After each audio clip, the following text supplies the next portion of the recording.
A warm welcome to all those who are attending the class and who are also going to watch the class. So this course PYQ discussion and a mentorship program. The moment I thought to conduct this program, I have only two things in my mind. So what could be the key takeaways that you can have with this? The first and the foremost that I would like to deliver through this program is that there is a kind of a fallacy that is associated with the public administration, a wrong notion that the subject is easy, but the questions are difficult. That is something, no, எப்பவுமே அது ஒரு பெரிய ஒரு ராங்கான ஒரு impression வந்து has been with the Pubad. So we will try to address that. Okay, means how to understand the question in a more better way. Please come. How to understand the question in a more better way. That's the one agenda for the session. And second, as usual, PYQ is a gold mine. And not only for prelims, but most important for the mains examination. You wouldn't believe it if I say this. You prepare for the 10 years of MCQs, PYQs, you almost complete the whole syllabus. ஒரு 10 வருஷத்தை பண்ணுறது அவ்வளோ easy கிடையாது. Paper 1 paper 2 பண்ணுறது easy கிடையாது. But once you do it, you are completing the whole syllabus. You also tend to understand the nature of the questions, which areas are asked in the subject. All that also you come to understand. So PYQ is a gold mine, I will say.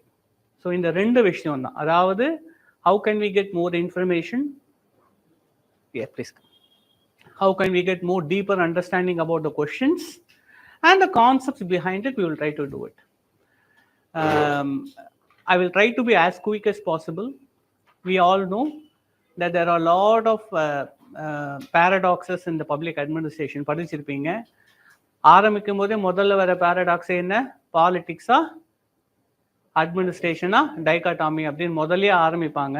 ஃபேக்டா வேல்யூவா அப்படின்னு முதல்ல ஆரம்பிக்கும் போது இது வேணுமா அது வேணுமா, neutrality வேணுமா, அப்படி இல்லைன்னா கம்பேஷனேட் வேணுமா, அப்படி சிவில் சர்வீஸில் அப்படின்ட்டு எப்போதுலேருந்து இந்த பேரடாக்ஸ்ன்றது something part of the public administration. அதே மாதிரி நம்மளுக்கும் ஒரு பேரடாக்ஸ் இருக்குது. Of course we are talking about, கண்டிப்பாக பேரடாக்ஸ் இருக்கணும்ல. என்ன பேரடாக்ஸ் அப்படின்னா, நம்ம I would like to explain in depth. That's what my intention is. But if I take in depth, it will take at least 7 hours. To complete one paper, it will take at least 7 hours. Only then we can do the justice. So what we will do is, sometimes we try to run, sometimes we try to slow down. We will try to adjust as we move along. But don't worry, we are going to do this for 3 years. In the program la pathina, okay. So it seems like there's some difficulty in writing in the board. It's okay, we'll try to manage it. சரி, இந்த 6 session பார்த்துக்கோங்க. For the next 3 weeks, we'll be having the classes on Tuesday and Friday, 3 o'clock. சரி, நம்ம என்ன பண்ணலாம்? For the first, we will take up 2024 paper 1 for discussion. Okay. First நீங்கள் பார்த்தீங்களா இந்த பேப்பரை? 2024 பபாட் பேப்பரை பார்த்தீங்களா? Never mind, இப்போ பார்த்தலாம். We'll see it today. So let's see the question number 1. Right. So let's take up the question number 1. The first question talks about, we know the usual pattern. So question number 1, we have 5 questions with 150 words. So question number A says, politics administration dichotomy, okay, debate is still alive. You know, this whole politics administration dichotomy, it emerged from 1887 Woodrow Wilson papers, right? And the paper perena, the science of the administration. It is in the science of the administration, modal in the kelviye kekararu Woodrow Wilson. That is asking the question that politics and administration should be separated. There should be a separation of politics and administration. இது நீங்க ரெண்டு விதமா பார்க்கணும். இது என்ன பார்க்கலாம்னா, இந்த politics is also value filled activity. So இதை எப்படி பார்க்கலாம்னா, value, administration is a fact based execution. So இது எப்படி பார்க்கலாம்னா, வேல்யூ ஃபேக்ட் டைகோட்டமின்னு கூட சொல்லுவாங்க. So this also can be called as value fact dichotomy. And what this actually means, politics administration dichotomy, அரசியலையும் அட்மினிஸ்ட்ரேஷனையும் தனியாக பிரிக்கணுன்றாரு வுட்ரோ வில்சன். ஏன் அப்படி பிரிக்கணுன்றார்? why you wanted to say that அப்படின்னா, the most important thing is policy formulation, okay, is associated with politics. Politics என்ன பாலிசியை உருவாக்குறாங்க, அந்த உருவாக்குன பாலிசியை இம்ப்ளிமெண்ட் பண்றது யாரு? Administration. So it is also can be seen in the perspective of separation of policy formulation and implementation. So மூணு dimension இருக்கு. ஒன்று politics administration dichotomy, value factor dichotomy, policy formulation, policy implementation டைகாட்டமின்னு இந்த மூணு டைமென்ஷன்ல பார்க்கலாம். So இதை ஏன் பிரிக்கிறாங்க அப்படின்னா, இவர் உட்ரோவல்சன் இருந்த காலத்துல நிறைய ப்ராப்ளத்துக்கு என்ன காரணம்? Spoils system. ஏன்னா இந்த ஸ்பாயில் சிஸ்டத்துல எப்படி இருந்ததுன்னா, பாலிடிக்ஸும் அட்மினிஸ்ட்ரேஷனும் ஒன்னா இருந்தது. It was a co merger of politics and administration. அதனால தான் ஸ்பாயில்ஸ் சிஸ்டம் அப்படின்ற ஒரு பிரச்சனையே இருந்தது. அதை பிரிக்கிறது மூலமா தான் அட்மினிஸ்ட்ரேஷனை ஒழுங்கா நடத்த முடியும், பாலிடிக்ஸும் can also do their own business அப்படின்றதுக்காக ரெக்கமெண்ட் பண்ணது தான் பாலிடிக்ஸ் அட்மினிஸ்ட்ரேஷன் டைகாட்டமி. இதை இன்னொரு வகையிலையும் நீங்க ஆன்சர் எழுதல, நல்லா புரிஞ்சுக்கோங்க. யூஸ்வலா நீங்க எக்ஸ்பிரஸ் பண்றதை விட உங்க ஆன்சர்ல இந்த மாதிரியான யூனிக்கான விதத்துல நீங்க எக்ஸ்பிரஸ் பண்ணீங்கன்னா your answer will be more attractive. For example, நம்ம செப்பரேஷன் ஆஃப் பாலிடிக்ஸ் தெரியுமா? This also can be written as separation of what and how. So வாட்னா என்ன பாலிசி அப்படின்றத பாலிடிக்ஸ் ஆகவும், அதை எப்படி செய்யறோன்றது நான் ஹவு, அதை அட்மினிஸ்ட்ரேஷனாகவும் பார்க்கலாம். It is also separation of what and how. இது இன்னொரு திங்கரும் சொல்றாரு. இது உட்ரோவல்சன் தான் சொன்னாலுமே இன்னொரு ரெண்டு திங்கரோட இதை கனெக்ட் பண்ண முடியும். ஃப்ராங்க் குட்னவ், நீங்க அவரை கேள்விப்பட்டிருப்பீங்க, ஃப்ராங்க் குட்னவ். அவரும் கூட இதே தான் சொல்றாரு. அவர் என்ன சொல்றாரு அப்படின்னா, politics expresses, administration executes. So polity expresses, அதை தான் ஃபார்முலேஷன் சொல்றோம், அட்மினிஸ்ட்ரேஷன் எக்ஸிக்யூட்ஸ். ஃப்ராங்க் குட்னவ் இதை சொல்றாரு. இது மேக்ஸ் வெபர் மொழியில பார்த்தோம்னு வைங்களா, அவரும் அதே தான் சொல்றாரு. இவங்க எல்லாமே கிளாசிக்கல் திங்கர்ஸ், உங்களுக்கு தெரிஞ்சிருக்கும். எல்லாருமே they were the first original thinkers. Max Weber என்ன சொல்றாரு? பியூரோக்ரஸியை ஏ பொலிட்டிக்கல் அப்படின்றார். he also refers bureaucracy as apolitical. Apoliticalனா என்ன அர்த்தம்? it doesn't to be merged with the politics. So எல்லாத்தையுமே அவங்க அதை தான் சொல்றாங்க. சரி, இப்போ நான் கொஞ்சம் கான்செப்ட்ஸ் உள்ள நான் ரொம்ப உள்ள போயிட்டேன். பட் இந்த அளவுக்கு நீங்க ஆன்சர் எழுத வேணாம். But to give you clarity to all this areas. இப்போ என்னன்னா 1887ல வந்த டிபேட் என்ன debate? the politics and administration has to be isolated, should not be merged together அப்படின்றது 1887ல வந்தது. is it relevant even in 2025? yes. a good example for that, the inclusion of Elon Musk in the Trump administration. it is a very classical example of the most recent times. அட்மினிஸ்ட்ரேஷனுக்கு உள்ள யாரு வந்தாங்க? Trump வந்தாங்க. அதை கொண்டு வந்தவன் யாரு? From the political perspective of Trump. So ஏதோ ஒரு வகையில இன்னுமே ஸ்பாயில் சிஸ்டம் இருந்துட்டு தான் இருக்கு. So that is a relevance for this question also we can consider. So the inclusion of Elon Musk in administrative capacity by the political executive. சரி, இப்போ next என்ன பார்க்க போறோம்? we are going to see இது எதுக்காக சொல்றாங்க? okay, why this dichotomy was prescribed? for two major reasons. one, insulating administration from political bias. ஏன்னா பாலிடிக்ஸை தனியா வச்சுட்டு அட்மினிஸ்ட்ரேஷன் தனியா வைக்கும்போது தான் ரெண்டும் இன்ஃப்ளூயன்ஸ் பண்ணிக்க முடியாது. ஸோ அந்த insulating administration from political bias is the first and the foremost reason. And second, only when there is no bias, the bureaucracy can act professionally. So to promote professional merit-based governance. These are the two simple reasons. One, unwanted bias should be stopped. And second, to make bureaucracy a professional merit-based organization. But what we need to see next, okay, is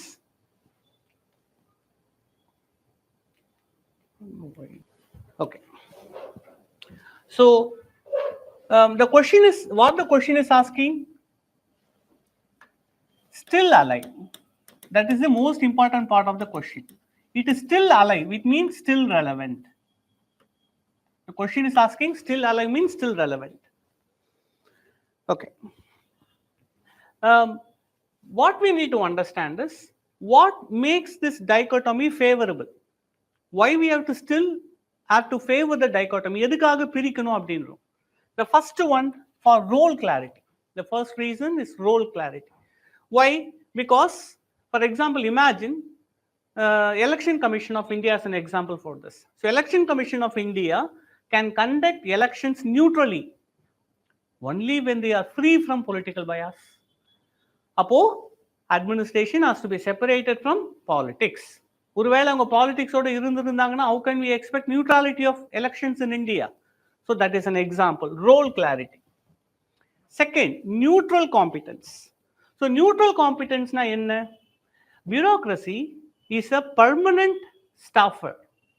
Bureaucracy is a permanent staffer who runs continuously across multiple political regimes. ஆட்சிகள் மாறலாம், ஆட்சியாளர்கள் மாற மாட்டாங்க. So even politics மாறினாலும், முதல்ல DMK அடுத்தது ஏடிஎம்கே மாறினாலும் இந்த பியூரோக்ராட்ஸ் ஆர் கான்ஸ்டன்ட். அப்போ அவங்க ஒவ்வொரு தடவையும் பாலிடிக்ஸோட அசோசியேட் ஆயிட்டாங்கன்னா ஒவ்வொரு தடவையும் அவங்களோட ஐடியாலஜி மாத்திட்டா இருக்க முடியும்? No, they cannot be. So it has to be separated. Second, neutral competence, because bureaucrats has to work across multiple political parties. They have to work across political spectrum. இது என்ன அப்படின்னா ஒரு good example for that MG NREGA, it was started in 2005. From 2005 till 2025 it is implemented despite changes in the politics. So despite changes in the regime, it is still run successfully. That is an example of dichotomy இருக்கணும், பிரிச்சு இருக்கணும்ன்றாங்க. Third, efficiency. Why it has to be efficient? Because only then politics, they will do the specialized role, and administrators will do the specialized role of execution. So அது பிரிச்சு வச்சாதான் they can become masters in their own profession. So third reason, efficiency என்ன சொல்றோம்னா, the third reason is bureaucracy is a specialized profession. It is not an ordinary profession, it is specialized profession, and therefore such a specialized profession will increase efficiency. Because it is a specialized profession, it will increase efficiency if they are separated. அப்படின்னு சொல்றோம். But ஆனா next question, is it separable? The first question is, we come to the assumption that no, politics cannot be separated from administration. First we say this and we say that also. First we say politics cannot be separated from administration. Why? First reason is administration involves discretion. First reason is administration involves discretion, in which discretion enna theriyuma purinjukanga. When we say somebody is having a discretionary power in government, it means it is a form of political power. ஏன்னா பொலிட்டிக்கலுக்கு பவருக்கு தான் discretionary authority இருக்கு. So அதனால ஒரு வகையில அட்மினிஸ்ட்ரேட்டர்ஸும் political ஃபங்க்ஷன்ஸை பண்றாங்க. So administrators have discretionary power and therefore they also seems to do political functions. So அதனால their role is inseparable. Second, one of the most strongest critic of the classical model, உங்களுக்கு தெரிஞ்சுக்க Dwight Waldo. So Dwight Waldo observes that administration is inherently political. Dwight Waldo comments that administration is inherently political. Why? Because administrators play a crucial role in the formulation of policies. So imagine, இப்போ இந்த question கேட்கணும்ல, politics administration dichotomy, is it a practical question? No, it is only a theoretical question. Because in practice in India, almost all the important, deeply impactful policies are always having the invisible hands of a bureaucrat. பியூரோக்ராட்டோட engagement இல்லாம, involvement இல்லாம ஒரு பாலிசியே வர முடியாது. அப்போ எப்படி நம்ம policy ஃபார்முலேஷன்ல bureaucrats வரக்கூடாதுன்னு சொல்ல முடியும்? How can we say that? So that is not possible. Because அதான் Dwight Waldo சொல்றாரு, administration is inherently political, it cannot be separated அப்படின்னு சொல்றாரு. Third, political interference. Because bureaucrats work or they perform duties in a political sphere. Because they involve in a political sphere, for example, a chief secretary reports to his higher authority. Higher authority, chief secretary is an administrative officer who has to report to another administrative officer. But he reports to chief minister who is a political authority. We cannot just separate at all. It cannot be separated. Example, chief secretary reports to CM. So therefore, political interference is unavoidable.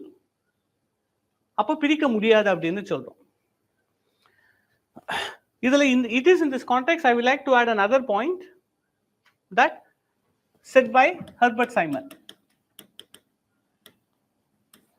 He is another very familiar thinker in the public administration, Herbert Simon. Herbert Simon enna solrarna, administrative choices, okay, always have value propositions என்றார். Administrative choices always have value propositions. ஒரு administrative activity எடுங்க, அதில் value இல்லாமல் இருக்காதுன்றார். For example, equity இருக்கணுன்றோம், எல்லாருக்கும் சரிசமமாக ஒரு கவர்மெண்டோட ஸ்கீம் போகணுன்றோம். இது அட்மினிஸ்ட்ரேட்டிவ் கோலா பொலிட்டிக்கல் கோலா? It's a political goal. ஆனால் அந்த கோல் அட்மினிஸ்ட்ரேஷனுக்கு நம்ம கொண்டு வரோம்ல, அப்போ ஹெர்பர்ட் சைமன் சொல்றாரு கிடையாது, all administrative choices are value propositions அப்படின்னு அவர் makes the final coffin nail அடிக்கிறார் அவர். சரி, நவ் கம்மிங் டு திஸ், இதோட கான்டெம்பரரி ரெலவன்ஸ் எதுக்கு this question is still relevant? அதோட கான்டெம்பரரி ரெலவன்ஸ் என்ன பார்க்கலாம் அப்படின்னா, we know that article 311 support autonomy. It supports autonomy, article 311, in which no civil servant can be demoted from the office by any inferior authority. Article 311 என்ன சொல்றாங்க? It gives immunity, right? So they cannot be simply dismissed without giving any show cause notice. இதுதான் 311 சொல்றாங்க. So it means what? Politics cannot meddle with administration தான் அர்த்தம். அதை 311 பிரிச்சிருக்காங்க. Second relevance, e-governance reduces discretion. Please understand this word. E-governance reduces discretion. Yes. இதுதான் என்னன்னு இன்னொரு மாதிரி சொல்லுவாங்கன்னா, that's why e-governance is also called as dehumanization. It is also called as dehumanization. But who prepares this e-governance policies? It is prepared by the administrator. If the e-governance policy is prepared by the administrator, but it actually results in dehumanization, how can we separate politics and administration practically? It is practically not possible. So, நம்ம என்ன சொல்லலாம் அப்படின்னா, administrators and politicians are co-creators and co-implementers. They are co-creators and co-implementers of a policy. So, what we need to do? What can we conclude for this question? So, there is a need for a functional distinction. There is a need for a functional distinction, while at the same time, this is very important. அதாவது ரெண்டு பேரும் செய்யற வேலை வேற வேற, அதை நம்ம புரிஞ்சுக்கணும். There has to be a functional distinction. Also at the same time, a recognition of interdependence. அவங்க ரெண்டு பேரும் தனியா வேலை செய்ய முடியாது. A recognition of interdependence also should be there. That could be the conclusion we have to make for this question. Let's move to the question number 2. So, question number 2. Formal organizations are made up of informal groups. So, this is another way of questioning that comes in Pubad. Always remember, in public administration, never expect a one component question. There always will be two or more than two components and ask you to relate them. For example, here they say there is one component called as formal organization. There is another component called as informal groups. எப்பவுமே question இப்படி தான் இருக்கும் பபாட்ல. இதனால தான் நம்மளுக்கு புரிஞ்சிக்கிறதுக்கு கஷ்டமா இருக்கு. That's why we sometimes have the difficulty in understanding it. So formal organization. So what a formal organization? Okay, now I'll try to go a little quicker. So formal organization அப்படின்னு சொல்றோமே, அப்படின்னா என்ன? One, what are the characteristics of a formal organization? It is structured. Hierarchical systems. அதாவது manager, deputy manager, they have the clear hierarchy, clear structure. இதுதான் formal அப்படின்னு சொல்லுவாங்க. It's structured and hierarchical systems with defined roles. இதுதான் formal structure. A good example, government bureaucracy is an example of a formal organization. Informal என்ன? What this informal means? So informal actually means it is unstructured. Informal பாத்தீங்கன்னா இப்போ for example how the friends behave. They don't have inferior superior, you know, they speak very close to each other. There is no structure there. So it is unstructured, spontaneous social networks. அதுதான் informal. So there is no rank in informal groups. இதுதான் formal informal. அப்போ informalோட முக்கியமான ஒரு point என்னன்னா there is no formal authority. In formal organization there will be an authority, but in informal organization there is no formal authority. சரியா? இப்போ questions என்ன கேக்குறாங்க, even though we say formal organizations, it is made up of informal groups. Can you ever have an office at a bureau, any IAS office or a district level office, where you expect there are no friends within the system? As long as they speak with each other outside the office hours, they are going to be considered part of informal group. So that's what the question is asking. Formal organizations are made up of informal groups. Discuss. இதெல்லாம் நம்ம question discuss பண்ண போறோம். சரி, what is the core concept here? இதுல என்ன கேட்க வராங்கன்னா புரிஞ்சுக்கங்க. ஃபார்மல் அப்படின்னு நம்ம நினைக்கிறோம். Every time we usually, even when you go to any company, they usually put what is called as organization chart. Who is a head? Who is the next in line? They usually give that. It is actually a form of formal organization. So we usually focus on formal organization, which is visible, but informal organization is always invisible. ஆனா கொஸ்டின்ல என்ன கேக்குறாங்க, this is made up of this. Formal is made up of informal அப்படின்ற ஒரு nuance கேக்குறாங்க. So now let's try to understand. So what they are trying to say in the question, I always say in introduction, what do you understand as a nuance of the question? Explain that in introduction. Rather than writing always with the definition, I always suggest you, இந்த மாதிரியான nuance கேட்டாங்கன்னா அதை உங்களோட introduction எழுதுனீங்கன்னா it will be good. What is the nuance we are getting? We say that formal organization cannot exist without informal தான் அர்த்தம். It is made up of this அப்படின்னா it means it is interdependent with each other. That's what I will say. Interdependence and coexistence within organizational structure. This could be a very good way of starting introducing this answer. Next, what else we can say from this? In addition to this, we say formal organization is made up of informal groups. Then it means whether this supports formal organization or it resists formal organization. That is another perspective we need to discuss. Whether it supports this or goes against it. Sure. What are the thinkers we can connect with this particular concept? Of course, formal organization is actually strengthened by classical thinkers, and informal groups is supported by human relations school, right? So அதுதான் நம்ம பார்க்க போறோம். So one example, Frederick Taylor. F.W. Taylor is known for scientific management theory. So he focused on formal organizations that rested on efficiency. In the formal organizations, human relations are sidelined. They do not worry about human interactions or human relations. So social networking is almost absent in the formal organizations. But If you go to the next example, Chester Bernard, of all the many things he spoke about, one important contribution Chester Bernard made was his concept of zone of indifference. So Chester Bernard's zone of indifference. So zone of indifference na enna appadina, this actually is a part of what is called as acceptance of authority.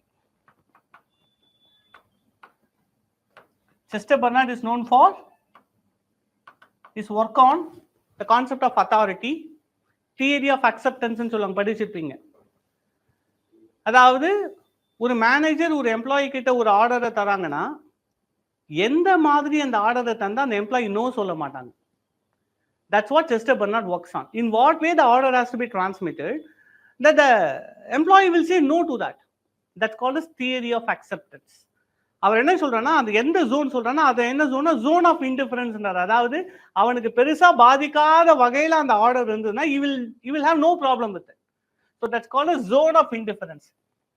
அப்போ இது எது refer பண்ணுது? Chester பெர்னார்டோட zone of indifference, it refers about informal networks. It talks about informal networks that helps employees to accept formal authority. ஒரு அத்தாரிட்டியை ஒருத்தவங்க எப்போ ஏத்துக்கிறாங்கன்னா அந்த authority மூலம் அவங்களுக்கு பெரிய பாதிப்பு வராத போது they will take it up. Otherwise they will resist, they will rebel. சரி, இதுதான் Chester Bernard. So in the two things, one talk about formal organization and the other talk about informal organization பேசணும். சரி, next. So role of informal groups in formal organizations. என்ன role இருக்க முடியும் நம்ம பார்க்கலாம். First one, positive contributions. What are the positive contributions of informal groups? There is a concept called as grapevine. There is a concept called as grapevine. So grapevine na enna appadina, it is informal communication networks, okay, in an organizational setup. Informal communication network is in an organizational setup is called as grapevine. ஒரு grape எப்படி இருக்கும்?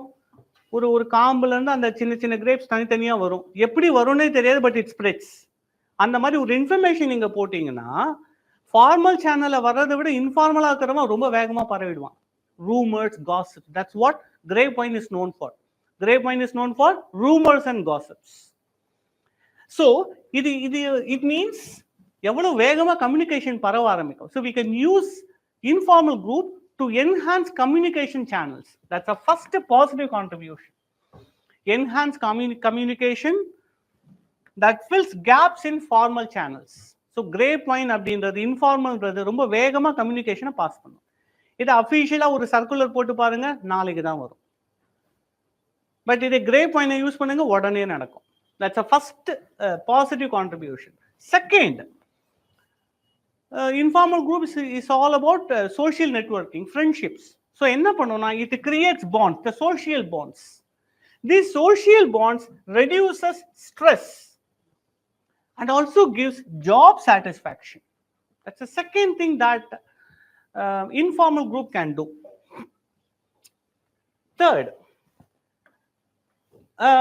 in Indian bureaucracy, within Indian bureaucracy, for example, you want to get some certificate or something, let's say, what do you usually see? Is there any relative or a friend working in that office? That is in one way what we call it as utilizing informal groups. So in Indian bureaucracy, it helped to navigate rigid procedures.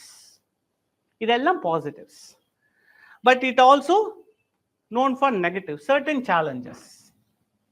அதாவது நான் என்ன சொன்னேன், formal informal, it support sometimes, it resist sometimes இல்லையா? What it resist? The first one is inseparable roles. The first is inseparable roles. Very often a manager can also be a friend.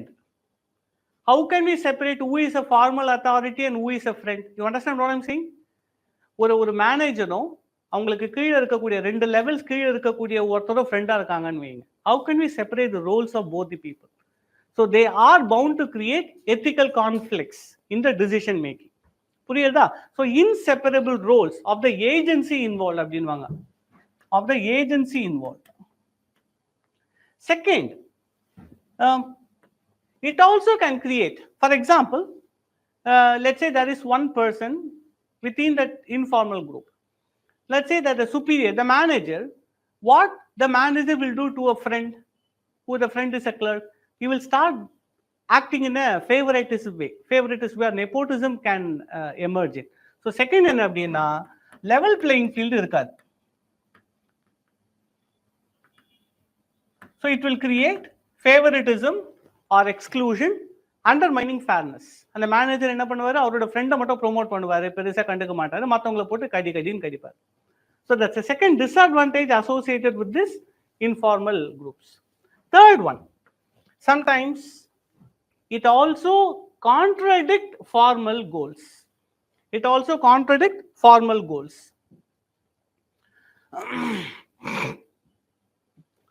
For example, resistance to reforms.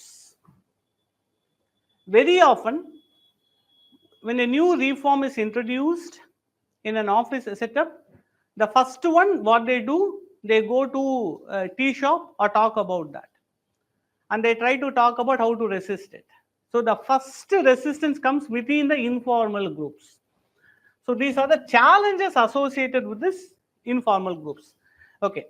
But we need to understand. Okay. Either பார்க்கும்பொழுது this is much more important. So we can say formal organization is very much dependent on informal systems. It is very much dependent on informal systems. Sherry. What could be the conclusion or analysis we can bring? Okay. What we need to understand is informal groups helps in humanizing rigid formal structures. ஒரு மேனேஜருக்கும் ஒரு subordinate ஒரு கீழே இருக்கிற ஒரு கடைநிலை ஊழியருக்கும் ஒரு social bond இருக்குன்னா it is a humanization of rigid structure. Then it is humanizes a rigid formal structure. But the problem is that particular clerk should not exploit the manager friendship. But that can also happen. So, but it undermines authority if not managed. So it can help in humanizing the rigid structures, but the disadvantage is it can be exploited, it can be abused. The informal relationship can be abused. Second one, this informal groups, it is a safety valve for employee grievances. It is a safety valve for employee grievances. But it also risks favoritism in decision making. It also risks favoritism in decision making. So it has its own pros and cons. Informal groups operating within the formal groups has its own pros and cons. So it எப்படி நம்ம conclude பண்ணலாம்னா we can say that it represents two sides of the same coin. Formal groups and informal groups, they are considered to be two sides of the same coin. Therefore, an effective administration, okay, should be able to leverage informal groups. It has to leverage the informal groups by building trust and cooperation. Only by building trust and the cooperation, the formal group, the formal system has to leverage the informal groups for all the benefits that it provides. Seri. It is about the second question.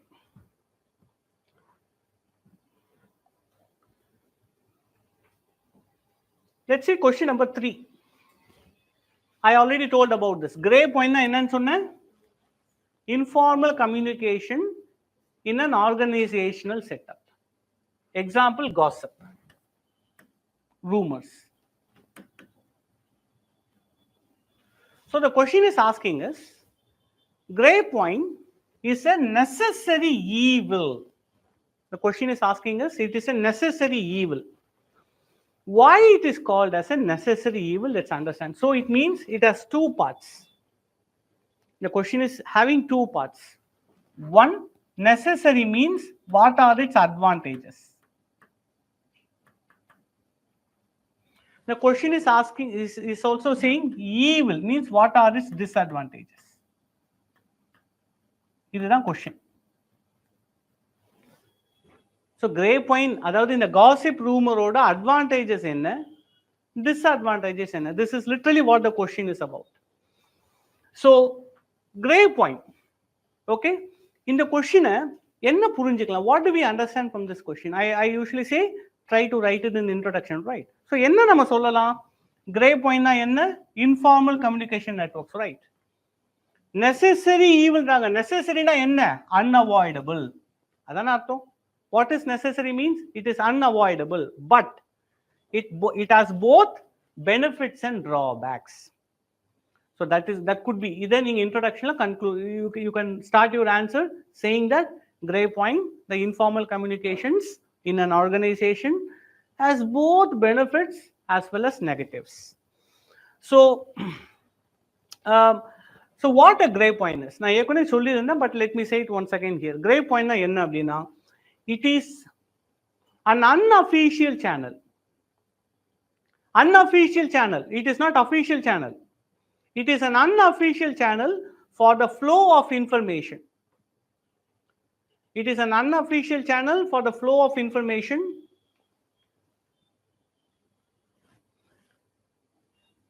without any stamp of authority. Without any stamp of authority. So இதுதான் grey point அப்படின்ற ஒரு concept. So if you take an organization, let's say head of the organization, the head of the organization has its own communication, official communication channel. It goes to deputy, it goes to assistant, okay, it goes to next level. It has official proper communication channel. But grey point is not like that. It is very, very, very informal. So இது என்ன சொல்லலாம்? Grey point, it operates alongside formal communication. This also is there. Grey point is also there. Grey point ஒரு மாதிரி ரேண்டமா போகும். Grey point goes like this. So grey point exists alongside formal communication in bureaucracy. It exists, it coexists together.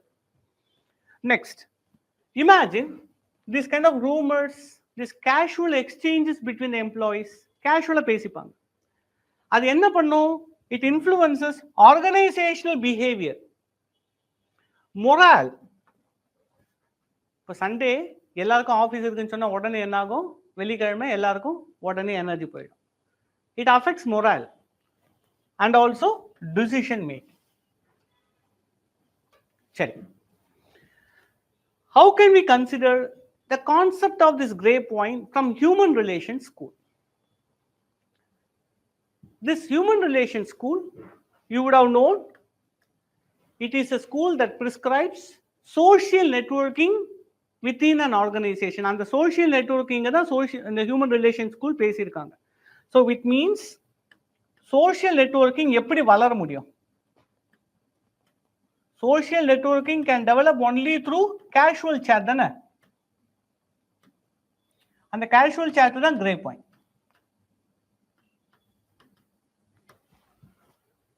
So human relations school has prescribed, in fact we can even say grey point is another version of Hawthorne effect. You would have heard about Hawthorne effect, right? Delton Mayos.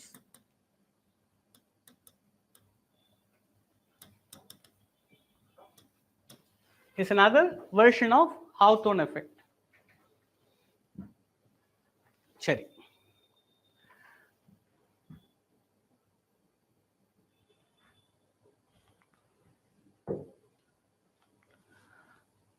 Now, this role, the question asked is why necessary, why evil? Let's talk about this. Why necessary? The first one, it facilitates quick information flow. We already discussed about this earlier. In fact இந்த வருஷம் பார்த்தீங்கன்னா 3 or 4 communication based questions நிறைய வந்திருக்கு. Already first second question was about communication, this is also about communication. So first one facilitates quick information flow because Grave Point can help to move the information faster. One, for example, என்ன அப்படின்னா ஏன் இது வேகமா போகுது தெரியுமா? மற்ற நார்மலா இருக்கிற அஃபிஷியல் சேனல்ஸை விட why it is able to move faster is because it is having no rigid hierarchy. அதனால வேகமா இன்ஃபர்மேஷன் பரவும். இதை ஹைரார்கி இருந்ததுன்னா அவங்க வெயிட் பண்ணணும், அடுத்தது இன்னொங்க அது ஓகே பண்ணி அடுத்தது போகணும். It is very very slow. Second, it enhances organizational cohesion, ஒன்றிணைக்கும். It also enhances organizational cohesion. How? By building trust and friendship between the employees. அது எப்படி கொஹீஷன் வரும்? By building trust and friendship between the employees. இதோட முக்கியத்துவம் என்னன்னா, usually பியூரோக்ரஸியோட ஒரு problem என்னன்னா, it causes alienation of the low level employees. Bureaucracy is known to cause alienation of the low level employees because all the power is vested with the top officers. The higher the authority, more the concentration of powers, where the low level employees does not have any such belonging to the organization. அவங்களுக்கு belonging சென்ஸே இருக்காது. So they feel alienated.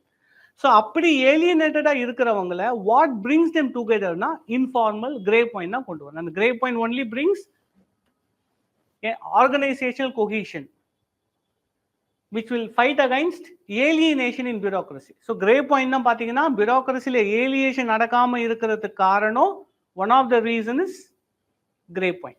Second. Third, it also acts as, okay, third, it fosters a sense of belonging, okay, reducing alienation, okay. Next, it acts as a feedback mechanism. It also acts as a feedback mechanism. How? Because இந்த grave பாயிண்ட்ல பாத்தீங்க அப்படின்னா அவங்க என்ன rumour, what they talk about, you know, it expresses the feedback, you know. அதாவது அந்த rumours பாத்தீங்கன்னா whatever the Grave Point is engaging in, it expresses sentiments. The sentiments will be used as a feedback mechanism. The sentiments are used as a feedback mechanism.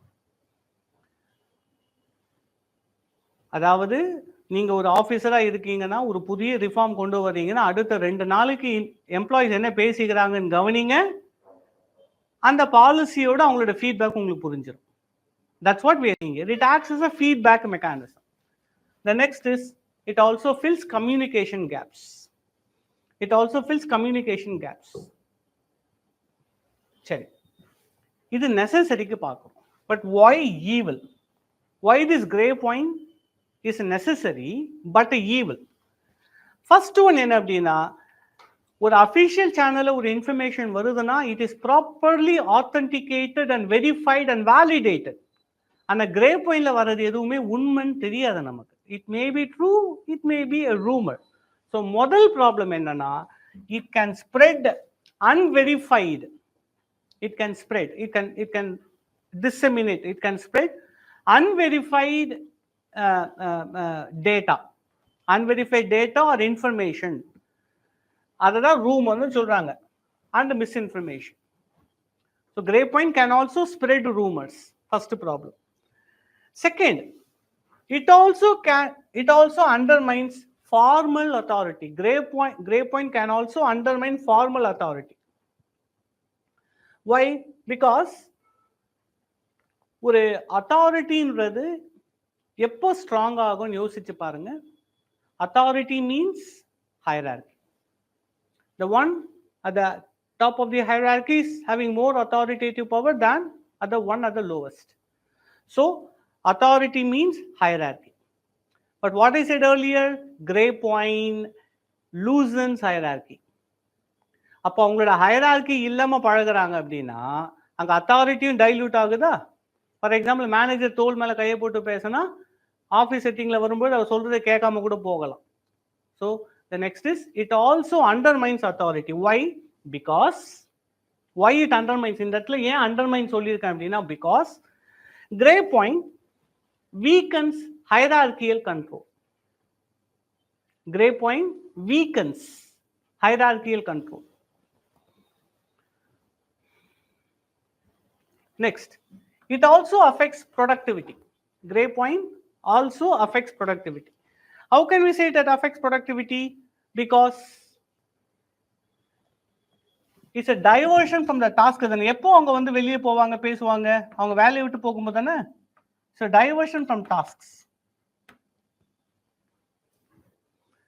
so அதனால productivityயும் குறைய ஆரம்பிக்கும். The next is breaches confidentiality. It breaches confidentiality. For example, ஒரு சென்சிட்டிவான information இருக்கும் league ஆக ஆரம்பிச்சிடும். So breaches confidentiality by the leakage of sensitive information through unofficial channel. In unofficial channel இருக்குல்ல அது வழியா sensitive information கூட லீக் ஆகலாம். So இதனால it is to be considered evil. So there are some reasons to consider it as necessary, other reasons to consider it as evil. So இது நம்ம என்ன பார்க்கலாம் அப்போ? It's a double-edged sword. The gray point is a double-edged sword. It is having some goodness. It is also challenging to some extent. So அப்ப என்ன செய்யணும்? We need to leverage positively. We need to train our managers to leverage it positively. How can we leverage it positively? One, what is the main problem of the rumors? We have to counter it. How can we counter the rumor? Counter the rumors by addressing concerns transparently. By being transparent, rumors can be addressed. That is the first way forward. The second, we can bring the Mary Parker Follett, okay, MP Follett conceptualization on coordination. A conceptualization of coordination. So Mary Parker Follett. So what she talks about coordination? She talks about coordination is possible only by integration. She says, Mary Parker Follett என்ன சொல்றாங்க integration மூலமா தான் coordination வரும் அப்படின்னு சொல்லுவாங்க. So இந்த இடத்துல என்ன பண்ணணும் gray point formal channels ஓட integrate பண்ணணும். That's what we call it as coordination. So Mary Parker Follett's emphasis on coordination என்ன பண்றாங்க? There is a need to adopt open door policies. Open door policies என்னன்னா transparent policies. It means transparent policies to integrate formal feedback into decision making. சரி நம்ம என்ன conclude பண்ணலாம்? Is gray point inherently by nature is it evil? No. Gray point is not inherently evil. It is not inherently evil actually. But ஆனா என்னன்னா it requires a manager's efforts. Gray point ஈவலா மாறதோ மாறாததோ manager கையில தான். அது evil கிடையாது. It is not inherently evil, but it depends upon the manager's leadership role within the organization. It is a manager's role which makes gray point evil, or it makes the gray point a necessary one. So by itself, it is not evil. Inherently, it is not evil. அப்படின்ற conclusion கொண்டு வரலாம். சரி.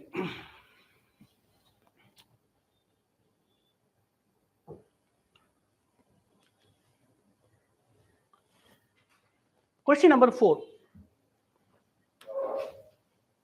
Healthy headquarters, HQ, and field agencies.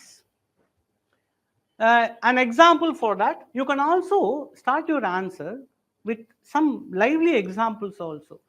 Public administration gives you scope for that. For example, let's say state HQ for rural development. Okay, இதுதான் headquarters.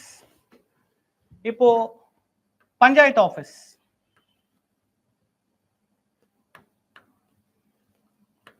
கள்ளிப்பட்டின்னு எடுத்துக்கலாம், அதுதான் field agency.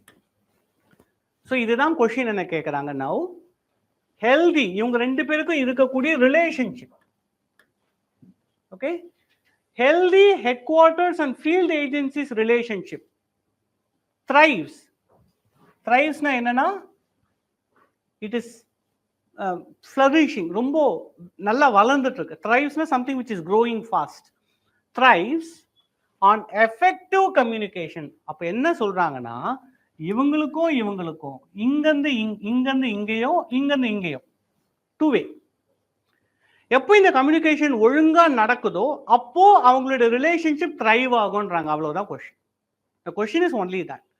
So the question is asking about this two-way relationship. Sorry, this two-way communication. This is what effectively the question is pointing at. This two-way communication is what it is effectively pointing at. Sorry. What could be the context for this question? We need to understand it. India's governance structure is deeply layered. India's governance structure is actually deeply very layered.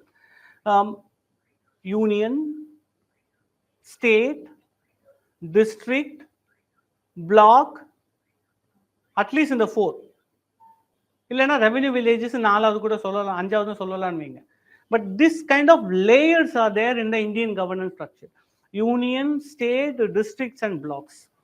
So therefore, இந்த மாதிரி லேயர்டா இருக்கிறாங்க. அதாவது என்னன்னா, union, state, district, block. So இங்கிருந்து இங்க communication எப்படி இருக்கு, இங்கிருந்து கம்யூனிகேஷன் எப்படி போகுது. So there is a need for HQ field agency alignment. So there is a need for HQ field agency alignment. இது alignment இல்லைன்னா என்ன ஆகும்? Let me give you a small context for this question. One, இங்க பாருங்க, question once again is focusing on effective communication. அதுதான் நீங்க focus பண்ணணும். உங்களோட ஆன்சர் அதுதான் சொல்லணும். Imagine இங்கிருந்து வர ஒரு கம்யூனிகேஷன் ரொம்ப டிஃபிகல்ட்டா இருக்கு. It is very complex. It is very difficult to interpret. அப்போ அந்த ஆர்டரை உங்களால ஃபாலோ பண்ண முடியுமானா முடியாது. இன்ஃபேக்ட் இதுதான் செஸ்டர் பர்னார்ட் சொல்வாரு, the acceptance of authority is depend upon how able one can understand the communication. நான் சொல்றதை நீங்க புரிஞ்சுக்கிட்டீங்கன்னா நீங்க கேட்பீங்க, புரியலன்னா என்ன பண்ணுவீங்க? you're going to violate it. So that's what he says, you have to speak in a way that other can understand. அப்போ இவங்க தர கம்யூனிகேஷன் அண்டர்ஸ்டாண்ட் ஆகணும்ல. So what I'm trying to say here is, field agencies, okay, often face difficulties. Field agency ne yaar solren, in the block level officers solren. The field agencies pathina, they often face difficulty in following, in implementing top down orders. In following the top down orders, they often face difficulty. Second, சரி, இது இவங்களுக்கு இருக்கிற பிரச்சனை. இப்போ இவங்களை communicate பண்றாங்களே, அது ஒழுங்கா இல்லைன்னா என்ன ஆகும்? HQ often lacks ground reality truth. கிரவுண்ட்ல என்ன இருக்குன்னு இவங்களுக்கு தெரியும், ஆனா பாலிசியை போடுறது இவங்க. So they lack ground reality. இதுதான் consequence. One, they cannot follow the orders. Second, the HQ do not have an idea of what's happening in the ground. Okay. Now, what is the core concept in this question? What is the core concept that is asked? This question has two dimensions. This question actually has two dimensions. The first one, அதாவது HQ field agency. Okay, first one, they give the order. Okay, so this is the first one, command control model. இதுதான் சாதாரணமா இருக்கக்கூடிய model. they give the order, they will follow. ஆனா question என்ன கேக்குறாங்க? அப்படி இருக்க கூடாது. the relationship thrives on effective communication. அப்படி இல்லாம, from command control model, it has to be a collaborative partnership. You understand what the question is asking and what is the interpretation I'm giving? From command control model to the collaborative partnership. One. Second, backbone of coordination. எது? Please understand. நான் கொஞ்சம் ஷார்ட்டா போடுறதுனால it may not say. I'm saying communication is the backbone of coordination, trust and a shared purpose. Communication illana, how can coordination be there? How can trust or how can the shared purpose be there? So it talks about these two dimensions in the question. So what are the what about this communication அப்படின்னு பார்த்தோம் அப்படின்னா, okay, in terms of, if you take Luther Gulick, okay, a very well known author who coined the term pause decorb, okay, which explains about the importance of communication. Pause decorb talks about நீங்க பாருங்க, it doesn't talk about communication, it talks about coordination. கரெக்டா? Planning, organising, recruiting, staffing, அது pass டிகாப் சொல்லுவாங்க. அல்ல coordination தான் வரும். Sir it has only coordination, it has no communication, and how can you add it? No, coordination is possible only by communication. So அந்த coordination எப்படி வருதுன்னா communication மூலம் வரதுனால தான் we bringing pause decorb here. Okay, so is that the only area, only thinker that we can connect it to communication? No, we can also connect it to Henry Fayol.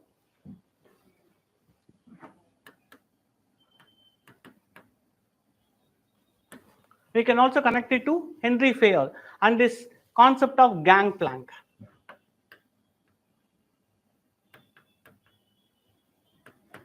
And this concept of gangplank. So gangplank என்ன சொல்றது? It is a concept which talks about horizontal communication. Yes. அதாவது இங்க பாருங்க, இங்க இருந்து உங்களுக்கு வராங்கல்ல, மேல ஒரு லெவல், நெக்ஸ்ட் இது வெர்டிகல். இப்போ இந்த ஒரு ஃபீல்ட் ஆஃபீஸ், பக்கத்து ஊர்ல இன்னொரு ஃபீல்ட் ஆஃபீஸ் இருக்குமா, அவங்களுக்குள்ள நடக்கிற கம்யூனிகேஷனை தான் கேங் பிளாங்க்ன்றோம். It's actually communication, it's an horizontal communication between different employees in the same level. அதாவது இவங்களும் ஒரே லெவல் கிடையாது, ஆனா இவங்களும் இன்னொரு ஃபீல்ட் ஆஃபீஸும் ஒரே லெவல். அவங்களுக்கு நடுவுல நடக்கிற கம்யூனிகேஷனை தான் கேங் பிளாங்க்ன்றாரு ஹென்ரி ஃபேயோ. So இது என்ன சொல்றாருன்னா, gangplank shall be used to bypass formal chain of command.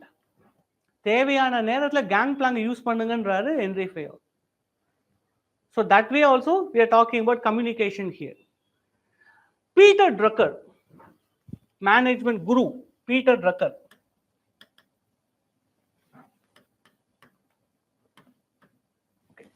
Peter Drucker, he also talks about, he says one particular quote, he says that communication is a tool for knowledge management. Communication is a tool for knowledge management. So all these people emphasizes the importance of communication. அதுதான் நாங்க emphasize பண்ணிட்டு இருக்கோம். சரி, இந்த communication எப்படி இருக்கலாம்? This communication can be in two ways. நம்ம அதுதான் இப்போ இவ்வளவு நேரம் in two questions we discussed about it. It can be two ways. Communication can be formal. Formal means, example, memo, circular, they are formal.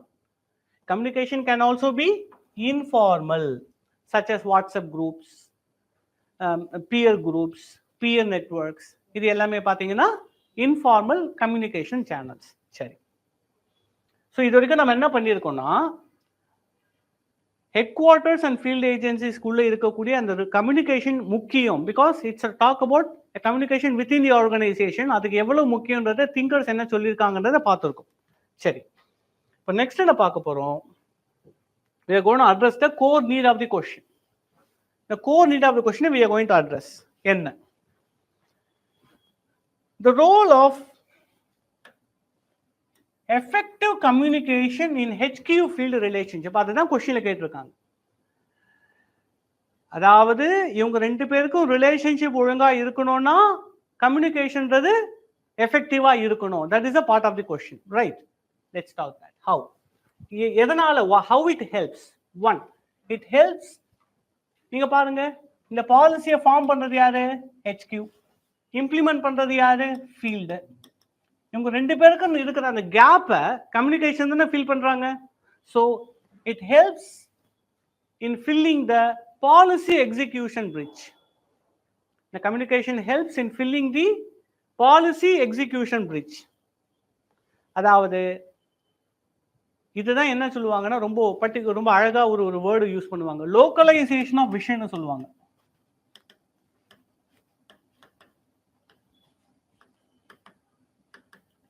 அதாவது ஒரு குறிக்கோளை யார் வச்சிருக்காங்க? HQ வச்சிருக்காங்க. அந்த குறிக்கோளை கிரவுண்ட்ல இம்ப்ளிமெண்ட் பண்ணி ரியலைஸ் பண்றது யாருன்னா இவங்க தான். So that's called as localization of vision. சரி, second feedback loop. Second is feedback loop. So feedback loop எப்படி வரும்? For example, HQ is expert in policy making, whereas field agencies are experienced. So இவங்களோட feedback loop helps in better policy formulation in the coming times. So it helps in feedback loop. Third, trust and empathy. In the trust and empathy, இவங்களுக்குள்ள அந்த communication ஒழுங்கா இருக்கும்போது it helps in trust and empathy to build relational legitimacy. It helps in building relational legitimacy. சரி, what is this two-way communication? I told you, இந்த இடத்துல நீங்க picture போட்டீங்கன்னா நல்லா இருக்கும். It would have been good. For example, I will give you one hint here. Communication பத்தி எந்த question வந்தாலும் put one picture. Standard. From where to whom that communication is talked about. Here, we're talking about this. So remember, it is not only this, it is also this. So it's a two-way communication. So when we say two-way communication, how this makes this policy better? From HQ to field வருது. அந்த communication effective இருந்ததுன்னா how it will change? There will be clarity, there will be understanding of the rationale of the policy. And the policy பத்தி field agency புரிஞ்சுப்பாங்க எப்போ இந்த communication ஒழுங்கா இருந்ததுன்னா. இப்போ ஃபீல்ட்ல இருந்து HQ-க்கு communication போகுது. அது எஃபெக்டிவா இருந்தா எப்படி இருக்கும்? HQ understands about the local insights. They understand about the ground realities. They also understand operational constraints. And the district office and the block office can no problem they come across. They understand the operational constraints. சரி, but இருந்தாலும் இது என்னதான் two-way communication. So இது இப்பவே நம்ம explain பண்ணிட்டோம் question. It is this effective communication that builds the relationship between the HQ and the field என்றதை explain பண்ணிட்டோம் நம்ம இப்போ. But we need to also to know a little extra, what are the barriers? அந்த கொஸ்டின்ல கேட்கல, நீங்க barriers எழுத வேணாம். But I would like to take this opportunity just to say, what could be the barriers? இதில் இருக்கக்கூடிய முக்கியமான barriers என்ன? First one, red tape. Red tapeism, அதாவது delay in decision making. First one. Second barrier, hierarchical noise.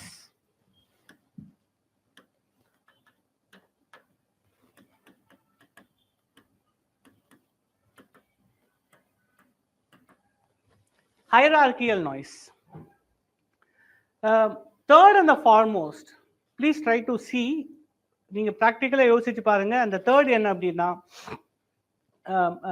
technological and language gaps. HQ தரதோ அதில் இருக்கக்கூடிய அந்த sophistication field லெவல்ல இருக்காது. So technological and language barriers இந்த கம்யூனிகேஷன் இருக்கும்பொழுது that could be a barrier. சரி, now if we want to strengthen it, okay, we want to strengthen this effective relationship. அப்ப என்ன செய்யணும்? First one, we need to provide decentralized flexibility. The first offering is decentralized flexibility that will empower the field discretion. இந்த மாதிரி conclusion வரும்பொழுது understand what is not asked in the question. You have to do two things.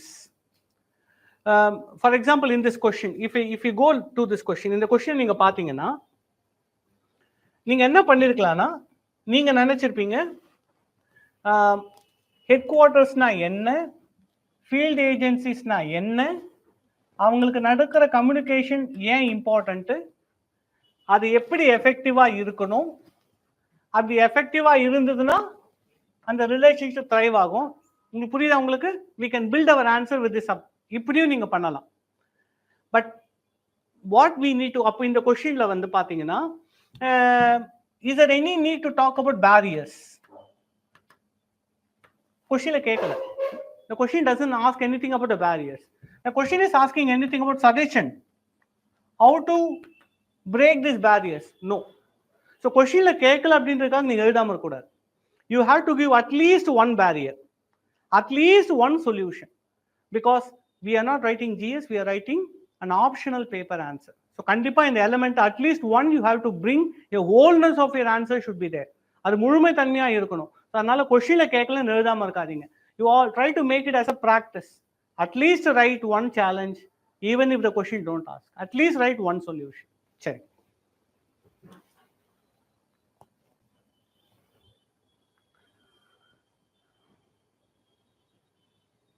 Okay. The next one. The next question.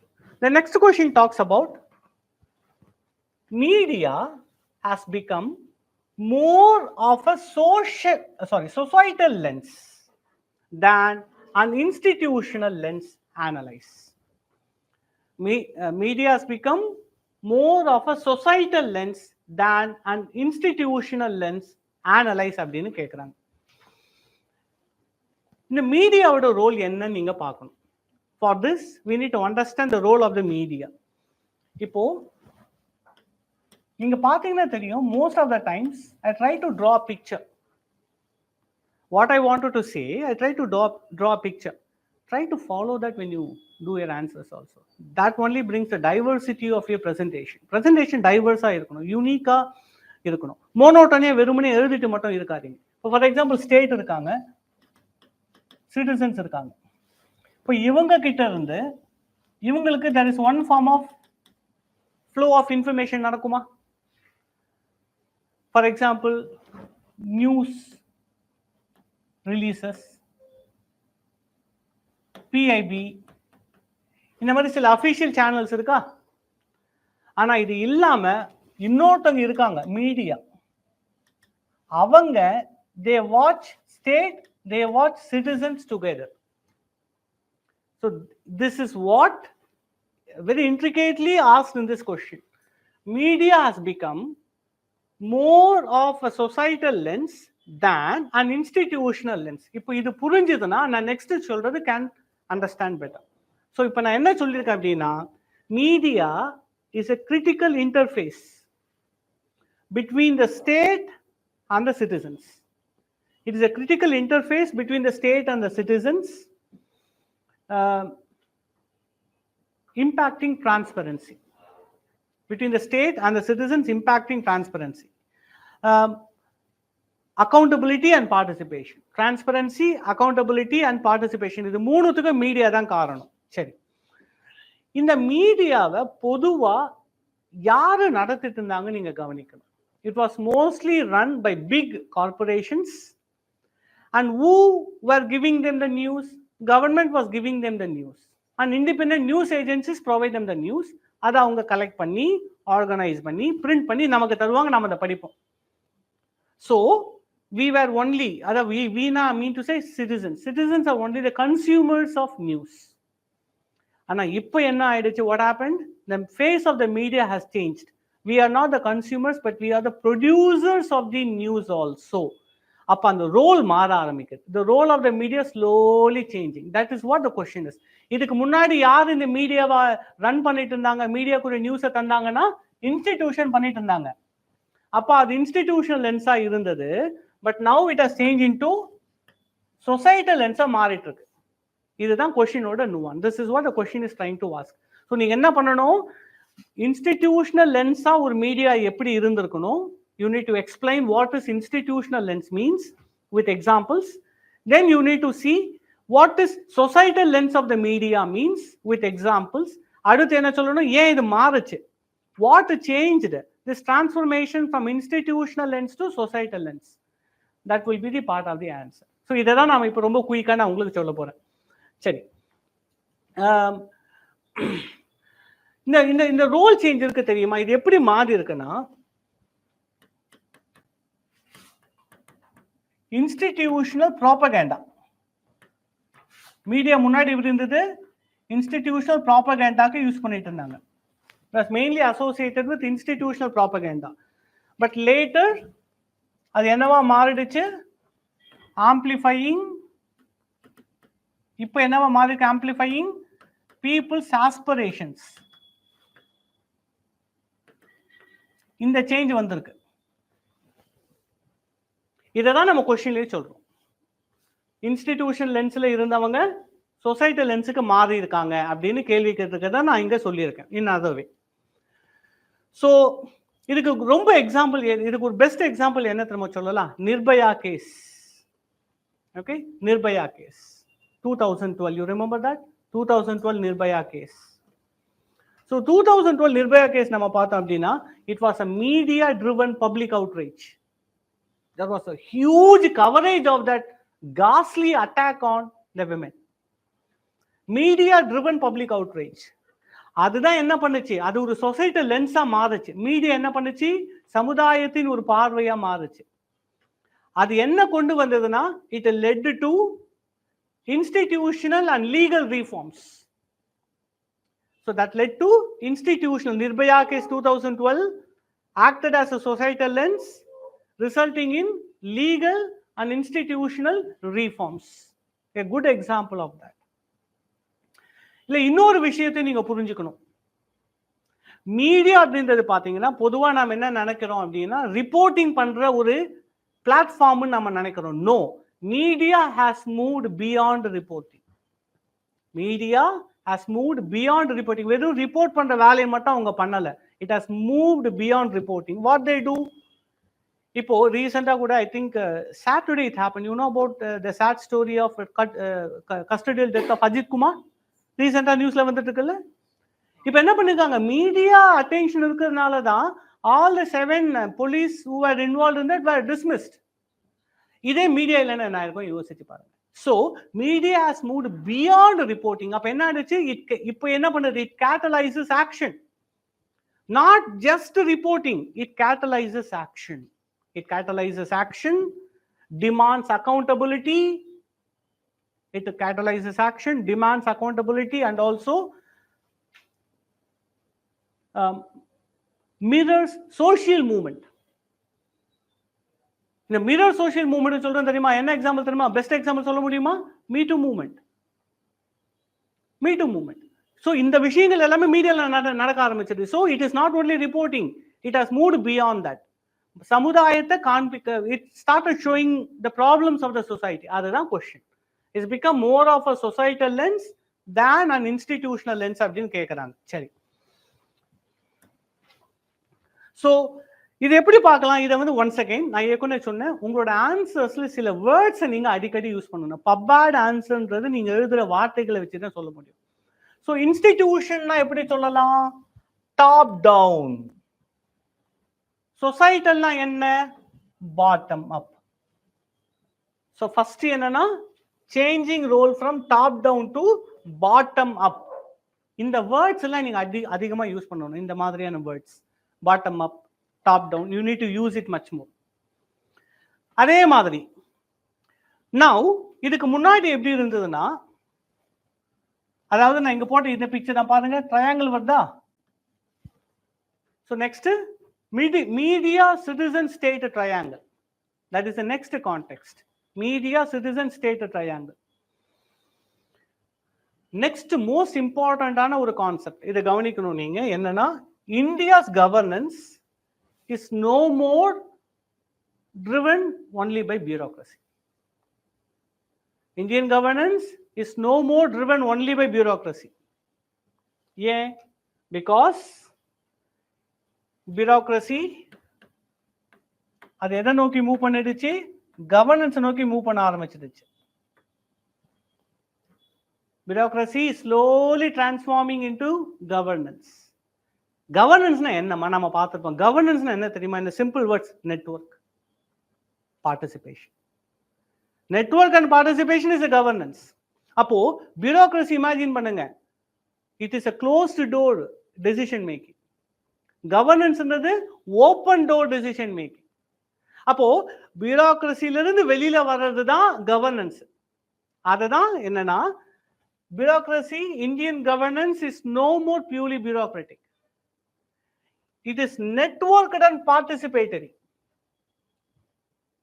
சரி, இந்த மாதிரியான ஒரு critical கான்டெக்ட்ல media என்ன பண்றாங்க? Media is a nodal conduit. Conduitனா connection between the state and the society. Example என்ன சொல்லலாம்? எப்படி கண்டுவிட்டா இருக்காங்க? One good example we can say many examples. Citizen சார்ட்டரை சொல்லலாம், சோஷியல் ஆடிட்டை சொல்லலாம், RTA activism. We can say many examples for this. One example I've given here, RTA activism. சரி, next we're going to see further.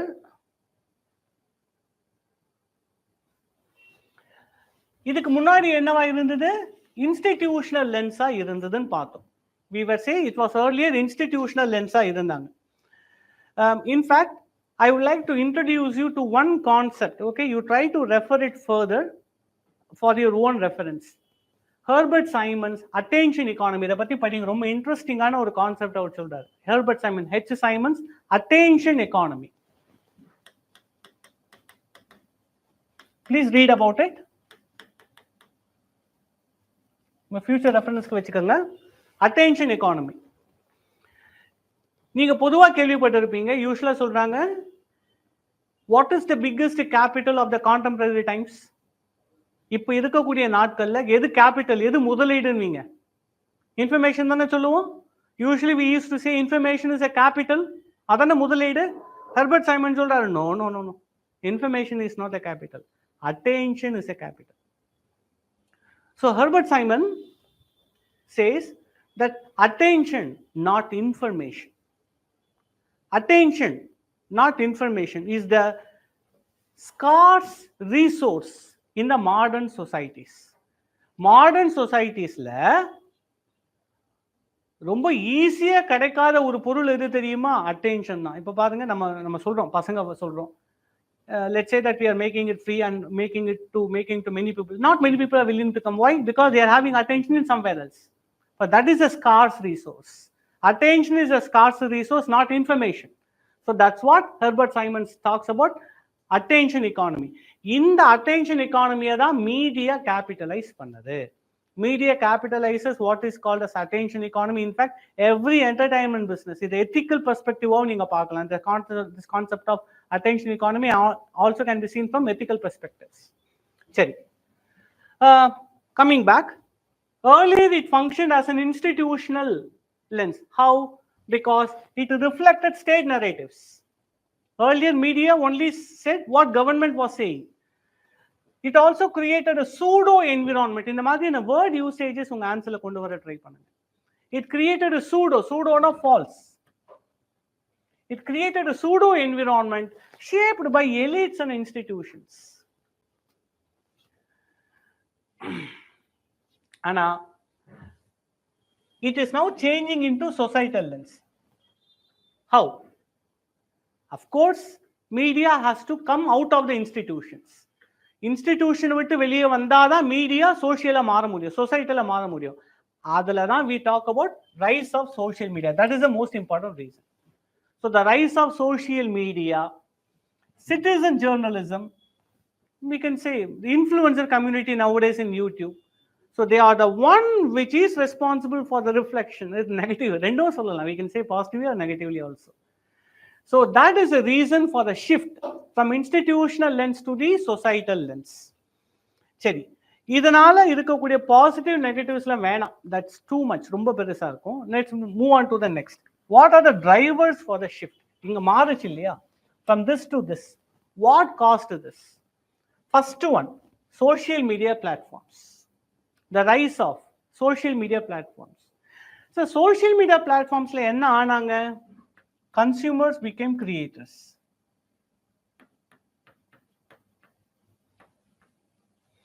Consumers of a news became, yaar namala consumer andavanga, now we are posting everything, we become creators of the news. So idanaala enna aiduchu? It resulted in democratization of content creation. That's the first reason for the shift.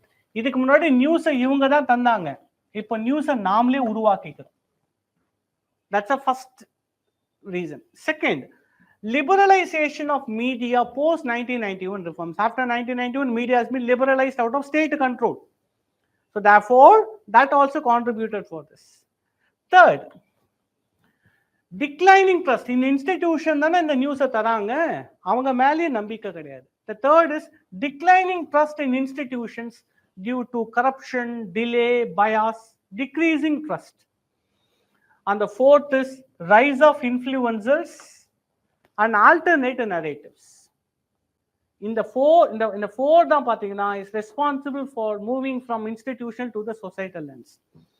But is it having any challenges to the governance? Of course, yes. The media என்ன பண்றாங்க, societal lens மாறுறாங்களா, இதனால governance-க்கு ஏதாவது பிரச்சனை இருக்கான்னு பார்க்கணும். We need to say that yes, it is having some two problems.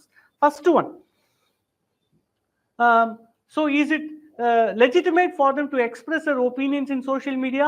Absolutely. 19(1)(a அததான் சொல்றாங்க இல்லையா, article 19(1)(a gives them the freedom to express. சரி, ஆனா what about regulatory oversight? So first issue, governance issue என்னன்னா, the need to balance media freedom with regulatory oversight. ஏன்னா அவங்களை regulate பண்ண ஆரம்பிச்சோன்னு வைங்களா, they will say that it is a violation of fundamental rights அப்படின்னு சொல்லுவாங்க. ஆனா we cannot leave them open also. So that balance பண்றது first difficulty in governance, the balancing the media freedom and the right to express. Second, இந்த மாதிரியான societal லென்ஸா வரும்பொழுது நம்மளுக்கு தெரியும் இதுல இருக்கக்கூடிய இன்னொரு முக்கியமான பிரச்சனை என்ன அப்படின்னா, இதுல ஒரு டிவைட் வர ஆரம்பிச்சிடும். ஃபர்ஸ்ட் என்னன்னா, not everybody are creating content இல்லையா. அப்போ யாரு நினைக்கிறாங்களோ, for example you know there's a prevalence of the influencer economy is now growing in India. They started promoting certain illegitimate advertisements, certain betting apps, which are in fact affecting the lives of thousands of people. அப்போ இந்த media societal லென்ஸா இருக்கிறது, it also is causing certain disadvantagesன்றதை நம்ம புரிஞ்சுக்கிறோம். அப்போ என்ன அப்படின்னா, இது நடக்காம இருக்கணும்னா இந்த ஷிஃப்ட் பற்றிய அந்த அவேர்னஸ் சாதாரண மக்களுக்கு இருக்கணும். அப்பதான் they can discriminate what is a good news, what is a fake news. அதுதான் next governance challenge, the need for media literacy. We use the word media literacy, the need for media literacy for citizens. As I said earlier, I have a lot of time difficulties, which is why I'm going little faster. Otherwise, I wanted to ruminate on this. ரெண்டு மூணு thinkers சொல்லலாம், but because of paucity of time, I'm moving on.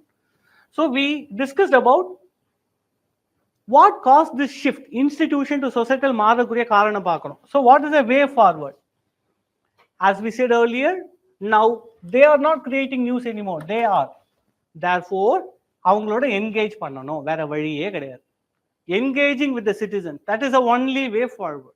Engaging with the citizens to co-create policies, that is the only way. Reflecting Robert Putnam's social capital theory. Robert Putnam's social capital theory. So according to Robert Putnam, social capital is the primary driver for developmental agenda. இந்த developmental அஜெண்டாக்கு social capital தான் வேணுமா, economic capital கிடையாது. Please understand, differentiate. So social கேபிட்டல்னா என்ன, demography, அந்த டெமோகிராஃபியோட educational status, இதை தான் நம்ம சொல்லணும். So we need to engage with the citizens to co-create policies. That could be the way forward. சரி, move to the next. Question number 2A. McGregor's theory is known for what? Motivation theory, இல்லையா? சரி. McGregor theory X and theory Y. It's talk about managerial style, right? Managerial style தானே பேசுறாரு. It's talk about managerial style. Theory X managers, theory Y managers அப்படின்னு சொல்லுவார். இவர் என்ன சொல்றாரு, the McGregor's theory X and theory Y provide insights into human motivation at the workplace differently. இது கொஞ்சம் complicated மாதிரி உங்களுக்கு தோணும், பட் கொஸ்டின் சிம்பிளா என்ன தெரியுமா கேட்கறாங்க, தியரி எக்ஸுக்கு மேனேஜர்ஸ்க்கும் தியரி ஒய் மேனேஜர்ஸ்க்கும் இருக்கிற வித்தியாசம் என்ன? அதாவது என்னன்னா, தியரி எக்ஸ் மேனேஜரும் ஹியூமன் மோட்டிவேஷனை தான் கன்சிடர் பண்றாங்க, தியரி ஒய் மேனேஜரும் மோட்டிவேஷனை தான் கன்சிடர் பண்றாங்க. ஆனா இவங்க பார்க்குற பார்வை வேற, டிஃபரெண்ட், இவங்க பார்க்குற பார்வை வேற. That's what it chase. Into human motivation at the workplace differently, examine in detail. This is the question. Okay. In the question or the context, I would like to go a little faster. Please understand it. இப்போ நம்ம என்ன பார்க்குறோம்னா, see, I always believe இதுக்கு டைரக்டா answer சொல்றதை விட I would like to explain to you guys the context. இந்த கொஸ்டினோட context என்ன, what, அதாவது என்னன்னா, இப்போ if I put a dot, rather than talking about the dot, I want to see what is around the dot and the context. So in the question or the context பாருங்க, human motivation different இருக்கு அப்படின்றாங்க. Theory X is different, theory Y is differently looking at the human motivation. இதுதான் context. So இது நம்ம எப்படி நம்ம apply பண்ணணும் அப்படின்னா, there is an ongoing shift. Okay, there is an ongoing shift from rigid Weberian bureaucracy. அதாவது என்னன்னா, இந்த ஷிஃப்ட் எப்படி இருக்குன்னா, from rigid Weberian bureaucracy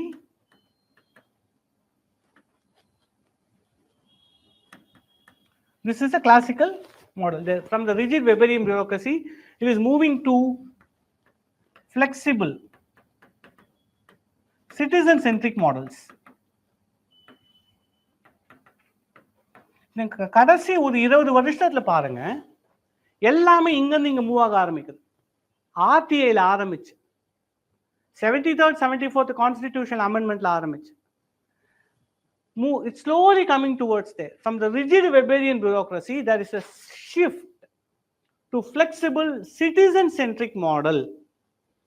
அப்போ இந்த ஷிஃப்ட் வரும்பொழுது எந்த மாதிரியான ஹியூமன் மோட்டிவேஷன் பியூரோக்ரஸியை ஃபாலோ பண்றாங்க, தியரி எக்ஸை ஃபாலோ பண்றாங்களா, தியரி ஒய்யை ஃபாலோ பண்றாங்களான்றது முக்கியம். That is what I'm talking about.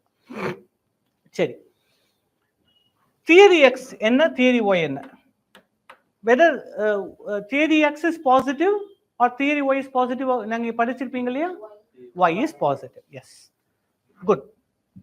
So theory X, okay, this theory X, McGregor's theory X and theory Y பார்த்தீங்கன்னா, it was published in his book The Human Side of Enterprise 1960. முடிஞ்ச அளவுக்கு இந்த மாதிரியான references let it be in your answers. இப்போ 1887 Woodrow Wilson சொல்றேன்னா, the science of administration, papers on the science of administration, அந்த மாதிரி அதோட ரெஃபரன்ஸ் சோர்ஸ் நீங்க சொன்னீங்கன்னா it will be more good. So this theory X and theory Y, okay, என்ன சொல்றாங்க, to understand managerial assumption about human motivation, about employee motivation. அதாவது ஒரு எம்ப்ளாயியை எது மோட்டிவேட் பண்ணோம் அப்படின்னா, அந்த மேனேஜர் என்ன புரிஞ்சிருக்காரு, the manager's assumption about employees motivation.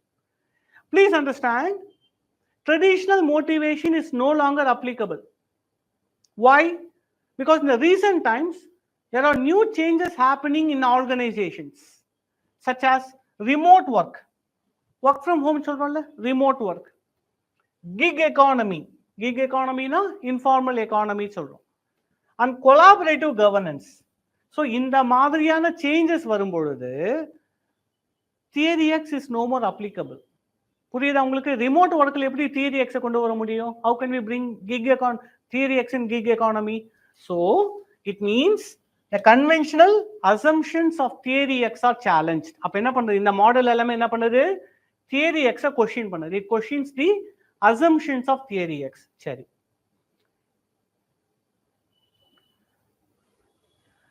Theory X அவங்க என்ன பொதுவா அஸ்யூம் பண்றாங்க, they actually look at the employees in a negative light, இல்லையா? மேனேஜர்ஸ் என்ன பண்றாங்க, எம்ப்ளாயிஸை நெகட்டிவா பாக்குறாங்க. they look at the employees in a negative light. Example like அவங்க லேசி நினைக்கிறாங்க. Managers considers employees as lazy, they lack ambition. அப்ப என்ன பண்ணணும், அவங்களை வெளியில இருந்தாலும் புஷ் பண்ணணும், need external control. This is what theory X is about. அப்போ இந்த மாதிரியான எம்ப்ளாயிஸ் இருந்தா மேனேஜர் எப்படி இருக்கணும்? அத்தாரிட்டேரியனா தானே இருக்கணும். ஏன்னா அவங்க lazy. So it believes in authoritarian leadership such as Taylorism. அப்போ அவங்களை எதன் மூலமா தான் அவங்களை வேலை வாங்க முடியும்? How can they be motivated? Using rewards or punishment. Reward தந்தோ இல்ல பனிஷ்மெண்ட் தந்தோ தான் அவங்கள மோட்டிவேட் பண்ண முடியும். இதுதான் தியரி எக்ஸோட பிலீஃப். ஆனா தியரி ஒய் பாத்தீங்கன்னா இட் இஸ் ஹியூமனிஸ்டிக் அசம்ஷன். ஸோ இந்த இடத்துல அவங்க என்ன சொல்றாங்கன்னா, employees are self motivated. It is a positive approach. Theory Y managers have a positive approach. So அதை தான் ஃபுல்லா சொல்றாங்க. ஸோ மோட்டிவேஷன் எப்படி வருது? For the employees they receive motivation intrinsically. They get their motivation in the way they do their jobs. Job satisfaction, recognition, growth. So theory X manager is a strict manager. Theory Y manager is an authoritarian manager. Theory Y manager is a collaborative manager. அப்படின்னு சொல்லலாம். Is an authoritarian manager. Theory Y manager is a collaborative manager. சரி, அப்போ theory எக்ஸுக்கு எது மோட்டிவேஷனா வருது? What is the motivation for the theory X? பாத்தீங்கன்னா எக்ஸ்ட்ரின்சிக்ல இருந்து வெளியில இருந்து தான் அந்த மோட்டிவேஷன் வரணும். எப்படி? Either by salary or penalties. So theory எக்ஸ்ன்னு வரும்போது புரிஞ்சுக்கங்க, இந்த வேர்டு முக்கியமா இருக்கணும். Extrinsic motivation. Theory X should emphasize about extrinsic motivation. Theory Y, intrinsic motivation. They get their motivation themselves. Manager சொல்லணும்னு அவசியம் கிடையாது. They get their motivation themselves. Okay.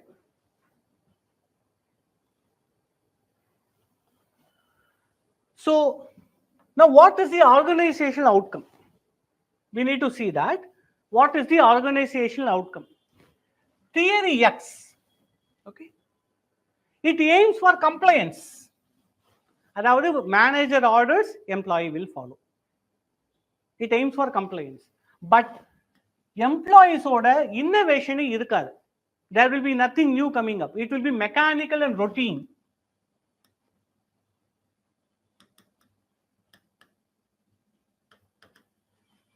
But theory Y பாத்தீங்கன்னா shows creativity with high morale. Theory Y இருக்கிறவங்க they shows creativity with high morale. In fact இந்த theory எக்ஸை நம்ம எதோட ஆக்சுவலா கம்பேர் பண்ணலாம் அப்படின்னா, we can in a way compare it to bureaucracy.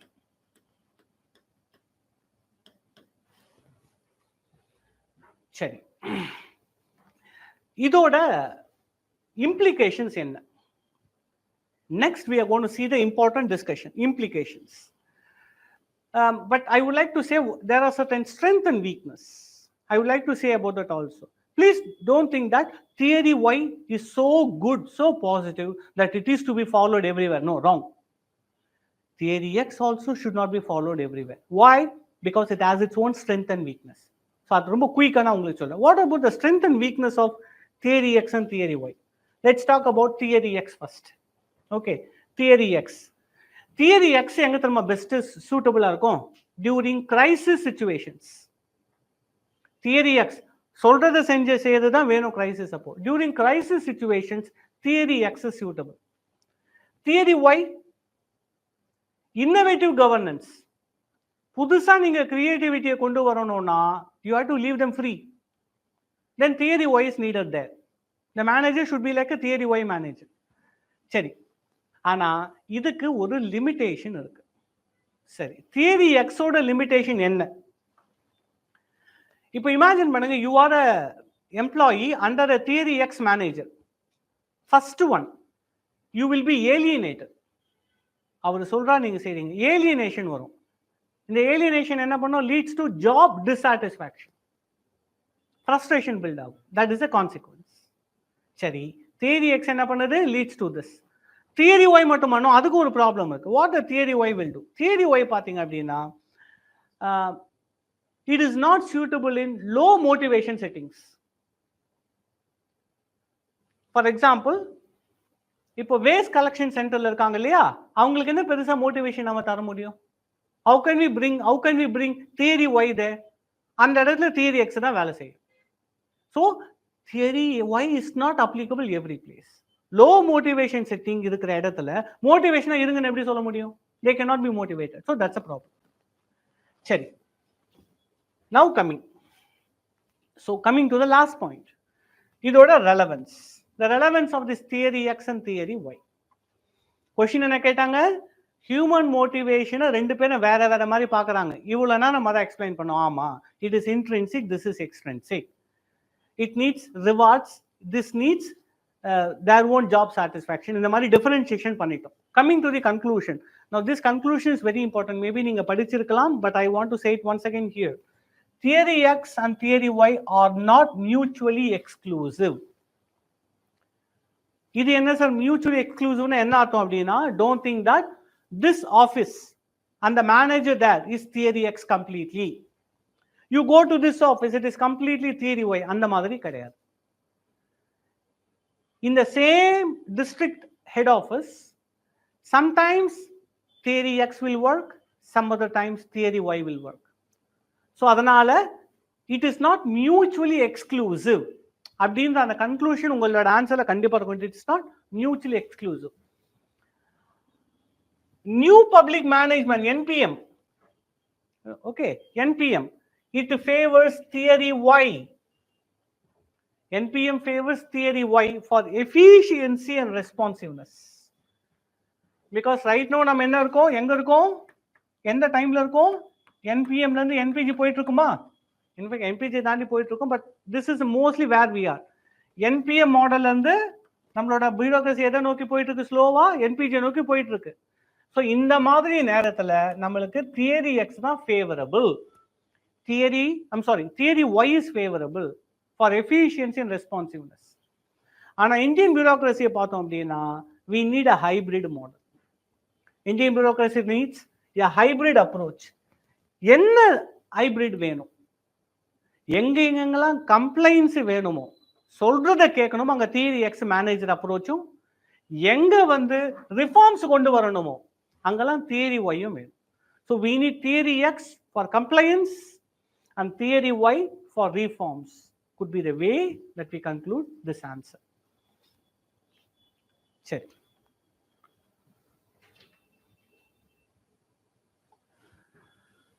question number B. Good governance adds normative and evaluative attributes to the process of governing. சரி, governing-ன்றாங்க. இது என்ன பண்றேன்? I'm changing it into the word governance. Governance-னா என்ன? An act of execution. Executing, an act of executing. இதான் governance அப்படின்னு சொல்லுவோம். ஒரு பாலிசியை எக்ஸிக்யூட் பண்றது தான் we call it as governance. ஆனா the question is saying good governance. அப்போ ஒரு governance execution of a policy எப்போ குட்டா மாறும்? Only then governance becomes good governance, right? So இது குட்டா மாறுது, குட் கவர்னன்ஸா மாறுது. இது எப்போ குட் கவர்னன்ஸா மாறும்னு சொல்றாங்கன்னா with normative and evaluative attributes. இதுதான் question. This is what question is asking. ஒரு கவர்னன்ஸ் எப்போ good கவர்னன்ஸா மாறுதுன்னா when the normative and evaluative attributes are added to the governance. This is the question. Once again, இதுக்கு context என்ன சொல்லலாம்? As of now, public administration in India faces numerous challenges. The issue of transparency. Second, inefficiencies. Example, project delays. Inefficiency என்ன அர்த்தம்? Project ஆரம்பிச்சு 20 வருஷம் ஓட்டிட்டு இருக்காங்க, இன்னமும் முடியல. Inefficiencies such as project delays and social exclusion. Public அட்மினிஸ்ட்ரேஷன்ல இந்தியாவில் இருக்கக்கூடிய 3 முக்கியமான ப்ராப்ளம் இது. Transparency, inefficiency, social exclusion of marginalized groups.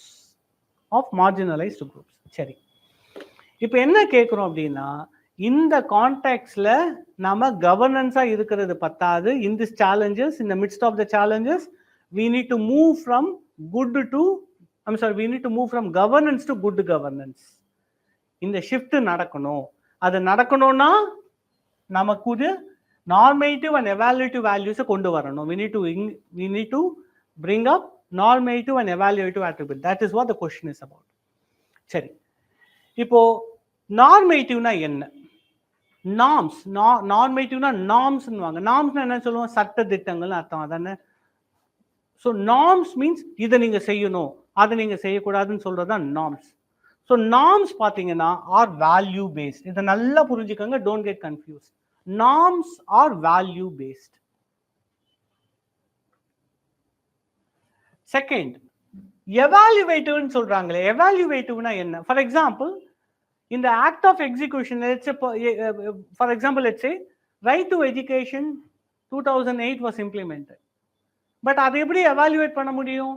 We can evaluate the right to education act only by knowing how much is school enrollment or how much is school dropout has reduced. நாம எதுனா பண்ண முடியும். So அது எப்படி பண்ண முடியும்? Performance assess பண்றது மூலமா தானே பண்ண முடியும். So evaluation means performance assessment. அதாவது நார்மேட்டிவ்னா வேல்யூ பேஸ்டு, எவாலுவேட்டிவ்னா பெர்ஃபார்மன்ஸ் பேஸ்ட். சரி, ஸோ குட் கவர்னன்ஸ் என்ன அப்படின்னா, ஃபார் எக்ஸாம்பிள், குட் கவர்னன்ஸ் உங்களுக்கு தெரிஞ்சிருக்கும், பட் ஒரு எக்ஸாம்பிளோட மட்டும் நான் சொல்றேன். For example, establishing RTI is a good governance. But RTI என்ன கொண்டு வந்தது?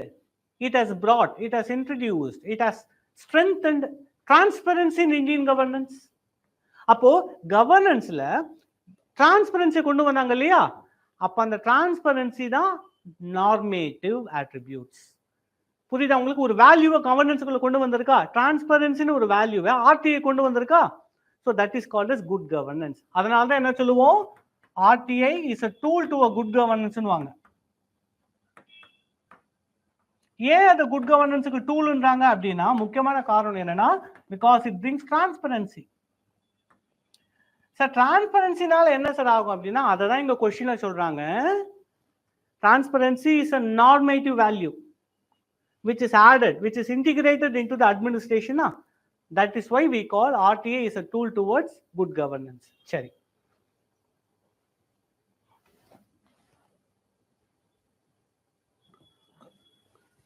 நெக்ஸ்ட் நான் பார்க்க போறோம். இந்த குட் கவர்னன்ஸ் சொல்றாங்க. சரி, please understand, now we are talking about good governance. அப்ப அதுக்கு என்ன இருக்கணும்? நார்மேட்டிவ் அட்ரிபியூட்ஸ் இருக்கணும், எவாலுவேட்டிவ் அட்ரிபியூட்ஸ் இருக்கணும். அது என்னன்றதை பார்க்கணும். ஸோ என்னென்ன normative attributes? Transparency, accountability, equity. You can write on your own. Rule of law. Another example, சரி, இந்த நார்மேட்டிவ் அட்ரிபியூட்ஸ் நம்ம எப்படி மெஷர் பண்ணோம்? It's only value addition. எப்படி மெஷர் பண்ணலாம்? For example, human development index, sustainable development goals, these are value based மெட்ரிக்ஸா? இந்த value based metrics and value based measurement தானே. சரி, next, evaluative attributes. What are the evaluative attributes that you have for this? So evaluative attributes, அதாவது performance measure பண்ணணும். Please understand, performance measurement, and that is through effectiveness, efficiency. Example, MyGov platform அப்படியே சொல்லலாம். For this evaluative attributes we can give MyGov online portal as an example. அதாவது இது எப்படி சொல்லலாம் அப்படின்னா, இன்னொரு விதத்துலையும் சொல்லலாம். ஏற்கனவே சொன்னோம் இல்லையா, we need to bring certain phrases when we answer. அது எப்படி சொல்லலாம் அப்படின்னா, நார்மேட்டிவ் என்ன தெரியுமா? வாட் ஆட் டு பி, என்ன இருக்கணும்ன்றது. That is called as normative attributes. எவாலுவேட்டிவ்னா என்னன்னா, how judged.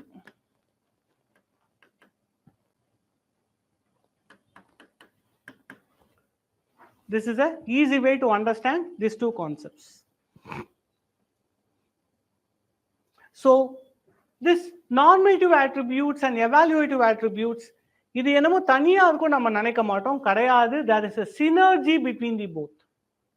Synergy na they act together. இது என்ன தனித்தனியா இருக்குன்னு நினைக்காதீங்க. good governance-ல ரெண்டுமே integrate ஆயிருக்கு. That is the synergy between the normative attributes and the evaluative attributes. என்ன அந்த synergy? Let's talk about it. For example, let's take transparency as an example. Transparency as a normative attribute. Transparency என்ன சொன்னோம்? What ought to be. என்ன இருக்கணும்? Transparency இருக்கணும்ன்றமா என்ன இருக்கணும்? Transparency இருக்கணும்ன்றமா? So let's take transparency as an example. So transparency as a normative attribute will help in bringing evaluative attributes. You'll understand it. So transparency as a normative attribute will help in bringing evaluative attributes by fostering trust.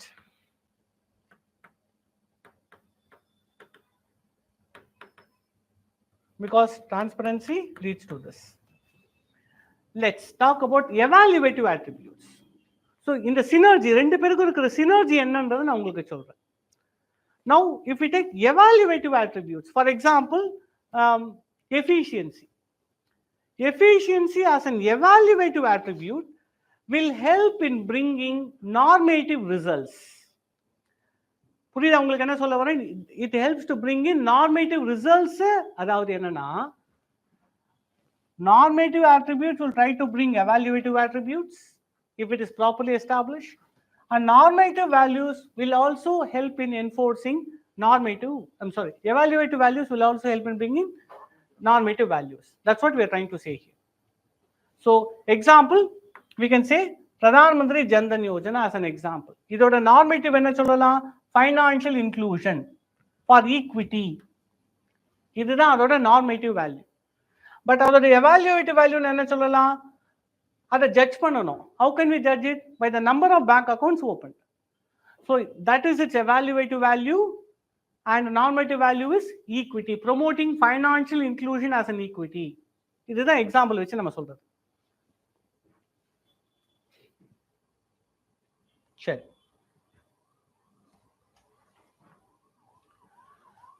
question number C. Regulatory authorities. Examples such as RBI, SEBI. Regulatory authorities are independent. Ama. Effective? Yes. For controlling service delivery activities. Correct. But are subjected to extraneous factors. So they are independent, yes. They are effective, yes. But they are also subjected to external factors. அப்படின்னு கேட்குறாங்க. And they are asking us a question, do you agree? Okay? So எப்பவுமே இந்த do you agree வரும்போது always take a balanced approach. அதாவது never say, no, they are completely independent, there are no external factors. அப்படின்னு சொல்லாதீங்க. And don't say, these guys, RBI is never independent. எப்பவுமே politicians சொல்றதா கேக்குறாங்க. It's only hears what the political parties are saying. அப்படின்னு சொல்லாதீங்க. Take a balanced approach. Because in the question ஓட nature என்ன அப்படின்னா, can you take a balanced approach தான் இந்த question ஓட நீடே கேக்குறாங்க. So இந்த questionல நம்ம பார்த்தோம்னா, இந்த இடத்துல நான் ஏற்கனவே சொன்ன இல்லையா, paradox நிறைய இருக்கு. In public administration there are many paradoxes. This is one such paradox. It is a paradox of regulation.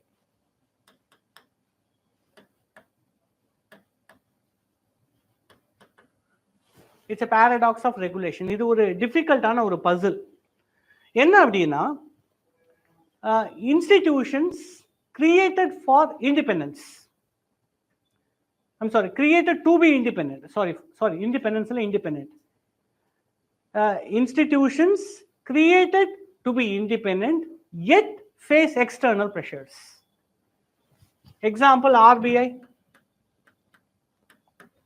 RBI is important for monetary policy, but at the same time, in this monetary policy also, government plays an external role in influencing these monetary policies through monetary policy committees. This is an example of what the question is asking.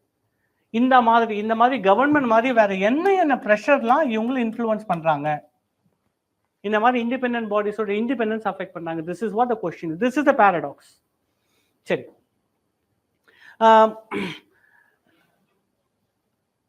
I would like to say very briefly about the regulatory governance. அதாவது இது எல்லாத்தையுமே ஒரு broad umbrella கீழே கொண்டு வரலாம், called as regulatory governance.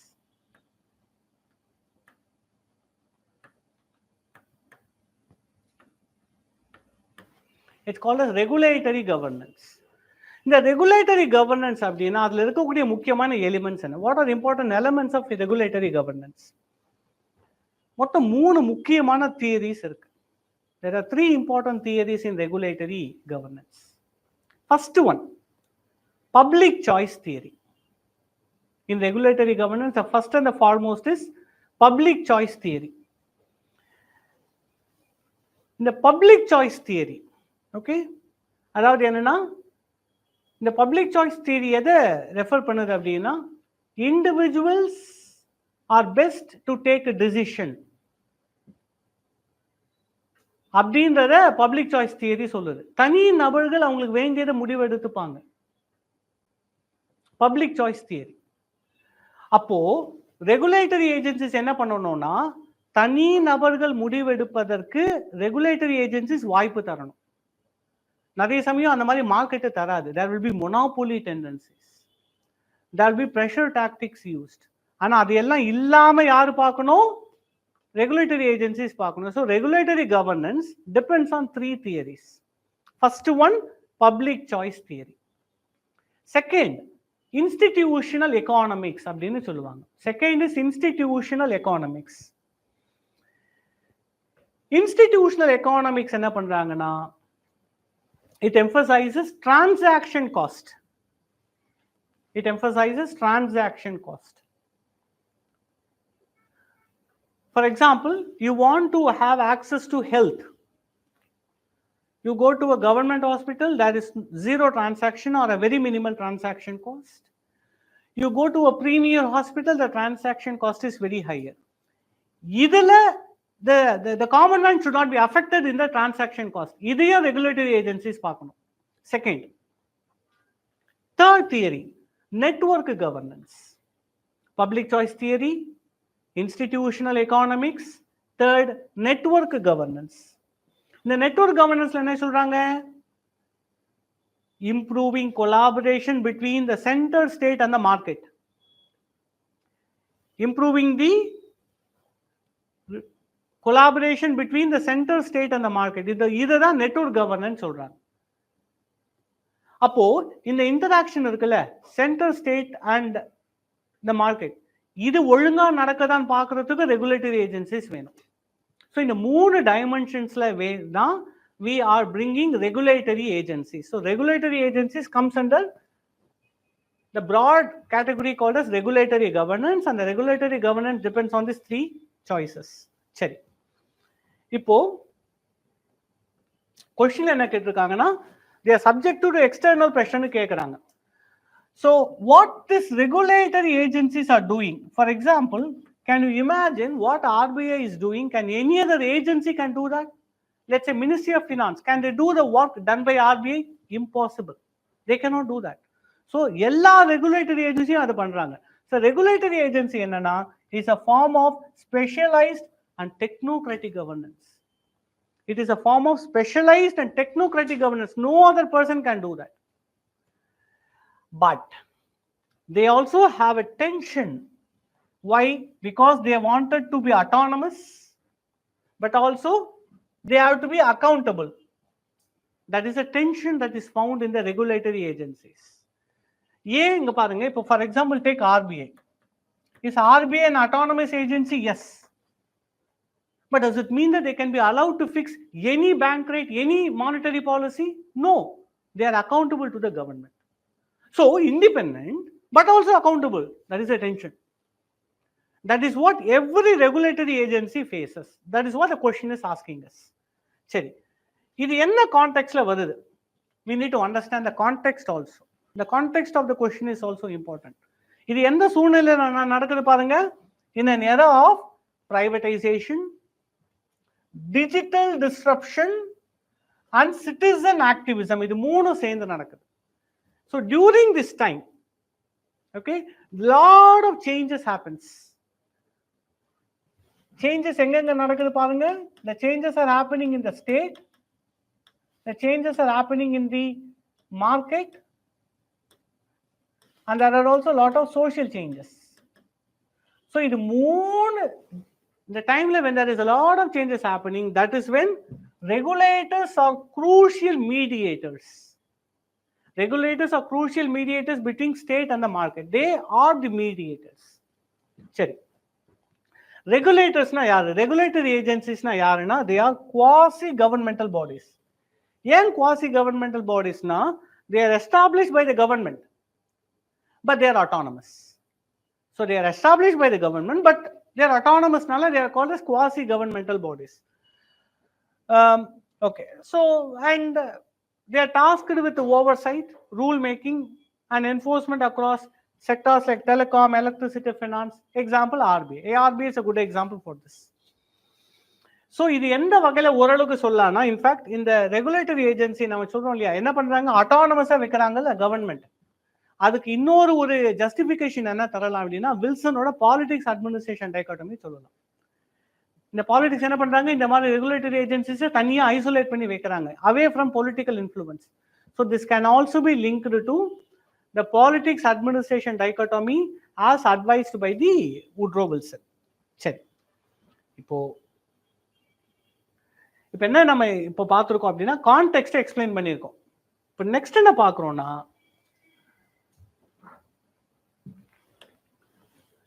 இந்த independence பத்தி சொல்லியிருக்காங்களா கொஸ்டின்ல. How the independence are achieve, the regulatory agencies, how they get the independence. First one, statutory backing, because regulatory agencies are often backed by a law. Second, appointment policies. Why? Because the heads and the members of the regulatory bodies are often independent of political bias. Often, not always, often. So appointment la they are given some freedom. 3, the third reason, illa mukkiyamaana oru reason gavanikkanum. Regulatory agencies are not part of any government ministry. Regulatory agencies are not part of any government ministry, and they are autonomous entities. They are not part of any government. Adanaliyum they get their freedom. They are not part of any ministry. Next, they report not to any ministry. RBI don't report to Ministry of Finance. They report directly to the Parliament. So they don't report to any ministry. They are not part of any ministry. They report directly to the Parliament. So these reasons gives them the independence that is required. Seri. Next, how effective they are in controlling service delivery. That's the next part of the question. How effective they are in controlling the service delivery. First, these regulatory agencies, okay, they ensure quality, affordability, and accessibility. A good example we can say for that is Competition Commission of India.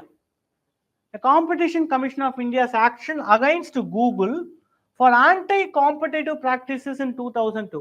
So இங்க என்ன பண்றாங்க, Google அப்படின்றவங்க, okay, civil சொசைட்டியை influence பண்றாங்க. ஏற்கனவே என்ன பார்த்தோம், கூகுள்ன்றது என்னன்னா part of the மார்க்கெட்டா. ஸோ ஸ்டேட் இருக்காங்க, மார்க்கெட் இருக்காங்க, சிவில் சொசைட்டி இருக்காங்க. So when they abuse one, regulatory agencies come in to rescue them. நம்ம முன்னாடி பார்த்த அதே விஷயம். So இது முக்கியமான ஒரு example. The impact of regulatory agencies we can see most through that example of Competition Commission of India's action against Google for anti-competitive practices in 2002. So வேற என்னெல்லாம் பண்றாங்க? What are the other good things? The first, next is they are experts. நான் சொன்னேன் இல்லையா, regulatory agencies are experts. So they are known for technocratic oversight. They are known for technocratic oversight.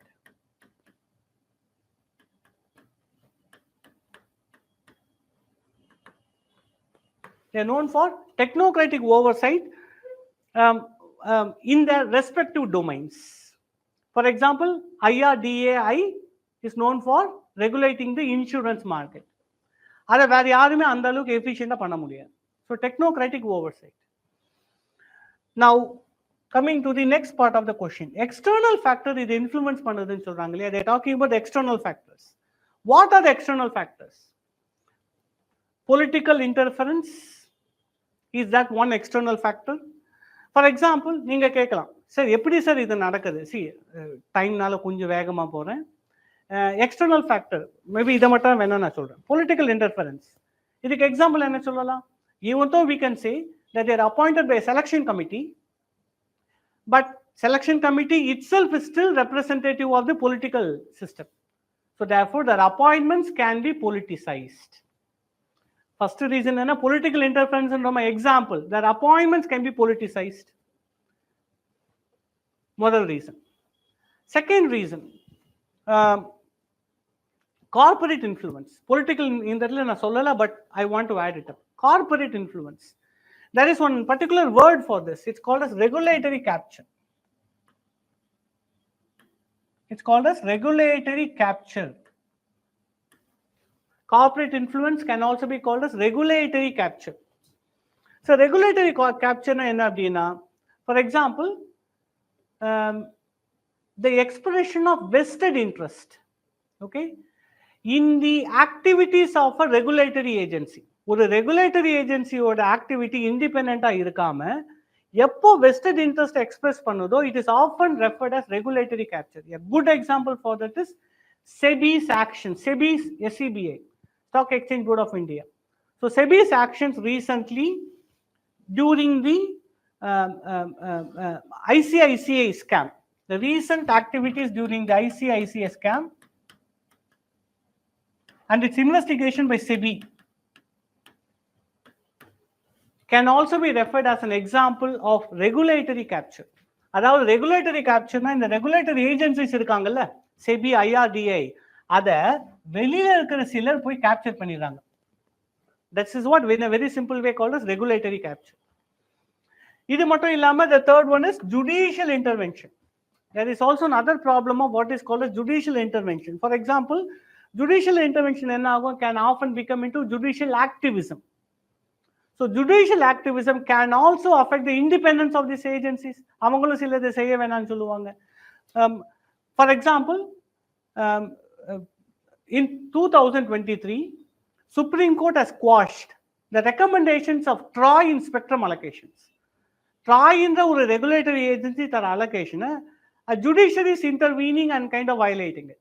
இதுதான் judicial. அப்போ அவங்களோட independence affect ஆகுதா? So this is an example of judicial intervention.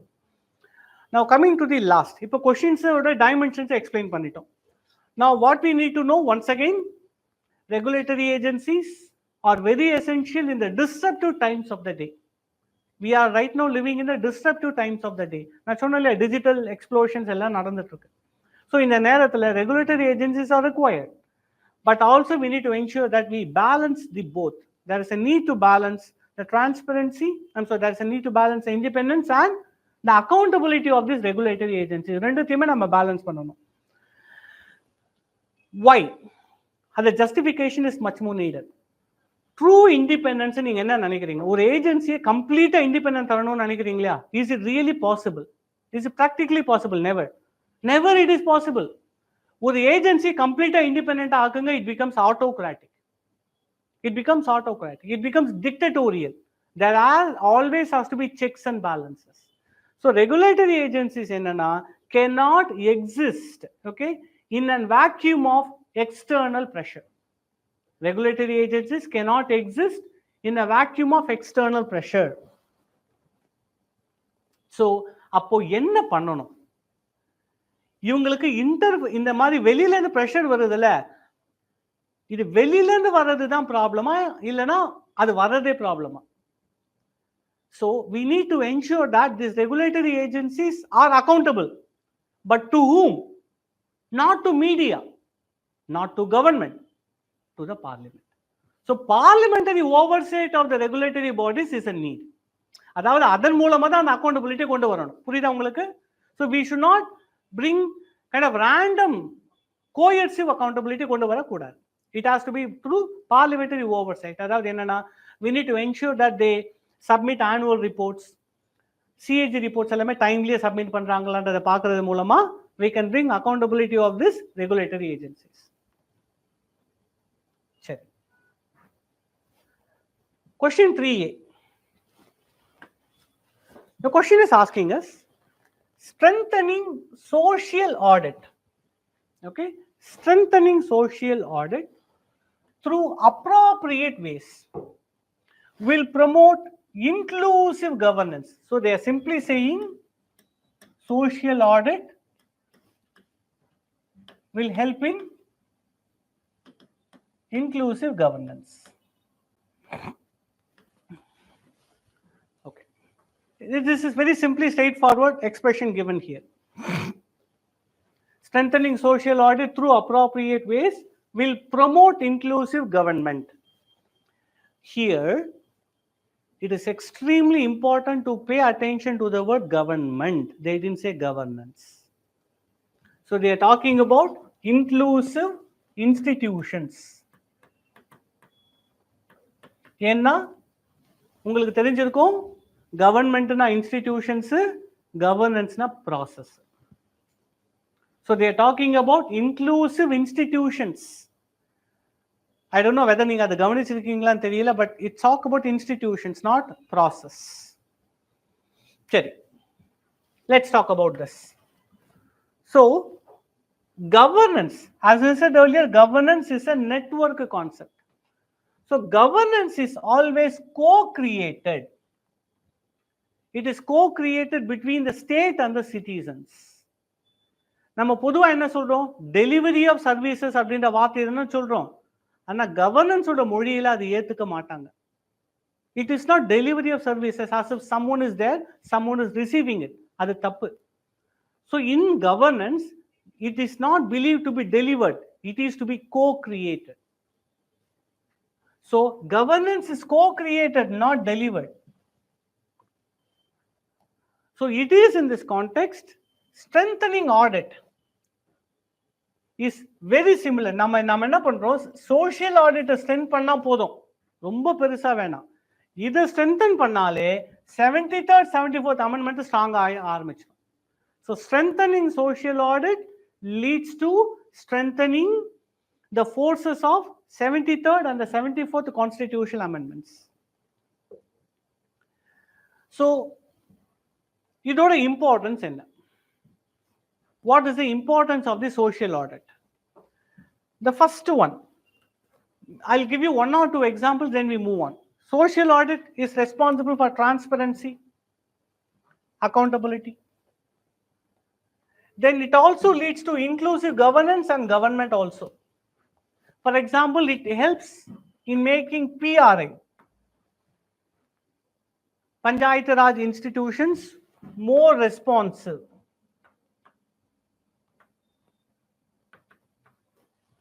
Okay, it also helps in reducing institutional corruption.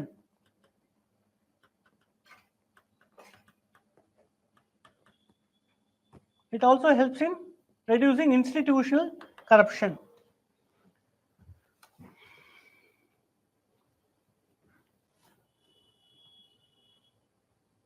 Okay, but what are the challenges in its implementation?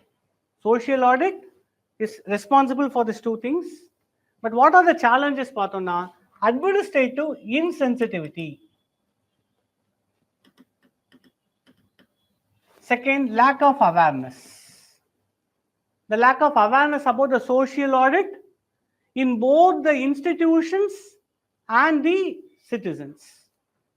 Seri, what are the ways to strengthen the social audit? So as we already seen, social audit is another way for the strengthening of 73rd and the 74th amendment. Now how can we strengthen it? The most important is institutionalization in all welfare schemes. இப்போதைக்கு பாத்தீங்கன்னா MG NREGAல இருக்கு, But in the மாதிரியான welfare schemes எல்லாத்துலயுமே we need to bring social audits. So institutionalization in all welfare schemes. Second, இது எப்படி கொண்டு வரலாம்? By creating certain frameworks such as National Social Audit Framework. We can bring such frameworks and standardize it. Next, digital platforms, because digital platforms helps the dissemination of social audits. So digital platforms. Then this is most important, strengthening section 17 of MG Enriga Act, which mandates social audits.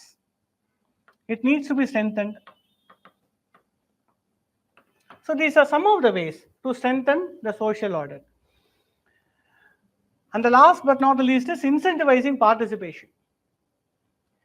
Coming to the last of this question. So there is a move from rule-based bureaucracy to citizen-centric governance. This is a movement happening. And in the movement, social audit will play an important role in this move from rule-based governance to citizen-centric governance.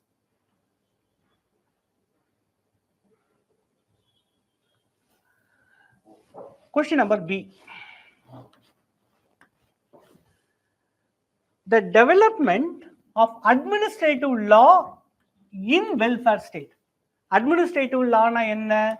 It is a law that is particularly pertaining for the actions done by the executive.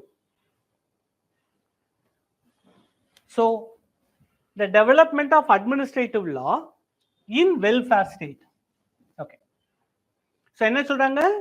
In a welfare state, administrative law is developing. Appo welfare state illana administrative law varaliya? That's a question I'm asking. Please understand it. So with the emergence of the welfare state, administrative law is development. இப்படி வந்ததுனால என்ன ஆயிடுச்சு சொல்றாங்கன்னா, tribunals are essential. Administrative tribunals have become necessity-ன்றாங்க. So இது எப்படி நம்ம அதை organise பண்ணலாம் அப்படின்னா, வெல்ஃபேர் ஸ்டேட் வராங்க. வெல்ஃபேர் ஸ்டேட் என்ன பண்றாங்க? It results in expansion of the state functions. And the expansion of the state functions means the administrative departments wield extraordinary power. And when they wield extraordinary power, their actions has to be adjudged by established norms. அதை adjust பண்றதுக்காக நம்மளுக்கு norms வேணும். அதுக்காக administrative லாவை கொண்டு வரும். அந்த administrative லாவை கொண்டு வந்துட்டோம்னா it cannot be tried in normal courts. They need a special court dedicated for this. அதனால administrative tribunals வந்துடுச்சு. This is what the crux of this answer. So it goes in this order. So first என்ன சொல்லணும்? You need to talk about rise of the welfare state, which results in proliferation of administrative functions. With the proliferation of administrative functions, for example, health, the government started looking for health, education, idhilala government vara aarambichidhu. Insurance, transportation. So that is a proliferation of administrative functions. So because of the proliferation of administrative functions, there is a need for administrative law. Administrative law vandadanaala there is a need for administrative tribunals. This is the question. This is what our answer also can be. Now, if we say tribunals, is there any key constitutional provision related to that? Yes, 323A and B. 323A and 323B. In the 323A, administrative tribunals for public service matters can be constituted only by the parliament. That's 323A. Administrative tribunals for service matters can be constituted only by the parliament. Matta vishayathukana tribunals for taxation, land reforms can be established by both parliament and the state assemblies. That's what 323B says. So that's something kind of a tidbit, Madhuri.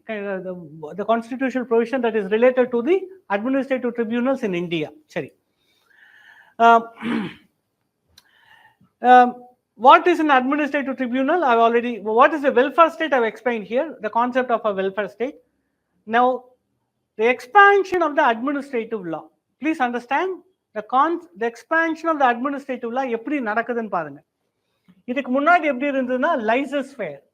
No, laissez faire, it is actually capitalist தான் அப்படி சொல்லுவாங்க. Capitalist market determined.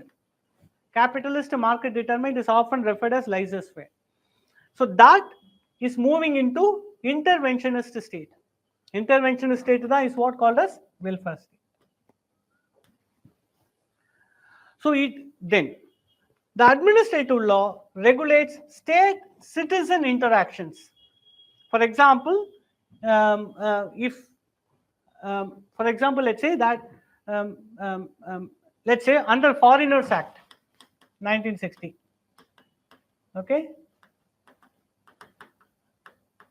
DM district magistrate enna pandrarna, a person is disclosed as an alien foreigner and to be deported. இவங்க normal court approach பண்றதை விட, because normal court அவங்க லிட்டிகேட் பண்ணி அந்த ப்ரொசீஜர்ஸை follow பண்ணி அவங்க அதை before they come up, it's gonna take long time and they will be deported before that. So ரொம்ப குயிக்காக அவங்களுடைய கேஸை ரெப்ரசென்ட் பண்ணணும் அப்படின்னா ஃபார் திஸ் பர்டிகுலர் ஆக்ட், ஏன்னா இது இந்த ஆக்ட் நீங்க கவனிச்சீங்கன்னா இது யார் யாருக்கும் நடக்கிற இன்டராக்ஷன்னா ஸ்டேட்டுக்கும் சிட்டிசனுக்கும் நடக்கிற இன்டராக்ஷன் தானே இந்த ஆக்ட் டிட்டர்மைன் பண்ணுது. ஸோ இந்த இடத்துல தான் அட்மினிஸ்ட்ரேட்டிவ் லா வருது. ஸோ இந்த மாதிரி இதுல பாதிக்கப்பட்ட யாராவது ஒருத்தவங்க என்ன பண்ணலாம், they can approach central administrative tribunal and they can litigate against the decisions made by the authorities. If they have the convincing evidence, they can very quickly at a very low cost can overturn the judgment. So enna pannaduna administrative law regulates state citizen interaction. That's the word that we need to understand. It regulates in a state citizen interactions, ensuring fairness and accountability. Sari.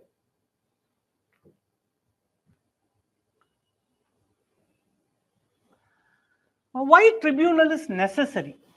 So tribunal enna pannadunu paathom, but why tribunal is necessary? One, the state function has increased. The function of the state has increased. That's the first one. Second, complex regulatory frameworks. For example, GST. It's a very complex regulatory framework.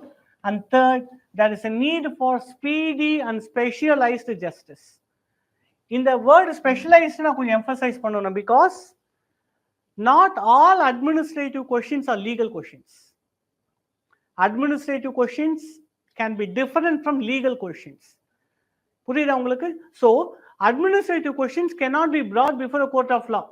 It is better to be brought before an administrative tribunal. That's why we use the word specialized justice. Why? Because these are administrative questions. The tribunal முன்னாடி வரது எல்லாமே administrative questions. Why administrative tribunals are necessary? ஏன் அது அதிகமாகுறாங்க அப்படின்னா, first and the most important is overburdened judiciary. There are about 4 crore pending cases before our courts. 4 crore pending cases. So it is overly burdened. Second, in the administrative law la இருக்கக்கூடிய கேள்விகளை how an ordinary court can address. It needs that specialization, it needs that expertise. So it needs specialized tribunals. So specialization and expertise. 3, speedy justice. So speedy justice is necessary for quicker dispute resolution. It needed for quicker dispute resolution. For example, Consumer Disputes Redressal Forum often completes the process 3 times faster than ordinary courts. So consumer forathla nadakakudi and the process completes 3 times faster than ordinary courts. It means there's a quicker delivery of services. The fourth one, flexibility in procedure. Enna flexibility irukku? Administrative tribunals are less formal than courts. They are not very strict. They are usually less formal than courts. Then the fifth one, cost effectiveness. In what way the tribunals are cost effective? For example, it is very affordable and also it often has state support for litigations. So one, it is very cheaper than ordinary courts, and state support is available for litigation. Therefore, it is also cost effective. So இதனால தான் administrative tribunals are necessary அப்படின்னு சொல்றோம். சரி, coming to the last.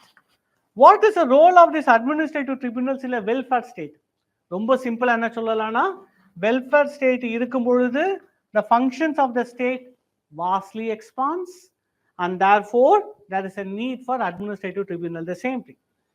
So what is the role for administrative tribunals? The first one, ensuring social justice. Ensuring social justice. நீங்க கேட்கலாம், sir, how the tribunals can be associated with the social justice? First one, access to justice ன்னு சொல்லலாம். Access to justice எல்லாருக்கும் கிடைக்கணும், timely மேனர்ல கிடைக்கணும். அது கிடைக்கலனா it is inequity. கிடைச்சதுனா equity. But can't we say that the tribunals are making access to the justice? Yes. So therefore, access to justice, அதை தான் நாம social justice நீங்க ரெஃபர் பண்றோம். Access to justice. Second, regulating the state power. So regulating state power என்ன அப்படின்னா, இந்த administrative tribunalsல நீங்க யாருக்கு எதிரா litigation பண்றாங்க? It is against government departments. So citizens, they have a grievance forum against state departments. So it regulates state power. Third, supporting economic development. So administrative tribunal supporting economic development. How can we say it supports economic development? Because administrative tribunals provides a fair ground, okay, in the market forces. So in the fair ground enna pannuna, enhances competition. That leads to economic development. Then the fourth, protecting citizen rights. So protecting citizen rights எப்படி சொல்லலாம்? Of course, citizens rights as well as consumer rights. இது ரெண்டுத்தையுமே tribunals are protecting. Okay. Now what are the challenges for this tribunals? Okay, they are doing good job. So welfare state இருக்கிற வரைக்கும் tribunals இருப்பாங்க. But what are the challenges that are associated with this? There are some important challenges. What are they? First one, lack of judicial independence. The first and the foremost problem with the tribunals is lack of judicial independence, inconsistent procedures, limited appeal mechanisms, overlap with the courts. Because நிறைய இடத்துல இவங்க கிட்ட litigate பண்றதையே நமக்கு normal கோர்ட்ல litigate பண்ண முடியும். So there's a overlap. அதாவது exclusionary jurisdiction இவங்களுக்கு கிடையாது. So these are the important challenges which are associated with these tribunals. So நம்ம என்ன மீன் பண்றோம்? Coming to the conclusion, administrative tribunals are an essential institution in a welfare state. இந்த administrative tribunal அப்படின்னா welfare stateக்கு ரொம்ப முக்கியம் அப்படின்னு நம்ம எஸ்டாப்ளிஷ் பண்றோம். ஸோ அவங்க எதுக்கு நடுவில் பண்றாங்க? They bridge the gap. The administrative tribunals bridge the gap between எதுக்கு நடுவில்? Between administrative efficiency and judicial fairness. Administrative efficiency and judicial fairness. இது ரெண்டுத்துக்கும் இடையில இருக்கிறவங்க தான் the administrative tribunals. சரி,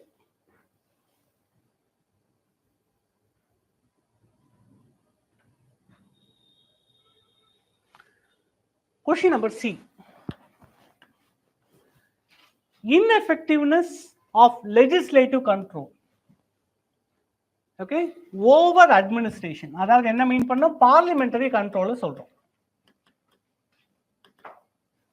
Ineffectiveness of legislative control over administration, parliamentary control. என்ன சொல்றாங்க? Ineffective. So it is not effective. They can stem from various factors. Many reasons can make parliament not to be effective in controlling the administration. அப்ப என்ன சொல்றாங்க? Therefore, in ensuring effectiveness, அது effective-ஆ மாத்தணும்னா a comprehensive approach is need of the hour. அப்ப question என்ன சொல்லணும்னா, you need to bring how to reform the parliamentary control over the executive and how to make it effective.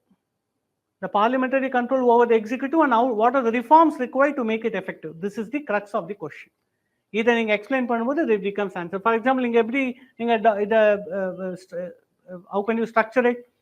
You can structure it parliamentary control. Basics. What is the parliamentary control over administration? Any in a domain they control. What are the domains that they control? Second, what are the pros and cons of this regulation? Next, what are the factors that affect this? Factors affecting this control. So you can bring order like this. But in the I'm having another approach. But in the you can go like this. Every structure good. Check.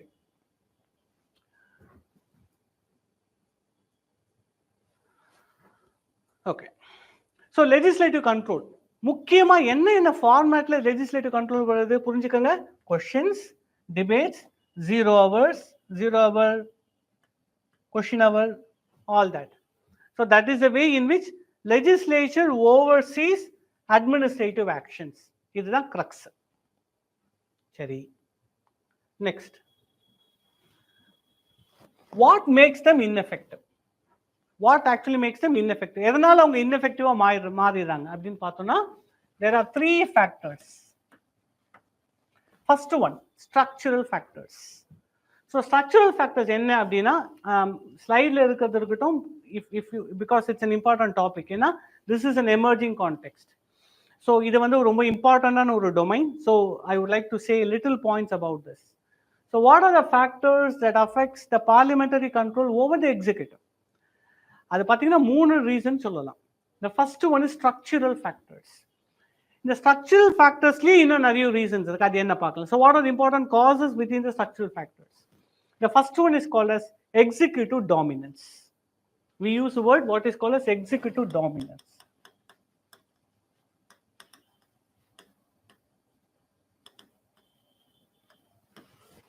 Executive dominance. What is this executive dominance? The legislature power has been overtaken by the executive, in which the actions of the executive is not scrutinized properly. அதாவது in a simple words, if I say less space for legislative scrutiny. அதாவது டிபேட்டோட குவாலிட்டியோ இல்ல the law that has been introduced, how much it is debated, how much it is being discussed in the parliamentary space, it has been vast decreasing, it has been vast decline. So இதுதான் என்னன்னு சொல்றோம். So therefore executive சொல்ற almost everything is accepted by the parliament na, it is not scrutinized na, it is executive dominance. So that is the first thing. அப்ப என்ன ஆயிடுது, parliament is becoming subservient to the executive. It is not controlling the actions of the administration. So executive dominance. Second, இன்னொரு முக்கியமான structural reason என்ன தெரியுமா, anti defection law.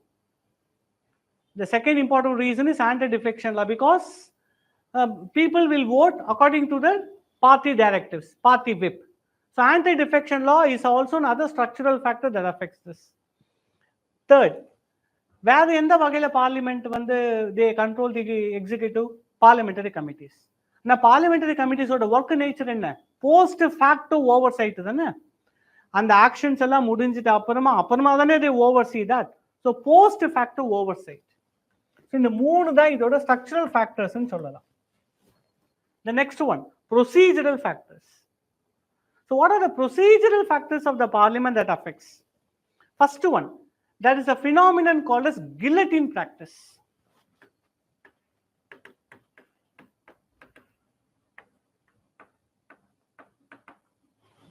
That is a phenomenon called as guillotine practice. Guillotine practice na enna theriyuma,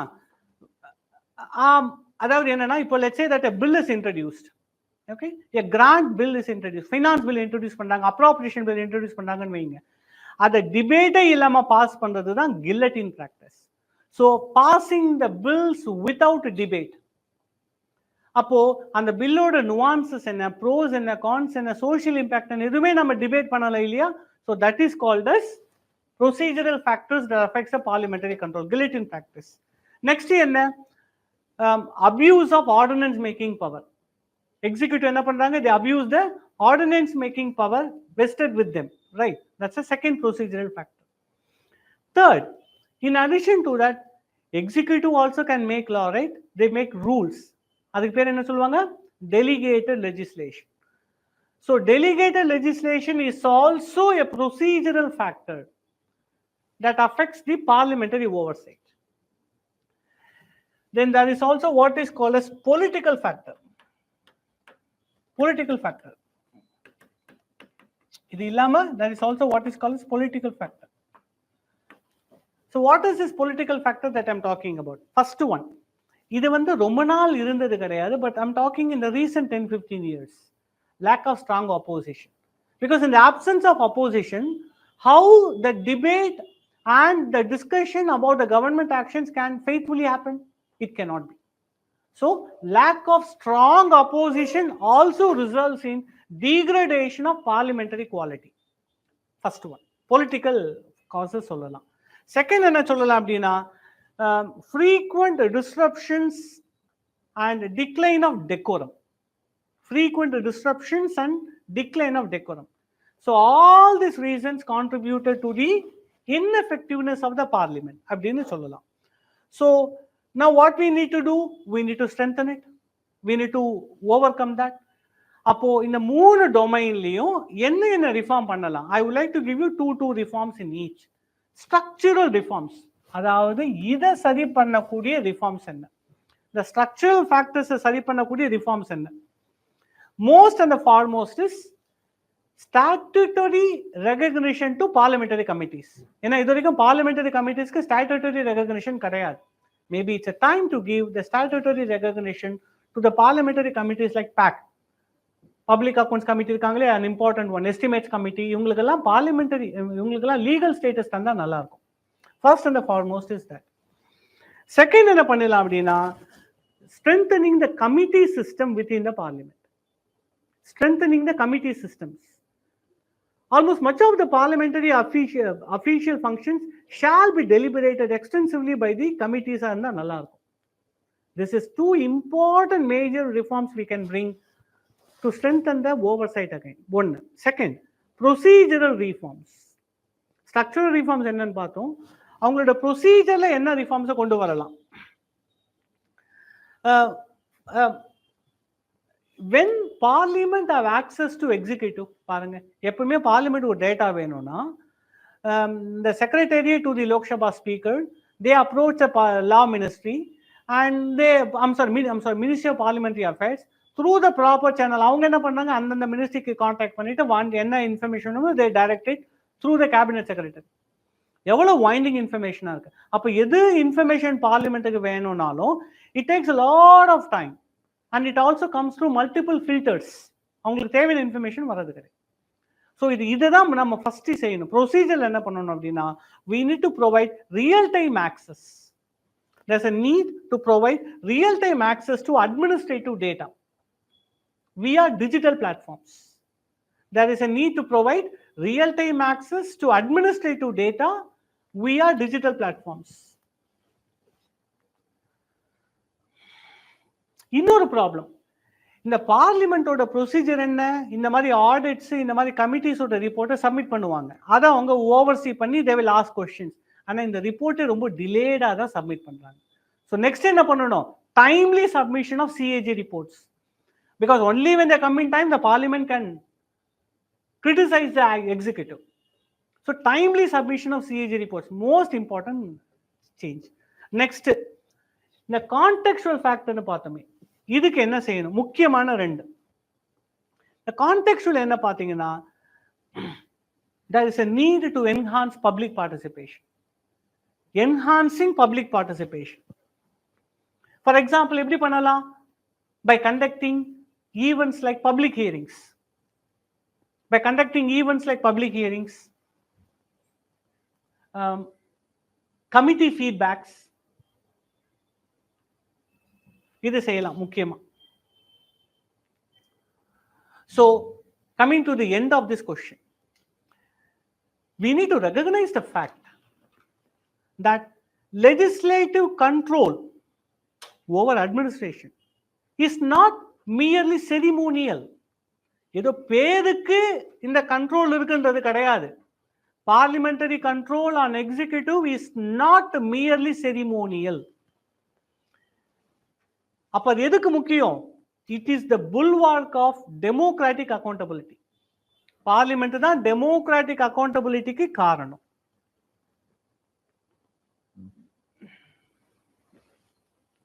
So, a robust legislative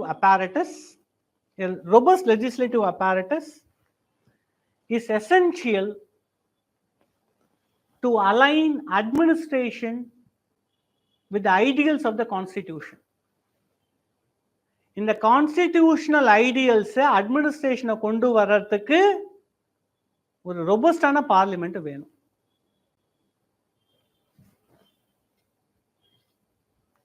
சரி, next one.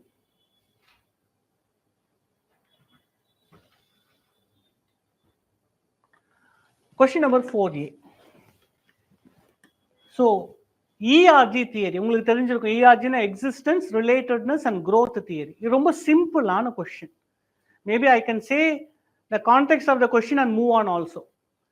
ERG theory of motivation attempts to reconceptualize the theory of hierarchy of needs.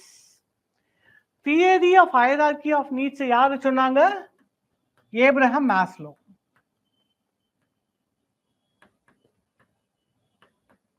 ERG theory யார் சொன்னாங்க? Clayton Alderfer.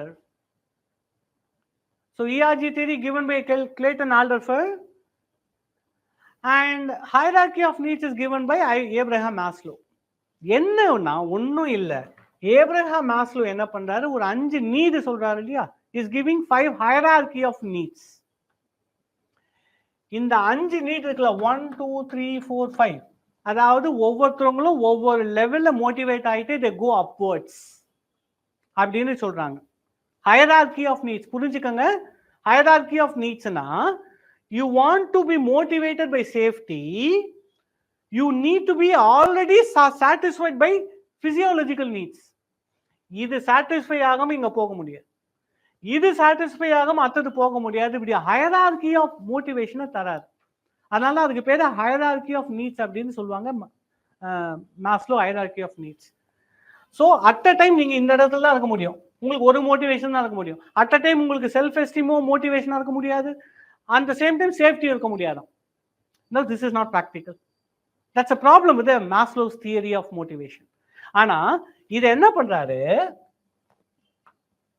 இந்த 5 motivational நீட்ஸா இருக்கிறத 3 தியரியா 3 நீடா மாத்ததான் ERG. அதாவது 5 NEET இருக்கு இல்லையா, அதை 3ஆ மாத்துறாங்க ERG. அப்ப என்ன பண்றாங்க? காம்ப்ளெக்ஸா இருக்கிற ஒரு தியரிய ரீகான்செப்சுவலைஸ் பண்ணி சிம்பிளா மாத்துறாங்க இல்லையா, அதுதான் question.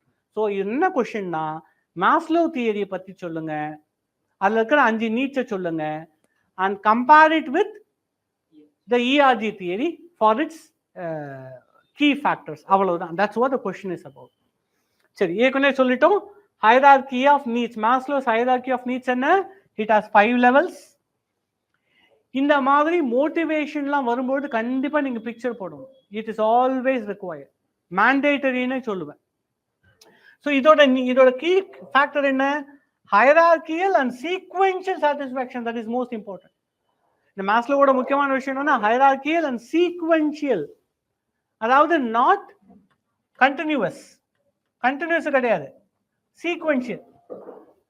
So it is too rigid அப்படின்னு முடிச்சிடலாம். Maslow's theory is too rigid. அப்போ இதுக்கு ஆல்டர்னேட்டிவா தான் பாருங்க ERG தியரி வராங்க. இந்த ERG தியரி என்ன பண்றாரு? இந்த இவரோட மாஸ்லோவோட hierarchy of needs எடுத்து ஒரு நியூ ஃபார்மேட்டை கொண்டு வராரு. It's called as existence, relatedness and growth needs அப்படின்னு ERG 3 நீட கொண்டு வராரு. So key features of ERG theory ரொம்ப முக்கியம். அது key features of ERG theory என்ன கீ ஃபீச்சர்ஸ்? ஃபர்ஸ்ட் ஒன், இப்ப பாருங்க, இதுல இந்த நீடுல நீங்க இருந்தீங்கன்னா சோசியல் நீடு உங்களுக்கு கிடைக்காது அப்படின்னு சொல்ற. அதாவது நீங்க பசியில் இருந்தீங்கன்னா உங்களுக்கு லவ் வராதுன்ற மாஸ்லோ என்ன சொல்ல. But it is not practical at all. we can have many needs at the same time. So அதை தான் ERG தியரி கொண்டு வரார். He wants to bring a new version of it. So அதில் என்னென்ன features சொல்றாருன்னு பார்க்கலாம். First one flexibility. பார்த்தீங்களா, இங்கே தான் இருக்கணும்னு இல்லை, it is flexible. First one flexibility, அதாவது needs can be pursued concurrently, அதுதான் அதோட மீனிங். அதாவது ஒரே நேரத்தில் பல நீட்ஸை கூட நாம பர்சியூ பண்ண முடியும். Needs can be pursued concurrently. That is a first characteristics. Second, frustration regulation principle. இதுவும் முக்கியமான ஒரு concept in ERG. Frustration regulation principle. இந்த ஃப்ரஸ்ட்ரேஷன் ரெகுலேஷன் பிரின்சிபல்லாம் என்ன அப்படின்னா, இட்ஸ் வெரி சிம்பிள். என்ன சொல்றாங்க அப்படின்னா, when இப்போ நீங்க இந்த நீடு உங்களால சாட்டிஸ்ஃபை பண்ண முடியும், அதாவது when you cannot achieve it, அப்போ உடனே என்ன ஆகும்னா, rather than getting demotivated, நீங்க என்ன ஆவீங்கன்னா இந்த மோட்டிவேஷனுக்கு ஓட ஆரம்பிச்சிருவீங்க. So when there is a frustration, you just get lower to the lower need and started working for it. For example, you are looking for a promotion. If promotion is not received, naturally you will try to look for job security. Promotion கிடைக்காத பொழுது நீங்க உடனே வந்து வேலையை மாத்திக்கிட்டு இல்லை மூலையில உட்காராம இமிடியேட்டா நம்ம ப்ராக்டிக்கலா என்ன பண்றோம், அதை விட கீழே இருக்கிற ஒரு நீடுக்கு மூவ் பண்றோமா. இதுதான் what we call it as frustration regulation principle. So frustration regulation principle என்ன அப்படின்னா, அது மீனிங் என்னன்னு ஒரு லைன் எல்லாம் சொல்றேன். எனி ஃபெயிலியர், நான் அந்த ப்ரொமோஷன் எக்ஸாம்பிளே வச்சுக்கோங்க, கிடைக்கல. So any failure to attain higher need, any failure to attain the higher need leads to, அப்படி கிடைக்கல என்ன பண்ணுவீங்க, அடுத்து கீழே தானே பார்ப்பீங்க, leads to emphasis on lower needs. Leads to emphasis on lower needs. இது மூணு தான் முக்கியமான விஷயம் இந்த ERG தெரியல தெரிய வேண்டிய முக்கியமான விஷயம். அடுத்தது என்னன்னு வைங்களா, மேஸ்லோ தியரியை வந்து எக்ஸ்பெரிமெண்டலா ப்ரூவ் பண்றது கஷ்டம். ஏன்னா ரொம்ப ரிஜிடா சொல்றாரு, இது மட்டும் தான் இருக்கும் நீடுன்னு. ஆனா ERG மல்டிபிளா பர்சூட் பண்ண முடியும்ன்றாங்களா. So it can have empirical supports. இந்த ERG theory can be experimentally supported. The last is applicability. For example, Maslow தியரியை விட எந்த தியரி எல்லா ஆர்கனைசேஷனுக்கும் சூட்டபிளா இருக்கும் நீங்க கேட்டீங்கன்னா ERG theory is more suitable. ERG theory suitable for many styles of organisational functions. ஏன்னா ஒருத்தவங்க ஹையர் ஆர்டர் நீட்ல இருக்காங்கன்னா they can immediately switch to low order needs if there is a need. அவங்களுக்கு தேவை ஏற்படும் பொழுது ஒரு மோட்டிவேஷன்ல இருந்து they can come to another one. ஆனா இந்த மாதிரி ஸ்விட்ச் பண்றது மேஸ்லோல கிடையாது. So that's why it is suitable for many organizational styles அப்படின்னு சொல்லுவாங்க ERG. சரி, இதோட ரெலவன்ஸ் என்ன அப்போ? What is the relevance of this ERG theory? நான் ஏற்கனவே சொன்னேன், it is suitable across many organizational types. So இதோட critical emphasis என்ன சொல்லலாம், பட் ஆனா இதை இன்னொன்னு நீங்க கவனிக்கணும். We need to see another important point. இதோட critical analysis நம்ம பண்ணோம்னா, oversimplification of Maslow's nuanced needs. அதாவது என்ன பண்ணிட்டாங்க, இந்த 5 3 ஆக்குறேன்னு சொல்லிட்டு பாருங்க, 5 டிஃபரன்ஷியேஷன்ல தந்ததை 3ல சொல்லணும்னா, isn't it a simplification or making it more complex, making it simpler? So it is a oversimplification of Maslow's nuanced needs அப்படின்னு ஒரு criticism அவங்க மேல இருக்கு. செகண்ட், இப்போ மேஸ்லோ நீங்க பாத்தீங்கன்னா இன்ட்ரின்சிக் எக்ஸ்ட்ரின்சிக்னு சொல்லுவாங்க இல்லையா. பிசியாலஜிக்கல் சேஃப்டியை எக்ஸ்ட்ரின்சிக்னு சொல்லுவாங்க, அதற்கு மேல இருக்கக்கூடிய மற்ற 3 இன்ட்ரின்சிக்னுவாங்க. இதுல அப்படி எதுவுமே கிடையாது. ERGல what is intrinsic, what is extrinsic, இது எதுவுமே தெரியல. So the lack focus on intrinsic and extrinsic motivation. Then individual centric. In the theory is most focused on individuals. அப்போ group dynamism இல்ல capture பண்ண முடியாது. It does not capture group dynamism.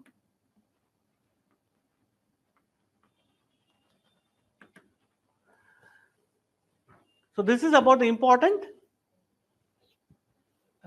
drawbacks about ERG theory in சொல்லலாம். But in any way, ERG theory is a reconceptualization, reframing of Maslow for many types of organization. அப்படின்றது ஒரு conclusion தான். Yes.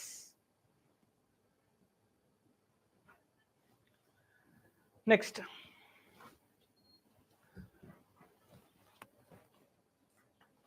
Question B. Scientific management. Mechanistic model சொல்லுவாங்களா?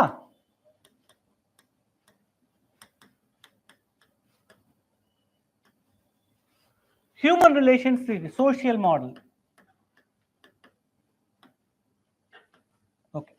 So, scientific management and human relations theory are two distinct approaches, அதாவது வேற வேற approaches for improving efficiency and production. அதாவது ஒரு organisation அந்த ஆர்கனைசேஷனோட எஃபிஷியன்சி இன்க்ரீஸ் பண்ணணும், அந்த ஆர்கனைசேஷனோட ப்ரொடக்டிவிட்டியை இன்க்ரீஸ் பண்ணணும். அதுக்கு ஒரு மெத்தட் சயின்டிஃபிக் மேனேஜ்மெண்ட், இன்னொரு மெத்தட் ஹியூமன் ரிலேஷன் தியரி அப்படின்னாங்க. அதாவது டூ டிஸ்டிங்க்ட் மெத்தட்ஸ். ஆனா இதுல இன்டைரக்ட் என்ன சொல்றாங்கன்னா, இது ரெண்டுமே இதை தான் ஃபோக்கஸ் பண்ணுது. Both the scientific management and the human relations theory focuses on the same only. அதாவது போற இடம் ஒண்ணு, ஆனா எடுக்கிற ரூட் வேற. They take different approaches but for the same goal. That is what the question is about. Explain. So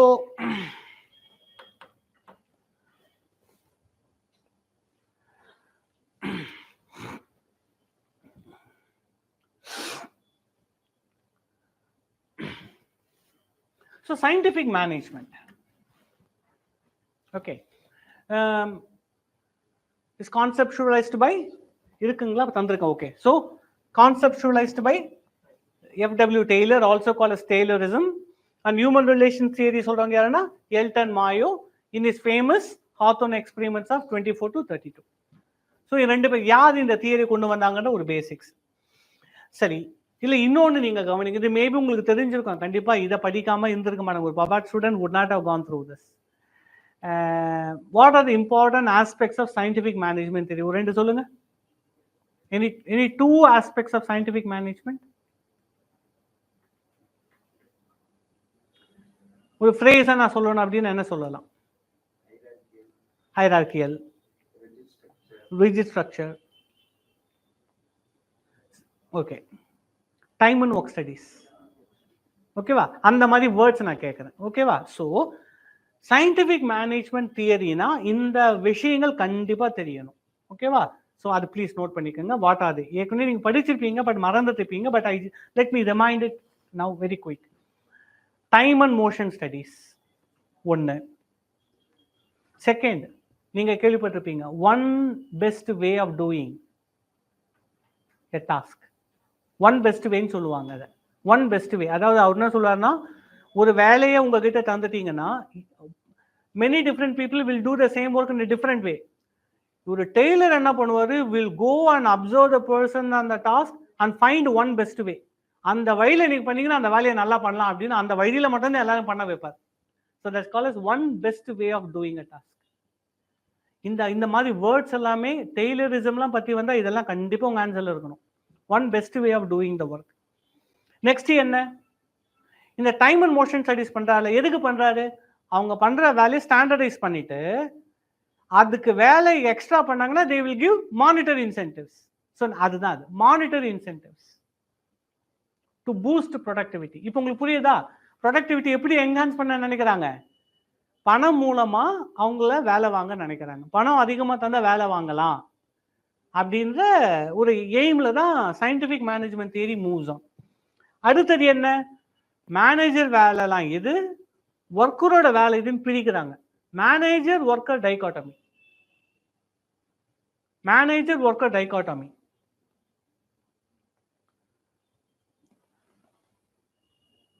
இந்த scientific மேனேஜ்மெண்ட்ல முக்கியமா எது இருக்குன்னா, emphasis on efficiency and output. இதுதான் சயின்டிஃபிக் மேனேஜ்மெண்ட்டோட முக்கியமான கருத்துக்கள்னு சொல்லலாம். சரி, இதே மாதிரி ஹியூமன் ரிலேஷன்ஸ்க்கு என்ன முக்கியமான கருத்துக்கள் இருக்கு? Okay okay fine. Human relation தியரியில எது இதே மாதிரி இருக்காங்கன்னா கம்ப்ளீட்டா வேற. ஏன்னா அது சயின்டிஃபிக் மேனேஜ்மெண்ட், மனுஷனெல்லாம் மிஷினை பார்க்குறாங்க. ஆனால் ஹியூமன் ரிலேஷன்ஸ்ல உறவுகளை பார்ப்பாங்க. they focus on the relations and design it. So என்ன first one, social and psychological factors are considered. இங்க மானிட்டரி ஃபேக்டர்ஸ் கிடையாது, பணம் கிடையாது, சோஷியல் அண்ட் சைக்காலஜிக்கல் ஃபேக்டர்ஸ் தான் முக்கியம். Second, informal groups and interpersonal relationships. Informal groups and interpersonal relationships define moral. Define moral.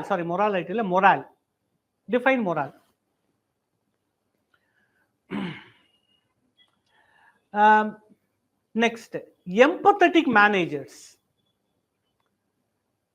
இங்க இருக்கிற managers எல்லாமே என்ன வேலை செய்யறாங்க பார்க்க கூடாது, அவங்களோட இமோஷன்ஸை பார்க்கணும். Empathetic managers. Next, emotional intelligence. கடைசியா ஒரு ஸ்டேட்மெண்ட் மாதிரி வரும். It more like a statement. Okay, work places are social systems. Work places இவங்க என்ன பார்க்கறாங்கன்னா are social systems, not an economic center. ஒரு வேலை செய்கிற இடம் பணம் சம்பாதிக்கிற இடம் கிடையாதான், அது ஒரு சோஷியல் சிஸ்டம்னு சொல்றாங்க இந்த தியரியில. ஸோ இதுதான் பார்த்தீங்கன்னா இம்பார்ட்டண்டான கன்சிடரேஷன். ஆனா இவங்க எப்படி வேலை வாங்குறாங்கன்னா இந்த மாதிரி ரிலேஷன்ஸை என்ஹான்ஸ் பண்றது மூலமா they will be motivated, they will be joyously doing their work. ஆனா சயின்டிஃபிக் மேனேஜ்மெண்ட்ல வெளியில இருந்து ஒருத்தவங்க ஃபோர்ஸ் பண்ணிட்டே இருக்காங்க. They make the person to do the work. ஆனா ரெண்டு இடத்துலயும் வேலை நடக்குது. ஸோ இதை தான் கொஸ்டின்ல கேட்கறாங்க. ஸோ கீ பிரின்சிபல்ஸ் ஏற்கனவே உங்களுக்கு சொன்னது தான். So what are the strength? Scientific மேனேஜ்மெண்ட்டோட ஸ்ட்ரென்த் என்ன? we need to see once again there is nothing inherently wrong or right about any theory. It is all a response to the demands of the time. Scientific management வந்த time industrial revolution, புதுசா நிறைய industries வர ஆரம்பிச்சாங்க. Large scale production பண்ணணும். Large scale production எப்படி பண்ண முடியும்? எல்லாருமே அந்த வேலையை கத்து கொடுத்துட்டு அதை மட்டும் செய்ய வைக்கணும், அவங்களை மானிட்டர் பண்ணிட்டே இருக்கணும், அப்பதான் லார்ஜ் ஸ்கேல் ப்ரொடக்ஷன் நடக்கும். ஸோ இப்போ நம்ம அதை கொண்டு வர முடியும்னா முடியாது, அதை பண்றதுக்கு ரோபாட்ஸ் இருக்காங்க. Now humans are more toward social relations. So அந்தந்த டைமுக்கு அந்தந்த தேதி வந்து, so there is inherently nothing wrong, nothing right. ஆனால் அதோட அட்வான்டேஜஸ் தான் பார்க்கணும். சயின்டிஃபிக் மேனேஜ்மெண்ட் பார்த்தீங்கன்னா it is ideal for repetitive tasks. இப்போ எந்த இடத்துலலாம் ரெப்பிட்டேட்டிவ் டாஸ்க் இருக்கோ அங்க scientific management is necessary. It is also foundation for modern industries. Modern industries இந்த அளவுக்கு ப்ரொடக்டிவிட்டி வர்றதுக்கு காரணமே சயின்டிஃபிக் மேனேஜ்மெண்ட் தான். But coming to human relations, human ரிலேஷன்ஸோட ஸ்ட்ரென்த் என்ன? Improved morale. டேர்ன் ஓவர்னா ஒரே மாசத்துல 10 பேர் வேலைக்கு வந்து போயிருப்பான், அதை தான் turn over. Turn over is the employee in and out of an organisation. Reduce the turn over.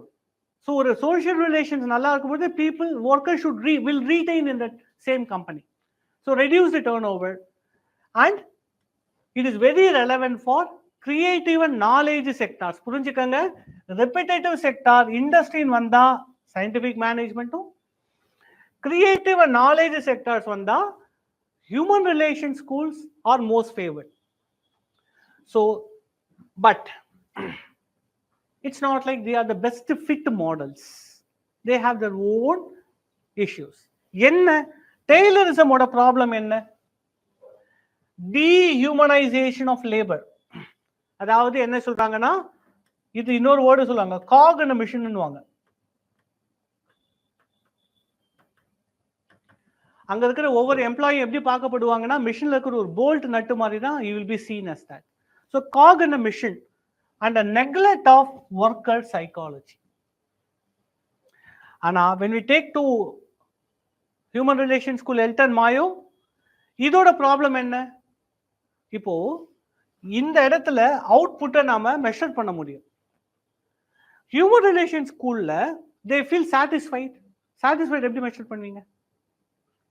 because it's a qualitative values, how can you measure it? So human relations schoolோட ப்ராப்ளம் என்னன்னா, it is subjective and hard to quantify.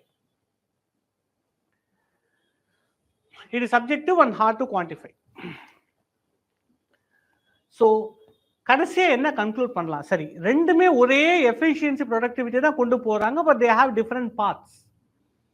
இது எப்படி conclude பண்ணலாம் அப்படின்னா, இதுக்கு முன்னாடி பார்த்த அதே தான், what we seen earlier with theory X and theory Y. Always இப்போ இன்னொன்று சொல்றேன், பபாட்ல வந்து எப்பவுமே பேலன்ஸ் அப்ரோச் எடுத்துக்கணும். That is most safest. So இது ரெண்டுத்தையும் நம்ம பார்க்கும்போது என்ன தோணும்னா, it seems contradictory.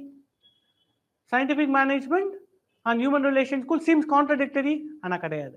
Even though it seems contradictory, modern management knows to integrate them both. இரண்டு பேரையும் ஒன்றிணைக்க கூடிய விஷயத்தை கத்துக்கிட்டாங்க. Modern management know how to integrate the both.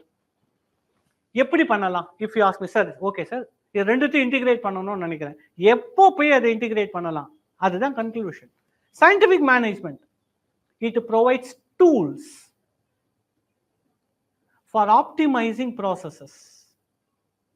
It provides tool for optimizing processes and also resource allocation.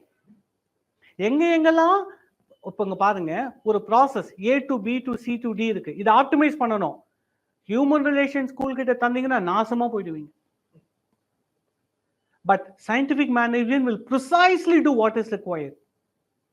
Okay, so because they are very expert in measuring the output, they can optimize the processes and resources. இதை நல்லா பண்ணுவாங்க. ஆனா மனுஷங்க தேவைப்படுற இடத்துல human scientific management தந்தீங்க, கலவரம் தான் வரும். So scientific management is ideal for these purposes. Human relations model is where collaborative style of functioning is required. எங்கெல்லாம் collaborative style of functioning தேவைப்படுதோ அங்க எல்லாமே human relation school will be the best model.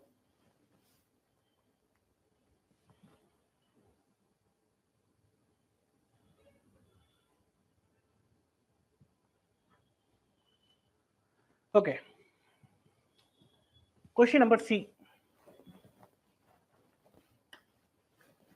New public governance, NPG, an emerging paradigm. ஆமா, ஏன்னா இது 2005ல இருந்து தான் ஆரம்பிக்குது, லேட் 2000ஸ்ல தான் வருது. It's an emerging paradigm. paradigmனா என்னன்னா, prevailing thought.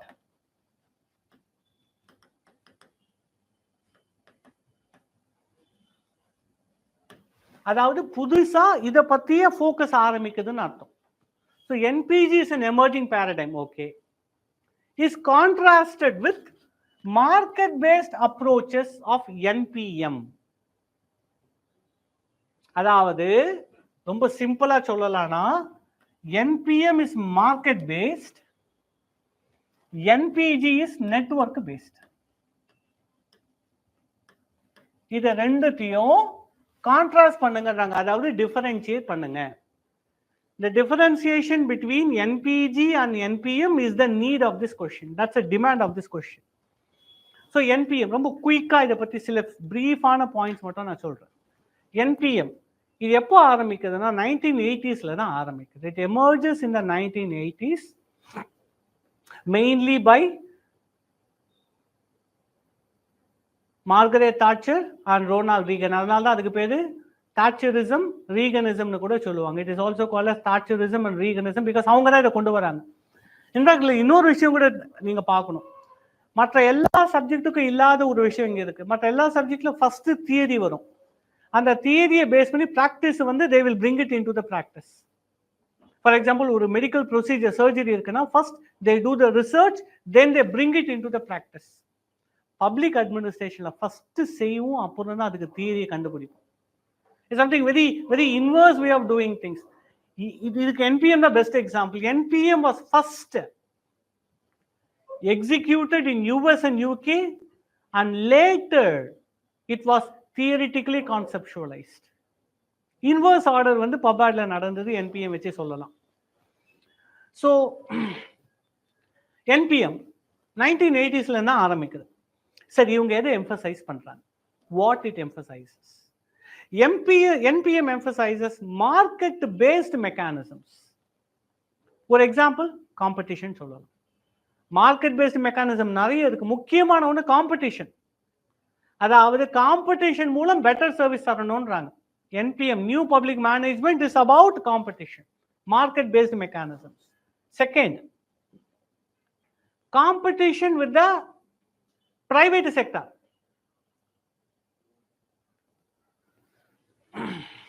தேர்ட், என்பிஎம்க்கு இருக்கக்கூடிய அந்த முக்கியமான பாயிண்ட்ஸ் நான் சொல்றேன். அடுத்தது, it is rooted in, NPM is rooted in public choice theory.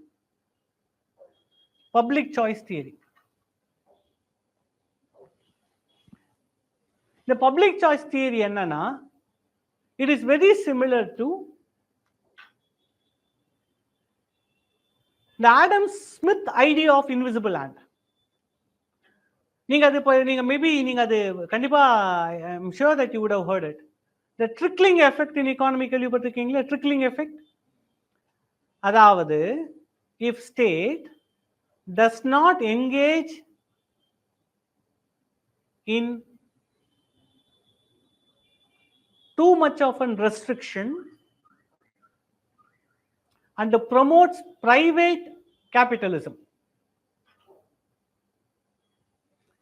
அப்ப என்ன பண்றாங்க? அதாவது என்ன சொல்றாங்கன்னா, சிம்பிளா இதுக்கு அர்த்தம் என்ன தெரியுமா? இப்ப நான் சொன்னதுக்கு பிராக்டிக்கல் எக்ஸாம்பிள் என்ன தெரியுமா? Tax cut, tax benefit, easy loan, இதெல்லாம் தந்தா முதலாளிங்க என்ன பண்ணுவாங்க? அந்த whatever the money they save, they will invest in their businesses more and மோர்.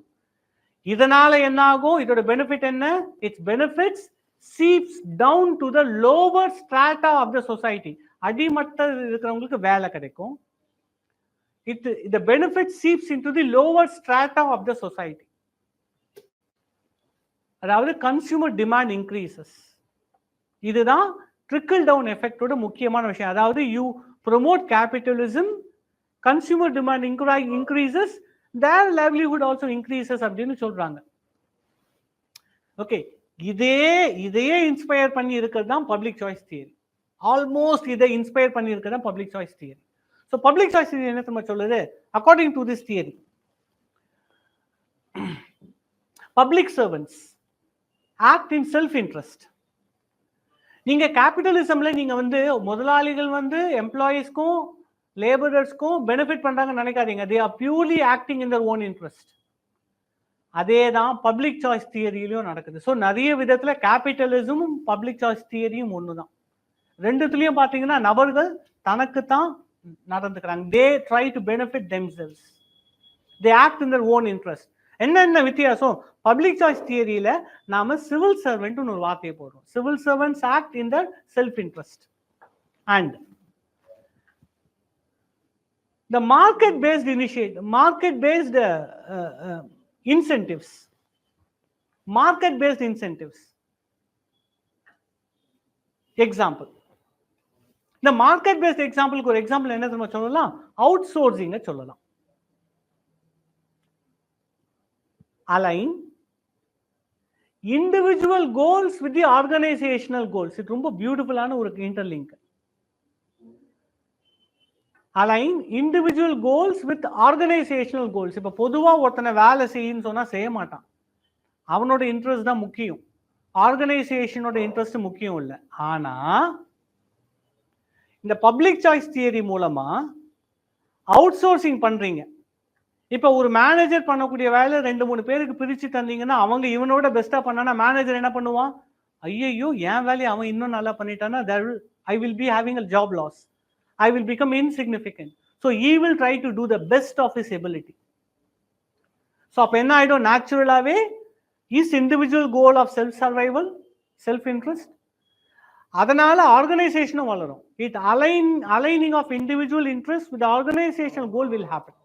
இதை தான் பப்ளிக் சாய்ஸ் தியரி சொல்றாங்க. அவன் அவனுக்கு தான் வேலை செய்வான், நீங்க எதுவும் மாற்ற முடியாது. But make sure that you bring external competition, then every thing will fall in place அப்படின்னு சொல்றது தான் public choice theory. The most next important word, இது இந்த வேர்டு பார்த்தீங்கன்னா நிறைய கொஸ்டின்ஸே வந்திருக்கு. ஸோ உங்கள் ஆன்சரில் கண்டிப்பாக இது இருக்கணும். இந்த என்பிஎம்மோட ஃபோக்கஸ் என்ன? The focus of NPM is on roving. I'm sorry, மாத்திட்டேன், sorry, misspell பண்ணிட்டேன். The focus of NPM is on steering rather than roving. அதாவது நீங்க சும்மா டைரக்ஷனை தான் திருப்பணும். அதாவது ஒரு கவர்மெண்ட் நம்ம எப்படி இருக்கணும்னா எந்த திசையில போகணும்னு மட்டும் தான் பண்ணணும். அது எவ்வளவு வேகத்துல போகணும், யார் யாரெல்லாம் கூட்டிட்டு போகணும்ன்றது கவர்மெண்ட் முடிவு பண்ணக்கூடாது அப்படின்றது தான் NPM. The focus is on steering, not roving. நாமளா போட்டு தள்ள வேணாம். The government shouldn't work hard. You bring that competition, things will happen by itself அப்படின்றது தான் NPM. நெக்ஸ்ட் ரொம்ப குயிக்கா என்பிஜியை பத்தி பார்க்கலாம். Let's talk about NPG now, New Public Governance. So New Public Governance நான் ஏற்கனவே சொன்ன மாதிரி it emerges in the late 2000 and the timing is very important. Late 2000 is also known for internet boom in India. It is also known for internet boom in India. So இப்போ அது focus எப்படி மாறுதுன்னா இந்த NPG new public கவர்னன்ஸ்னா it is a network based collaborative approach. It is a network based collaborative approach. இவங்களோட fundamental belief என்ன தெரியுமா? What is a fundamental belief? என்பிஜியோட நம்பிக்கை என்னன்னா ஒரு கவர்னன்ஸ் அப்படின்றது pluralistic process ன்னு நினைக்கிறாங்க. they view governance as a pluralistic process. அதாவது யாரோ ஒரு சிலர் முடிவு செய்ய மற்றவர்கள் வெறுமனே வேடிக்கை பார்க்கிறது கிடையாது. It's a pluralistic process involving many stakeholders. யார் யார் ஸ்டேக்ஹோல்டர்ஸ்ன்றாங்க? எல்லாருமே. பட் முக்கியமா 3 பேரை சொல்லலாம். ஸ்டேட், நான் ஏற்கனவே சொன்ன அதே தான், ஸ்டேட், மார்க்கெட், சிவில் சொசைட்டி. இந்த ஸ்டேக் ஹோல்டர்ஸ் 3 பேரை சொல்லலாம், state, market and civil society. சரி, என்பிஎம்மோட ஃபோக்கஸ் என்ன? நான் ஏற்கனவே முன்னாடி சொன்னேன், என்பிஎம்மோட ஃபோக்கஸ் என்னன்னா ஒரு வேலையை நல்லா செய்ய வைக்கணும். அதுக்கு என்ன பண்றாங்க? காம்படிஷன் ஒன்று கொண்டு வராங்க. அதுதான் public choice theory. So the focus, என்பிஎம்மோட ஃபோக்கஸ் புரிஞ்சுக்காங்க, efficiency. The focus of NPM is efficiency. ஆனா என்பிஜி நியூ பப்ளிக் கவர்னன்ஸ் இங்க ஃபோக்கஸ் வேற. அவங்களோட focus not about efficiency. So the focus of NPG பார்த்தீங்கன்னா is on democratic participation. Network concept தானே சொன்னேன். So அதுதான் உங்களுக்கு முக்கியம். The focus is on democratic participation, legitimacy and responsiveness. அப்போ ஒரு வகையில் நீங்க இதை கவனிச்சீங்கன்னா தெரியும், ஒரு வகையில என்பிஎம்ன்றது எக்கானமிக் மோட்டிவா, எஃபிஷியன்சி எக்கானமிக் மோட்டிவா. அப்போ டெமோக்ரஸி, பார்ட்டிசிபேஷன், கொலாபரேஷன் இதெல்லாம் என்ன மாதிரியான கோல்? பொலிட்டிக்கல் கோலா? ஸோ என்பிஎம்ன்றது எக்கானமிக் மோட்டிவ் உள்ளது, என்பிஜின்றது பொலிட்டிக்கல் மோட்டிவ் உள்ளது. So that differentiation you need to recognise. அப்போ இப்போ என்ன சொல்றாங்கன்னா என்பிஎம்ல இருந்து என்பிஜி மாறிட்டு இருக்கோம். சாரி, கம்ப்ளீட்டா மாறிட்டு இருக்கோம். we are slowly changing. என்பிஎம்ல இருந்து என்பிஜி மாறுறோம். அதாவது எஃபிஷியன்சில இருந்து நெட்வொர்க்குக்கு மாறிட்டு இருக்கோம். we are moving slowly from here to there. இதை என்ன பார்க்க கூடாதுன்னா இட் இஸ் நாட் ஓகே. இந்த ஷிஃப்ட் இருக்கு இல்லையா, it is not a mere changing paradigm. இது ஒரு கொள்கையில இருந்து இன்னொரு கொள்கைக்கு போறது மட்டும் கிடையாது. It is not a mere change in paradigm. Okay, it is a shift from efficiency. என்பிஎம்ல இருந்து என்பிஜி போறது என்னன்னா ஏதோ இது ஒரு பேரடைம். நான் பேரடைம் தானே சொல்லுவேன், இது என்பிஎம் பேரடைம் அப்படின்னு. No, it's not just paradigm. இதுக்கு உள்ள இருக்கக்கூடிய அர்த்தம் என்னன்னா நம்மளுடைய கவர்னன்ஸ் இப்போ எது, நம்மளுடைய ஆட்சி முறை எப்படி போயிட்டு இருக்குன்னா எஃபிஷியன்சியை பார்த்துட்டு இருந்தவங்க அதை இனிமே பார்க்காம it's a shift from efficiency to inclusion, co-creation and trust.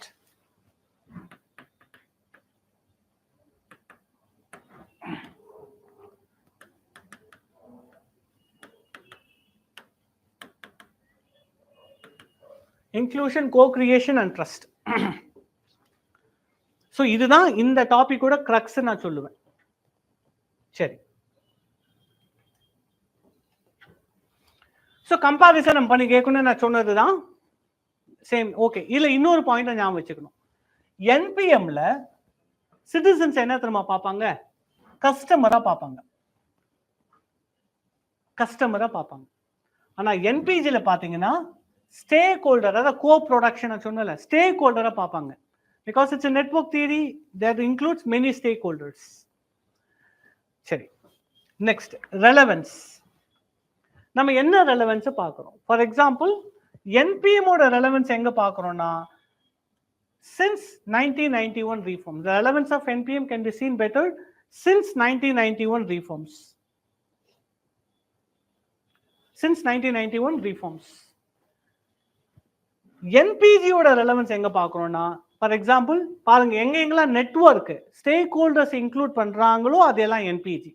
For example social ஆடிட்டு, RTI, 73rd 74th amendment, citizen charter, இது எல்லாமே என்பிஜி சம்பந்தப்பட்டது. எஃபிஷியன்சியை கொண்டு வரணும். இப்போ பாருங்க, ஃபார் எக்ஸாம்பிள் இ கவர்னன்ஸ் பாருங்க, எஃபிஷியன்சி தானே பேசுது. So that is NPM reforms அப்படின்னு சொல்லுவாங்க. ஸோ ரெலவன்ஸ் எப்படி சொல்லலாம்? என்பிஎம்மோட ரெலவன்ஸ் என்ன, என்பிஜியோட ரெலவன்ஸ் என்ன? நீங்க யோசிக்கலாம், சார் 1991 எக்கானமிக் ரிஃபார்ம்ஸ் ஏன் கொண்டு வந்தீங்க? Because LPG reforms also leads to privatisation, okay, out sourcing அங்கே தானே ஆரம்பிச்சது. So that is related to NPM only. Now criticism. என்பிஎம்மோட ப்ராப்ளம் என்ன? என்பிஎம்மோட ப்ராப்ளம் என்னன்னா, because it wants competition to exist. அப்போ எல்லாருக்குமே எல்லாம் கிடைக்காதுல்ல, because of competition. So it undermines equity and accountability. So இந்த ஈக்விட்டி அக்கௌண்டபிலிட்டி சரியா இல்லாத பொழுது it can result in democratic deficit. It can result in democratic deficit. NPG ஓட problem என்ன? Of course it is inclusive. இவங்களை விட this is inclusive. ஆனா இந்த நெட்வொர்க்கிங்கை கொண்டு ரியலைஸ் பண்றது not an easy task. It is extremely difficult to operationalize. ரெண்டாவது, இந்த நெட்வொர்க்குக்கு நடுவில் இருக்கக்கூடிய ட்ரஸ்ட்டை பில்ட் பண்றது ரொம்ப கஷ்டம். அதாவது the state has to trust the citizens. And the trust and the citizens also has to have the faith in the government. Institutions of faith வைக்கணும். But another problem is they both lack the trust. அதை build பண்ணாதான் நெட்வொர்க்கை build பண்ண முடியும். That is the next problem. Demand institutional capacities and trust building, which is a difficult task. சரி, அப்போ என்ன பண்ணணும்? Till the time we need to take choices according to the needs. அப்போ என்பிஎம் ஓட ஸ்ட்ரென்த் என்ன? NPM ஓட strength அவுட்புட்ல இருக்கு. என்பிஜியோட strength என்ன? அதோட லெஜிட்டிமசில இருக்கு. ஏன்னா நெட்வொர்க் பண்றாங்கல்ல, எல்லாரையும் ஒன்று சேர்க்கிறாங்கல்ல.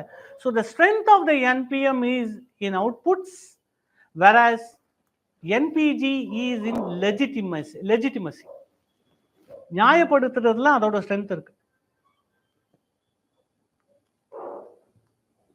So therefore there is a need to bring, it is not a question of what prevails over the other. The rationale shall be to bring both efficiency as well as a trust building into the governance. அதுதான் சரியான வழிமுறையா இருக்கும்.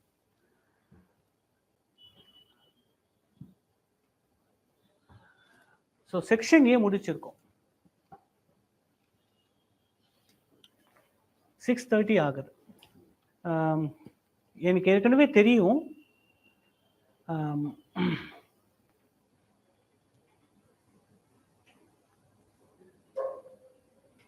What you guys suggest?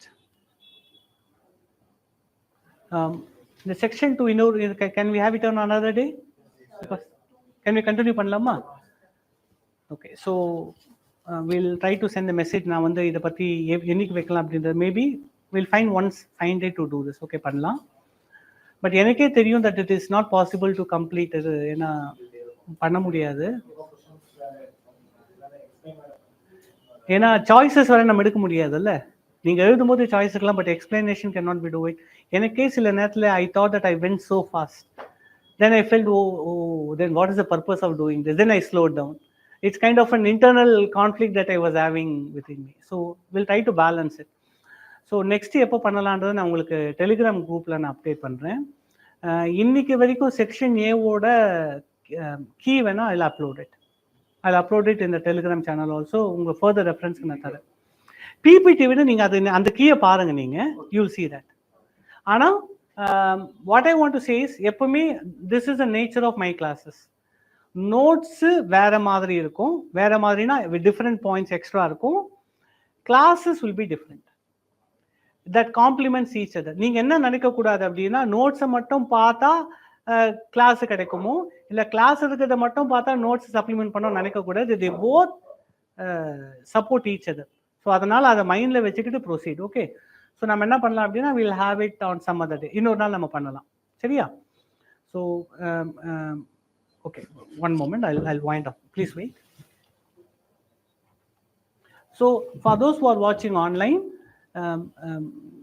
we are winding the session with this due to the paucity of the time. So section D and the remaining questions we will undertake in another fine day. Fine day means I'm going to Trichy now, I'm not available now. When I come back, we'll have it on another day. இதை கண்டிப்பாக பண்ணலாம். இல்லைன்னா நம்ம என்ன பண்ணலாம்னா, இதையே break பண்ணணும். The 6 days நான் போட்டுருக்கேன், I think it needs to be broken down into other days. We'll try to extend it also. Or we can do one thing. Next Friday, the Friday we will have section B. Okay, we'll have section B on Friday. And we will see how to move ahead. Okay. So for online students, please consider this. Any updates about this, I'll bring it in the Telegram channel. So please watch it. Right. Very good afternoon, everyone. So nice meeting you in the second session of our PYQ discussion. I recently came across that the Telegram channel that we have joined doesn't enable you to communicate back to us, because it's a channel, right? So I will provide another alternative where regular updates, current affairs, linkages to the thinkers and theories that I'm planning to enrich the preparation in a continuous basis. But I also would like I can also post questions and you can write back and we can have some kind of two-way communication. But the present channel doesn't allow us for that. It's only one-way communication from us and to you. So I'm trying to find another channel. So I'll update that on the channel that you are already there. So please find it when it comes and switch over to that. Okay, so that we will do it. So with that, probably I think we may have some extended classes also, because the time doesn't allow us to complete all the 14 questions in one session. So we have to move on, we have to improvise ourselves. Like that's what administration is always is. Nothing ever goes according to the plan and we have to do how the situation develops. So we'll stick with the same schedule, Tuesday and Friday. And each day, each session we will take one section. Section A, section B of every year, paper 1, paper 2, we'll continue with that. Okay, so with that, our agenda for today is 2024, paper 1, section B. That's where we have to start from. So we'll continue from there.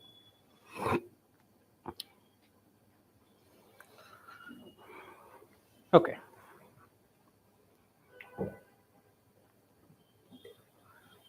So section B, question number 5A, the 5 compulsory questions. The anti-development thesis. Okay, a very important, a very kind of revolutionary rebel idea. We can call this as a rebel idea. Is a critical perspective on the traditional development models comment. In fact, if you ask me which is the easiest rewarding areas in Pubad, I would say Maslow's hierarchy of needs. Easiest, and if a question comes, you can easily get marks. Theory X, theory Y. Like that. Another very easy area with a very small area to cover but very rewarding is this anti-development thesis. So anti-development thesis கண்டிப்பா நீங்க பார்த்துக்கணும். So when we say anti-development thesis, an important thinker associated with that is Arturo Escobar. So Arturo Escobar is what an important personality associated with this. So in his book in 1995, he written a very important book from where this anti-development thesis started. It's called as Encountering Development. So Arturo Escobar, in his work Encountering Development in 1995, brings out this idea of anti-development thesis. So this anti-development thesis, okay, this anti-development thesis, it is against the conventional wisdom of development. In this thesis, what he says, he is against the conventional wisdom of development. What is this conventional wisdom of development? It is focused on infrastructural development, economic growth, GDP, investments, so on and so forth. This theory is primarily against such model. Now, according to Arturo Escobar, this anti-development emerged as a consequence of post-World War II. So, according to him, it is a post-World War II phenomenon. Why this post-World War II is important? Because of two reasons. One, it is during this post-World War, the so-called North-South divide had started to begin. North means developed countries, South means developing countries. That divide had begun. Second, what else happened? The North always wanted to keep the South in subjugation. அதாவது முதல்ல அந்த divide ஆரம்பிக்குது, ரெண்டாவது அந்த டிவைடை எப்பவுமே maintain பண்ணணும்னு நினைக்கிறாங்க north. அப்ப அதுக்காக கொண்டு வந்த ஐடியா தான் டெவலப்மெண்ட் அப்படின்னு சொல்றாரு author. So is against that very model. இது எப்போ ஆரம்பிச்சதுன்னு as I said earlier, post World War II. So please come. So ரொம்ப ஃபண்டமெண்டலாக ஒரு இந்த டெவலப்மெண்ட் மாடலே அட்டாக் பண்ற ஒரு தியரியா தான் ஆன்டி டெவலப்மெண்ட்டை பார்க்கணும். So fundamentally, what it challenges in this anti-development thesis, fundamentally what challenges abdina, it challenges what, that word is what is important. What is progress? Is it a national GDP valanda progress? India maybe is the fourth largest economy irkalam, but we are having 22% poverty. Now what does this GDP mean then? It doesn't mean anything சொல்றாரு. So GDP focused growth இருந்தா பாவர்ட்டியும் கூடவே இருக்கு. So இதோட fundamental question என்னன்னா, you can understand what this anti-development thesis is by the simple phrase. It fundamentally asks the question, what progress means? What progress? Progressனா என்ன? What progress means? அப்படின்னு ஒரு கொஸ்டினை கேட்குது. இன்கம் இம்ப்ரூவ் பண்றதா, ஜிடிபியை இன்க்ரீஸ் பண்றதா, அந்த மாதிரி கொஸ்டினை கேட்குறாங்க. What progress means and what efficiency means? These are the two questions that this theory asks. What progress means, what efficiency means. So இது எல்லாத்தையும் நம்ம சம்மரைஸ் பண்ணோம் அப்படின்னா என்ன சொல்லலாம் அப்படின்னா, இந்த ஏடிடின்றது it is a manifestation of post-colonial thought. It is a post-colonial thought deeply rooted in Western traditions. Deeply rooted in Western traditions, which may not be applicable to Asian countries. Which may not be applicable to Asian countries. So இந்த வகையில நம்ம discuss பார்க்கறோம். அதாவது வெஸ்டர்னோட construct Asian கண்ட்ரீஸ்க்கு applicable ஆகாது அப்படின்னு சொல்றது மூலமா இந்த இடத்துல ரிக்ஷியன் ஈகாலஜிக்கல் அப்ரோச் இங்க வருது. ஏன்னா ரிக்ஸும் அதை என்ன சொல்வாரு, ஒரு கண்ட்ரியோட மாடல் இன்னொரு கண்ட்ரிக்கு அப்படியே செட் ஆகணும்னு அவசியம் கிடையாது, அதோட ஈகாலஜி இம்பார்ட்டன்ட் அப்படின்னு சொல்லுவாரு. So it is in this way anti-development thesis is something reflecting what Rixian idea of ecology also says. சரி, ரொம்ப குயிக்கா நான் உங்களுக்கு சொல்றேன். இந்த anti-development thesis ஓட கோர் பிலீஃப் என்ன, அவங்க என்ன நம்புறாங்க, anti-development thesis ஓட கோர் பிலீஃப் என்ன, ரொம்ப குயிக்கா அந்த பாயிண்டர் மட்டும் நான் சொல்றேன். What are the core beliefs? First one, rejection of universalist model of development. Rejection of universalist model of development. இது என்ன அர்த்தம் அப்படின்னா, how USA developed cannot be the same path for how India develops. அவங்களோட idea of டெவலப்மெண்ட்டும் நம்மளோட idea of டெவலப்மெண்ட்டும் ஒன்றும் கிடையாது. அதை ரிஜெக்ட் பண்றாங்க. It's rejection of universalist model of development. First one. Second, it's a strong critic of power imbalances.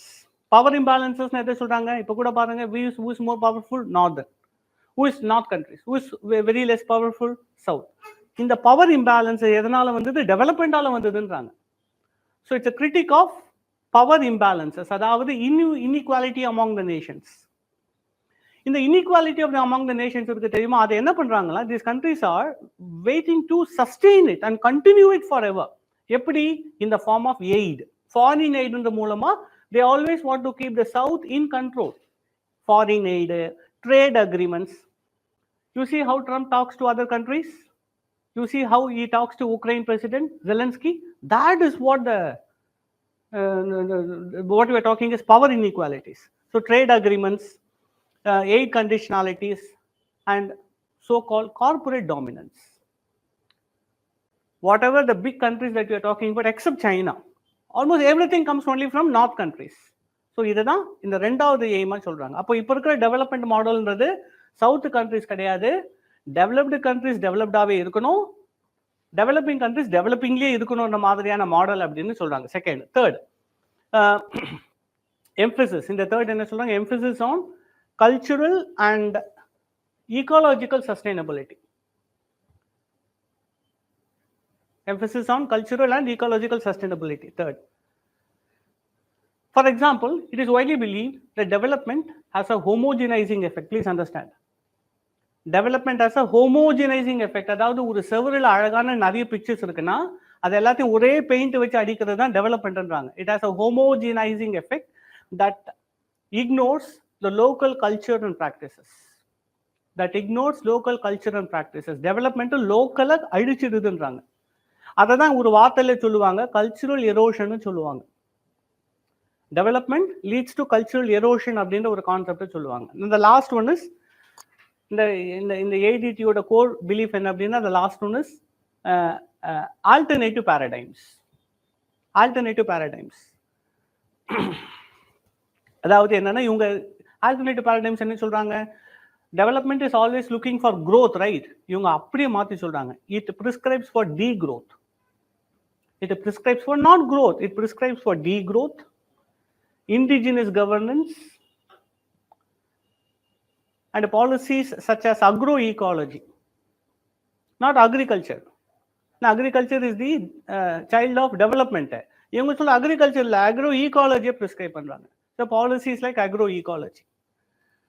So this is what I would say the important aspects of anti-development thesis. ரொம்ப ஈஸியான ஒரு topic, but it is actually very very impactful. So question என்ன கேட்குறாங்கன்னா, இப்போ சொன்னதுலேருந்து உங்களுக்கு புரிஞ்சிருக்கும், what ever ADT anti development thesis is, it's a critic of development model. It's fundamentally critics. That's what the question is. அப்போ எப்படி critic பண்ணலாம்? ஒன்று, you can say what the question is asking about. That could be your introduction. What we can say, this ADT critics the Western centric, GDP driven and technocratic. இதெல்லாம் எழுத வேணாம், உங்களுக்கு கீழே நான் ஐ அப்லோட் த கீ இன்னொரு Telegram channel, நீங்கள் அதிலே பாருங்க. நீங்கள் கீ பார்த்தீங்களா? What I uploaded? Okay. So technocratic model of progress that dominate global developmental discourse. This could be ஏதாவது ஒரு ஐடியாவை நீங்கள் இன்ட்ரடக்ஷன் பண்ணீங்கன்னா that would have been good. So next, the question says it's a critical perspective on the traditional development model. அப்போ traditional development மாடலோட கிரிட்டிக்கை நீங்கள் இங்கே சொல்லணும். அப்போ இதுக்கு ஆல்டர்னேட்டிவாக தான் ஏடிடி வருது. ஸோ அது என்னன்னு சொல்லணும்? What are the things? Linear transition. Linear transition, what they say, from poor to developing to டெவலப்டுன்னு ஒரு மாடல் தராங்க. ஏன் ஒரே சமயத்தில் இப்போ you see India, there are certain elements of India which are developed, there are certain elements of India which are ultra traditional, there are certain elements which are transitionary in nature. அப்போ இந்தியாவை டெவலப்டுன்னு சொல்வீங்களா, டெவலப்பிங்வீங்களா, poorly டெவலப்டுவீங்களா? It's all at the same time. ஆனால் இவங்க என்ன சொல்றாங்க? லீனியர்ன்றாங்க, இதுலேருந்து அங்கே போகணுமா? Another example, agriculture to manufacturing to சர்வீசஸ்ன்றோம். இதெல்லாம் linear model. Why can't it coexist at the same time? So புரியுதா உங்களுக்கு? See, sometimes we cannot go deep into this discussion. அதனால பிரீஃபா நான் கொஞ்சம் சொல்லிட்டு போறேன். The point is the traditional model is linear. அதுதான் important point. It's linear. Second, what is its focus? Its focus on GDP growth, industrialization, global capital integration. இதுக்கு இன்னொரு example சொல்லலாம். Best example. Okay, I'll complete this and go there. Third is reliance. இந்த growthக்கு அவங்க எதை rely பண்றாங்க? Please understand, for the development it primarily relies on large scale bureaucracies. So ஒரு வகையில் நம்ம என்ன பார்க்கணும்? Development promotes bureaucratic growth. கரெக்டா? Development promotes bureaucratic growth. ஏன்னா bureaucracy இல்லாம டெவலப்மெண்ட் பண்ண முடியாதுன்னு ஒரு நம்பிக்கை இருக்கு. சரி, let me give you an example for this. Okay, Sardar Sarovar Dam on Narmada River. Okay, இது எதுக்காக கொண்டு வந்தாங்க? We say it is for the development. This construction of a Sardar Sarovar Dam on Narmada River is for development. So what are the objectives of this development? 1, water storage. 2, hydroelectricity. 3, irrigation. 4, drinking water. Okay, இந்த 4 objective வச்சு சொல்லலாமா? சரி, அப்போ இதை தான் நம்ம development நினைக்கிறோம். But இவங்க என்ன சொல்றாங்க? இதனுடைய டார்க்கர் சைடை நம்ம கவனிக்க மறந்துட்டோம். ஏடிடி என்ன தெரியுமா சொல்றாங்க? இந்த ப்ராஜெக்ட் இப்படி மட்டும் பார்க்காதீங்க, இப்படியும் பாருங்க. 1, dislocation of people from their homes. How many people have lost their homes? 1. Second, there is a submergence of land, conversion of forest into water storages. 2. 3, loss of wildlife. அப்போ இதையெல்லாம் டெவலப்மெண்ட் நம்ம எப்படி சொல்ல முடியும்? ஸோ ஏடிடி எதை focus பண்ணுறாங்கன்னா இந்த லாஸஸை focus பண்ணுறாங்க. இந்த வாட்டர் ஸ்டோரேஜ், ஹைட்ரோ எலக்ட்ரிசிட்டி, இதை டெவலப்மெண்ட்டை ஃபோக்கஸ் பண்ணாங்க. So that's simple example. Maybe நீங்கள் இந்த மாதிரி இந்த ஆன்டி டெவலப்மெண்ட் வரும்பொழுது ஏதாவது ஒரு ப்ராஜெக்ட், அந்த ப்ராஜெக்டோட டெவலப்மெண்டல் அவுட்கம் என்ன, ஆன்டி டெவலப்மெண்ட் அவுட்கம் என்னன்றதை எழுதும்பொழுது it would have been more impactful. உங்கள் answers will be more impactful. So try to say some project and give it. சரி, next we'll continue. So anti-development thesis, ஏற்கனவே நான் சொல்லிட்டேன். I already told you about this. What are the important aspects of anti-development thesis? 1, rejection of universalist development model. I told you about it. It rejects the linear progress because ADT believes development is not linear. It is non-linear அப்படின்னு சொல்றாங்க. Second, it's a critic of economic growth. I told you.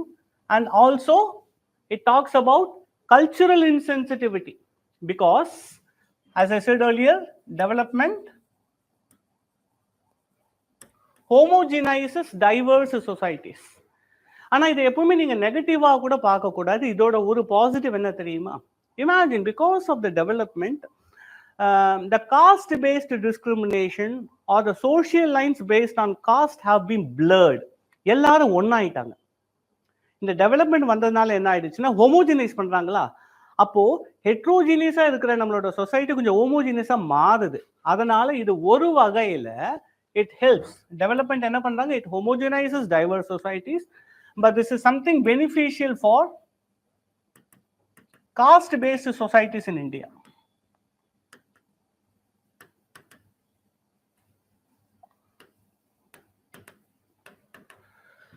But still it's a negative.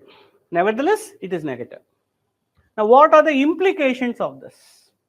அதாவது implications என்ன பேசுறோம் அப்படின்னா, இந்த belief, இந்த developmental belief இருக்கிறதுனால அதனால என்ன ஆயிடுது அப்படின்னா, we are talking from administration perspective. First one, I already told you, development is catalyzed by bureaucracy. Development is catalyzed by bureaucracy. So as long as development proceeds, bureaucracy also grows. Development bureaucracy-ஆல தான் வரும்னும் பொழுது development நடக்க bureaucracy வளர்ந்துட்டே இருப்பாங்க. So administrative expansion, இது என்ன ஆகுது? This administrative expansion happens in the name of development. Administrative expansion happens in the name of development. Okay. Second, centralization and top-down planning. Centralization and top-down planning. இதனுடைய இன்னொரு முக்கியமான விஷயம், maybe we have seen one question related to that in section A. Executive டாமினன்ஸ்னு ஒரு concept நான் உங்களுக்கு சொல்லியிருப்பேன். இதுவும் பார்த்தீங்கன்னா டெவலப்மெண்ட்டோட ஒரு கான்சிக்வன்ஸ் தான் எக்ஸிக்யூட்டிவ் டாமினன்ஸ். இந்த 3 ஆர்கன்ஸ் ஆஃப் த ஸ்டேட்டில் டெவலப்மெண்ட் ஆக ஆக யார் பவர்ஃபுல் ஆவாங்க நீங்களே பாருங்க. It's judiciary maybe, legislative, but the more strongest will be executive. இந்த 3 ஆம்ல யார் இப்போ strongest? Executive is strongest. This also is an outcome of development. அதான் இங்க சொல்றோம், centralised and top down planning இது என்ன ஆயிடுது? It alienates grass root participation. Third, progress fail நம்ம இங்க எதை பேசுறோம் அப்படின்னா, இட்ஸ் நாட் பிகாஸ் அந்த அந்த ப்ராஜெக்ட் வந்து ஃபெயில் ஆகுதுன்னு அர்த்தம் கிடையாது. அந்த ப்ராஜெக்டோட social, political, economic outcomes are failing. It fails because due to cultural insensitivity and local exclusion. For example, displacement due to mega dams, which I said earlier. Sardar Sarovar Dam. It's a failure. இப்போ ஒரு டேம்னால நிறைய people relocate ஆயிருக்காங்கன்னா, is it a success? The dam could have been a success, but it's a failure for the people. அதான் இந்த theory explain பண்ணாங்க. சரி, if this is the problem, what could be the alternatives? So we need to find alternative models of development. அதுக்கு ரெண்டு alternative என்ன சொல்லலாம் அப்படின்னா, Gandhian model of trusteeship, Gandhian model of trusteeship which focuses on sarvodaya and antyodaya.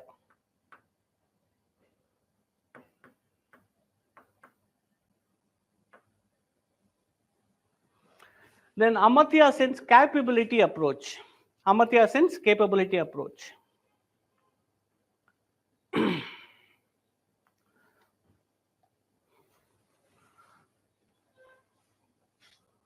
Okay. So coming to the end of this question, in anti-development thesis is a critical perspective on the development. So what this is question is asking us, the question is asking us to see the idea of development and question it.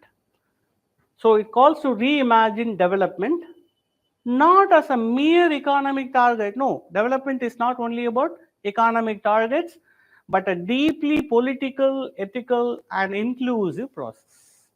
இந்த inclusive process தான் யாரு சொல்றாரு? அமர்த்தியா சென் கேப்பபிலிட்டின்றாரு. அதாவது அமர்த்தியா சென் படி என்ன அப்படின்னா, any individual who enjoys the freedom, okay, to the fullest is development. எப்போ ஒரு தனி மனிதனால தன்னுடைய சுதந்திரத்தை முழுமையாக அனுபவிக்க முடியுமோ அதுதான் டெவலப்மெண்ட் அப்படின்னு சொல்றாரு. So that's what called as capability approach. அது எப்போ நடக்குதோ then only it is called as development அப்படின்னு நம்ம we can conclude in a kind of positive way. சரி, let's move to the question number B.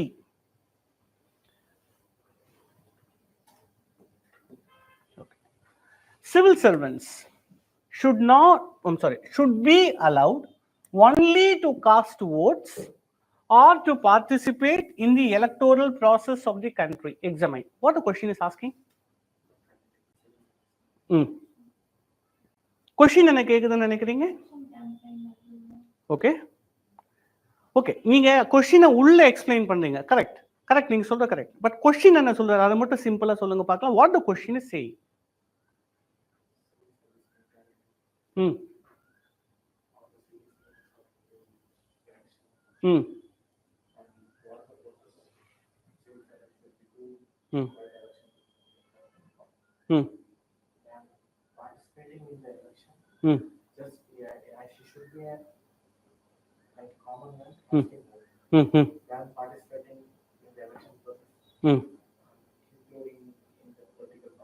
Okay. Impartiality. Okay, correct ma. Question என்ன கேக்குறாங்க? Just simply what the question is asking.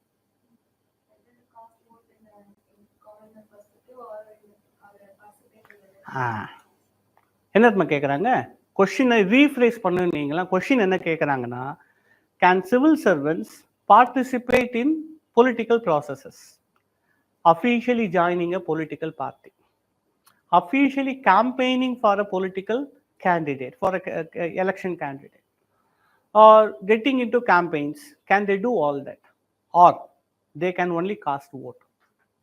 But நீங்க as an individual you can do all that, there is no restriction on you, but a civil servant has a lot of restrictions. அப்போ அதனால question கேட்குறாங்க, இதை civil servant செய்யலாமா கூடாதா? So one, whether they can cast only vote, அதுக்கு என்ன reason? No, they cannot participate in political processes, அதுக்கு என்ன reason? Finally your analysis of this critical position conclusion, அவ்வளோதான் ஆன்சர். இந்த கொஸ்டினை பார்க்கும்போது ஏன் இதை நான் உங்களை கேட்டேன் அப்படின்னா, அப்போதான் you should know how to structure an answer for this question, and that structuring can happen only when you understand the question. இதுதான் கொஸ்டினில் கேட்குறாங்க. சரி, so after explaining the question, but one good thing, நீங்கள் சொன்னதில் ஒரு நல்ல விஷயம் என்ன அப்படின்னா, இந்த கொஸ்டினோட கோர் என்னன்றதை கண்டுபிடிச்சிட்டீங்க, நியூட்ராலிட்டியை டெஸ்ட் பண்ணுறாங்க. ஸோ மேபி அதே வச்சு நீங்கள் இன்ட்ரடக்ஷன் எழுதலாம். This question is a test for the neutrality with the civil servants. You can, அதாவது நீங்கள் என்ன கேட்குறாங்கன்னு நினைக்கிறீங்களோ நீங்கள் அதை இன்ட்ரடக்ஷன் ரிஃப்ளெக்ட் பண்ணும்பொழுது that gives a good impression. Rather than simply writing about definition, no? If you talk about unsaid words in the question, அதாவது கேள்வியில் இருக்கிற வார்த்தை அப்படியே எழுதாதீங்க ப்ளீஸ். அது என்ன ஆகிடும் அப்படின்னா அப்படியே ரிப்பீட் பண்ணுற மாதிரி ஆகிடும். No, don't repeat things in the question. ஆனால் கொஸ்டினுக்கு ரீடிங் பிட்வீன் த லைன்ஸ்னு ஒன்று சொல்லுவோம் இல்லையா, ஏதோ ஒரு அர்த்தத்தை சொல்கிறாங்க இல்லையா, அந்த அர்த்தத்தை நீங்கள் புரிஞ்சுக்கிட்டு நீங்கள் எழுதுனீங்கன்னா that will be the most rewarding in your answers. புரியுதுங்களா? So that's what you should do in this. So this is a question fundamentally on bureaucratic neutrality. This is a question on bureaucratic neutrality. Okay.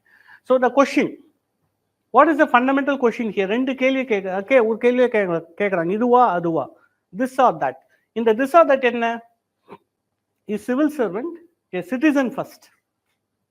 ஒரு civil சர்வெண்ட்டை முதல்ல என்னவா பார்க்குறீங்க? ஒரு சிட்டிசனை பார்க்குறீங்களா இல்லைனா agent of ஸ்டேட்டாக பார்க்குறீங்களா? That's a question.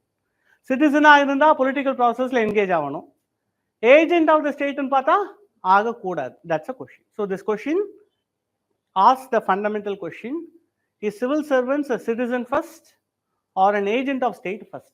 இதுதான் question இங்கே கேட்கும். சரி, there are many things. For example, இதை வந்து பிரீஃபாக நம்ம சொல்லணும்னா, let's talk about article 310. இது 310 என்ன சொல்லுவாங்க? doctrine of pleasure, doctrine of pleasure, which gives safeguards. It gives constitutional safeguards to the civil service profession. அதே சமயம் I'm sorry, 300 sorry நான் கொஞ்சம் லைட்டா மிஸ் பண்ணிட்டேன். Sorry, 310 talks about pleasure of the president. Okay, it talks about pleasure of the president. Article 311 talks about the constitutional safeguards, okay, to provide independence to the civil servants. அப்போ 310ல என்ன சொல்றாங்க? ஒரு எக்ஸிக்யூட்டிவோட head of the executive கீழே தான் நீங்க இருக்கீங்க, அவர் வேணும்னா உங்களை வச்சுக்கலாம் இல்லைன்னா தூக்கி போடலான்ற சொல்லும்போது என்ன ஆயிடும்னா, they somehow has to bind their obligation to the executive. யாரு? Civil servant. ஆனா அடுத்த ஆர்டிகிளே பாருங்க, 311, don't worry, constitution is with you, be neutral, nobody can throw you away. So first இதுல எக்ஸிக்யூட்டிவ் கண்ட்ரோல்ல இருக்கீங்கன்னு சொல்றாங்க. அடுத்த ஆர்டிகிள் என்ன சொல்றாங்க? கவலைப்படாதீங்க, I'm giving you safety, I'm giving you safeguard அப்படின்றாங்க. So that's a beauty of article 310 and 311.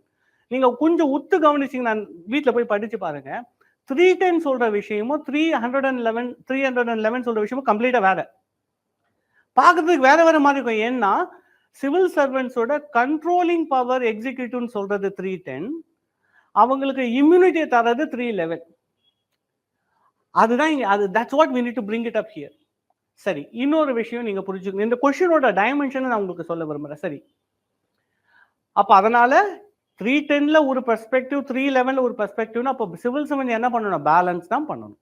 they cannot take any one position as a sole stance. சரி, ரெண்டாவது, you would have known about the concept of model code of conduct இல்லையா? model code of conduct, model code of conduct during elections is regulated by who? எக்ஸிக்யூட்டிவா? Executive தான். எக்ஸிக்யூட்டிவ்ல யாரு? Civil servants. அப்போ model code of கான்டக்ட்ல even the party in power can be put into question. கரெக்டா? அப்போ ஒரு பார்ட்டியின் பவரை கொஸ்டின் பண்ணக்கூடிய சிவில் சர்வெண்ட்டுக்கே அந்த பவர் அந்த டைம்ல இருக்குன்னா, சிவில் சர்வெண்ட் எப்படி பொலிட்டிக்கல் ப்ராசஸ்ல என்கேஜ் ஆக முடியும்? You understand what I'm saying? So model code of conduct is implemented and enforced by civil servants. The next question comes, how they can participate in election process? அப்ப model code of conduct ஒழுங்கா யார் பாப்பா? அவங்க பயாஸா இருக்க வாய்ப்பு இருக்கா இல்லையா? That's the second question. The first question, Article 310 and 311. Second, the model code of conduct and its enforcement. Third, Rule 5 of Civil Service. I'm sorry, Civil Service. Central Civil Services Conduct Rule, CCS ன்னு வாங்க. CCS Rules 1964. Central Civil Services Conduct Rules 1964. Rule 5. The Rule 5 என்ன சொல்றாங்க அப்படின்னா, civil servants cannot be associated with any political parties. அப்போ contact ரூல்ஸே எக்ஸ்பிளிசிட்டா அதை பார் பண்ணிடுறாங்க. அதனால there is no question about it. They cannot become a part of any political party or join it. சரி, ஆனா இப்ப நம்ம இது சொன்னதை வச்சு பார்க்கும்பொழுது சிவில் சர்வெண்ட்ஸ் ஓட் பண்ணக்கூடாது, sorry, they cannot participate in elections மாதிரி தான் தெரியுது. ஆனா கடைசியில ஒரே ஒரு விஷயத்தை வச்சுட்டு நம்ம நெக்ஸ்ட் டைமென்ஷன் போகலாம். But one important thing we need to understand here is how much democracy is allowed for civil servants. ஏன்னா இது கூடவே வேற சில விஷயங்களும் சிவில் சர்வன்ட்ஸுக்கு இருக்கு. How much democracy is allowed for civil servants? One, they cannot form associations. They cannot form unions or associations. They cannot express their opinion freely in the public. Okay? They cannot speak anything against the government. The freedom of expression is severely curtailed. அப்போ ஒரு சாதாரண குடிமகனுக்கு இல்லாத உரிமை, okay, இருக்கிற உரிமை civil சர்வன்ட்ஸுக்கு கிடையாது. But at the same time, they enjoy a higher power and a they have a higher level of authority and executive power. So அந்த higher level of executive power இருக்கிறதுனால தான் அவங்களுக்கு சில ரைட்ஸ் எடுத்திருக்காங்க, that they cannot participate in elections. புரியுதா உங்களுக்கு அந்த balancing act என்ன அப்படின்னு? ஓகே, சரி.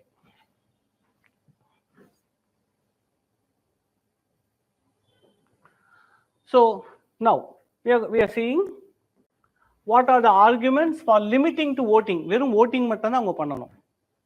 Second, arguments against restriction means they should be freely available to participate in election process.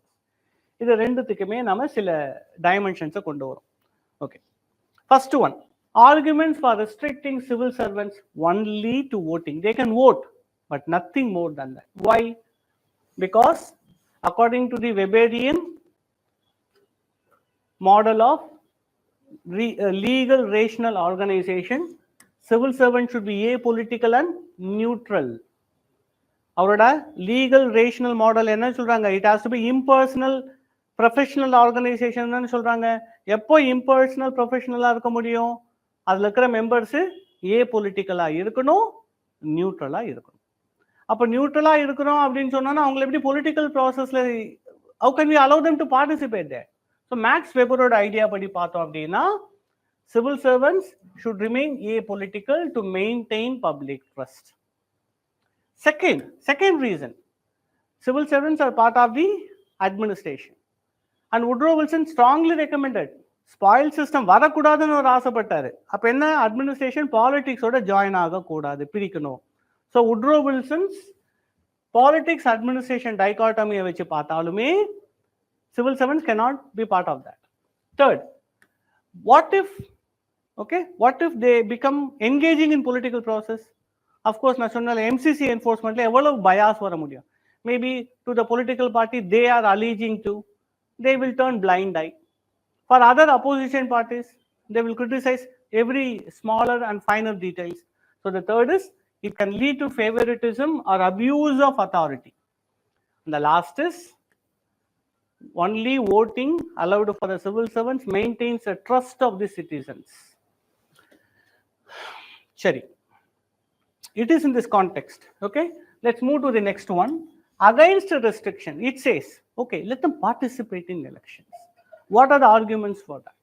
The first argument, because if we do not allow them to participate in election process, isn't it a violation of the fundamental rights under Article 19? Yes.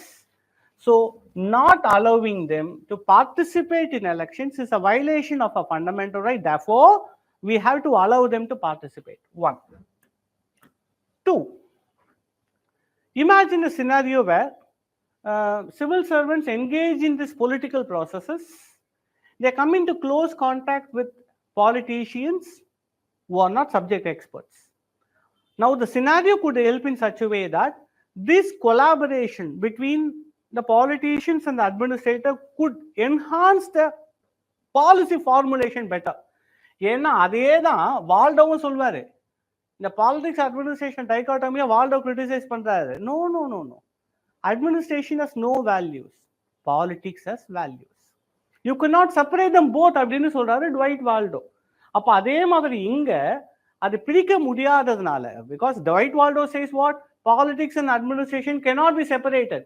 அப்போ அவங்களுடைய theory கரெக்டா இருந்ததுன்னா எதுக்கு நம்ம பிரிச்சு வைக்கணும்? let them engage. So let them engage, and this can help in better policy formulation. So that's a second argument why they should be allowed to participate. But in this context, let me bring another viewpoint of Paul Appleby.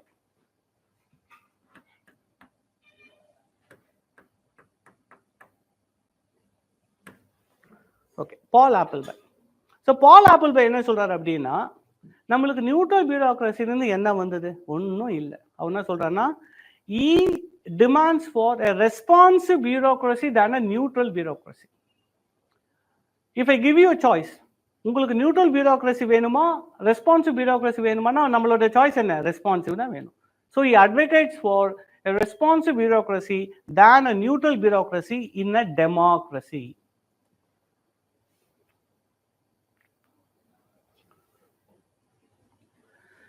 It is in this context I would like to bring another viewpoint of a very famous thinker amongst us, Chester Barnard. Chester Barnard, in his famous work, Functions of the Executive. His famous work is Functions of the Executive. There are a lot of contributions he makes. Okay.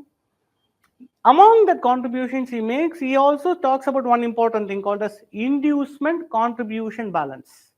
Inducement contribution balance. அதாவது என்னன்னா, this talks about how much an employee engages in his activity, his or her activities to an organization depends on how much they believe they will get in return from the organization. அவங்க ஏதோ செய்யறாங்கன்னா பதிலுக்கு என்ன வருது? நல்ல salary இருக்கணும், நல்ல recognition இருக்கணும், நல்ல சோஷியல் ஸ்டேட்டஸ் இருக்கணும். அப்பதான் they will contribute better to that. This is called as inducement contribution balance. சரி, இந்த பேலன்ஸ் இங்க இருக்கான்னு நம்ம ஒரு சின்னதா சொல்ல போறோம். Civil servants, what they contribute, அவங்க என்ன தராங்க? Civil servants contribute neutrality and competence. Civil servants அவங்க என்ன தராங்க? அவங்களோட காம்பிடன்ஸை தராங்க, நியூட்ரலிட்டி தராங்க. in return they receive public trust and institutional protection. கரெக்டா?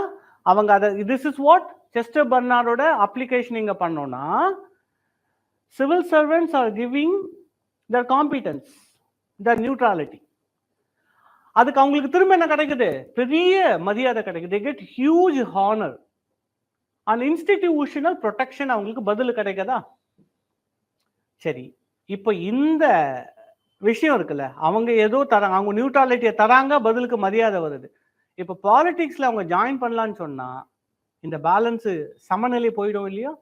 So that participation in election could disturb the delicate balance. Their participation in election could disturb the delicate balance.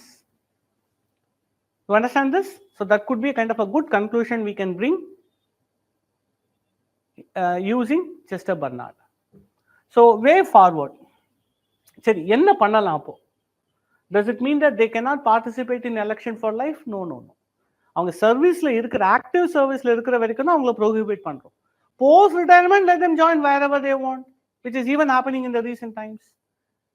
முடிச்ச உடனே governor ஆகுறாங்க, அஜித் தோவல் இன்னமும் ஐபிஎஸ் முடிச்சுட்டு இன்னமும் national security adviser, third most powerful person அவர் தான். Ajit Doval sir தான். சார் சொல்லுங்க, இல்லைன்னா பிக் பிரதர் இஸ் வாட்சிங். Okay, so what could be the way forward? Allow participation post the ending of the service, that post retirement. That could be the way forward. That is the only solution for this problem that we are facing. Okay, allowing political participation post retirement. But there's another important thing you need to see, with the cooling off period. So that should be cooling off period. Let's say, அதாவது think about this. ஒரு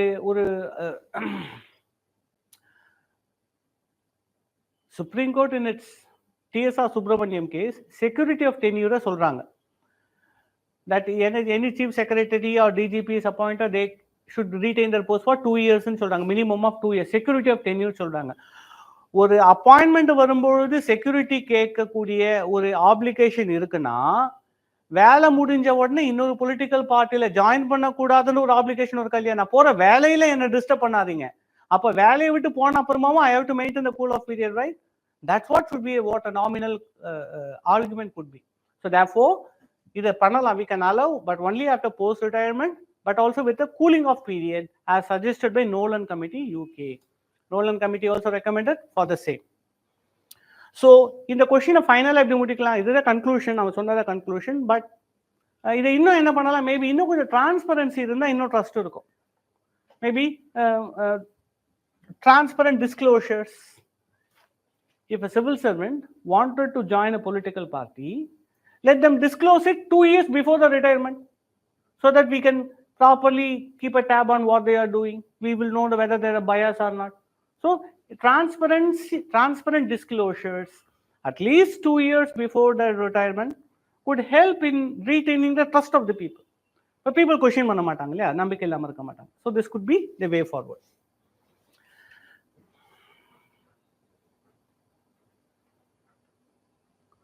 Next question.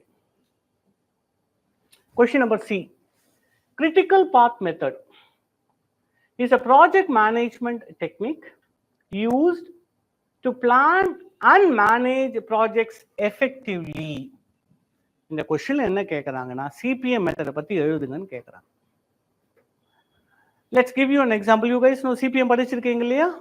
ரொம்ப சிம்பிளா வேணா பார்க்கலாம். For example இதுல என்ன செய்யறாங்க அப்படின்னா, ஃபர்ஸ்ட் ஒரு பெரிய ப்ராஜெக்ட் இருக்குன்னு வைங்க, லெட்ஸ் சே கன்ஸ்ட்ரக்ஷன் ஆஃப் ஹைவேஸ்ன்னு எடுத்துக்கலாம். அந்த டாஸ்க்கை என்ன பண்ணணும், ஃபர்ஸ்ட் என்ன பண்ணணும், லேண்ட் அக்வயர் பண்ணணும் அண்ட் லேண்ட் ப்ரிப்பரேஷன் பண்ணணும்.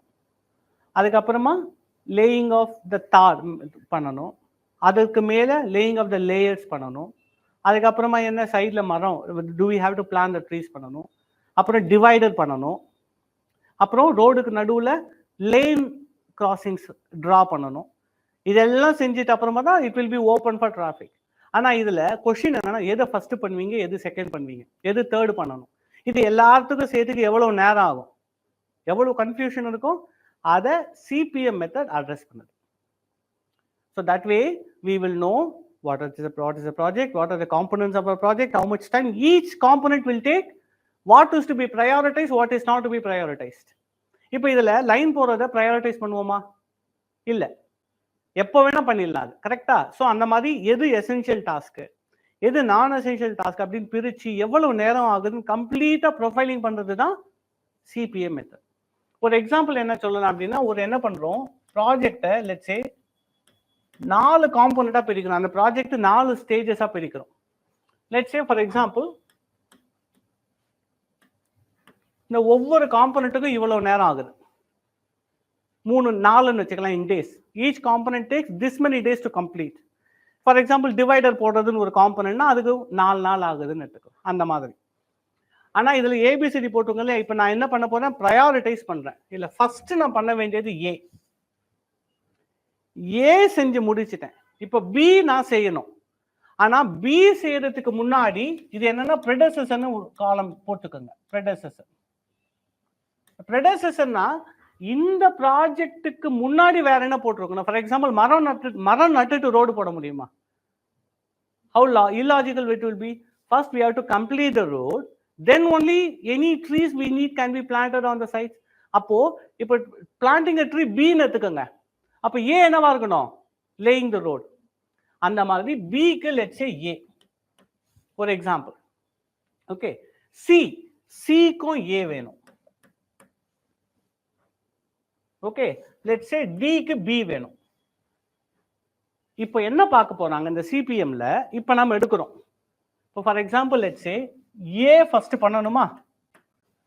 நெக்ஸ்ட் பாருங்க சி, நெக்ஸ்ட் பி பண்றோம். ஏன்னா ஏக்கு அப்புறம் பி போகலாமா? ஏ பி, தென் சிக்கும் தேவையில்லை, டி வருதா?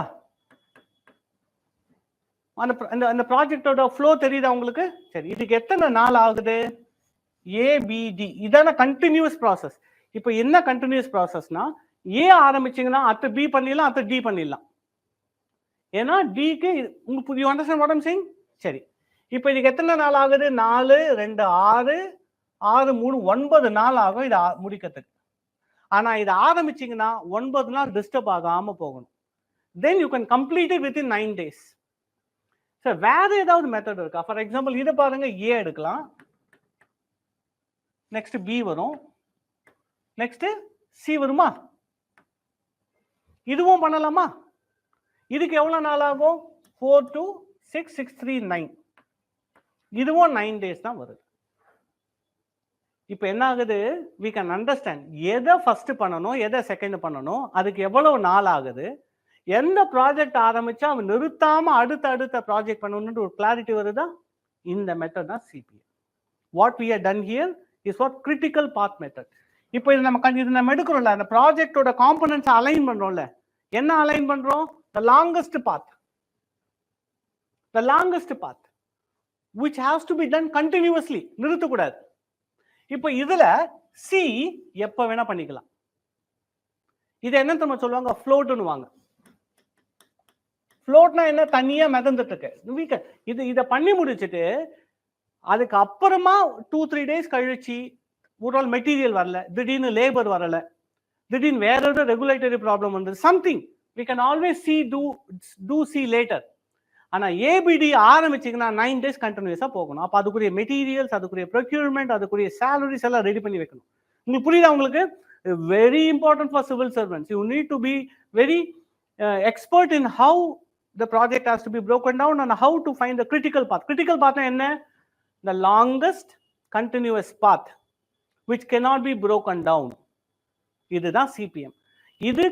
இதுதான் கிரிட்டிக்கல் பாத்துனுவாங்க. தனியா ஒண்ணு இருக்கு, அது எப்போ வேணா பண்ணலாம் இல்லையா, அதை ஃப்ளோட்னு சொல்லுவாங்க. இப்போ நீங்க யோசிச்சு பாருங்க, is a project management technique? ஆமா. Used to plan and manage projects effectively? Of course, yes.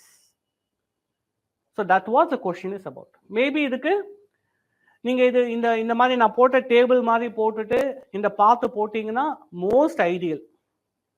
இந்த ப்ராஜெக்ட் மானிட்டரிங் எவாலுவேஷன் டாபிக் இருக்கு இல்லையா, லாஸ்ட் சாப்டர் பேப்பர் 1ல, அதுக்கு முடிஞ்ச அளவுக்கு ஏதாவது ஒரு டேபுலர் பிரசன்டேஷன் கண்டிப்பா இருக்கணும். ஏன்னா இந்த கான்செப்டை எக்ஸ்பிளைன் பண்ணி சொல்றதை விட நீங்க ஒரு பிக்சரை போட்டுட்டு ஏபிடி ஏசிடி இது போட்டுட்டீங்கன்னா that will make a lot of sense. So ஒவ்வொரு சாப்டருக்கும் ஒவ்வொரு ரெப்ரஸன்டேஷன் இருக்கணும். இதுக்கு ஐ வுட் சே ஒரு டேப்லர் காலம்ல பண்றது it's very very very ideal. Gantt chart போட்டீங்கன்னா கான் சார்ட் இருக்கணும், ஒரு ரெப்ரஸன்டேட்டிவ் கான் சார்ட் இருக்கணும். that only makes sense. Okay, சரி. ஸோ கிரிட்டிக்கல் பாத் மெத்தட் நான் சொல்லிட்டேன். ஸோ கிரிட்டிக்கல் பாத் மெத்தட்னா என்ன?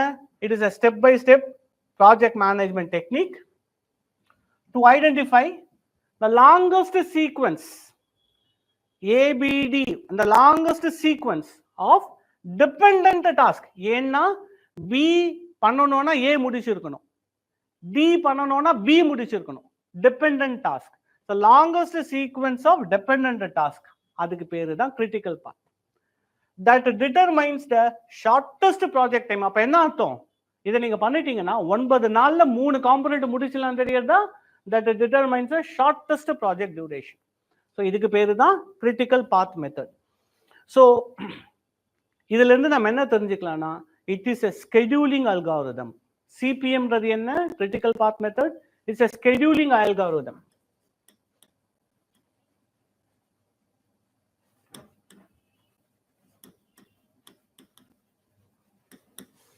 It's a scheduling algorithm.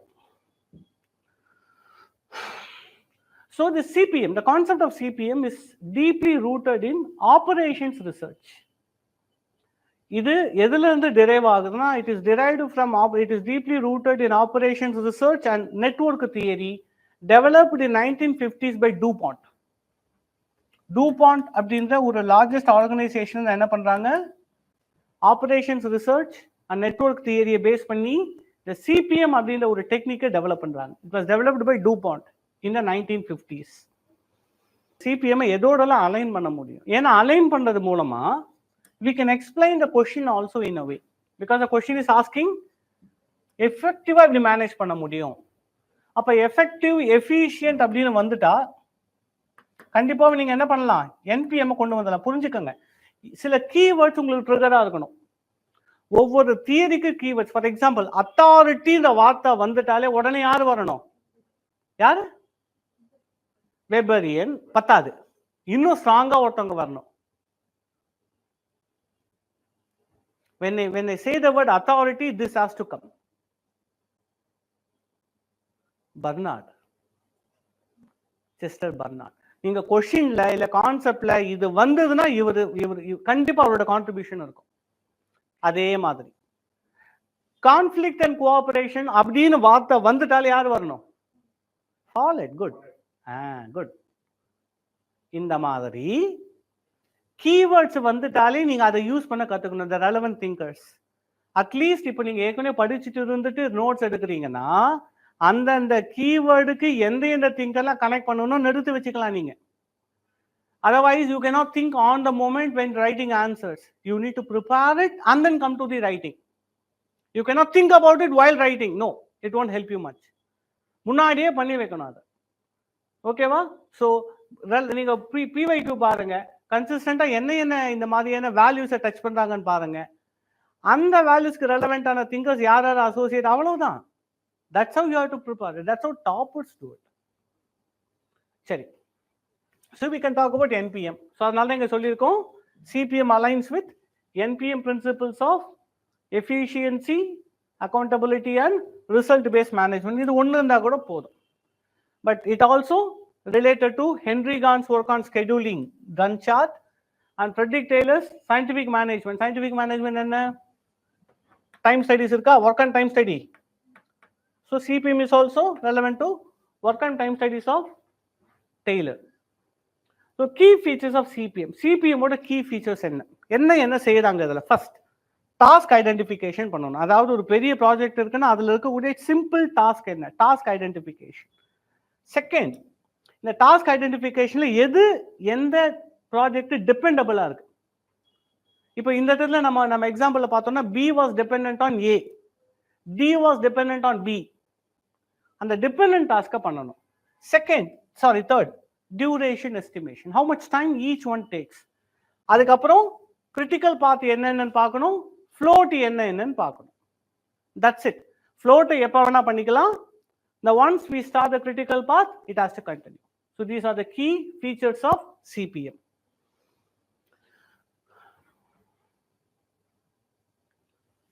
How CPM helps? ஏற்கனவே இதை நான் சொல்லிட்டேன். How CPM helps அப்படின்னா, முக்கியமான ஒரு பாயிண்ட் மட்டும் என்ன அப்படின்னா, இந்த லாஸ்ட் வருது. அதாவது ஓகே, இது நீங்க ஃபுல்லாவே பார்க்கலாம். ஆக்சுவலா it breaks down complex projects into manageable tasks. ஒரு பெரிய ப்ராஜெக்ட்டை 4 காம்போனன்ட்டா பிரிச்சுட்டோமா, that is easy to work on. So அதனால என்ன ஆயிடுது, it provides clarity on scope, ensuring no task is overlooked. It ensures logical task order. எது ஃபர்ஸ்ட் பண்ணணும், எது second பண்ணணும், டாஸ்க் ஆர்டர். அதனால என்ன ஆயிடுது, இதை ஒழுங்கா செய்யும் பொழுது delays can be prevented. Third, it creates realistic timelines. அப்போ ப்ராஜெக்ட் எப்போ ஆரம்பிக்கணும் எப்போ முடிக்கணும்ன்ற ஒரு அசம்ஷன் கிளியரா இருக்கும். So it creates realistic timelines. Then longest path பார்க்கணும். It calculates the longest path with zero slack. அந்த ஏபிடி பார்த்தோம் இல்லையா, அதுல ஸ்லாக் எதுவுமே கிடையாது. ஏ ஆரம்பிச்சிங்கன்னா டில நிறுத்தி ஆகணும். So it calculates that with a zero slack.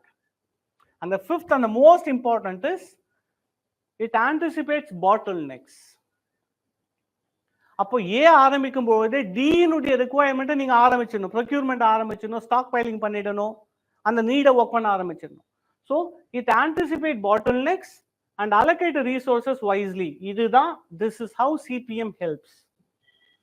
Example, if you go to Gram Sadak Yojana, Pradhan Mantri Gram Sadak Yojana, using CPM helped engineers ensure that materials arrived at remote construction sites in sync with labor availability. Labour availability, பொருள் வந்துடுச்சு, labour இல்லை, labour இருக்காங்க, பொருள் இல்லை, both is not right. So இதை எப்படி sync பண்ண முடியும்னா only by ensuring what is critical, what is zero slack, அந்த ஃப்ளோட்டிங் என்னன்றதை பார்க்கணும். பட் இதில் இருக்கக்கூடிய சேலஞ்சஸ் என்ன? Of course yes, it is good, but CPM எப்பவுமே சரியாக இருக்கணும்னு அவசியம் இல்லை. So what are the challenges? Unexpected challenges such as monsoon delay. Monsoon வந்து என்ன பண்ணணும்னா it will create disturbance. So monsoon delays in NREGA irrigation projects disrupt schedules. அது நடக்கலாம். செகண்ட் என்ன நடக்கலாம்? A sudden volatility in the labor markets. இந்த மாதிரி வரும்போது sudden resource limitations such as labor. This also can affect the CPM. So CPM, by the way that it is designed and executed, it helps in designing the project, executing the project with a less time and a low cost. அதனால தான் அது effective மேனேஜ்மெண்ட்டுக்கு யூஸ்ஃபுல்லாக இருக்கும். CPM helps in that அப்படின்னு நம்ம conclude our answer with this. சரி, let's move to the next question. Question number D. Auditing. Auditing is not about finding faults. It is about ensuring the accuracy and integrity of financial information analysis. So auditing is not about finding faults, it is about ensuring the accuracy and integrity of financial information. But in the question பார்க்கும்போது எனக்கு கொஞ்சம் smile தான் வந்தது, கொஞ்சம் it was kind of little comedic. அதாவது ஆடிட்டிங்னா என்னன்னா கணக்கு வழக்க பார்க்கறது. ஒரு ப்ராஜெக்ட் இம்ப்ளிமெண்ட் பண்ணிட்டாங்க, ஏதோ ஒரு ஸ்கீமை ரன் அவுட் பண்ணிட்டாங்க அப்படின்னா அதை கணக்கு வழக்கு பார்க்குறாங்க. எதுக்கு திரும்ப கணக்கு வழக்கு பார்க்குறேன், உன்னை குறை சொல்லலப்பா, எல்லாம் ஒழுங்காக நடக்க தான் பார்க்கறதுக்கு தான். ஒழுங்காக நடக்கதான்றதை பார்த்து கட்சியில் என்ன சொல்வீங்க? குறை தானே சொல்வீங்க. It is to find integrity. சரி, there is a lack of integrity. அப்போ என்ன பண்ணுவாங்க? ஃபைண்டிங் ஃபால்ட்டு தானே, அல்டிமேட்டாக ஃபைண்டிங் ஃபால்ட்டு தான். ஆனால் எப்படி சொல்கிறோம்? நான் it is not about finding fault. நான் அடிப்பேன், நீ அழக்கூடாது. புரியுதா உங்களுக்கு? நான் அடிப்பேன், ஆனால் நீங்கள் அழக்கூடாது. ஸோ அதை தான் இங்கே மீன் பண்ணுறாங்க, accuracy and integrity of financial information. ஆக்சுவலாக உண்மை தான், and this ultimately leads to this. But இதுவும் நல்லது தான். And when the reforms can take place, சரி, இந்த கொஸ்டினை நம்ம அனலைஸ் பண்ணலாம். We'll try to find answer for this. So what is the primary objective of auditing? The primary objective of auditing according to international standards of audits, ISA ன்னு சொல்லுவாங்க. According to international standards of audits, ISA, the primary objective of auditing is to be reasonably confident. Is to be reasonably confident that financial statements are free of errors.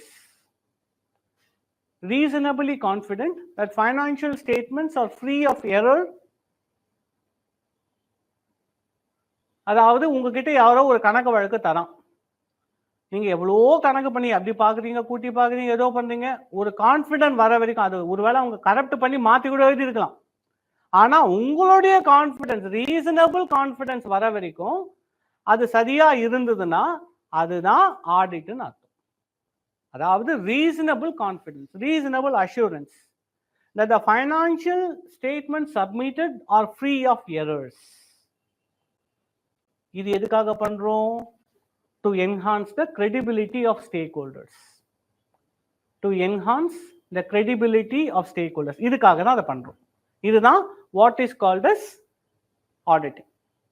So the idea of auditing, the practice of auditing is also aligned with another theory called as agency theory. Auditing is aligned with the agency theory. நீங்க பார்க்கணும், இந்த agency நம்ம யாரை சொல்லுவோம் தெரியுமா? இப்போ ஒரு company இருப்பாங்க, அவங்களோட ஹவுஸ் கீப்பிங்கை வேற ஒருத்தவங்கிட்ட அவுட் சோர்ஸ் பண்ணுவாங்க, ஓகேவா? இப்போ இதில் இந்த கம்பெனி யாரு? மேனேஜ்மெண்ட். ஐம் சாரி, அந்த அவுட் சோர்ஸ் பண்ண கம்பெனி இருக்காங்க இல்லையா, அவங்க தான் மேனேஜ்மெண்ட். ஆனால் அவங்களுக்கு ஆர்டர் தந்தவங்க யாரு? பிரின்சிபல். இந்த ரெண்டு பேருக்கும் என்ன ரிலேஷன் இருக்குன்னு சொல்றது தான் agency theory. So agency theory என்னன்னா, it explains a relationship between the management and the principal. It explains a relationship between the management and the principal. சரி, இதுல நீங்க கவனிக்கணும், இதுல எங்க சார் ஆடிட் வருது? கவனிங்க, இந்த மேனேஜ்மெண்ட்டுக்கும் பிரின்சிபலுக்கும், அதாவது அந்த அவுட் சோர்ஸ் பண்ண கம்பெனியும் அந்த ஒரிஜினல் அந்த ஓனர்ஷிப் கம்பெனிக்கும் இருக்கிறதா ஏஜென்சி ரிலேஷன்ஷிப்னுவாங்க, ஏஜென்சி தியரியில சொல்லுவாங்க. சரி, இவங்க ரெண்டு பேருக்கும் இருக்கக்கூடிய ஒரு பரிமாற்றத்துக்கு யாரு தெரியுமா இன்டர்மீடியேட்டா வராங்க? ஆடிட்டிங் வராங்க. புரியுதா உங்களுக்கு? Understand the relationship. So auditing என்ன அப்படின்னா, it is an independent intermediary. It is an independent intermediary. For example என்ன பண்றாங்க, இந்த அவுட் சோர்ஸ் அந்த அவுட் சோர்சிங் வாங்கின கம்பெனி இருக்கு இல்லையா, அந்த ஹவுஸ் கீப்பிங் பண்ண கம்பெனி இருக்கு இல்லையா, திடீர்னு பார்த்தீங்கன்னா ஒரு 1000 ஃபினால் பாட்டில் வாங்கினேன், 2000 ப்ரஷ் வாங்கினேன்னு சொல்லி ஏதோ கணக்கு வழக்கு எழுதுறாங்க. அது யாரு கண்டுபிடிக்கணும்? மேனேஜ்மெண்ட் கண்டுபிடிக்க முடியாது. ஆடிட்டிங் ஒன்று பண்ணி, ஏண்டா நீ தர இன்ஃபர்மேஷன் சரியா தப்பான்னு அவங்களுக்கு சொல்லணும். அந்த இன்டர்மீடியரா வரவங்க தான் ஆடிட்டிங் அப்படின்ற process. It's an intermediary, independent intermediary, sorry for that, the word is independent intermediary, to reduce information asymmetry. To reduce information asymmetry. ஏன்னா இவன் எல்லா விஷயம் சொல்லியிருக்க மாட்டான். யாரு? இந்த ஹவுஸ் கீப்பிங் பண்றவன் எல்லாத்தையும் மறைச்சிருப்பான், சொல்லியிருப்பான். அதை கண்டுபிடிக்கிறது யாரு? ஆடிட்டிங் தான் கண்டுபிடிக்கணும். ஸோ இதுதான் அப்போ என்னன்னா, to reduce information asymmetry between the management and the stakeholders. இந்த மேனேஜ்மெண்ட்டுக்கும் ஸ்டேக் ஹோல்டருக்கும் இடைப்பட்ட இன்ஃபர்மேஷன் ஏசிமெட்ரியை குறைப்பது தான் ஆடிட்டிங் அப்படின்ற ப்ராசஸ். இதுதான் எதன் மூலம் நம்ம பார்க்குறோம்? ஏஜென்சி தியரி மூலமா பார்க்குறோம். இதுதான் ஆடிட்டிங்கோட பிரைமரி திங். சரி, ஆனா பொதுவாக இருக்கக்கூடிய பெர்செப்ஷன் என்ன? சிஏஜி ரிப்போர்ட் வந்தாலே ஐயோ என்ன நடக்க போகுது, அடுத்த கரெக்ஷன் என்னன்னு இருக்கும். So it is usually believe to be fault ஃபைண்டிங்னு சொல்றாங்க. It is not just fault finding. Why?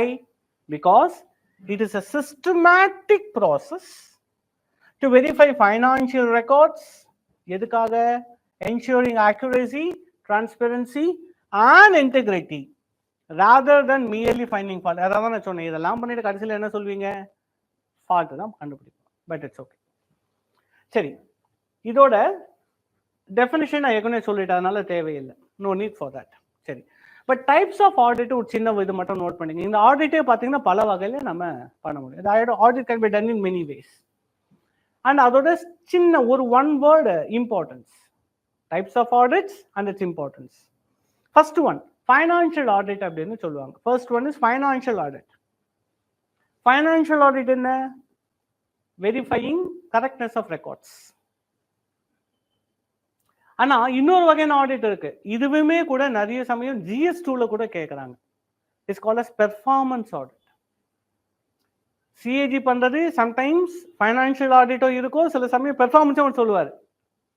The second one is performance audit.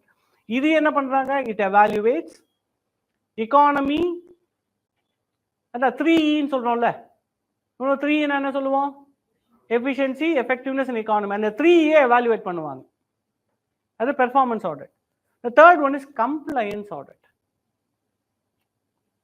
Compliance audit adherence to laws and norms. உங்களுக்கு குளுதுங்களா?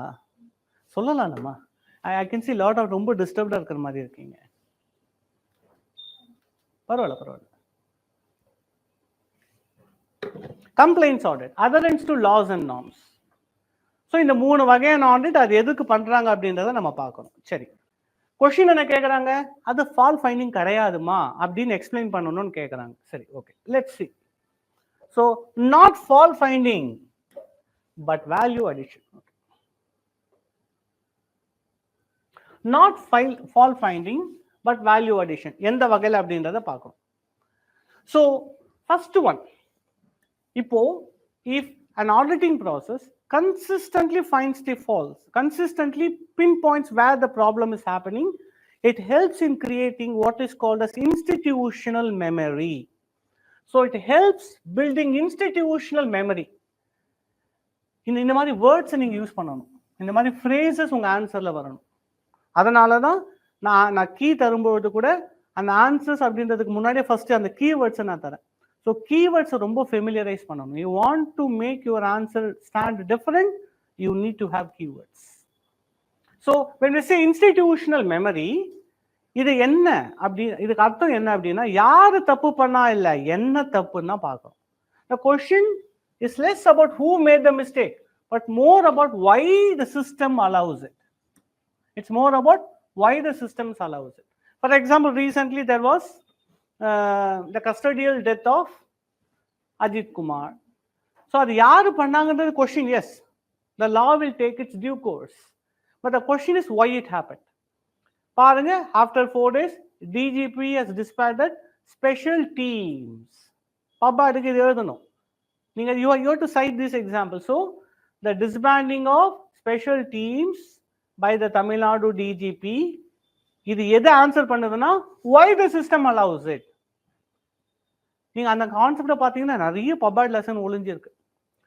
ஓகே, ஹயரார்கி பிரேக் ஆயிருக்கு. In the whole thing, the concept of hierarchy, which is a cornerstone of bureaucracy, is broken. Unity of command break ஆயிருக்கு. Hierarchy is broken, unity of command is broken. அந்த இஷ்யூவை நீங்க கவனிக்கணும். See, எப்பவுமே இந்த மாதிரி issues வருதுன்னா தயவு செய்து காமன் மேனா படிக்காதீங்க. You are pub ad student, you always have to see as an officer. ஒரு ஆஃபீஸரா நீங்க அதை பார்க்க பழகணும். ஓகே, ஸோ நீங்க படிச்ச கான்செப்ட் தியரிஸ் அங்கே அப்ளை பண்ணுங்க. ஹெர்பர்ட் சைமன் படி பார்த்தா இது எப்படி இருக்கும், ஒருவேளை டெய்லரா இருந்தா இது எப்படி இருக்கும். Try to see that. அப்பதான் நீங்க அந்த நியூஸை இன்டிகிரேட் பண்ணிப்பீங்க, உங்க ஆன்சர்ல அது அப்படியே வெளியே வந்துடும். That will come out in your answers. புரியுதா உங்களுக்கு? So more about why the system allows it. Next, what are the next thing? It identifies potential risks in financial and operational systems before they escalate. அதாவது என்னன்னா, இது என்னன்னு சொல்லலாம்னா preventive value or proactiveness. ஒரு பிரச்சனை வரதுக்கு முன்னாடி கண்டுபிடிக்கக்கூடிய எபிலிட்டி இந்த ஆடிட்டுக்கு இருக்கு. Third, because they find where the problem is, and the administration will also try to work on it. So it acts like a continuous improvement tool towards better compliance, ethics, and performance. Next, it aligns public expenditure with the constitutional values. It aligns expenditure, public expenditure with the constitutional values. எது auditing இருந்தாலும் அது நடக்கும். Then a special mention about social audits. So சாதாரண audit with the social audit என்ன பார்க்கிறோம்? It's not about whether the roll call was right, whether the salaries was given. No, it's not about that. Even though social audit just does that. எத்தனை பேர் வேலைக்கு வந்தாங்க, எத்தனை நாள் வந்தாங்க, எவ்வளவு சம்பளம் போயிருக்கு, அதுதான். ஆனா அல்டிமேட்டா இந்த சோஷியல் ஆடிட் பண்றது மூலமா என்ன ஆகுதுன்னா, it is a direct participation of people in the governance. கவர்மெண்டோட ஒரு ரெக்கார்ட் புக்கை இவங்க பார்க்க முடியும். Common man, I'm telling you, before 10 years இது யாராவது சொல்லியிருந்தா நம்பியிருக்கவே முடியாது. எப்படா இது பண்ண முடியும்? But now it's happening. So அதாவது direct participation of a common man in governance. This is a success of social audit. It is not about merely checking the account. No, it is not checking the account. It is allowing the people to participate. அதுதான் social ஆடிட்டோட success. So MG Enriga social audit did not just uncover fake muster rolls, but they pushed for better grievance redressal and delivery norms அப்படின்னு சொல்லலாம். So but என்னதான் நம்ம ஆடிட்டிங்கை பற்றி நம்ம சொல்லியிருந்தாலும் there are some concerns also, some challenges. So what could be the challenges for auditing? The first one, what is this challenge? இது கொஞ்சம் ப்ரீஃபாக, because எப்போவுமே நான் என்ன சொல்லியிருக்கேன்னா, ரொம்ப ஜெனரலாக ஒரு கொஸ்டின் இருக்குன்னா அந்த டாபிக்கினுடைய ஆரிஜின், ஏதாவது திங்கரோட லிங்க் பண்ண முடிஞ்சா திங்கரோட லிங்க் பண்ணுங்க. அதாவது ஒரு ஜெனரிக்கா ஒரு கொஸ்டின் இருக்குன்னா இதெல்லாம் நீங்க பண்ணணும் உங்க ஆன்சர்ல. கொஸ்டின் இருக்கிறத மட்டும் அப்படியே பிரேக் பண்ணி எழுதுனாலும் தப்பு இல்லை. But the valuation will not be much ideal. நிறைய மார்க் வராது. ஒரு 10 மார்க் வருதுன்னா நம்மளோட எய்ம் என்னன்னா 4ல இருந்து 6 வரணும். அது கம்மியா போக கூடாது. you should get the mark anywhere from 4 to 6. அதுக்கு இந்த மாதிரி ஸ்ட்ரக்சர் இருக்கணும். ஓகே, அதாவது எனி கீ திங்கர், ஓகே, அதாவது ஃபர்ஸ்ட் இன்ட்ரடக்ஷன் என்ன பண்ணணும்? Let me give you that introduction. அந்த கொஸ்டினுக்கு நடுவுல எழுதப்படாத வார்த்தைகளோட அர்த்தம் இருக்குல்ல, அதை சொல்லுங்க. அதாவது what is read between the lines, இந்த கொஸ்டினோட கோர், அதை உங்க இன்ட்ரடக்ஷன்ல ரிஃப்ளெக்ட் பண்ணுங்க. First one, try to reflect what the question is demanding.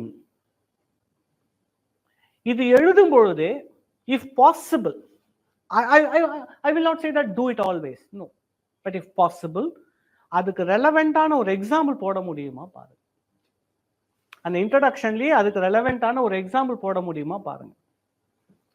இப்போ நெக்ஸ்ட் நம்மளோட யூஷுவல் நேச்சர் என்ன அப்படின்னா, we will straight away go into body of the answer, but better than that அந்த கான்செப்டுக்கு ரெலவெண்டான திங்கரை நெக்ஸ்ட் கொண்டு வாங்க.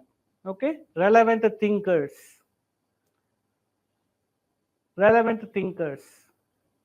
இல்லனா இந்த wording it's up to you. நீங்க என்ன வேணா போடலாம். இப்ப நான் ரெலவெண்ட் திங்கர்ஸ் போடுவேன். சம்டைம்ஸ் ஒரே மாதிரி இருக்க வேணான்றதுக்காக நான் என்ன பண்ணுவேன், தியரிட்டிக்கல் பேக்ரவுண்ட் போடுவேன். தியரிட்டிக்கல் பேக்ரவுண்ட் இல்ல ரெலவெண்ட் திங்கர்ஸ். ஓகே,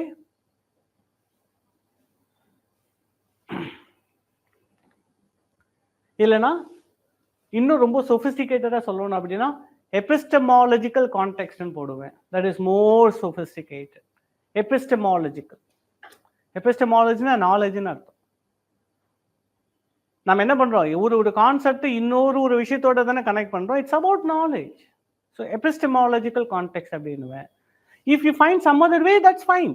பட் நான் இந்த ரெண்டாவது எலிமெண்ட்டை கொண்டு வருவேன். மூணாவது எலிமெண்ட் தான் பாடி ஆஃப் தி ஆன்சர். அந்த பாடி ஆஃப் தி ஆன்சர்ல புரிஞ்சுக்கங்க, சப் டாபிக்ஸ் கேட்டகரைசேஷன் கண்டிப்பா பண்ணணும். ஓகே, சப் டாபிக்ஸ் கேட்டகரைசேஷன் கண்டிப்பா பண்ணணும். இப்போ கொஸ்டினை பார்க்கும்போது சில சமயம் 3 பார்ட் கொஸ்டின் இருக்கும். டிபெண்ட்ஸ். இது வந்து ஸ்டாண்டர்டா நம்ம சொல்ல முடியாது. சில கொஸ்டின்ல 3 பார்ட் கொஸ்டின் இருக்கும். அப்படி இருந்ததுன்னா நீங்க அந்த பார்ட்ஸை டைரக்டா எலாபரேட் பண்ணி எழுதிடலாம். ஆனா சில கொஸ்டின்ல ஜெனரிக்கா இருக்கும், ஜெனரலா இருக்கும். அந்த மாதிரி கொஸ்டின்ல கேட்டதை மட்டும் எழுதக்கூடாது. In addition to what the theories, what இப்போ ஒரு திங்கரை பத்தி கேட்கறாங்க. திங்கர் என்ன சொன்னாங்க, அதோட கீ ஃபீச்சர்ஸ் என்னன்னு சொல்றீங்க இல்லையா, எப்பவுமே அதோட criticism at least right 1 or 2. At least 1 or 2 criticisms.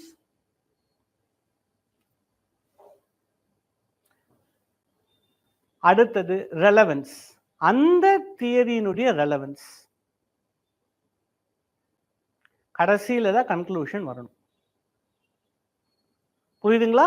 இதுதான் உங்க ஆன்சரோட ஸ்ட்ரக்சரா இருக்கணும். This shall be the structure of your answer for better marks. Okay, so try பண்ணுங்க. when you write answers, try this. PYQ எடுத்து ட்ரை பண்ணுங்க. இல்லைன்னா இன்னொன்று கூட பண்ணலாம். நீங்க டிஸ்கஷன் லிசன் பண்ணியிருக்கீங்களா, லிசன் பண்ண கொஸ்டின்ல ஏதாவது ஒன்று எடுத்து எழுதுங்க. Try to do that after listening. Go through the concepts and try to write it once again with the model that I'm giving you here. Sure. So with this, we come to the end of this particular question. Let's move next. E.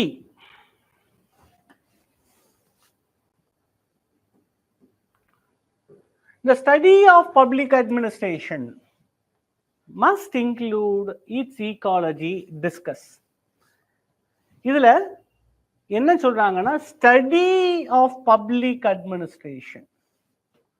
So when we say study of public administration, we can say major thinkers and theories இருக்கு. Okay, இதுதான் நம்ம public அட்மினிஸ்ட்ரேஷனை consider பண்றோம். But what the question is asking, must include its ecology. ஆக்சுவலா அப்போ இதுல எந்த திங்கரை பத்தி கேட்கறாங்க, ஃப்ரெட் W. ரிக்ஸ். அந்த கான்டெக்ஸ்ட நம்ம கனெக்ட் பண்ண சொல்லி கேட்கறாங்க. பட் இதில் இன்னொரு வேர்டு நீங்கள் கவனிக்கணும், மஸ்ட், கண்டிப்பாக இருக்கணும் அப்படின்ற மாதிரி சொல்கிறாங்க. அதாவது இதுக்கு அர்த்தம் என்ன அப்படின்னா, நீங்கள் பப்ளிக் அட்மினிஸ்ட்ரேஷனை படிக்கணும்னா, தெரிஞ்சுக்கணும்னா அதோட இக்காலஜிக்கல் காம்பனன்ஸ் இல்லாமல் தெரிஞ்சுக்க முடியாது, கண்டிப்பாக படிக்கணுன்றதோட கான்செப்ட். அப்போ இதுக்கு எப்படி ஸ்ட்ரக்சர் பண்ணலாம் யோசிக்கிற முடியுதா? கிளாசிக்கல் திங்கர் சொன்ன பப்பாட் என்ன, ஆனால் அதில் எதை மட்டும் ஃபோக்கஸ் பண்ணாங்க, எஃபிஷியன்சி, ப்ரொடக்டிவிட்டி எல்லாம் பண்ணுறாங்க. ஆனால் அது அந்த எஃபிஷியன்சி வரணும், ப்ரொடக்டிவிட்டிலாம் வரணும்னா அந்த இக்காலஜி இல்லாமல் அது எப்படி வர முடியும்? You understand what I'm saying?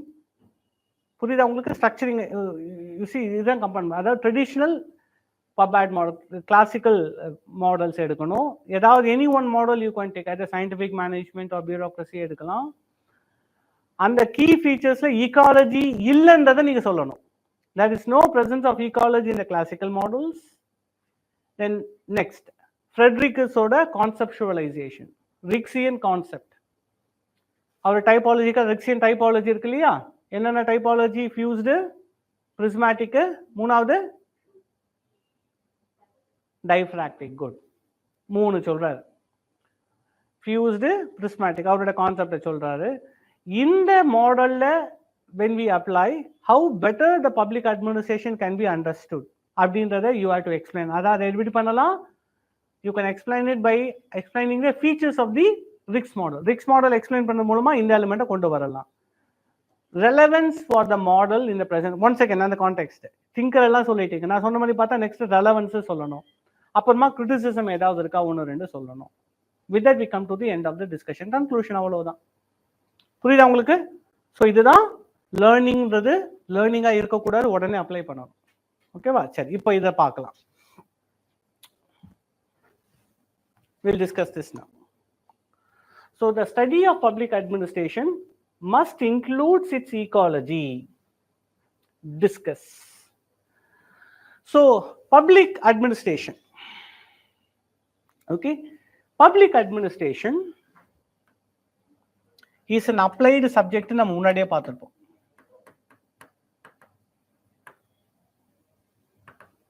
It is a professional as well as an applied subject. இதுக்கு ஒரு எக்ஸாம்பிள் என்ன தெரியுமா? அதாவது கட்டுக்கடங்காத காளையம் பப்ளிக் அட்மினிஸ்ட்ரேஷன். ஒரு டொமைன்ல அவரை பிடிச்சி வைக்க முடியாது. பப்பாட் இஸ் கீப் ஆன் எக்ஸ்பேண்டிங் ஒரு கான்செப்டே இருக்கு. பப்பாட் கீப்ஸ் ஆன் எக்ஸ்பேண்டிங் சின்ஸ் 1887. ரொம்ப வளர்ந்துக்கிட்டே இருக்காங்க. சயின்ஸ் ஆனவங்க ஆர்ட்ஸ்ன்னு மாறி, சயின்ஸா ஆர்ட்ஸான்னு குழப்பம் வந்து, ரெண்டுமே இல்லடா எல்லாத்தையும் எடுத்துக்கங்கடான்னு சொல்ல, lot of changes happens. ஒரு கட்டத்தில் என்ன ஆயிடுச்சுன்னா, public administration is inclusive of many domains. Management இருக்கு, பொலிட்டிக்கல் சயின்ஸ் இருக்கு, எக்கானமி இருக்கு, சைக்காலஜி இருக்கு, ஆந்த்ரோபாலஜி வருது, ஜியோகிராஃபி இருக்கு. It takes so many subjects within its domain. அப்போ இப்படிப்பட்ட சப்ஜெக்ட் ஒரு குறிப்பிட்ட துறை இல்லாம எல்லாத்தையும் டச் பண்ணிட்டு இருக்கும் பொழுது அதோட இக்காலஜி எப்படி தெரிஞ்சிக்காம இருக்க முடியும்? So the point is, இதுதான் சிம்பிள். இப்போ இந்த கொஸ்டினோட கோர் இப்போ நான் சொன்னதுதான். Public administration is an applied and professional subject. It is an applied and professional subject. Its scope is ever expanding. And it is a multidisciplinary discipline. It is a multidisciplinary discipline. Including, நீங்க ஏதாவது ரெண்டு மூணு subject போட்டுக்கோங்க, including என்னென்ன வருது போட்டுக்கோங்க, including. அப்போ sociology இதுல வருதுன்னா இக்காலஜி எப்படி இல்லாம இருக்கும்? எக்கானமி வருதுன்னா எப்படி ஈகாலஜி இல்லாம இருக்க முடியும்? So the study of public administration must include its ecology in the conclusion. நம்ம இதுல இருந்து சிம்பிளா நம்ம சொல்லிடலாம். Fredericks, now going back a little basics. Fredericks, அவரோட important work என்னன்னா, his important work is called as Administration in Developing Countries அப்படின்ற ஒரு book. Fredericks, in his seminal work Administration in Developing Countries, okay, in 1946, he gives an important comment, an important statement. அது என்ன statement அப்படின்னா, administrative systems, it's a quote unquote, Rick's-ஓட quote unquote, it says administrative systems, he says, Rick says, administrative systems cannot be understood in isolation. தனிப்பட்ட முறையில் ஒரு அட்மினிஸ்ட்ரேஷனை புரிஞ்சுக்க முடியாதான். It cannot be understood in isolation from the ecological context. Public administration cannot be understood in isolation from the ecological context. அப்போ இந்த மாதிரி ஒரு திங்கரோட contribution தான் கேட்குறாங்க இந்த கொஸ்டின்ல. ஆனால் திங்கர் யாருன்னு சொல்லலை. அப்போ முடிஞ்ச அளவுக்கு நீங்கள் என்ன தெரியுமா பண்ணணும், எக்ஸாமினர் இம்ப்ரெஸ் பண்ணணும். அப்போ எடுத்த உடனே கதையாக சொல்லிட்டு கன்க்ளூஷனில் ஃப்ரெட்ரிக்னு சொல்றது பெட்டரா, எடுத்த உடனே இது ஃப்ரெட்ரிக் அப்படின்னு சொல்றது பெட்டரா? எடுத்த உடனே சொல்லணும். இந்த மாதிரி திங்கர் கொஸ்டின் திங்கர் இல்லாமல் கேட்டாங்கன்னா, நான் கண்டுபிடிச்சிட்டேன் பார்த்தியா நீங்கள் வச்ச விடுகதை அப்படின்னு முதல்லயே சொல்லுங்க. Try to say in the beginning it self. Because why? Because that is a way to impress the examiner. That is a way to impress the examiner. So நீங்க அதை தான் ஃபர்ஸ்ட் கொண்டு வரணும். அதனால தான் நான் ரிக்ஸை பத்தி ஃபர்ஸ்ட் சொன்னேன். சரி, இந்த ecology of public administration Fredrick சொல்றாரு இல்லையா, அதனுடைய முக்கியமான பிரின்சிபிள்ஸ் என்ன? நான் பிரின்சிபிள்ஸ் மட்டும் வேகமா சொல்லிட்டு போறேன். The principles of the ecology of public administration. ஒரு அதாவது பப்ளிக் அட்மினிஸ்ட்ரேஷனோட ஈக்காலஜி என்ன? இன்ஃபேக்ட் நம்ம ப்ரிலிம்ஸ்ல என்விரான்மெண்ட் படிக்கிறோம்ல, that living organism cannot be alone. It always has to interact with others and also with non-living things. இந்த கான்செப்டை எடுத்து தான் ஃப்ரெட்ரிக்ஸ் அட்மினிஸ்ட்ரேட்டிவ் சிஸ்டம்க்கு அப்ளை பண்றாரு. So in fact it draws parallel from biological concept of ecology. It draws parallels from biological concept of ecology. சரி, இந்த ecology of public administrationல இருக்கக்கூடிய important features என்ன? What are important principles? What are important principles அப்படின்னு பார்த்தோம்னா, I'm going to list out very quick. First one, adaptability. The first one is adaptability. For example, சுற்றுப்புறம் மாற மாற ஒரு ஆர்கானிசம் என்ன adapt ஆகுதா? குட்டியா இருந்த ஜிராஃபே பெரிய கழுத்து வந்ததா? Imagine what would have happened if the giraffe didn't have that extension of neck. It would have died. It would have gone extinct. அப்ப அட்மினிஸ்ட்ரேஷன் என்ன ஆகணும்? சுத்தி இருக்கிற சேஞ்ச் வர வர அவங்களும் அடாப்ட் ஆகணும்.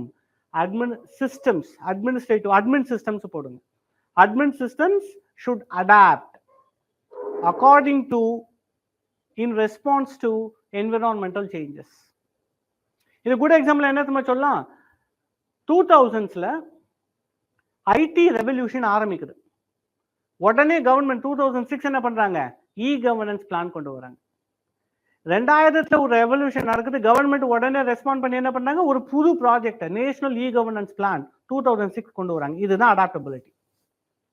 ஒரு சேஞ்ச் வருது, அதை உடனே அட்மினிஸ்ட்ரேஷன் கேப்சர் பண்ணிட்டு அதுக்கேற்ற மாதிரி மாறுது.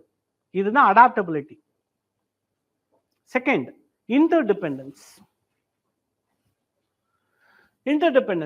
Pubad is interconnected with other societal systems. For example, சொல்லலாமா? Education policy affects employment, which is economy. ஒரு social policy by an administration will have an impact on economic domain, environment. அப்போ ecology கண்டிப்பா தெரிஞ்சிருக்கணும்ல, அதுதான் second, interdependence. Third, feedback mechanisms.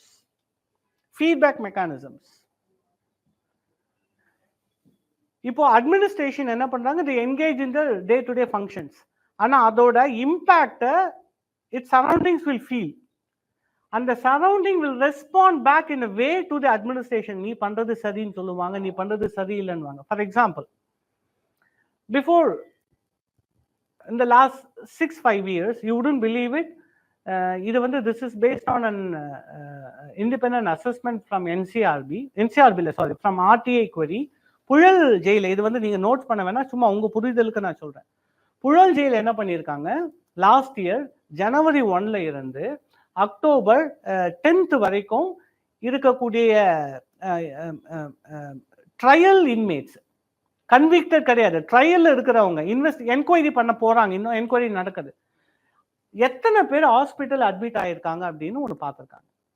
You wouldn't believe it, 312 in a matter of 10 months. 312 பேர் கை உடஞ்சி புத்துக்கட்டு, அதாவது சீதா பாத்ரூம்ல வழிக்க விழுறது. 312 have been admitted to the hospital in just 10 months in last year alone in one prison. In one prison, ஒரே ஒரு பிரிசன்ல 312 விசாரணை கைதிகள் கொண்டு போயிருக்காங்க. இப்போ இதோட ஃபீட்பேக் எப்படி இருந்தது? மொத்த ஏதோ வந்து பப்ளிக்கா ஏதோ பண்ணியிருப்பான், உடனே the people all say சம போலீஸ்டா, இதாண்டா போலீஸ், இப்படிதாண்டா இருக்கணும், கெத்து அப்படின்னு சொல்லுவாங்க. ஒரு போலீஸ் என்ன பண்றான், ஒரு SI, if I remember, Isakki Muthu, now is an inspector, SI தான் நினைக்கிறேன், ஐ திங்க் சிவகங்கையில் இருக்கான்னு நினைக்கிறேன். இப்போ ஒரு ரவுடி வந்து பப்ளிக்கா த்ரெட் தராரு, இவரு உடனே பப்ளிக்கா, நான் போலீஸ், நான் ட்ரெஸ் இல்லாம வரேன்டா, பாத்துக்கலாம் வாடா அப்படின்னு சம்திங் லைக்கணும். இது பார்க்கறதுக்கு சாமி படம் பார்க்குற மாதிரி இருக்கு, சீரியஸா நடக்குது.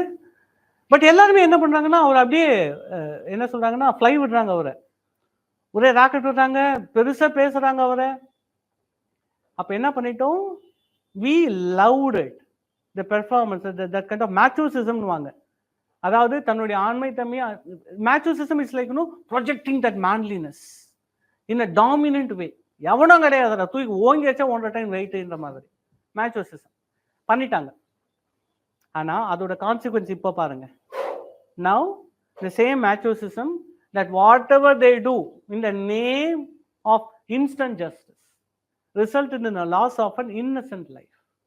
இப்போ ரீசெண்டா என்ன வந்திருக்காங்க, யூ வாட்சிங் த நியூஸ், அவரு 3D இருக்கக்கூடிய வாய்ப்பு இல்லாம இருக்கலாம், it would have been a fabricated story of losing jewels, இந்த மாதிரி சொல்லிட்டு இருக்காங்க இப்போ. ஸோ த பாயிண்ட் என்ன, இப்போ நாமளே என்ன பண்ணோம், முன்னாடி ஃபீட்பேக் ஒரு மெக்கானிசம் தந்தோம், இப்போ போலீஸ் என்ன பண்ணாங்க, அதை 312 10 மாசத்துல வந்திருக்கு. அது என்ன ஆயிடுச்சு, இப்போ வேற மாதிரி மாறிடுச்சா, இப்போ கவர்னர், இப்போ பப்ளிக்கோட ஃபீட்பேக் என்ன வேற மாதிரி மாறுதா, இப்போ now they will change. அப்போ they constantly listen to what people are saying, what people are feeling and change according to that, right? இப்போ நீங்க ரோட்ல போய் பாருங்க, நீங்க டிராஃபிக் லைனை விட்டு வெளியே நில்லுங்க, சார் கொஞ்சம் பின்னாடி போங்க சார் அப்படின்வாங்க. இதே ஒரு 10 நாள் முன்னாடி, டேய் பின்னாடி போடா அப்படின்வாங்க. that's a feedback, you know. So இதுதான் ஈகாலஜி தருது. இததான் ரிக்ஸ் சொல்றாரு. தேர்ட் என்ன தெரியுமா, ஃபீட்பேக் மெக்கானிசம். இந்த அட்மினிஸ்ட்ரேஷன் சுத்தி இருக்கணும், ஃபீட்பேக் தந்துட்டே இருப்பாங்களாம். அப்ப எப்படி அது இல்லாம பபாட் ஒர்க் செய்ய முடியும்? How can the pubad can function without that ecology? So feedback mechanism, so continuous feedback from the environment, continuous feedback from the environment helps refine administrative processes, helps refine administrative processes. Example சொல்லலாமா, RTI 2005, RTI Act 2005. இதோட feedback என்ன, accountability of administration. இது என்ன feedback தந்தது, administration அக்கௌண்டபிளா மாத்துச்சு. So இதுல இருந்து என்ன தெரியுமா தெரிய வருது, இந்த கான்செப்டை நீங்க எங்க தெரியுமா யூஸ் பண்ணணும், எத்திக்ஸ்ல யூஸ் பண்ணலாம். அப்போ சொசைட்டி தர ஃபீட்பேக் ரெலவெண்டா இருக்கணும். தப்பான விஷயத்துக்கு தப்பான ஃபீட்பேக் தந்தா that will make the administration more unethical. So we have to give the proper signal to the administration, otherwise they will think wrong, they will do wrong. Last, the principles like contextual sensitivity. Contextual sensitivity என்ன சொல்றாங்க, என்ன சொல்றாங்க, administrative practices should align with cultural and social systems. Administrative practices should align with the cultural and social systems. For example, panchayat Raj ஏன் 1990 73rd and 74th amendmentல கொண்டு வராங்க அப்படின்னா, because it aligned with the local traditions of India. So it has to align with the cultural and the social traditions of the region. இதுதான் Riggsian idea of ecology of public administration. சரி, So in the administration ecology la paathom appadina, it has what are the components? Ipo na sonnadha idu podum. But this I would like to address a little romba light very slight address on the historical neglect of ecology because for very long 1956 la rigs vararu adukku munnadi varaikum perusa ecology of administration yarum pesala. Appo we can say historical neglect of ecology romba naal adu perusa gavanikala nam adu yosikala. So historical neglect of ecology நம்ம பேசுறோம். என்ன அர்த்தம் அதுக்கு? ரெண்டு காரணம் சொல்லலாம். We focused on traditional and universalistic principles. அந்த டைம்லலாம் பபாடோட பிரின்சிபல் யூனிவர்சலா இருக்கணும்னு நினைச்சிட்டு இருந்தாங்க. லோக்கலை மறந்துட்டோம். லோக்கல் மைண்ட்ல வந்தாதுன்னா கான்டெக்ஸ்ட் ஞாபகம் வரும். So we were focusing on traditional and universalistic aspects of administration. Example, bureaucracy, hierarchy, efficiency, இதை பேசிட்டு இருந்தோம்.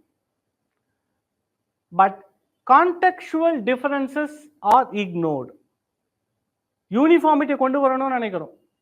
இதுதான் ரீசெண்டா இன்னொரு வார்த்தை கூட சொல்லுவாங்க. What we need in our country is unity in diversity, not uniformity in diversity. நம்மளுக்கு வேண்டியது unity, not uniformity. One language இன்றது எல்லாமே uniformity. One religion, one language, எல்லாமே uniformity, not unity. சரி, one. Second, இந்த historical neglect. Second என்ன அப்படின்னா, it neglected the socio-political and the cultural influences. It neglected socio-political and cultural influences leading to rigid models. Rigid models ஆ இருந்தது. எப்போ? முன்னாடி வரைக்கும் ரிக்சியன் model முன்னாடி வரைக்கும் rigid models ஆ இருந்தது. In fact, it is believed that Indian bureaucracy, or we can say colonial administration, was rigid because the local factors were not considered. ICS இருந்தாங்களே, Indian Civil Service, it was too rigid. Why? ஏன்னா அவங்க UK மாடலை கொண்டு நீங்க போட்டுட்டு இருந்தாங்க. They never wanted to integrate the local factors. So இதுதான் ரெண்டு ரீசன் நாம சொல்லலாம். Why this ecological aspects was not integrated into the public administration. சரி, next question ரொம்ப important. எதனால ecology கொண்டு வரணும்? Why ecology must be included? இது முக்கியமான ஒரு perspective. Why it has to be included? First one, policies will fail without understanding locality. Policy will fail without understanding locality. For example, MG Riga rural economy match பண்ணாதான் success ஆகும். So policies will fail without understanding local realities. Second, so அதனால ecology is essential னு சொல்றோம். Second, to evolve with the changing environment. Example, planning commission was phased out and replaced by Niti Aayog in 2014. இதுவும் evolution தானே. நம்ம ஏதோ changing condition வரும்போது evolve ஆகுறோம் இல்லையா? That's the second reason. To evolve with the changing environment. அதுக்கு ecology இருக்கணும். Third, formalism should be addressed. The word is very important. அதாவது ரிக்சியன் concept பேசும்பொழுது இதை கண்டிப்பா நீங்க இன்க்ளூட் பண்ணணும். ஃபார்மலிசம். ஸோ ஃபார்மலிசம்னா என்னன்னா, it's a gap between rules and practices. அதாவது என்னன்னா, ரொம்ப சிம்பிளா சொல்லலாம், சொல்றது ஒண்ணு செய்யறது ஒண்ணு. அதை தான் ஃபார்மலிசம் அப்படின்னு சொல்றோம். So formalism, the gap between rules and practices can be addressed through ecological insights. It can be addressed through ecological insights. And the fourth important reason is, எப்போ நம்ம ecology கொண்டு வரோமோ அப்பதான் marginalized groups' interests are also addressed. Addressing the interests of the marginalized groups leading to inclusive governance. அப்பதான் inclusive governance வர முடியும். So these are the reasons why ecology shall be present. ஒருவேளை ecology கொண்டு வரலனா என்ன ஆகும்?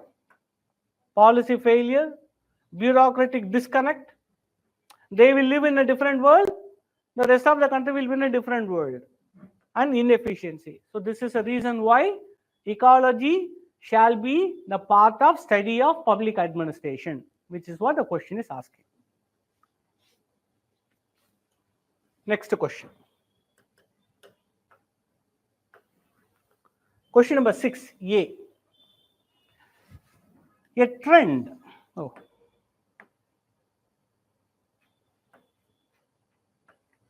Okay. A trend to adopt innovative practices in administrative ethics is gaining ground for improving public trust in government. Governance இல்ல government. So இவங்க என்ன பேசுறாங்க இந்த இடத்துல இன்ஸ்டிடியூஷனல் ட்ரஸ்ட்டை பேசுறாங்க.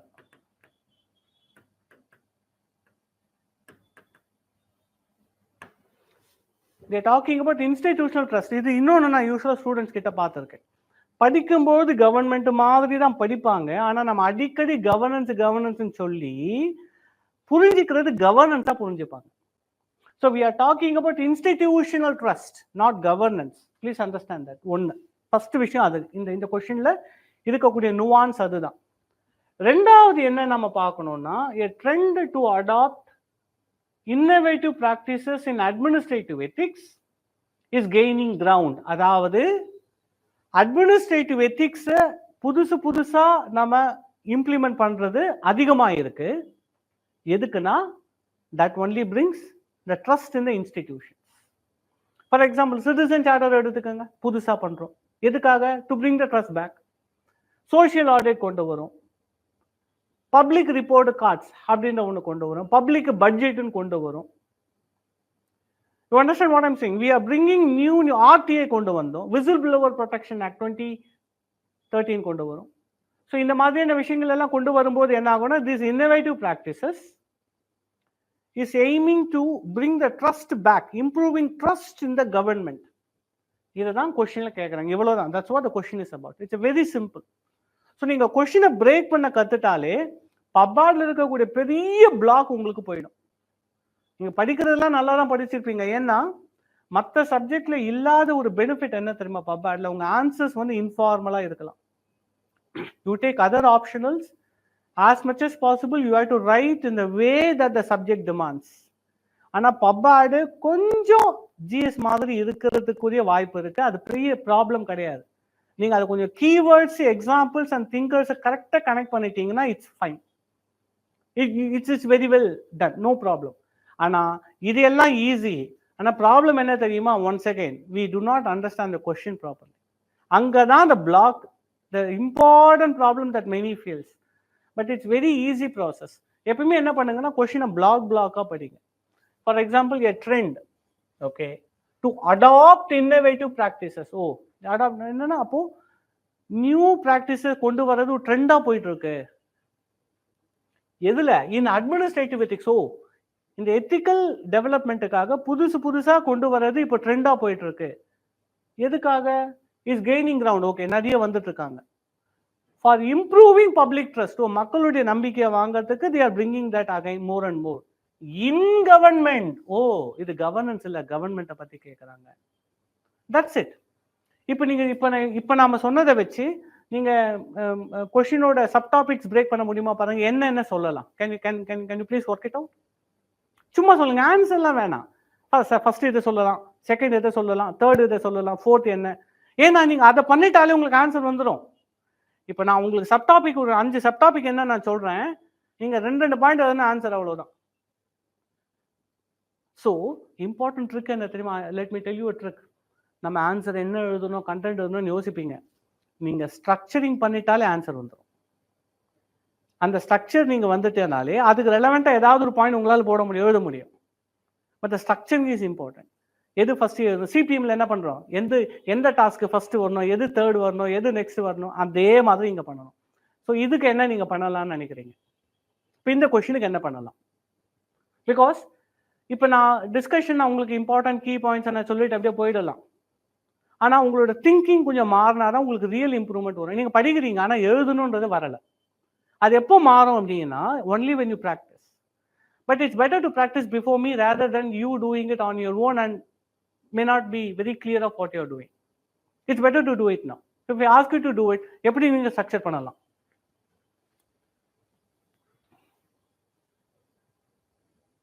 இதை நீங்கள் பார்த்தாலும் ஓகே தான், பட் பார்க்காம பண்ணால் நல்லா இருக்கும். ட்ரை. சப்டாபிக்ஸ் மட்டும் எனக்கு சொல்லுங்க, என்ன ஃபர்ஸ்ட் செகண்ட் சொல்லலாம் அப்படின்றது. கொஸ்டினை நல்லா கவனிங்க, தென் ஒர்க். அப்போ எதை ஃபர்ஸ்ட் சொல்லணும், நெக்ஸ்ட் என்ன சொல்லணும், what could be the order of that you can do. பாருங்க, I trend to adopt innovative practices. Introduction விட்டுருங்க, கன்க்ளூஷன் விட்டுருங்க, மற்றது எல்லாமே என்ன சொல்லலாம்.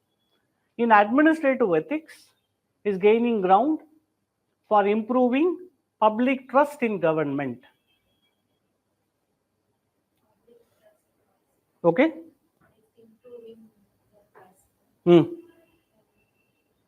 What can be the practices done in administrative? Okay. Good. Anybody else?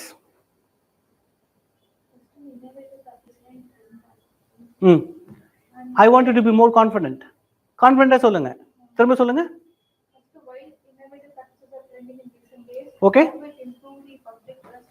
Okay, first one, why these practices are trending. Two, how it improves the governance, trust in government. Sari, implications. Okay, good. Anybody else? இது எப்படி break பண்ணலாம்?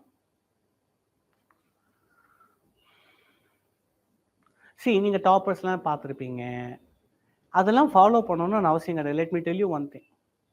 ஏன்னா அவங்களுடைய ப்ரிப்பரேஷனுக்கு ஏற்ற மாதிரி, ஒரு ப்ரெசன்டேஷனுக்கு ஸ்ட்ரென்த்துக்கு ஏற்ற மாதிரி ஒன்று பண்ணியிருக்காங்க. நீங்கள் கொஷினை உங்களோட விதத்தில் டீப்பாக புரிஞ்சுக்கிட்டு ரெஸ்பாண்ட் பண்ணாலே நீங்கள் டாப்பராக வரலாம்.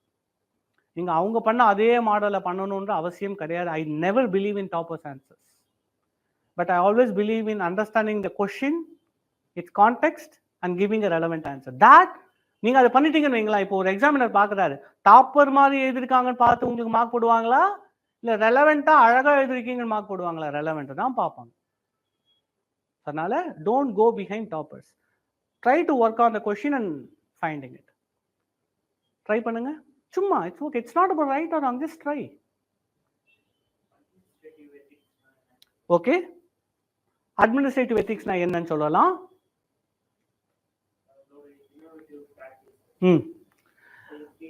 ரீசன்ட்டா இருக்கக்கூடிய அதுல இன்னோவேட்டிவ் பிராக்டிசஸ் என்னன்னு சொல்லலாம்.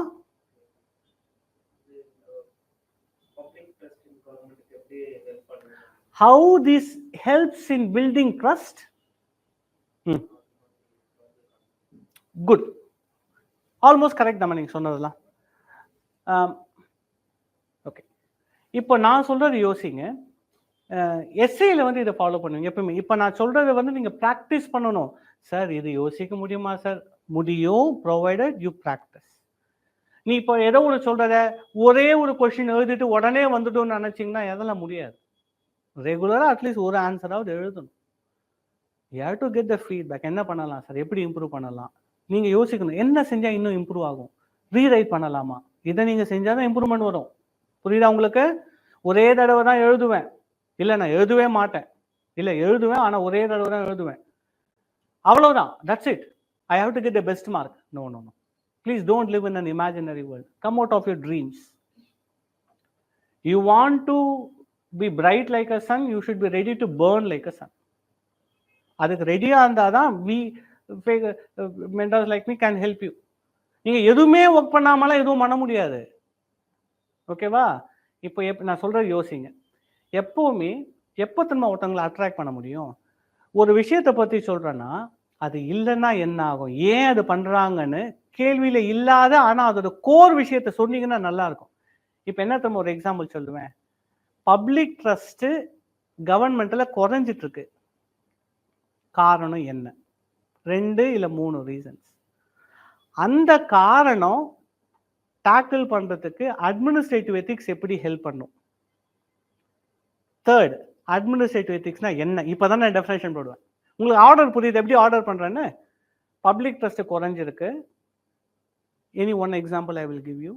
ஓட்டர் டர்ன் அவுட் கம்மியாக இருக்கான்னு சொல்லுவேன், இல்லை நோட் அதிகமாகுது. I will say any one example for that. புரியுதா உங்களுக்கு? சொல்லுவேன். அடுத்தது என்ன பண்ணுவேன்? ஃபர்ஸ்ட் வந்து erosion of public trust in government first சொல்வேன். பட் நான் இங்க தந்திருக்கிற ஆன்சர் வேற. பட் நான் சொல்றேன் அந்த திங்கை யோசிச்சு பாருங்க. அந்த இது நல்லா இருக்கும் அப்படி இருந்தால் யோசிச்சு பாருங்க. ஒரு எக்ஸாமினராக இருந்தால் இதுக்கு நீங்கள் எவ்வளோ மார்க் போடுவீங்க நீங்கள் சொல்லுங்கள். இந்த சப் டாபிக்ஸ் வச்சு எழுதுனா எவ்வளோ வரும்? பப்ளிக் ட்ரஸ்ட் குறைஞ்சிட்டு இருக்கு. இதை இம்ப்ரூவ் பண்ணுறதுக்கு அட்மினிஸ்ட்ரேட்டிவ் ப்ராக்டிசஸ் என்ன மாற்றிருக்காங்க இந்த ட்ரஸ்ட்டை குறைக்கிறது. இப்போ தான் ஐ will say what is administrative ethics. இந்த நியூ ப்ராக்டிசஸ்னால என்ன சேஞ்சஸ் அட்மினிஸ்ட்ரேஷனில் வரும் எல்லாமே 4 பாயிண்ட், அவ்வளோதான், ரொம்பலாம் கிடையாது. 4 பாயிண்ட். என்ன சேஞ்சஸ் அட்மினிஸ்ட்ரேட்டிவ் ப்ராக்டிசஸ் என்ன கொண்டு வந்தா இந்த எத்திக்ஸ் மாறும். லாஸ்ட் சப் டாபிக் பாருங்க, 5 சப் டாபிக் நான் சொல்லிட்டேன், வெரைட்டி வந்திருக்கும். கடைசியில் என்ன சொல்லுவேன், இந்த new ethical practices will build public trust. How, எப்படி? இது நீங்க சொன்ன இம்ப்ளிகேஷன்ஸ் இங்க வருது. இம்ப்ளிகேஷன் அந்த நியூ ப்ராக்டிசஸ் கொண்டு வந்தா எப்படி மாறும், அவ்வளவுதான். இப்போ உங்களுக்கு அது இப்போ படிக்கும்போது ஒரு கதை மாதிரி வருதா? புரியுதா உங்களுக்கு? நான் இதுதான் ஒர்க் பண்ண சொல்றேன் உங்களை. இப்போ இதுல சார் பப்ளிக் ட்ரஸ்ட் ஏன் குறையுதுன்னு கொஸ்டின்ல கேட்கலையே. கரெக்ட். ஆனா நான் ஏன் அதை என்னுடைய ஆன்சர்ல கொண்டு வருவேன்னா, அது குறைஞ்சிருக்கு, அதை அட்ரஸ் பண்றதுக்கு தானே அட்மினிஸ்ட்ரேட்டிவ் எத்திக்ஸ் நம்ம கொண்டு வரோம். அப்ப இது கொண்டு வர்றதுக்கு அதை நம்ம இன்ஸ்பிரேஷன், அதனால நான் அதை சொல்லுவேன். that is the reason that I will bring that. So இந்த மாதிரி இப்போ நான் உங்களுக்கு முன்னாடி உங்களுக்கு சொன்னல, ரீடிங் பிட்வீன் த லைன்ஸ், இதுதான் ரீடிங் பிட்வீன் த லைன்ஸ். இதை நீங்க ப்ராக்டிஸ் பண்ணுங்க. ஒரு சின்ன ஷார்ட்கட் சொல்லுவா. சம்டைம்ஸ் நம்மளுக்கு கான்ஃபிடென்ட்டே வராது. எப்போ படிச்சு முடிச்சுட்டு இருப்பீங்க, 2 தேர்ட் ரீடிங் கூட தந்திருப்பீங்க, ஆனால் படிச்சுட்டேன்ற ஒரு வார்த்தை நம்ம வாயிலேருந்து வராது. ஆமாம் சார், ஐம் டூயிங் ப்ரிப்பரேஷன் அப்படின்னு நினைப்பீங்க. இந்த கான்ஃபிடென்ட் இல்லாதனால என்ன தெரியுமா ட்ராபேக்கு, எனக்கு ஆன்சர் எழுத வராது. ஏன்னா நீங்க என்ன நினைக்கிறீங்க, நான் படிக்கல அதனால நான் ஆன்சர் எழுதலை. பட் அதை விட்டுருங்க. நீங்க என்ன படிச்சிருக்கீங்களோ அதுக்கு எழுத முடியுமா? ஒரு சாப்டர் முடிச்சிருக்கீங்களா, அதுக்கு ஆன்சர் எழுத முடியுமா? ட்ரை பண்ணுங்க. நீங்க அப்படி பண்ணாதான் you will start writing first. Okay, சரி சார் எனக்கு எழுத வரலை சார், நோ ப்ராப்ளம். நான் உங்களுக்கு சின்ன ஒரு விஷயம் சொல்றேன். நீங்க ஃபுல் ஆன்சர் எழுத வேணாமா? இப்போ நான் சொன்னல, ஒரு கொஸ்டினை பிரேக் பண்ணி சப் டாபிக்ஸ் மட்டும் பண்ண முடியுமா? இப்போ நான் ஒரு சப் டாபிக் சொன்னல, அதுல 2 பாயிண்ட் ஆட் பண்ணி உங்களால ஆன்சர் ஈஸியா இப்போ எழுத முடியும்னா எழுத முடியும். புரியுதா உங்களுக்கு? அந்த ட்ரிகர் நான் தரேன்ல, தாட் ட்ரிகர் நான் தரேன், அதுக்கு ரெலவெண்டான பாயிண்ட்டை தான் நீங்க சேர்க்கணும். அப்போ ஒரு ஆன்சர் எழுதுறதுக்கு எது முக்கியம்? நீங்க உள்ள இருக்கிற கண்டென்ட் நினைக்கிறீங்க? No no no, structuring that answer is most important. நீங்க அதை இன்ட்ரெஸ்டிங்கா பண்ணிட்டீங்கன்னா ஆன்சர் வந்துடும். அப்போ இந்த ஸ்ட்ரக்சரிங் மட்டும் நீங்க டெய்லி ஒரு கொஸ்டின் பண்ணலாமா? ஃபுல் ஆன்சர் எழுத வேணாம், ஒரு பிவைக்கு எடுத்து ஸ்ட்ரக்சரிங் மட்டும் பிராக்டிஸ் பண்ணலாமா? You can do that. And when you feel confident, start writing. புரியுதா உங்களுக்கு என்ன சொல்றேன்னு? Please try to follow this. You want to get better in writing Pubad answers and also want to get good marks, you have to do at least 1 question every day.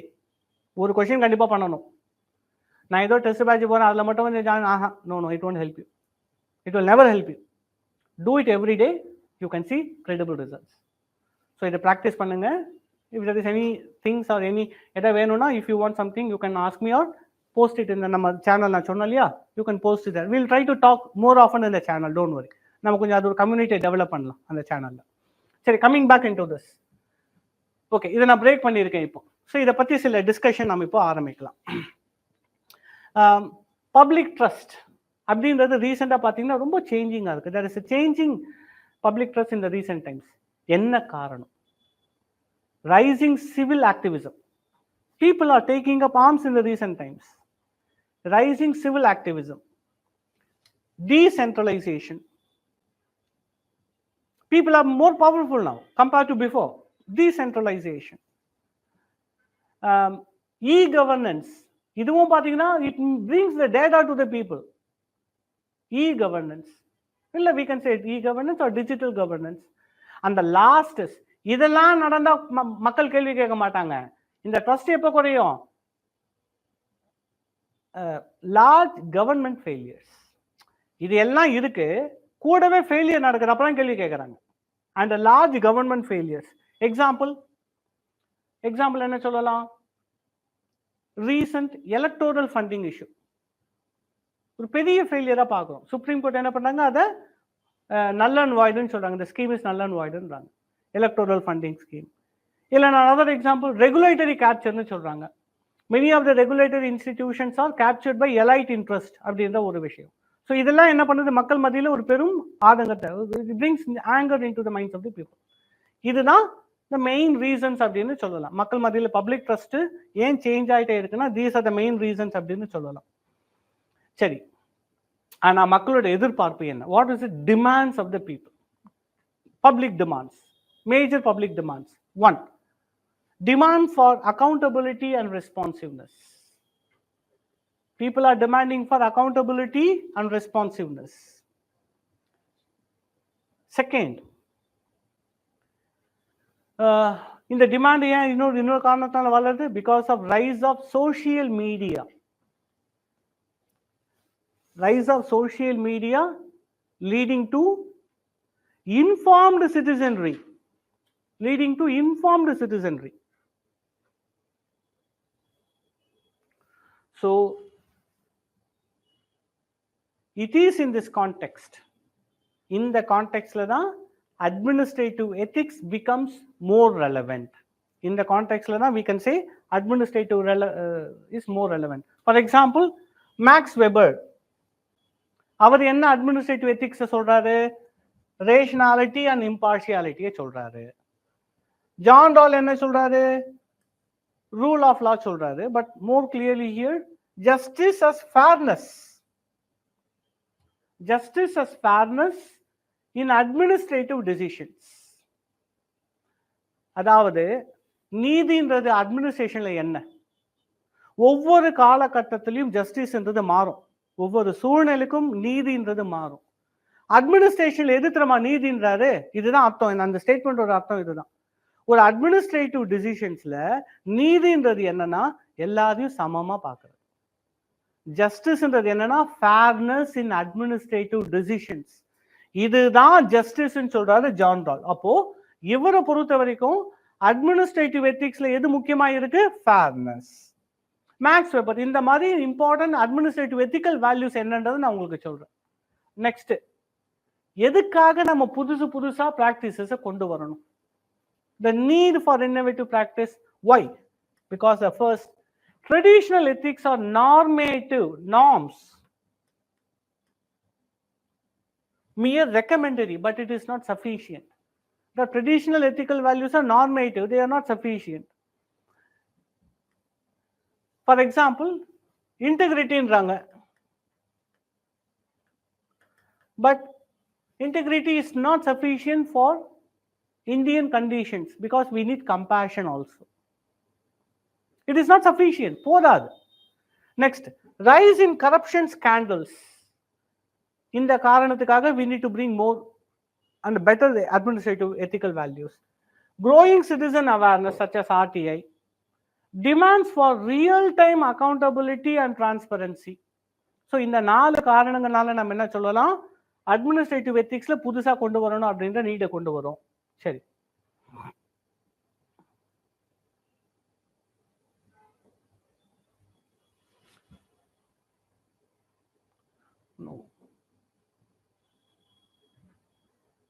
Okay. இப்போ innovative practices gaining ground.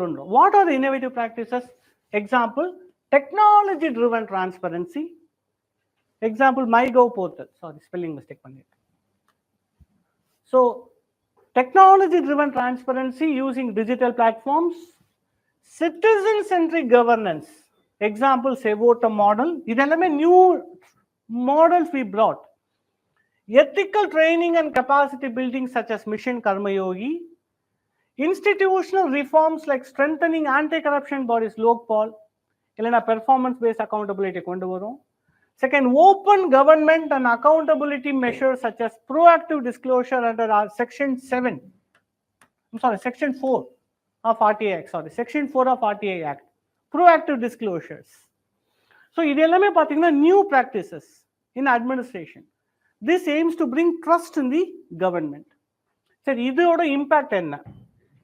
Increased citizen confidence in the government, enhanced the legitimacy of administrative actions, reduce the perception of corruption அப்படின்ற முக்கியமான இம்பாக்டை சொல்லலாம். But இந்த ப்ராக்டிஸை கொண்டு வரணும்னா it's not going to be easy. What are the challenges? So important challenges includes bureaucratic inertia. You know what is inertia means? Inertia na enna artham? Yes, very good. Resistance to change. Adhavadhu enna na bureaucratic resistance nu sollalam. The word inertia, you can use the word resistance. And vested interest, lack of political will, skill gap in adopting new tools. Ipo digital platform kondu vandirukom, but how many are having the skill in utilizing that? Next, Karasya, coming to the conclusion, balancing transparency with privacy, because excessive reliance on technological tools can have an impact on ignoring human values. So there is a need to balance the human values, but also promotion of administrative ethics. Administrative ethics but at also at the same time, human values also need to be preserved. That could be the way we end this answer. Sure. Question number B. The future of e-governance. Okay. நான் சொன்னேன் இல்லையா அந்த method, நீங்க கொஸ்டினை படிக்கும் போதே அதை பண்ண ஆரம்பிச்சிடணும், பிரேக் பண்ண ஆரம்பிச்சிடணும். The future of e-governance is shaped by emerging trends for making government services efficient and accessible. அதாவது என்ன சொல்றாங்கன்னா, can anybody explain me what the question is?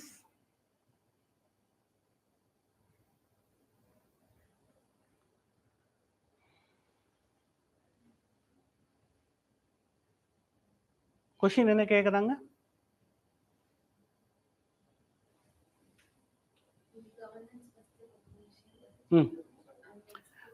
இல்ல இல்ல, ஃபர்ஸ்ட் கொஸ்டினோட நீட் என்னன்னு சொல்லுங்க. கரெக்ட், அது பண்ணலாம், அது பண்ணலாம். பட் கொஸ்டினோட நீட் என்ன?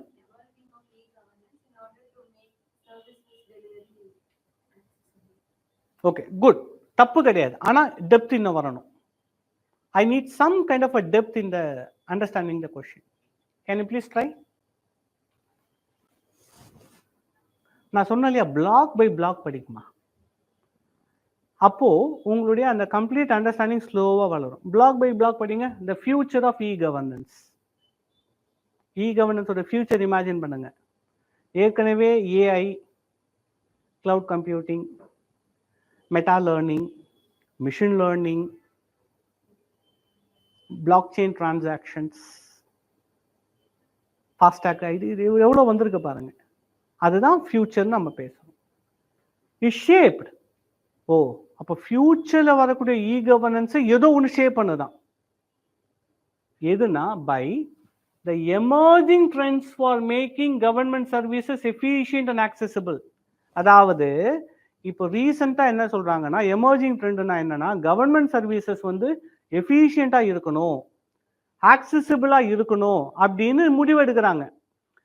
அப்படி எடுக்கப்பட்ட முடிவு தான் இ கவர்னன்ஸோட ஃபியூச்சர். புரியுதா உங்களுக்கு அர்த்தம்? You understand what the meaning of the question is? So சில நேரத்துல கொஸ்டின் இப்படி வரும், சில நேரத்துல கொஸ்டின் இப்படி போகும். You have to sometimes go from beginning to the end, sometimes you have to go from end to the beginning. It depends. இப்போ ஒருவேளை உங்களுக்கு ஒரு புரியலன்னு வைங்களா, ஒரு சிம்பிள் ஒரு ஐடியா சொல்றேன். கொஸ்டினை ஃபர்ஸ்ட்ல இருந்து படிக்கிறீங்க, சப்போஸ் புரியல, டவுட்டா இருக்கு, பேக்ல இருந்து ஃப்ரெண்ட் படிங்க, சம்டைம் கிளாரிட்டி வரும். That's something that I do. If it's something too complicated, I try to read from backwards to the beginning. That will give some clarity. புரியுதா? So the question is asking, இதுதான் இப்போ இருக்கிற emerging trend. இப்போ for example பாருங்க, DBT கொண்டு வந்தாங்களா, direct benefit transfer. எதுக்காக? To make the government service delivery efficient. அப்போ இதுதான் எஃபிஷியன்சிக்காக தான் டிபிடி. டிபிடிக்காக எஃபிஷியன்சியா? ஒரு ஸ்கீமை, ஒரு பாலிசியை ஒரு ஒரு அவுட்கம்காக கொண்டு வர நினைக்கிறாங்க. அதுக்காக தான் பாலிசி வருது. பாலிசிக்காக அவுட்கம் கிடையாது. First we fix the outcomes, then based on that we decide policy. அப்போ அந்த அவுட்கம் என்ன சொல்றாங்க? இந்த ரெண்டு விஷயத்த சொல்றாங்க. எஃபிஷியன்ஸாவும் இருக்கணும், ஆக்சசிபிளாகவும் இருக்கணும். ஆக்சசிபிளா என்ன? எல்லாருக்கும் கிடைக்கணும். அப்போ இதுதான் இ கவர்னன்ஸை டிசைட் பண்ணுது. அப்போ ஃபார் எக்ஸாம்பிள் ஆக்சசிபிள் வைங்க, அப்போ லாங்குவேஜ் எல்லாருக்கும் கிடைக்கிற மாதிரியான வெர்னாக்குலர் லோக்கல் லாங்குவேஜில் வரணுமா? அப்போ ஃபியூச்சர்ல வரக்கூடிய இ கவர்னன்ஸ் எல்லாமே லாங்குவேஜ் இண்டிபெண்டன்ட் பிளாட்ஃபார்மா இருக்கணும், லாங்குவேஜ் டிபெண்டன்ட் பிளாட்ஃபார்மா இருக்கக்கூடாது. புரியுதா உங்களுக்கு? இதுதான் answer. The future of e-governance is decided by, ரொம்ப சிம்பிள் பண்ணுவேன் இந்த கொஸ்டினை. The future of e-governance is decided by efficiency and accessibility. If I want to make the question simple, this is the simplified version of the question. E-governance of the future இதை ரெண்டு depend பண்ணி தான் இருக்கு. புரியுதா உங்களுக்கு? Maybe this is another idea. ஒருவேளை சில தேவையில்லாத விஷயங்களை எடுத்துட்டு இந்த மாதிரி சிம்பிளிஃபை பண்ணீங்கன்னா கூட இன்னும் நல்லா புரிய ஆரம்பிக்கும். இந்த கேட்டகரைசேஷன் ஈஸியா நீங்க பண்ணிடலாம். புரியுதா? Okay, good. So e-governance, the future of e-governance is shaped by digital trends, by emerging trends for making government services efficient and accessible. Okay, இப்போ ரீசெண்டா வந்து ஏதாவது ஒன்று ரெண்டை வச்சு இந்த e-governance எப்படி போயிட்டு இருக்குன்னு நீங்க சொல்லலாம். For example, you can example தரணும்னு சொன்னால இன்ட்ரோடக்ஷன்ல, you can start something with digital India, okay, or digital public infrastructure or digital stack.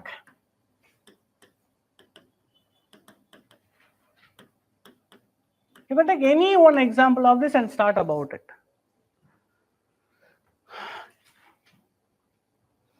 And also these initiatives are of India are also aligned with the global initiatives such as UN e-government index. UN e-government index. So இந்தியாவில் எடுக்கக்கூடிய முயற்சிகள் மற்ற நாடுகளின் முயற்சிகளோடு ஒத்து போகுது. It aligns. Such as UN e-government index, in which இல்லை டாப்போஸ்ட் country யார் தெரியுமா? எஸ்டோனியா. அதனால தான் அடிக்கடி இந்த எக்ஸாம்பிள் வந்துகிட்டே இருக்கும். Estonia, ESTONA, Estonia and Singapore are the toppers. So Indian initiatives like Digital India, digital public infrastructure, it's all aligned with the global goals. So இந்த கான்டெக்ட்ல என்ன ஆயிடுது? ஸோ இப்போ என்ன பண்றோம்னா, இந்த மாதிரி செய்யும்போது when e-governance is much more adopted, அந்த e-governance எப்படி டிசைட் பண்ணணும், எப்படி டிசைன் பண்ணணும்னா, the framework of this e-governance should cater efficiency and accessibility cater பண்றதா இருக்கணும். Whatever the new e-governance we bring, it has to cater to the efficiency and accessibility. It means ரெண்டாவது என்ன பண்ணணும், there is a need to transform technocrat. ஏன்னா பியூரோக்ராட்ன்றவங்க இப்போ என்னவா மாறிட்டாங்க? டெக்னோக்ராட்டா மாறிட்டாங்க. பியூரோக்ரஸி இப்போ என்னவா மாறிடுச்சு? டெக்னோக்ரஸியா மாறிடுச்சு. So there is a need to transform technocrat, yes, but without losing sight of citizenship ethics. இதுதான் நம்ம எம்பசைஸ் பண்ணோம். இதுதான் இந்த கொஸ்டினோட கோர் சொல்றாங்க. ஸோ எமர்ஜிங் ட்ரெண்ட்ஸ் இன் e-governance ஏற்கனவே சொல்லிட்டேன். Emerging trends in e-governance, for example, m-governance is now taking a large impact in the Indian political space. Example, Umang app. So our Internet of Things, smart city solutions like traffic management. So இப்பெல்லாம் பார்த்தீங்க அப்படின்னா you do not know. You go to the Tamil Nadu Police vehicle management system, you put your number, உங்களுக்கே தெரியாது எத்தனை violation நீங்க பண்ணியிருக்கீங்க. Because there are automatic traffic management nowadays, the cameras are watching you. Speed limit உங்களுக்கே தெரியாம போயிருக்கலாம், இல்லை நீங்கள் லைனை பண்ணியிருக்கலாம், இல்லைன்னா பெடஸ்ட்ரியன் லைனில் வயலேட் பண்ணியிருக்கலாம். But it's automatically captured, and with your number it will your offense is been automatically recorded. இதுதான் நம்ம என்ன சொல்றோம்? Smart city, IoT, internet of things based traffic management. So இதுதான் பார்த்தீங்கன்னா சம் இவால்விங் என்ட்ரு e-governance. e-governance-ஓட evolving trend இதுதான். ஸோ இதோட இம்பாக்ட் என்னன்னு சொல்லலாம்? It reduces administrative delays and enhances accessibility. சரி,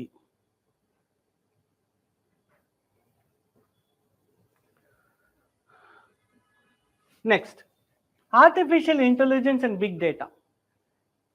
இதோட எக்ஸாம்பிள் என்ன சொல்லலாம்? chatbots for citizen queries. For example, Singapore is using Ask Jamie. அப்படின்றது என்னன்னா, it is a chatbot they use for delivering or for grievance redressal in Singapore public administration system. Ask Jamie is very famous in Singapore. இப்போ எப்படி அசிரின்றோம், அந்த மாதிரி சிங்கப்பூர்ல Jamie is very well known chatbot. in Pubad services, public administration services. So இதோட impact என்ன? இப்போ இந்த மாதிரி when we bring artificial intelligence and big data into e-governance, what could be impact? It impacts could be proactive governance and reduced human error. நீங்க நல்லா observe பண்ணீங்கன்னா தெரியும், இந்த கொஸ்டின்ல நான் ஒரு ஸ்டைலை ஃபாலோ பண்ணியிருப்பேன். இது எப்படி பண்ணலாம் அப்படின்னா, எமர்ஜிங் ட்ரெண்ட்ஸ் இன் e-governance தனியா போட்டுட்டு நெக்ஸ்ட் இம்ப்ளிகேஷன் கொண்டு வரலாம். பட் இந்த இடத்துல நான் என்ன பண்ணியிருக்கேன் பாருங்க, try to observe the way that I presented here. In each of this pointers I have brought what that development is and its impact individually. It's another way of presenting your paragraphs. இந்த subtopic நீங்க body of dance எழுதுறீங்களே, எல்லாத்தையும் தனித்தனியாக எழுதணுன்ற அவசியம் இல்லை. சில நேரத்தில் அந்த particular thought and அதோட impact you can write simultaneously also. You can change, you can try this method also. Next, citizen-centric governance through participatory platforms such as MyGov and social media engagement for real-time grievance redressal. இதோட impact என்ன?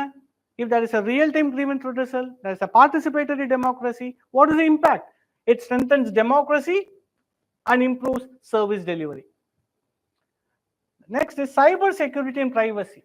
What we brought? DPDP Act 2023, Data Protection Laws, DPDP Act 2023. To ensure compliance with DPDP Act 2023. What is the impact? It builds trust in digital platforms. So, அது என்ன அதோட impact என்ன நம்ம கூடவே கொண்டு வரும். So, it is in this context we also should know that there is a growing opportunities for e-governance in the contemporary times. Growing opportunities for e-governance. என்ன first one? Global collaboration. The growing opportunity for e-governance also. One, global collaboration.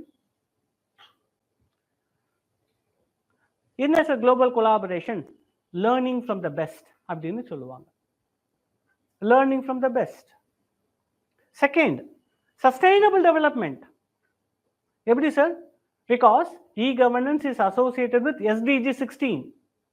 17 goals இருக்கு இல்லையா, அதுல 16th கோலுக்கு e-governance can be interlinked. என்ன example sir? SDG 16 என்ன sir சொல்லுது? Strong institutions சொல்றாங்க. E-governance can make the institution stronger. அதனால it can be linked with SDG 16 also. Next வேற என்ன? Red tapeism. Sir, how sir? How e-governance? Because e-governance is a fundamental attack on red tapeism. ஒரு சர்டிபிகேட்டை வாங்குறதுக்கு எத்தனை தடவை போயிட்டு எத்தனை நாள் வெயிட் பண்றது? Within seconds you get now. It is a fundamental attack on red tapeism. So e-governance abolishes red tapeism and also corruption, which can attract investments. The last but not the least is empowerment. எப்படி sir empowerment கொண்டு வரும்? S, ஏன்னா e-governance use பண்ணணும்னா there should be some level of digital literacy growing with the citizens.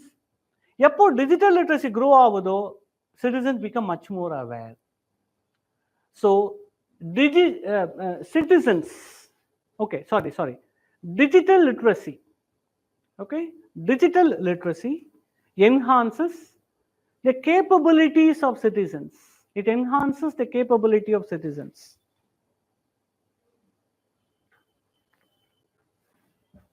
But இதுல realise பண்ணணும் அப்படின்னா there are some challenges. அந்த challenges நான் லிஸ்ட் அவுட் பண்ணியிருக்கேன். இம்பார்ட்டன்ட் சேலஞ்ச் முக்கியமா இந்த e-governance வந்துட்டாலே இந்த challenge must be strongly emphasized. Digital divide and the socio-economic disparities.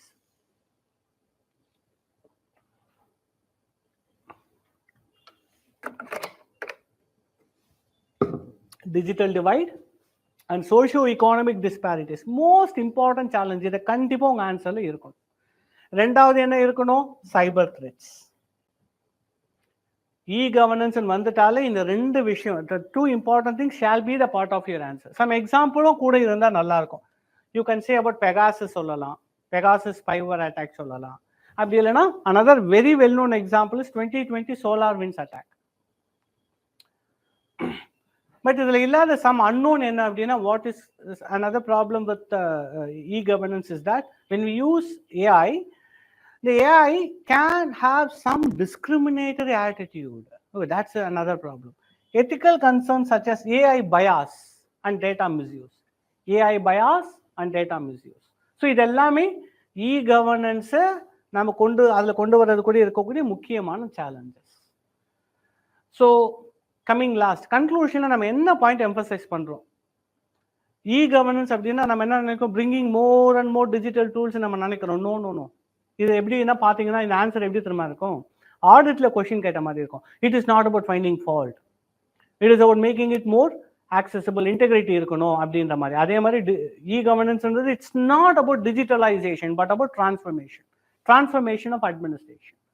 It is not only about digitization, it is about transformation of administration. That could be the better way to conclude this answer. Okay, question number C.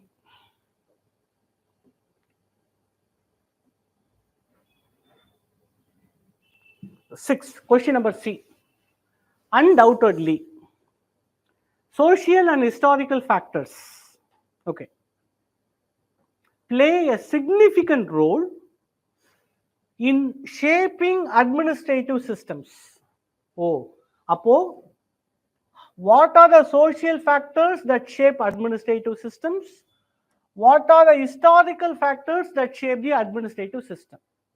But side by side, ரெண்டுத்தையும் பக்கத்துல வச்சு பார்த்தா, understanding of these influences is essential. இது ஆக்சுவலா என்ன தெரியுமா பண்றாங்க? இந்த ரிக்ஸின் இக்காலஜி இருக்கு தெரியுமா, அதை கொண்டு வந்து திரும்ப வேற விதத்தில் கேட்குறாங்க. ஏன்பா அட்மினிஸ்ட்ரேஷன் ஒழுங்காக இருக்கணும்னா அதை சுற்றி இருக்கிற political factor, economic factor, social ஃபேக்டர்லாம் பார்க்கணும். பட் சைட் பை சைட் இது ரெண்டுத்தையும் ஒன்றா வச்சு பார்த்தீங்கன்னா தான் அண்டர்ஸ்டாண்டிங் ஆஃப் திஸ் இன்ஃப்ளூயன்சஸ், இது எப்படி இன்ஃப்ளூயன்ஸ் பண்ணுறாங்க, இது எப்படி இன்ஃப்ளூயன்ஸ் பண்ணுறாங்க, இது தெரிஞ்சாதான் நாம ரெஸ்பான்சிவ் கவர்னன்ஸை டிசைன் பண்ண முடியும். Understand the question? So for a responsive governance, we have to respond well. But we have to respond well, we need to understand who causes the changes. யார் இப்போ நான் இருட்டில் இருக்கேன், சும்மா உட்காந்துட்டு இருக்கேன், திடீர்னு ஒருத்த மூக்க கிள்ளிட்டே போயிட்டு இருக்கேன், எவனே தெரியல, எங்கேருந்து வரானே தெரியல. நான் ஃபர்ஸ்ட் கண்டுபிடிக்கணும் அவன் எங்கேருந்து வரான், யாரு, எப்போ என் மூக்க கிள்ள தெரிஞ்சா நெக்ஸ்ட் டைம் வரும்போது கையை பிடிப்பேன். அந்த மாதிரி what is the problem only when we know we can respond to it. அப்போ அதனால தான் இதை தெரிஞ்சுக்கணும். we have to know the social factors and the historical factors. Only then we can design responsive governance. இதுதான் question. So கொஸ்டினை நீங்க கொஞ்சம் கேர்ஃபுல்லா படிச்சீங்கன்னா ஈஸியா புரிஞ்சுக்கலாம். அண்ட் இதோட ஆன்சர் ரொம்ப டெக்னிக்கல் கிடையாது. Pub ad answer is not too technical. அதனால தான் தயவு செய்து பப்பாட் ஆன்சரிங் பத்தி பயப்படாதீங்க. Try to understand the question, it's very easy. So okay, now based on this, let's continue this discussion. Okay, undoubtedly social and historical factors play a significant role, not any small role, significant role in shaping administrative systems. Okay, so do you think that Indian governance was imported wholesale? Let me repeat it once again. Do you think that Indian governance was imported? இந்தியாவில் இருக்கக்கூடிய governance model அப்படியே எங்கேருந்தா பார்த்து அப்படியே இறக்குமதி பண்ணிட்டோமா? No. So இதுதான் first நான் ஆரம்பிக்கிறதுக்கு better. I will say to explain this concept better, I will start with this. Indian governance is not exported wholesale. It is designed according to the local context and the needs. It is designed according to the local context and needs. முக்கியமான example, because Indian administration reflects the constitutional ideals. It reflects the constitutional ideals of justice, social, economic and political. It reflects the constitutional ideals of justice, social, economical and political.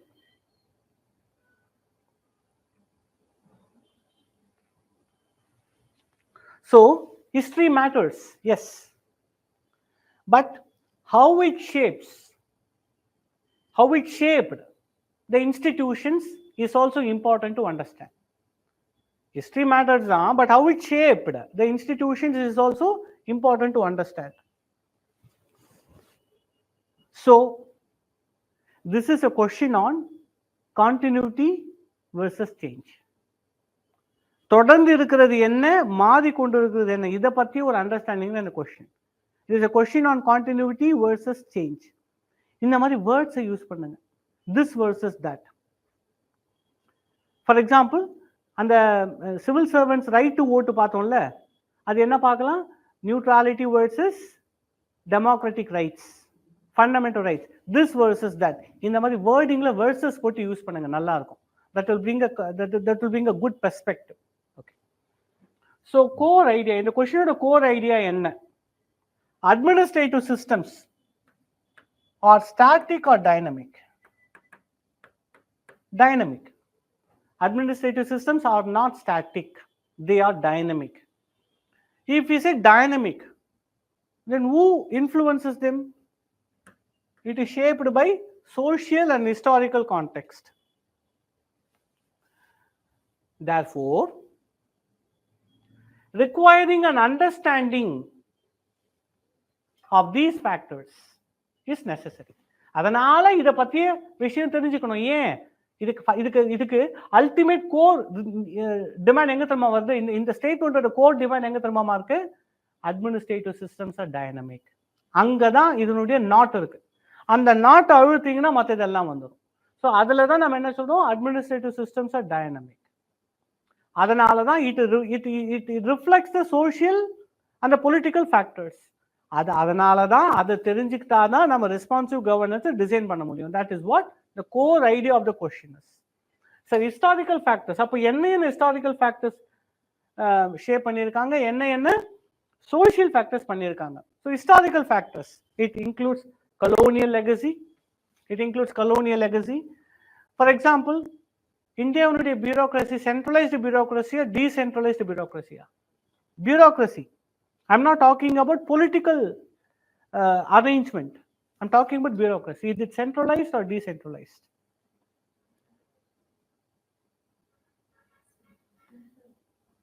நீங்க என்னோட முகத்தோட expression வச்சு நீ கண்டுபிடிக்க பாக்குறீங்க.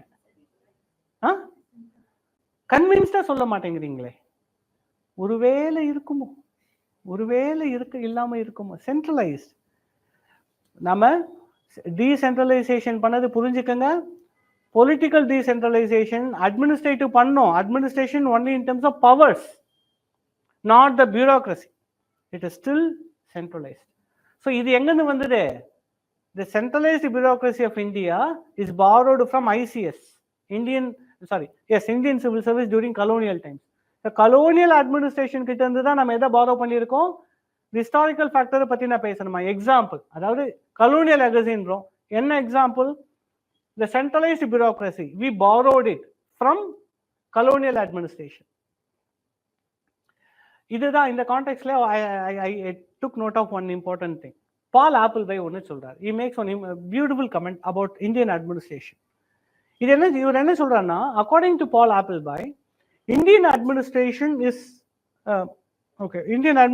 is overdeveloped. According to Paul Appleby, Indian administration is overdeveloped. அதாவது நம்மளுக்கு ஏத்ததே கிடையாதான் இது இப்ப இருக்கிற system. But ineffective. It is overdeveloped but ineffective.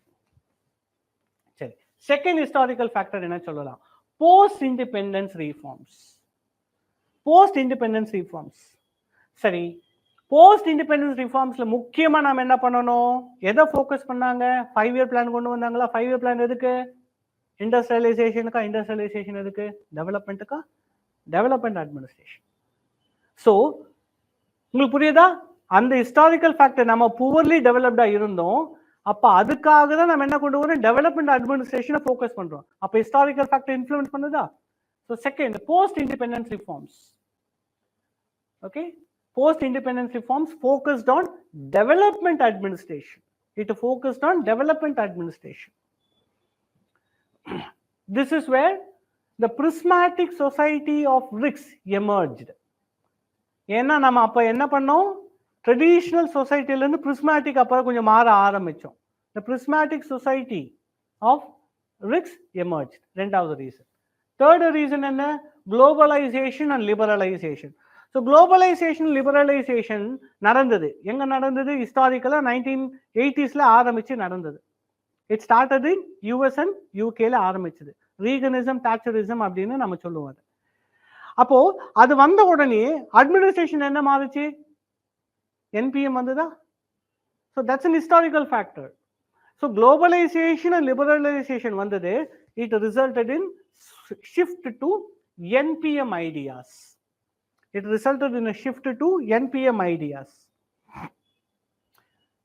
Another example, PPP models. Administration என்ன வந்து PPP நிறைய வர ஆரம்பிச்சது. Then we are talking about NPM முக்கியமான ஒரு விஷயம் என்ன? Roving or steering, what it is? Can you say what it is? நான் last discussionல சொன்னேன். Steering not roving. Steering not roving அப்படின்னு சொல்லுவாங்க. அப்ப என்ன அர்த்தம்னா leaner bureaucracy. இன்ஃபேக்ட் நம்ம prime minister honourable PM Narendra Modi என்ன சொன்னார் 2014 மினிமம் கவர்மெண்ட் மேக்சிமம் கவர்னன்ஸ். இதுவே NPM ஓட கோல் தான். NPM தான் சொல்றாங்க லீனர் பியூரோக்ரசி, அதை தான் நம்ம PM சொல்றாங்க. இது எல்லாமே எங்கிருந்து வந்தது? குளோபலைசேஷனோட இன்ஸ்பிரேஷன். அப்ப என்ன சொல்ல வரும்? ஹிஸ்டாரிக்கல் ஃபேக்டர்ஸ் அந்த காலத்துல நடந்தது அட்மினிஸ்ட்ரேஷனை மாத்துச்சா இல்லையா? மாத்துச்சு அப்படின்னு சொல்றோம். அதுதான் எக்ஸாம்பிள். சரி, ஒன்று. Second, social factors. What are the social factors that influences அப்படின்னு பார்க்குறோம். First one, okay, diversity and social stratification. Diversity and social stratification. For example, இந்தியாவில் எப்படி இது பியூரோக்ரஸியில் இன்ஃப்ளூயன்ஸ் பண்ணுச்சு? It resulted social stratification. இதுதான் என்ன பண்ணுச்சுன்னா, it resulted in affirmative policies. Okay, resulting in reservation for marginalized sections. பியூரோக்ரஸியில் ரிசர்வேஷன் வந்ததுக்கு காரணம் நம்ம இந்தியாவோட சோஷியல் செட்டிங் தானே. வேற எந்த பியூரோக்ரஸியில் ரிசர்வேஷன் இருக்கு? இல்ல, வேர்ல்டுல எங்குமே கிடையாது. இந்தியாவில் ரிசர்வேஷன் இருக்குன்னா அப்போ இந்த அட்மினிஸ்ட்ரேஷன் எது இன்ஃப்ளூயன்ஸ் பண்ணுது? சோஷியல் ஃபேக்டர் இன்ஃப்ளூயன்ஸ் பண்ணுது. So affirmative action through reservation policies. Second, cultural values and local institutions சொல்றாங்க. Cultural values and local institution எப்படி சொல்லலாம்? Another example, 73rd and the 74th constitutional amendment that pointed towards community centric governance. Community centric governance. இப்ப நம்ம இன்னமும் community centric governance பேசுறோம்னா அதுக்கு காரணம் அந்த social factor தான். The last one, gender and inclusion. Gender and inclusion. Example, 73rd 33% reservation for women in local body elections. So reservation for women, 33% reservation for women in local body elections as per 73rd CAA, Constitutional Amendment Act. இது எதோட connect பண்ணலாம் தெரியுமா? ஆக்சுவலா this can be, இந்த விஷயங்கள் gender inclusion அப்படின்றது எதை சொல்லலாம் அப்படின்னா, we can connect it with the MP's idea, Mary Parker Follett. It can be interlinked with the MP Follett's idea of, அவங்க ரெண்டு விஷயம் சொல்லுவாங்க இல்லையா, பவர் வித் பவர் ஓவர்னு சொல்லுவாங்கல்ல, அதுல எது ஃபேவரபிள்னு சொல்லுவாங்க? பவர் வித்தா பவர் ஓவரா? நீங்க ரெண்டு பேர் இருக்காங்க, பவர் ஓவர் ஐடியல் நினைக்கிறீங்களா, பவர் வித்ன்றீங்களா? எது நல்லா இருக்கும்? Power with, correct. நீ கரெக்டா சொன்னீங்க. ஆனா கான்ஃபிடன்ஸ் எல்லாம் நான் உங்களை கன்சிடரே பண்ணல. Okay, I want to be more confident. So Mary Parker, MP Follett's idea of, இப்போ ஜெண்டர் இன்க்ளூஷன் கொண்டு வரோம் இல்லையா, அது எதை எக்ஸ்பிரஸ் பண்ணுதுன்னா, இப்போ we have women at a disadvantageous location, position. Doesn't mean that we have to make women super powerful in which men are subjugated. That is also not right. So we need equal status for both. புரியுதா உங்களுக்கு? So இந்த இடத்துல தான் MP ஃபாலோட idea வருது. So MP Follett's idea of power with, preferred over power over. Power with is more powerful than power over. For conflict resolutions. அதை தான் இவங்க இந்த இந்த இந்த 73rd 74th அமெண்ட்மெண்ட்ல ரிசர்வேஷன் தந்ததை நம்ம அப்படிதான் பார்க்கணும். It's a power with than power over. இது ரெண்டுமே தனித்தனி ஹிஸ்டாரிக்கல் ஃபேக்டர், சோஷியல் ஃபேக்டர்னு பார்த்தாலும், but we need to understand that there is a synergy between them. There's a synergy of these factors on administration. எல்லாமே ஒன்று சேர்ந்து அட்மினிஸ்ட்ரேஷனை இம்பாக்ட் பண்ணுது. For example, இதுக்கு எக்ஸாம்பிள் எப்படி இந்த சினர்ஜி வருது? Synergy of historical and social factors. First one, social demands.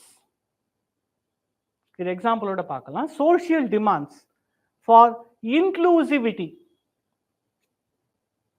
Social demands, அப்போ இது என்ன? Social factor, inclusivity. Social demands for inclusivity has merged with historical legacies of bureaucratic structure. நல்லா கவனிங்க. Has merged with the historical factor of bureaucratic structure. Historical legacy of bureaucratic structure.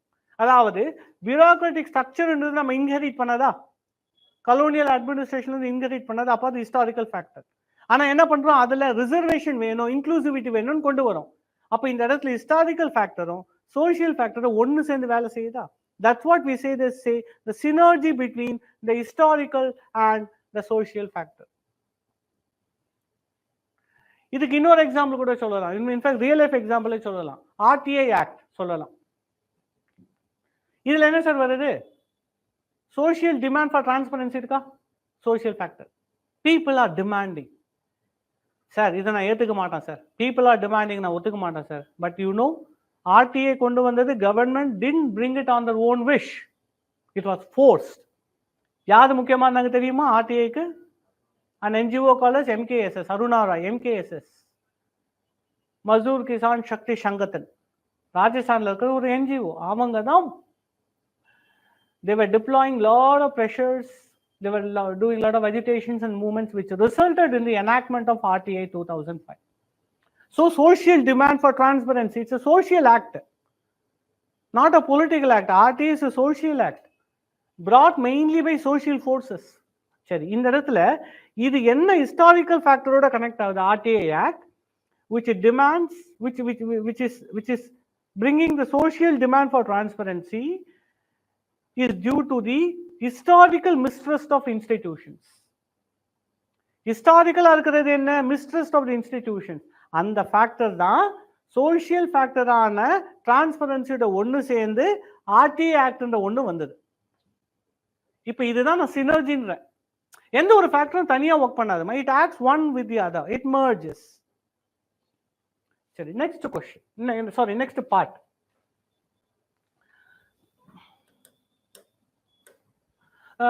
Why understanding this is essential? எதுக்காக நம்ம இதை புரிஞ்சுக்கணும்?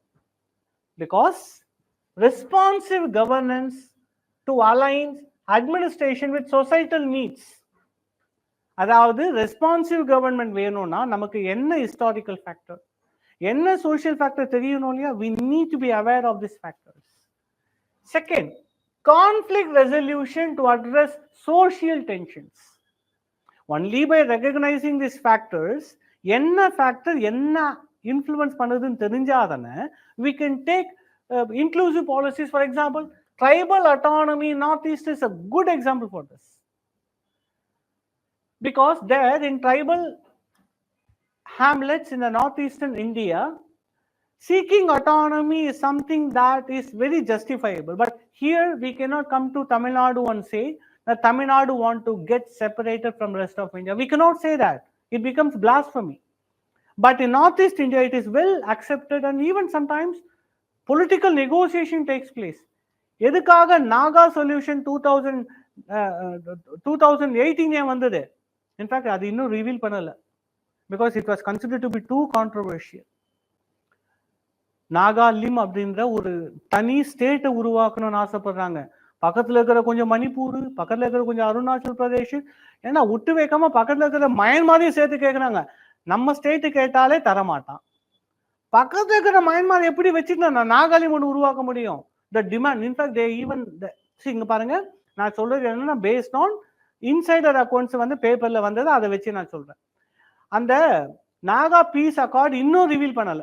It was not made public, it was made a classified document. அதில் இன்னொன்று என்ன நம்ம கேட்டிருக்காங்க, செப்பரேட் ஃபிளாக் வேணுமா நாகாலிம்க்கு.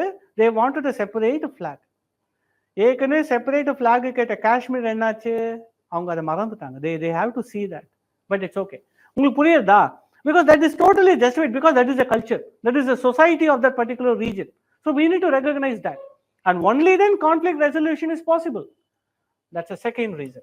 Third, policy effectiveness from historical lessons. For example, what we have learned from green revolution. Green revolution என்ன கத்துக்கிட்டோம், ப்ரொடக்டிவிட்டி வருதுன்னா பொல்யூஷனும் கூடவே வருதுன்னு தெரிஞ்சுக்கிட்டோம். அப்போ அதுல இருந்து நம்ம என்ன ஒழுங்கா பண்ண முடியும், so that we can move for sustainable agriculture. So historical lessonsல நம்ம என்ன தப்பு பண்ணோன்றத ஒழுங்கா கத்துக்கிட்டாதானே we can make future policies better.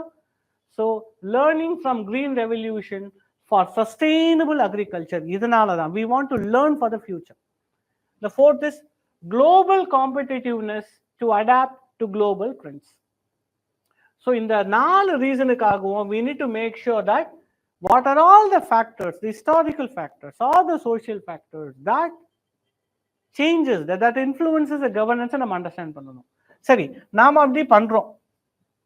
We are bringing that how these factors influences the administration பண்றோம்னா, how that administration has to be designed, what should be that? அப்படி பார்த்தோம் அப்படின்னா, 1, using socio-historical data for policy formulation. It has to be a part of this. Using these factors, historical data இருக்கணும், social factor இல்லாம பாலிசியை உருவாக்க கூடாது. Example, caste census that government is recently undertaking. So caste census for reservation, then involving citizens in decision making, flexible structures to accommodate change. For example, mission mode projects. Then training administrators in socio-historical sensitivities. This is very important. ஞாபகம் வச்சுக்கோங்க. நம்ம எப்பவுமே providing ட்ரைனிங்னு சொல்லிடுவோம், improving awareness among the பீப்புள்னு சொல்லிடுவோம். எப்பவுமே அப்படி பண்ணாதீங்க ஆன்சர்ல. நான் ஒரு எக்ஸாமினர் இருந்தேன்னு வைங்களேன், அந்த மாதிரி வேர்டை பார்த்தாலே கோபமா வரும். ஏன் தெரியுமா, ஒரு 100 பேப்பர் கரெக்ட் பண்றோம் அப்படின்னா 80-85 பேப்பர் இம்ப்ரூவிங் அவேர்னஸ், என்ஹான்சிங் அவேர்னஸே போட்டுருப்பான். என்ன அவேர்னஸ்? காலையில ஒழுங்கா சாப்பிடுங்க, இதுவும் அவேர்னஸ் தான். ரோட்ல ஒழுங்கா நடந்து போங்க, டிராஃபிக்கை ஃபாலோ பண்ணுங்க, இதுவும் அவேர்னஸ் தான். என்ன அவேர்னஸ் நீங்க சொல்றீங்க? Be specific. So when you say providing training, what training you are talking about? So தயவு செய்து அவேர்னஸ் எழுதும்போது கவனமா எழுதுங்க. நான் ஒரு எக்ஸாமினர் இருந்தா எனக்கு கடுப்பாகும். Be very specific. So training administrators என்ன ட்ரெயின் பண்றாங்க? In socio historical sensitivities. இந்த மாதிரி கம்ப்ளீட்டா உங்களோட ரெக்கமெண்டேஷன் தாங்க. Try to make your recommendation as complete as possible, such as gender sensitization programs. So these are the ways that how we can make the responsive government which is influenced by the social and the historical factors. Sorry. Let's move to the question number 7A. Rick's prismatic model has been criticized as overly gloomy. Gloomy na? Gloomy na என்ன அர்த்தம்? ரொம்ப இப்போ எப்படின்னு வைங்களா, நாம் என்ன பண்ணால் என்ன பண்ணுறது, அது அவ்வளவுதான். நான் எவ்வளவு கஷ்டப்பட்டாலும் எனக்கு ஆன்சர் எழுத வர மாட்டேங்குது, அவ்வளவுதான். நான் என்ன எழுதினாலும் என்ன பண்ணுறது, 3 மார்க் மேலே வர மாட்டேங்குது. அப்படியே பேசும்போது அப்படியே சோகம் ததும்பும் பார்த்தீங்களா, அப்படியே அப்படியே அப்படியே இன்னும் like full vessel with water, அப்படி அதை கொண்டு போனீங்கன்னா அப்படியே தள்ளும், அந்த மாதிரி இருக்கும். We are full with sadness. That is called as gloomy. So prismatic model என்ன சொல்றாங்க, க்ளூமி, ஓவர்லி க்ளூமி, அதுவும் அதிகமாக இருக்கான், ஓவர் டோஸில் இருக்கான், அண்ட் டெக்னிக்கலி காம்ப்ளெக்ஸ். ஓகே, இது ஒரு வகையில் எப்படி சொல்லலாம் அப்படின்னா, இந்த க்ளூமின்றதை ஒரு வகையில் நம்ம எப்படி இன்னொரு சிம்பிளிஃபைடாக சொல்லலாம்னா பெசிமிஸ்டிக்னு கூட சொல்லலாம். ரொம்ப ரொம்ப ரொம்ப நெகட்டிவாக பார்க்குற மாதிரி, and overly and technically complex. இருந்தாலும் இந்த பட்டுன்னு போட்டாங்கனால என்னாட்டும், உங்கள் ஆன்சர் எப்பவுமே கம்பேர் பண்ணி எழுதணும். ஆனால் it remains a useful starting point. எது? இந்த prismatic model for comparative public administration research அப்படின்னு சொல்றாங்க. ஸோ சிபிஏக்கு இந்த பிரிஸ்மேட்டிக் மாடல் ரொம்ப நல்ல ஸ்டார்டிங் பாயிண்ட். ஆனா அவனை பார்த்தனா பயங்கர பெசிமிஸ்டிக்கா இருக்கான், பயங்கர டெக்னிக்கலி காம்ப்ளெக்ஸா இருக்கான். This is the question. உங்களுக்கு தெரிஞ்சிருக்கும், பிவைக்கு பார்த்துருப்பீங்க, ரிக்ஸ் இல்லாம ஒரு பேப்பர் வராது. அட்லீஸ்ட் ஒரு கொஸ்டினாவது ரிக்ஸ்ல இருந்து வரும். In any one dimension they will usually ask. So please remember. சரி, இந்த கொஸ்டினோட டிஸ்கஷன் பார்க்கலாம். ஸோ இதோட கோர் ஐடியா என்ன கேட்குறாங்க? இந்த பிரிஸ்மேட்டிக்னா என்ன? சொசைட்டி இன் டிரான்சிஷன் தானே. ஸோ சொசைட்டிஸ் இன் டிரான்சிஷன் எக்ஸிபிட் யூனிக் கேரக்டரிஸ்டிக்ஸ். ஃபார்மலிசம்னா என்ன சொன்னேன்? Yes, very good. Gap between theory and practice. So this transition, transitional societies, they exhibit unique characteristics. Heterogeneity. Heterogeneity na enna? ஒரே சமயத்துல நிறைய இருக்கிறது. என்ன மீன் பண்றாங்க இங்க? Tradition versus modern. ஒரே சமயத்துல இருக்குமா? ட்ரெடிஷனும் இருக்கும், மாடர்னும் இருக்கும். ஸோ ஹெட்டரோஜினிட்டி. ஃபார்மலிசம். ஃபார்மலிசம்னா என்ன சொன்னோம்? Gap between the theory and the practice, rules and the practice, theory and the practice. Then overlapping structures, it impacts administrative systems. அப்படின்றது தான் இதோட core idea. It impacts the administrative structure. சரி,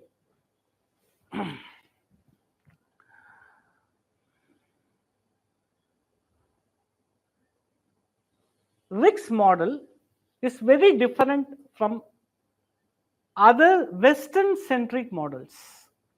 Rick's model is fundamentally different from Eurocentric models because it emphasizes cultural and sociological factors. அந்த வகையில மற்ற எந்த தியரியும் தொடாத ஒன்றை இவர் அப்ரோச் பண்ணியிருக்கார். What is so far untouched by any other thinkers, Rick's is so bold to go through it. So the key features என்னன்னா இங்க சொல்லிருக்கேன்: heterogeneity, formalism, overlapping structures. இது இல்லாம இன்னும் ரெண்டு இருக்கு, please note it down. Two other important key factors of Riggsian model. அந்த Riggsian model என்னன்னு தெரியும் இல்லையா? முன்னாடி சொன்ன ஃபியூஸ்டு, பிரிஸ்மேட்டிக், டைஃப்ராக்டர். அந்த மாடல் இருக்கு இல்லையா? அதாவது ட்ரெடிஷனல், நெக்ஸ்ட் என்ன? டைஃப்ராக்டர்னா மாடர்ன். அப்போ இது என்ன? ஹெட்ரோஜீனியஸ். ட்ரெடிஷனல், ஹெட்ரோஜீனியஸ், மாடர்ன் அப்படின்னு சொல்லலாம். அதாவது ஃபியூஸ்டு, பிரிஸ்மேட்டிக், டைஃப்ராக்டர். அதையே எப்படி சொல்லலாம்னா ட்ரெடிஷனல், ஹெட்ரோஜீனியஸ், மாடர்ன் அப்படின்னு சொல்லலாம். சரி, இந்த மாடல்ல இருக்கக்கூடிய 5 ஃபீச்சர்ஸ், அதுல 3 ஏற்கனவே என்ன நான் சொல்லியிருக்கேன். மிச்சம் 2 என்னன்னா செலக்டிவிசம் அப்படின்ற ஒண்ணு இருக்கு. செலக்டிவிசம்னா என்னன்னா it is a blend. Selectivism என்னன்னா it is a blend of universalism and the particularism in decision making. It is a blend of universalism and particularism in decision making. இதுக்கு எக்ஸாம்பிள் என்ன தெரியுமா? ஒரு பக்கம் நம்ம கான்ஸ்டிடியூஷன் பாருங்க, யூனிவர்சல் ஐடியல்ஸ் இருக்கும், ஈக்விட்டின்னு பேசுவாங்க. இன்னொரு பக்கம் reservation policies, we target certain groups. ஒரே சமயத்தில் ரெண்டும் இருக்கு பாருங்க. அப்போ ரிக்ஸியன் மாடல் படி பார்த்தா நாம யாரு? டைஃப்ராக்டட் சொசைட்டி. புரியுதா உங்களுக்கு? ஸோ இந்த கோ எக்ஸிஸ்டன்ஸ், ஒரே சமயம் பர்டிகுலரிசமும் இருக்கும், யூனிவர்சலிசமும் இருக்கும். The fifth one is attainment.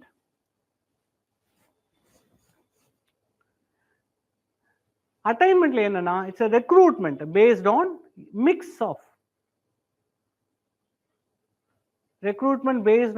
of ascription and attainment. இப்போ யாராவது ஒருத்தவங்க promote ஆகுறாங்கன்னா in services, they are promoted maybe by their performance, but maybe by belonging to which social group they are. Social குரூப்ல எதுல இருக்காங்களோ அதுக்கேற்ற மாதிரி கூட அவங்க ப்ரொமோட் ஆகலாம். அப்படி இல்லைன்னா they can also be promoted by the mere performance. இதை தான் என்னன்னு சொல்றாங்க, அட்டைன்மெண்ட் அப்படின்ற ஒரு கான்செப்ட்ல சொல்றாங்க. இந்த 5 தான் பாத்தீங்கன்னா ரிக்ஸியனுடைய important key features of a prismatic society. Prismatic society இப்படிதான் இருக்கும்ன்றாரு.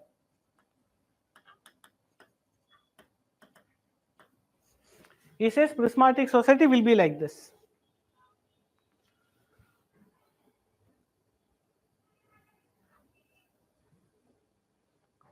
சரி, இதோட கிரிட்டிசிசம் என்ன அப்படின்னு பார்த்தோம்னா, ஏற்கனவே சொன்ன மாதிரி overly gloomy Outlook, technically complex, it is also considered to be an equilibrium model, there is a western bias, it also has limited empirical observation.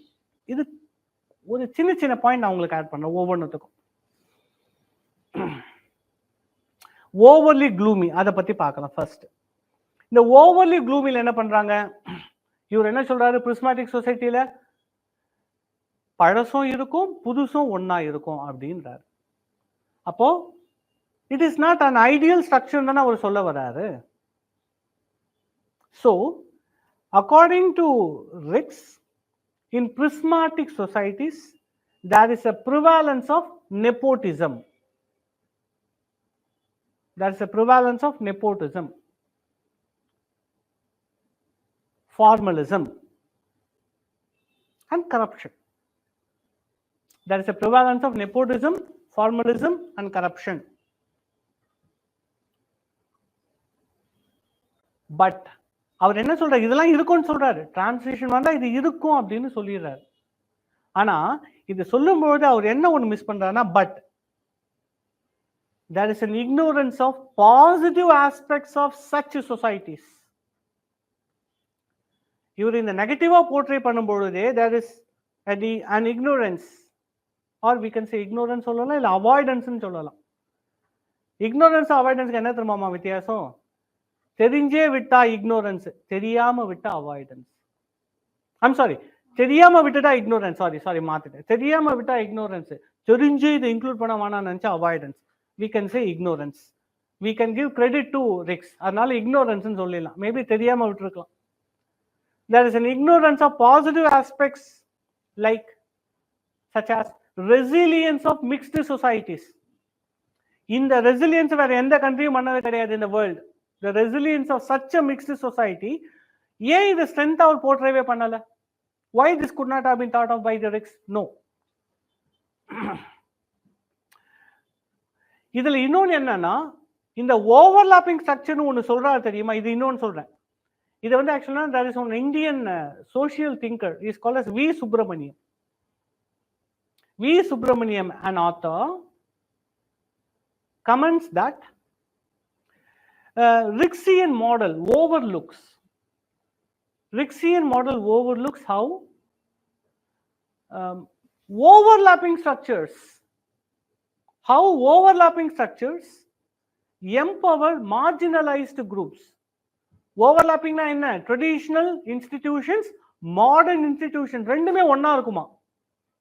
ட்ரெடிஷனலும் இருக்கும், மாடர்னும் இருக்கும். ஆனா நம்ம என்ன பண்ணிட்டு இந்த ஓவர்லாப்பிங் என்ன பண்றாங்க, மார்ஜினலைஸ்ட கேட்டர் பண்றாங்க. இது வெறுமனே இமேஜின் பண்ணுங்க, இந்தியால இவ்வளவு புவர், இவ்வளவு மார்ஜினலைஸ் இருக்கும் பொழுது எல்லாருமே மாடர்ன் இன்ஸ்டிடியூஷனா போயிட்டா அவங்களை யாரு பார்த்துப்பாங்க? So these overlapping structures cater to the marginalized sections. இதை அவரு விட்டுட்டார். அதனால இது என்ன பண்ணிட்டாரு, ஓவர்லாப்பா இருக்கு, ஹெட்ரோஜீனியஸா இருக்கு, ஃபார்மலா இருக்குன்னு அது ஒரு கிரிட்டிசிசமா தான் பார்த்தாரு. But it also serve some purpose. புரியுதா உங்களுக்கு? It serve some purpose. So இது ஓவர்லி க்ளூமியா பிரசன்ட் பண்றாரு. அது என்னமோ தப்பா இருக்கிற மாதிரியும் சொல்றாரு. No, that is not right. Technical complexity, ஏன் அவர் யூஸ் பண்ண வார்த்தை என்ன, அவரோட மாடல் என்ன சொல்லுங்க? What is the word that he used?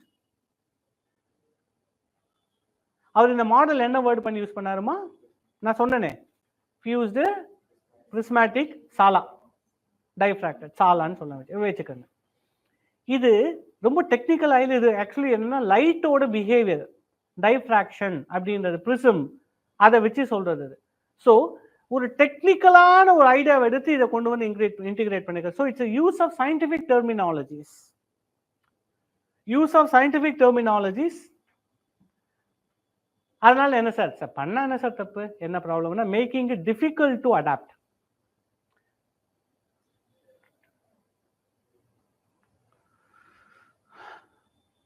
அடுத்தது ஈக்குலிபிரியம் அப்படின்றோம். ஈக்குலிபிரியம் மாடல் என்ன அர்த்தம் அப்படின்னா, இந்த மாடல் இப்போ சொல்லிட்டாங்க பாருங்க, இமேஜின் பாருங்க, அது என்னன்னா கல்லுல பதிச்ச மாதிரி ஃபியூஸ்ட், பிரிஸ்மேட்டிக், டைஃப்ராக்டட். ஆனா countries and administration are in flow, they constantly move here and there. இது இங்க தான் இப்படி தான் சொல்லிட்டார். So it's static. இவர் சொன்ன இந்த மாடல் என்ன, it is static and lacks focus on change. It is static and lacks focus. இந்த மாடல்ல சேஞ்ச் கூடிய இம்பார்ட்டன்ஸ் அவர் பெருசா தரவே இல்லை. ரிக்ஸ் doesn't give importance to change. Next, western bias. ஏன் நம்ம ஏற்கனவே சொன்னோம், டெவலப்மெண்ட்ன்றது யூரோசென்ட்ரிக் மாடல் சொல்லிட்டோம், போஸ்ட் வேர்ல்ட் வார் 2 கான்செப்ட் சொல்லிட்டோம். இவரும் அதே தானே சொல்றாரு. So it is based on capitalist வேல்யூஸ்ன்னு சொல்லிட்டாங்க. இவரோட இந்த மாடல் எதை பத்தி சொல்றாங்க, it is based on capitalist values. Criticism. Next, limited empirical application, limited empirical observation. சரி, இவர் என்ன சொல்லிட்டாரு, ஃபியூஸ்டு அப்படின்றதுக்கு சில கேரக்டர்ஸ், பிரிஸ்மேட்டிக் அப்படின்றதுக்கு சில கேரக்டர்ஸ், ஹெட்ரோஜெனிட்டி, ஃபார்மலிசம்லாம் பார்த்தோம். டைஃப்ராக்டட், ஹை லெவல் ஆஃப் ஸ்பெஷலைசேஷன். அதனால டைஃப்ராக்டட் எவ்வரி ஃபங்க்ஷனுக்கும் ஒவ்வொரு ஸ்பெஷலைஸ் ஆர்கனைசேஷன் இருப்பாங்க, ஸ்பெஷலைஸ் இன்ஸ்டிடியூஷன் இருப்பாங்க, அது டைஃப்ராக்டட். சரி, இதை மெஷர் பண்றதுக்கு ஏதாவது ஒரு டூல் தந்திருக்காரா? எதை வச்சு டைஃப்ராக்டட்னு சொல்லுவோம், எதை வச்சு பிரிஸ்மேட்டிக் சொல்லுவோம். So this is model, Rick's model lack tools for measuring differentiation or integration levels. For measuring, அதாவது இதுக்கு அர்த்தம் என்ன தெரியுமா, சிம்பிளா சொல்லலாம், இவரை மெஷர் பண்ண முடியாது. ஏன், இவர் சொல்றதோட அல்டிமேட் கான்செப்ட் என்ன தெரியுமா, ரிஃப்ராக்ஷன் ஒரு கான்செப்ட் வச்சுதான் மூணுத்தையும் பிரிப்பாரு. ரிஃப்ராக்டே ஆகாம எல்லாம் ஒன்னா இருந்தா ஃபியூஸ் தான், ரிஃப்ராக்ட் ஆகி கலர்ஸ் மிக்ஸ் ஆகிருந்தா பிரிஸ்மேட்டிக்கா, தனித்தனி கலரா பிரிஞ்சிருந்தா டைஃப்ராக்டட். சரி, அப்போ ரிஃப்ராக்ஷன் ஒரு கான்செப்டை வச்சு நம்ம ரியல் லைஃப் அட்மினிஸ்ட்ரேஷனை பிரிக்க முடியுமானா முடியாது. So refraction cannot be used. The idea of refraction அவர் யூஸ் பண்றாருல, the idea of refraction cannot be used in real life scenarios. இப்போ இந்தியன் பியூரோக்ரஸி எடுத்துக்கலாம், ரிஃப்ராக்ஷன் வச்சு எப்படி சொல்ல முடியும்? It is not a measurable tool. That is a problem. Last ஒன்று சொல்லுவாங்க இதுல, இல்ல லாஸ்ட் ஒரு ப்ராப்ளம் இந்த தியரியில, ஓவர் ஜெனரலைசேஷன். ரிக்ஸ் பாத்தீங்கன்னா known for over generalization. என்ன அர்த்தம், all developing societies are prismatic என்றார். எவ்வளவு தப்பு, all developing societies are prismatic. இது isn't it over generalization? என்ன எக்ஸாம்பிள், எக்ஸாம்பிள் சொல்லலாம். இப்போ இந்தியா பிரிஸ்மேட்டிக்கா, ஆமா. பிரேசில் பிரிஸ்மேட்டிக்கா, ஆமா. ரெண்டும் ஒன்னா இல்ல. ஆனா பிரிஸ்மேட்டிக் சொல்ற மூலமா ஒன்னாக்க ட்ரை பண்றாரு, ஓவர் ஜெனரலைசேஷன் பண்றாருல. So administrative systems of India and Brazil are prismatic.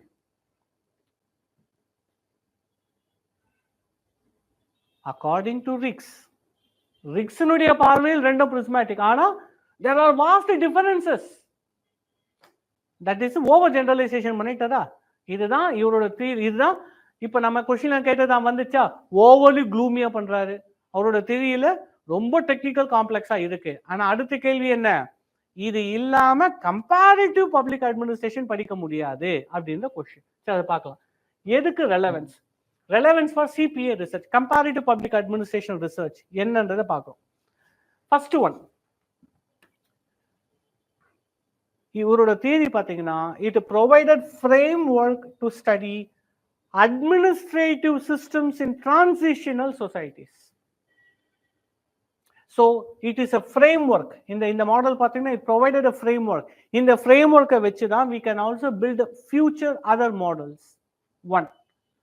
Second, comparative, you know, Riggs is also called as what? Father of CPA ன்னு சொல்றோம்.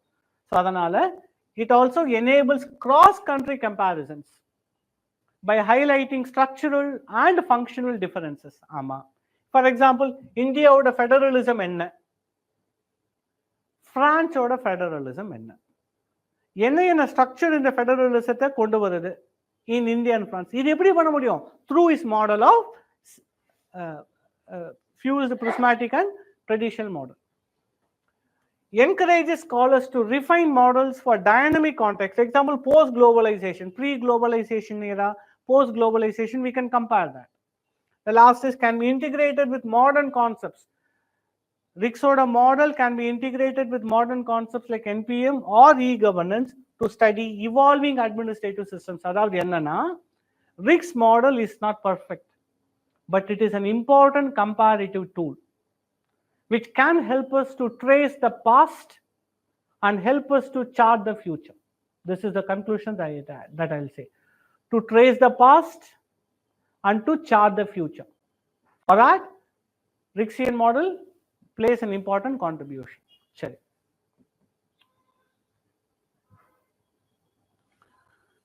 Question number B.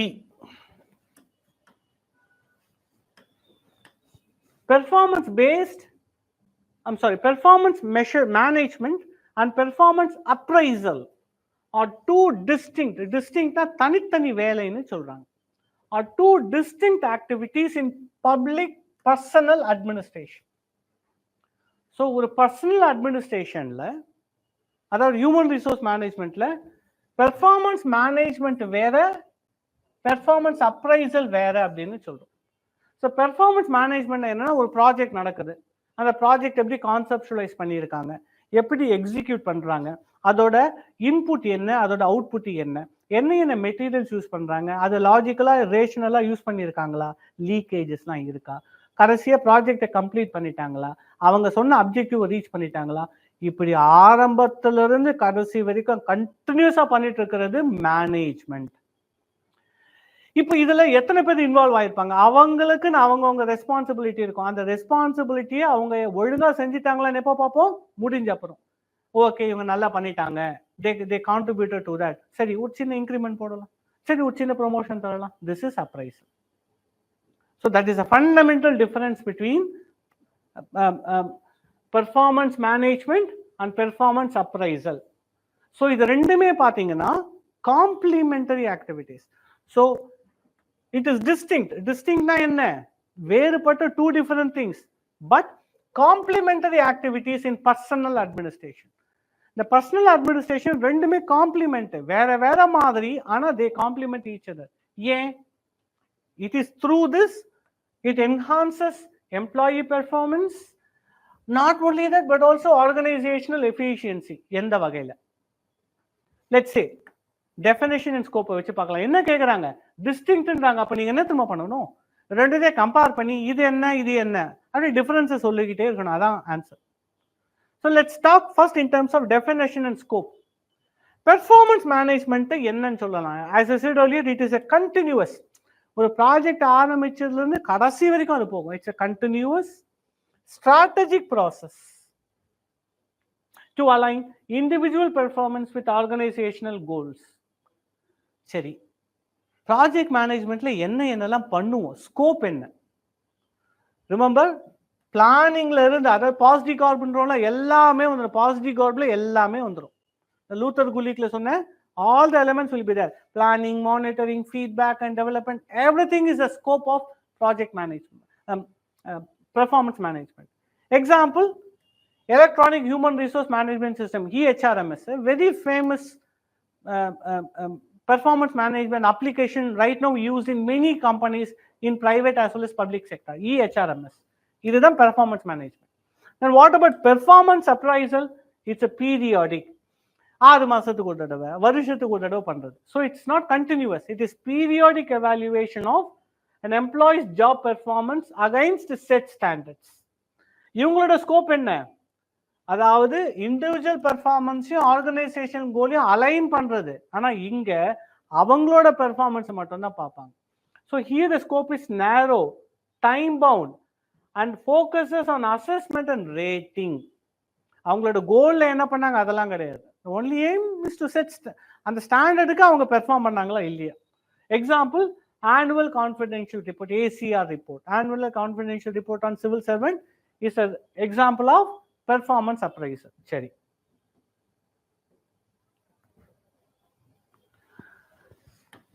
in terms of process என்ன வித்தியாசம் இருக்கு? Performance management பார்த்தீங்கன்னா it is a continuous cycle. For example planning, monitoring, feedback, development, review. Example KPI சொல்லுவாங்க, key performance indicators is an example of performance management. Performance appraisal, it is a periodic event. It can be done in any format. Example 360-degree performance appraisal recently follow பண்றாங்க. It's an example of that. Next, in terms of focus, performance management பாத்தீங்கன்னா is future oriented. Please understand, performance management is future oriented. In the perspective is very important. It is future oriented, focusing on development and improvement. Performance management futuristic ஆ தான் இருக்கும். இது good example Labasna. Labasna for IAS officers is an example of performance management. அது appraisal கிடையாது. ஆனா if you take performance appraisal, it is past oriented. நான் 6 மாசத்துக்கு முன்னாடி என்ன பண்ணேன், லாஸ்ட் 6 months அதுல என்ன ரேட் பண்ணுவீங்க, அதுக்கு ஏத்த மாதிரி என்ன ரிவார்டா பனிஷ்மெண்டா.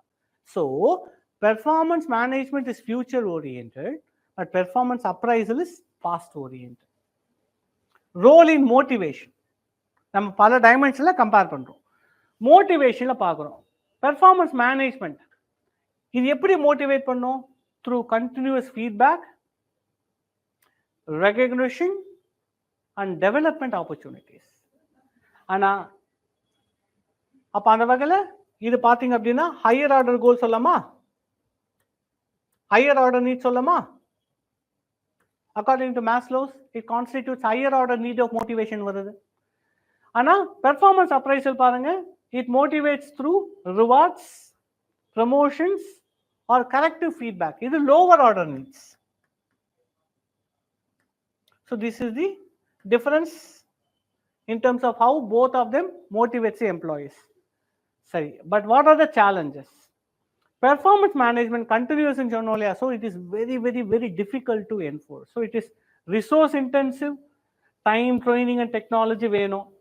அது மட்டும் கிடையாது, இதை கொண்டு வர்றதுக்குள்ள தலை கீழே நின்னாலும் தண்ணி குடிச்சிடலாம், இதை கொண்டு வர முடியாது. தலை கீழே தண்ணி குடிக்க ட்ரை பண்ணியிருக்கீங்களா? ரொம்ப கஷ்டம். அது கூட பண்ணிடலாம், ஆனா இதை பண்றது அவ்வளவு ஈஸி கிடையாது. So resistance to change in bureaucratic setup is an example of this. Performance appraisal பார்த்தீங்கன்னா இல்லை நம்மளை கான்ஃபிடென்ஷியல் ரிப்போர்ட் தராங்க, நம்ம எத்தனை தடவை அவருக்கு தலையாட்டி இருப்போம், எத்தனை தடவை அவருக்கு அகைன்ஸ்டாக பேசியிருப்போம், அது எல்லாமே உள்ளே போயிருக்கோம்ல. So it involves lot of subjectivity in bias in evaluation. அதான் அதில் இருக்கிற சேலஞ்ச். அதுதான் என்ன சொல்கிறாங்கன்னா ஹாலோ ஹார்ன் எஃபெக்ட் அப்படின்னு சொல்லுவாங்க. மேபி இந்த வேர்டு யூஸ் பண்ணிக்கோங்க. ஹாலோன்னா என்ன தெரியுமா? உங்களை சுற்றி ஒரு ஒளிவட்டம் இருக்குமா, அவங்க அப்படியே உங்களை அப்படியே கடவுள் மாதிரி அப்படியே பார்ப்பாங்களா, அது ரொம்ப நல்ல வேண்டாம் அப்படின்னு.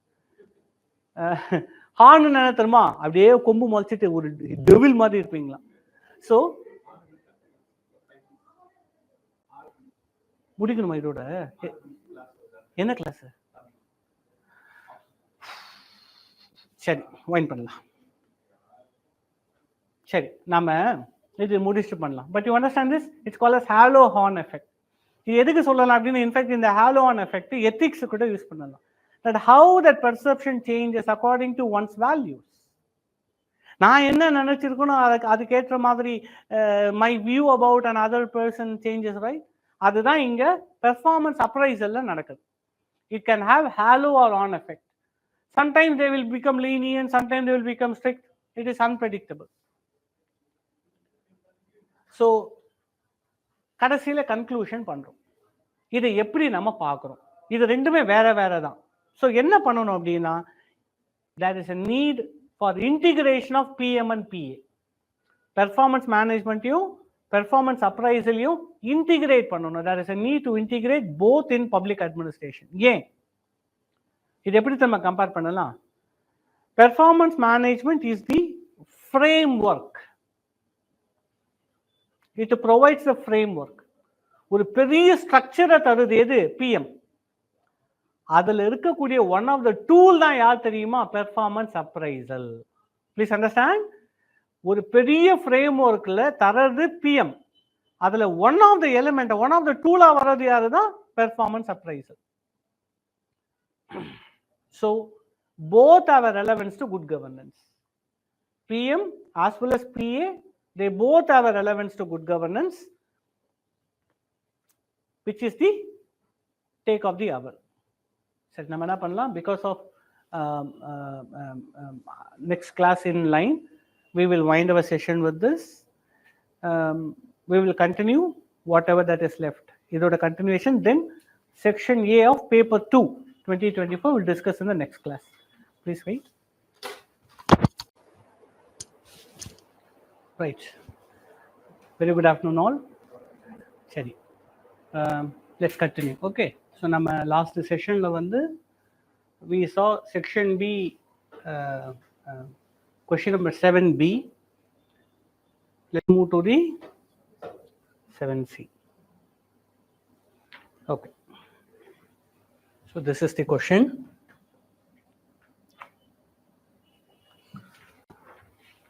Let's go through the question slowly. Balancing. Okay. The question itself asks about balancing. State intervention and market freedom is the need of developing countries. Okay. Is the need of developing countries. So this question is a very simple, very direct, straightforward question that we can say. So we need to understand, or you need to explain what context exists in. Okay, I'll try to give you the structure of the answer. First, you need to explain what is the state of bureaucracy, or what is the state of development administration in developing countries. Then, in such development administration, why state intervention is needed, and what is the requirement of the market freedom. We got 3 subparagraphs so far, and the fourth one is the need to balance the both with examples. So it's a very straightforward, very straight away question that I would say. Okay, let's try to discuss this. When we understand the balancing of state intervention and the market freedom, particularly in developing countries. When we say developing countries, let's try to see in developed countries what might have existed. In developed countries, maybe capitalism can be more favored, because the main reason is because much of the disadvantages of a developing societies, such as inequities, gender imbalances, rate of industrialization, economic growth, would not be a problem in the developed countries. In developed countries, these are all not the problem. Therefore, state intervention can be minimal. Understand? புரியுதா உங்களுக்கு? Developed கண்ட்ரீஸ்ல state intervention மினிமலா இருக்கலாம். அதனால தான் laissez-faire is very much pronounced in Western democracies, because of the conditions that pre-exist in the socio-political context. But that is not applicable for a developing country.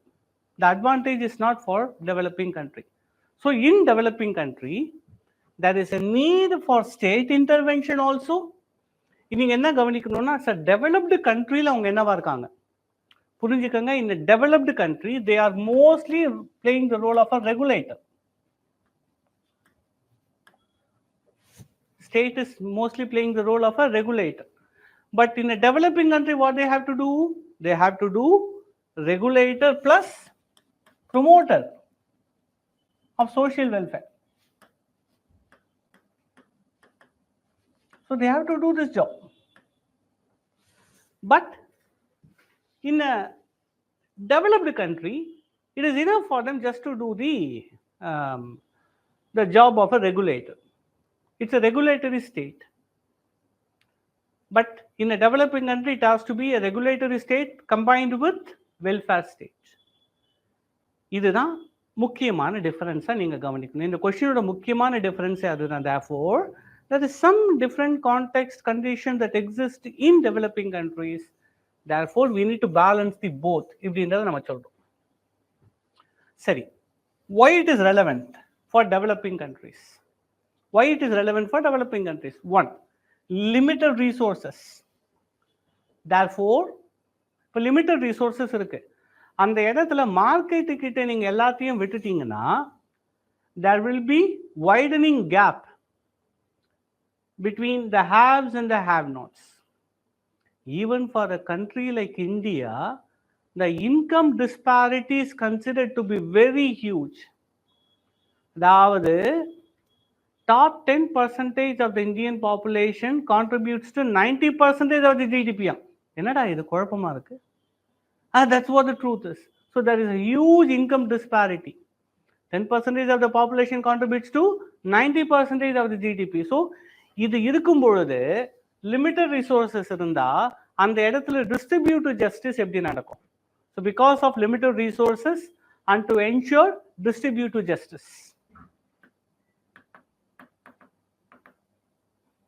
இப்போ எந்த இடத்துல limited resources இருக்கோ அங்க distributive justice வேணும். Next, structural challenges.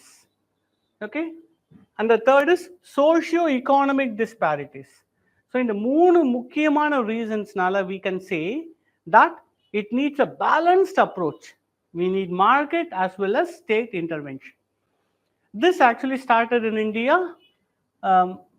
in a limited role from 1947, but we can say a major milestone happened in 1991 that we all know. So it is since 1991 that India has taken a decisive move towards liberalization. And this liberalization, while it has brought a certain level of freedom to the market, it also created new questions for the state. There were new questions that were generated. The new questions is what a welfare state is, what a state has to do, and that is when the whole balancing started in India. So what is the need for state intervention? We are straight away looking at the need for state intervention. The first one, to correct market failures such as externalities, monopolies. Externalities means any market pressure that comes from outside. For example, if USA Federal Bank is altering its bank rate, the investment climate in India will get affected. This is called as externalities. So to correct market failures such as externalities and also as well as monopolies. Second, ensure equitable distribution of resources. Third, to provide public goods such as health, education, infrastructure, because this cannot be justly provided by market alone. Justly and equitably provided by the market alone. இத மார்க்கெட்டை நம்பி தர முடியாது because they are public goods. A public good cannot be given easily to the private agencies. Therefore, it is a necessity of the state to intervene. இதுக்கு முக்கியமான theoretical support நம்ம யார்கிட்ட இருந்து பார்க்கலாம்னா டிஎம் கீனஸ்ல இருந்து பார்க்கலாம். Thomas மெய்னார்ட் Keynes. So Thomas மெய்னார்ட் MEYNARD இல்லைன்னா we can say TM Keynes. So TM Keynes என்ன சொல்றாரு அப்படின்னா is a strong supporter of state intervention, state role in stabilizing economies via fiscal policies. இது ரொம்ப முக்கியமா அவர் எப்போ சொல்றேன்னா during times of poor economic growth, okay, when there is a regressive growth recorded in a nation, when the investments are going apart, falling apart, when there is a gloomy climate existing over the country, you think அந்த countryல private sector யாராவது வருவாங்களா? Nobody will be coming forward to invest. So during those times, okay, during economic slowdown, அந்த slowdown ஆன economy kick start பண்ணக்கூடிய ability யாருக்கு இருக்கு? மார்க்கெட்டுக்கு கிடையாது. சரி, இண்டிவிஜுவல் சிட்டிசன்ஸ்க்கு இருக்கா? நமக்கும் கிடையாது. Because we will be fearful, therefore we will be saving the money for the bad times rather than spending it. So overall spending decreases. அப்போ யாரு தான் இதை எதையும் யோசிக்காம ஸ்பெண்ட் பண்ண முடியும்? ஸ்டேட் மட்டும்தான் பண்ண முடியும். ஸோ இந்த மாதிரியான எக்கானமிக் ஸ்லோ டவுன் அப்போ அந்த இறந்து போகக்கூடிய எக்கானமியை கிக் ஸ்டார்ட் பண்ணக்கூடிய ஒரே ஆள் யாராக தான் இருக்க முடியும்? ஸ்டேட்டாக தான் இருக்க முடியும். அதனால தான் அந்த மாதிரி சமயத்தில் பேங்க் என்ன பண்ணணும், ஸ்டேட் என்ன பண்ணணும், இன்ட்ரெஸ்ட் ரேட்டை குறைச்சு they have to make the money available to the people for industries. அப்போதான் பணம் செலவழிக்க there will be demand and supply loop created ஆகும். திரும்ப அந்த லூப் வேலை செய்ய ஆரம்பிக்கும்.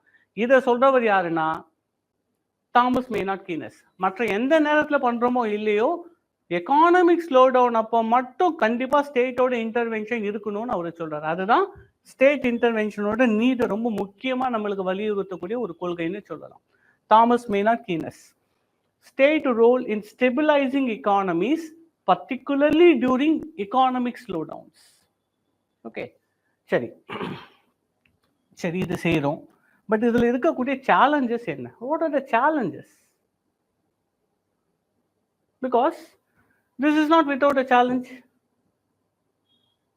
இது சேலஞ்ச் இல்லாமல் இருக்க முடியாது. It has its own challenges. What are the challenges? The first and the foremost is bureaucratic inefficiencies such as corruption. Because why you consider it as a challenging thing?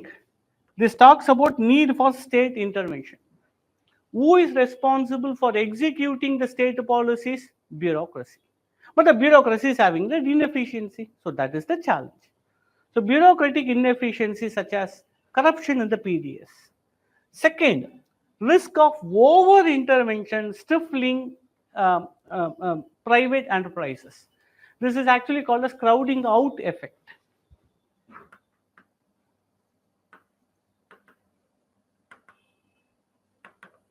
அதாவது மொத்தம் ரெண்டு வகையான எஃபெக்ட் சொல்லுவாங்க, crowding இன், crowding out. Crowding இன்னுனா என்னன்னா கும்பலை சேர்க்கிறது. So a careful and a calibrated spending by a government attracts more investment in the sector. That invites more and more private sector to get interested in it, and they will also invest in that. இதுக்கு பேரு crowding in. கூட்டம் சேர ஆரம்பிக்கும். எங்க கூட்டம் சேர ஆரம்பிக்கும் நல்லா கவனிங்க. இப்போ கவர்மெண்ட் வந்து ஒரு புது சூப்பர் கம்ப்யூட்டிங் பாலிசி கொண்டு வந்து அதுக்கு ஒரு 20,000 crores சப்போர்ட் பண்றாங்கன்னா உடனே என்னாகும்? there is a new sensation created around supercomputers in India. Private sector will be more interested in supplying the components. அதுக்கு ரிலேட்டடான சர்வீசஸ் உள்ள வருவாங்க. அதை பார்த்துட்டு next private sector will come there. So this is called as many people will come and get accumulated. This is called as crowding in effect. இந்த crowding in எங்க நடக்கும்னா எங்க கவர்மெண்டோட ஃபோக்கஸ் திரும்புதோ அந்த இடத்துல crowding in நடக்கும். ஒரு இடத்துல ஏர்போர்ட் வரணும்னு சொல்லிட்டு ஒரு லேண்டை வாங்குங்க, அங்கே தெரியும் crowding in. உடனே ரியல் எஸ்டேட்ல அங்கே விழுவாங்க. தட் கிளாம்பாக்கம் இருந்து கோயம்பேடு கிளாம்பாக்கம் இப்போ போய் பாருங்க, Kilambakkam is something so different right now. That is called as crowding in effect. எல்லாரும் அங்கே போய் இருப்பாங்க. ஆனால் இதே ஓவரா பண்ணிட்டீங்கன்னு வைங்க, it will create a monopoly situation. Therefore, private sector will feel, oh, government is very careful here. We cannot do anything. We cannot do business. They will move out. So this is called as crowding in effect and crowding out effect. But the sad reality is, இது ரெண்டுத்தையுமே cos பண்றது யாருன்னா state responses. ஒரு ஸ்டேட்டோட response தான் ரெண்டுத்தையுமே கொண்டு வரும். ஆனா அது எது கொண்டு வருதுன்றது எதை பொறுத்து இருக்குன்னா, என்ன சேலஞ்சு, எந்த அளவுக்கு ஸ்டேட் இன்டர்வீன் பண்ணுதுன்றதை பொறுத்து தான் crowding இன்னா இருக்கலாம், crowding அவுட்டா இருக்கலாம். ஸோ அளவுக்கு அதிகமாக பண்ண என்ன ஆயிடும்? It results in stifling the private investments. சரி,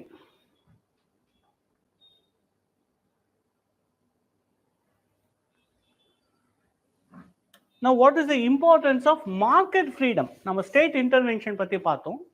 What is the importance of market freedom? Market is known to promote competition. We know market is known for competition. Competition என்ன கொண்டு வர புரிஞ்சுக்கோங்க, it brings efficiency. So market brings competition which in turn results in efficiency. எங்க competition இருக்கோ அங்க efficiency இருக்கும், எங்க monopoly இருக்கோ அங்க inefficiency இருக்கும். One. Second, private sector also brings innovation and entrepreneurship spirit. And last but not the least, it brings more money into the field. It attracts FDI, FPI, so on and so forth. So in the மூணு காரணங்கள்னால we also need the aid from market also. A good example for that, we say the transformation. We can say China that transformed, or India, or another example we can say Vietnam's Doi Moi reforms.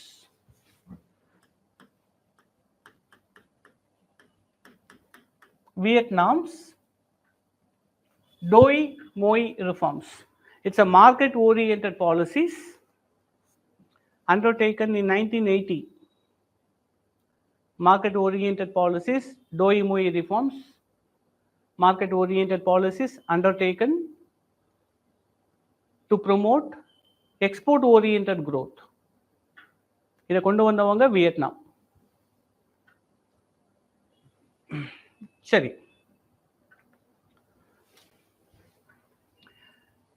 இதை யாரு promote பண்றாங்க? இந்த மார்க்கெட்டோட role முக்கியம், ஸ்டேட்டோட role முக்கியம்னு சொன்னதுக்கு முக்கியமான thinker யாருன்னா கீனஸ். மார்க்கெட்டோட ரோல் முக்கியம்னு சொன்னதுக்கு யாரு வரானா, இந்த எக்கானாமிக்ஸின் தந்தைன்னு சொல்லப்படக்கூடிய ஆடம் ஸ்மித்தே வந்துறாரு. அவர் பெரிய is something an important contributor, Adam Smith. இவரு தான் என்ன சொல்றேன்னா, he uses the word invisible hand. ரொம்ப நல்ல வேர்டு அது. உங்களோட ஆன்சர்ஸ்ல இந்த மாதிரியான டெக்னிக்கல் வேர்ட்ஸ் இருக்கணும். Invisible hands of the market drives resource allocation. Invisible hand of the market drives resource allocation. ஒரு கம்பெனி வராங்கன்னா உடனே 4-5 கம்பெனி வருவாங்க. முதல்ல ஒரு கம்பெனி வரும்போது ஒரு தெரு இருக்குன்னா முதல்ல ஒரு இட்லி கடை வரும், 20 ரூபா வச்சிருப்போம். நல்ல கூட்டம் வந்தோன்னா அடுத்து பக்கத்துல இன்னொரு கடை வரும், அடுத்து பக்கத்துல ஒரு கடை வரும், அடுத்து ஒரு பக்கத்துல கடை வரும். 20 ரூபான்ற இட்லி என்ன ஆயிடும், 15 ரூபா 10 ரூபான்னு கொஞ்சம் குறையும். எல்லாரும் என்ன பண்ணுவாங்க, ஒருத்தன் 5 ரூபான்னு வச்சிருப்பான், இன்னொருத்தன் என்ன பண்ணிருப்பான் 20 ரூபான்னு வச்சிருப்பான். 5 ரூபான்னு பண்றவன் இனிஷியலா பெரிய கூட்டம் வந்தாலும் அவனால பிசினஸ் சஸ்டெயின் பண்ண முடியாது, லாஸ். 4 கடையை மட்டும் ஓடும். 20 விலை அதிகமா இருக்கும், கொஞ்சம் கொஞ்சமா கொண்டு வருவான். 10 இருக்கிறவன் என்ன பண்ணுவான், கொஞ்சம் இன்க்ரீஸ் பண்ணுவான். ஒரு கட்டத்துல பாருங்க எல்லாம் they come to the same point. காம்படிஷனோட பியூட்டி அதுதான். It makes the people to come to a common point, the middle path. Middle பாத்துக்கு எல்லாரையும் கொண்டு வந்து நிக்க வைப்பாங்க. ஸோ இதுதான் ரிசோர்ஸ் அலோகேஷன் சொல்றோம். அப்ப அந்த தெருவில் ஒரு 100 பேர் இருக்காங்கன்னா 10 கடை எப்படி இருக்க முடியும்? they can have only 2 or 3 shops. கடைசியில பாருங்க ஒரு 6-7 months கழிச்சு பாருங்க புதுசா வந்ததெல்லாம் போயிட்டு கடையை மூடிட்டு இருப்பாங்க. ஒரு 3-4 கடை, அந்த 100 பேருக்கு எத்தனை கடை தேவைப்படுமோ அதுதான் வந்து நிற்கும்.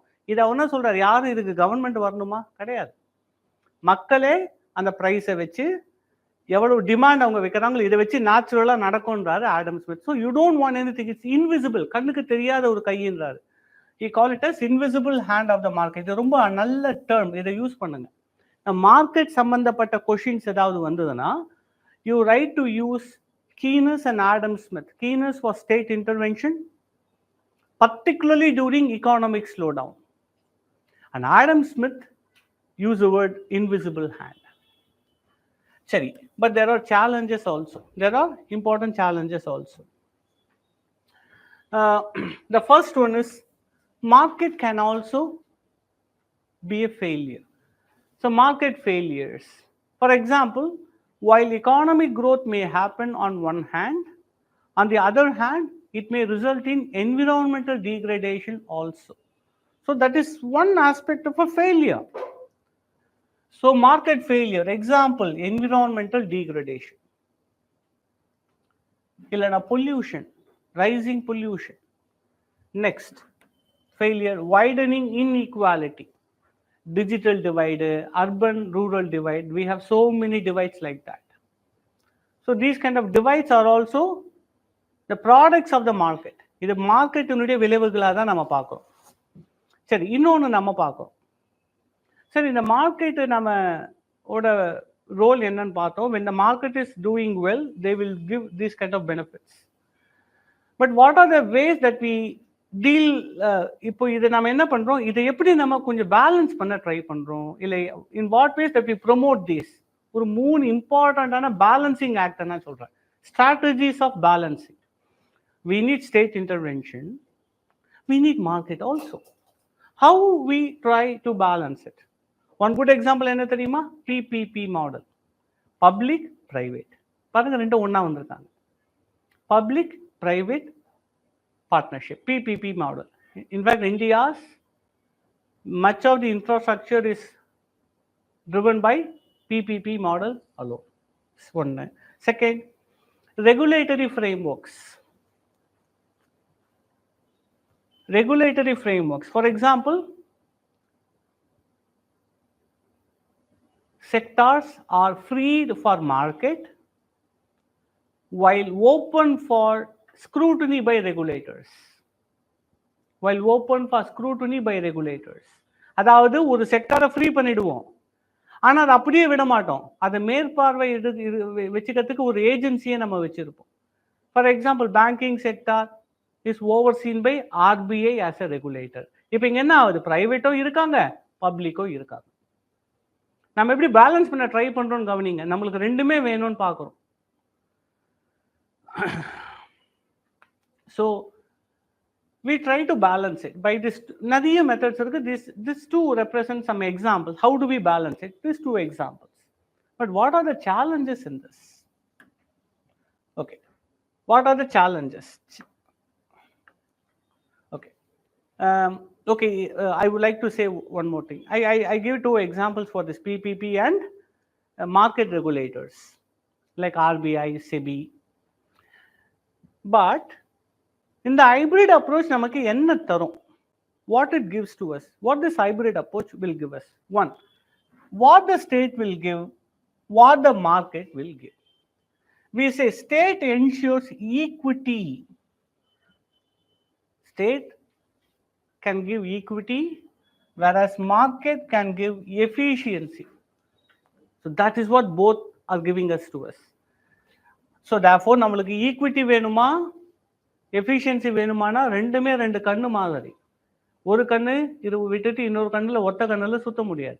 So therefore developing countries need both அப்படின்னு நம்ம சொல்லணும். There is a need for both. ஈக்விட்டியும் இருக்கணும், அதை கொண்டு வர ஸ்டேட் இன்டர்வென்ஷனும் இருக்கணும், ஆனால் எஃபிஷியன்ஸாக நம்ம செய்வதற்குரிய மார்க்கெட்டும் வேணும்.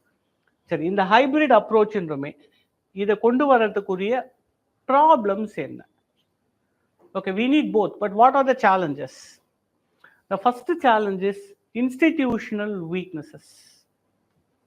We need to bring both together, but their main problem is institutional weaknesses. For example, இப்போ ஒரு சின்ன எக்ஸாம்பிள் சொல்லலாம்.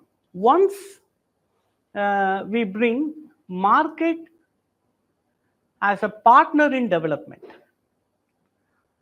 ஒரு டெவலப்மெண்ட்டில் மார்க்கெட்டை ஒரு பார்ட்னராக கூட்டிகிட்டு வரோம் அப்படின்னா, there are bound to be legal ramifications, legal conflicts between the service providers, the agencies, the stakeholders. இப்போ ஃபார் எக்ஸாம்பிள், ஒரு 3 பேர் சேர்ந்த கம்பெனியை இன்வெஸ்ட்மெண்ட் பண்ணியிருப்பான், அவனுக்குள்ளே ஏதோ பிரச்சனை வரும். அவனுக்கும் இன்னொரு கஸ்டமர் ஏதோ சர்வீஸ் குவாலிட்டி குறைவாக தந்திருப்பான், அவனுக்குள்ள பிரச்சனை வரும். திடீர்னு ஒருத்த கான்ட்ராக்டை க்ளோஸ் பண்ணியிருப்பான், அவனுக்குள்ள ப்ராப்ளம் வரும். நல்லா புரிஞ்சுக்கோங்க, எப்போ மார்க்கெட் வைப்ரன்சி ஆகுதோ கம்பெனி லா ட்ரிபியூனல் ஸ்ட்ராங்காக இருக்கணும். ஏன்னா ஒரு கம்பெனிஸோட எக்ஸிஸ்டன்ஸ் அதிகமாக when they become vibrant, lot of legal conflicts is bound to rise. ஆனால் நம்ம இந்தியாவில் நம்மளுடைய judiciary is overburdened, who cannot handle the mounting pressures from these conflicts. இது ஃபர்ஸ்ட் ப்ராப்ளம். இதுதான் ஒரு எக்ஸாம்பிளாக நான் சொல்கிறேன். இன்ஸ்டிடியூஷனல் வீக்னஸ்ன்னு சொல்கிறதுல ஒரு எக்ஸாம்பிள் என்னன்னா ஜுடிஷியரை வச்சு நான் சொல்கிறேன். So India's mounting delays, okay, in resolving judicial disputes இது என்ன பண்ணுது? mounting judicial disputes affects ease of doing business. It affects ease of doing business. Second major challenge in balancing them is global pressures. So global pressures என்ன பார்க்குறோம்? The international multilateral bodies such as IMF, World Bank, they push for market liberalization. They push for market liberalization. In the market push வரதுனால என்ன ஆகும்னா, these banks they push for market liberalization. They give அது என்னன்னு சொல்லுவாங்க அப்படின்னா, it's called as conditional aids, which are called as conditional aids. சரி, conditional AIDS வாங்குறதுனால வரக்கூடிய கான்சிக்வன்சஸ் என்ன ப்ராப்ளம்? அப்போ மார்க்கெட்டை நீங்க அதிகமா ஃபேவர் பண்ணணும், ஸ்டேட்டோட இன்டர்வென்ஷனை குறைக்கணும். For example, India still struggles, fights, அழுகுறாங்க, கத்துறாங்க, சண்டை போடுறாங்க. அக்ரிகல்ச்சரல் சப்சிடியில் கை வைக்காதீங்கடா, அது எங்களோட ஃபுட் செக்யூரிட்டி, நிறைய வேர்ல்டு லார்ஜஸ்ட் பாப்புலேஷன் இருக்குன்றாங்க. WTOவில் சொல்றாங்க சப்சிடிஸை கட் பண்ணுங்க. நாங்களாம் சப்சிடிஸ் தரலையே, ஆனால் நாங்களும் ஒன்றும் கிடையாது. So this is what we say push. WTOவில் இந்தியா ஃபேஸ் பண்ணுற pressure, okay, in reducing agricultural subsidies. இதுதான் குளோபல் ப்ரெஷர்னு சொல்றோம். இதுதான் IMF தராங்க, இதுதான் வேர்ல்டு பேங்க் தராங்க, இதுதான் WTOலையும் நம்ம ஃபேஸ் பண்ணுறோம், இதுதான் UN செக்யூரிட்டி கவுன்சிலையும் ஃபேஸ் பண்ணுறோம் நம்ம. So that's a second reason, the balance. Third, socio-economic context. Socio-economic context. So the problem என்ன அப்படின்னா, India's diversity itself is a complication. India's diversity itself is a complication. இப்போ ஒரு ஒரு ஒரு ஒரு ரோல் அவுட் பண்ண போறீங்க, ஒரு பாலிசியை ரோல் அவுட் பண்ண போறீங்க அப்படின்னா, you want the policy to be as uniform as possible in India. But you make a policy uniform as much as possible, it may not be suitable to all the diverse local needs. ஒவ்வொரு இடத்துக்கும் தகுந்த மாதிரி அதை மாற்றணும். இப்போ ஒவ்வொரு இடத்துக்கும் தகுந்த மாதிரி மாற்றினா யூனிஃபார்ம் டெவலப்மெண்ட், யூனிஃபார்ம் ரிசல்ட் நம்ம எதிர்பார்க்க முடியும். So this is the next problem. India is vastly diverse. India is vastly diverse, necessitating a difficult balance, necessitating a delicate or difficult, we can say necessitating a delicate balance between uniformity and diversity.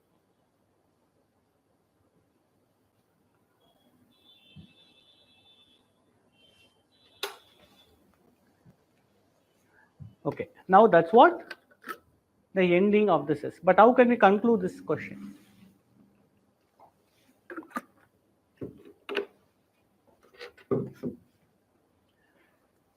ஸ்டேட்டுக்கு தான் moral values இருக்கு, மார்க்கெட்டுக்கு கிடையாது. Markets are inherently absent of morality. மார்க்கெட்டுக்கு என்ன morality இருக்கு? That is out and out competition. You have money, you have capital, you survive. Otherwise, you go away. That's it. There is no mercy there in the market. So, markets are in. இப்போ மார்க்கெட்ல ஒரு பொருட்கள் எல்லாமே கிடைக்கும், ஆனால் அதை வாங்குறதுக்கு காசு இருக்கிறவனை தான் அது கேட்டர் பண்ணும், காசு இல்லாதவனா அது it doesn't care at all. So markets are inherently amoral, AMORAL, amoral.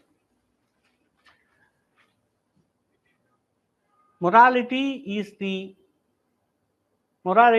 the obligation of the state.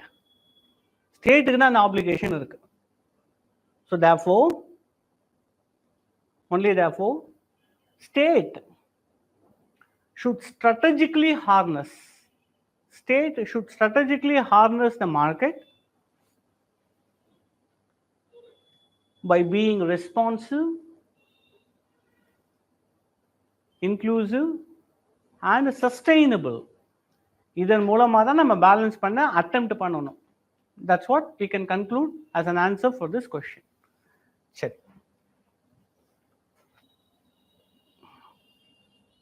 let's move to the next question. 8A.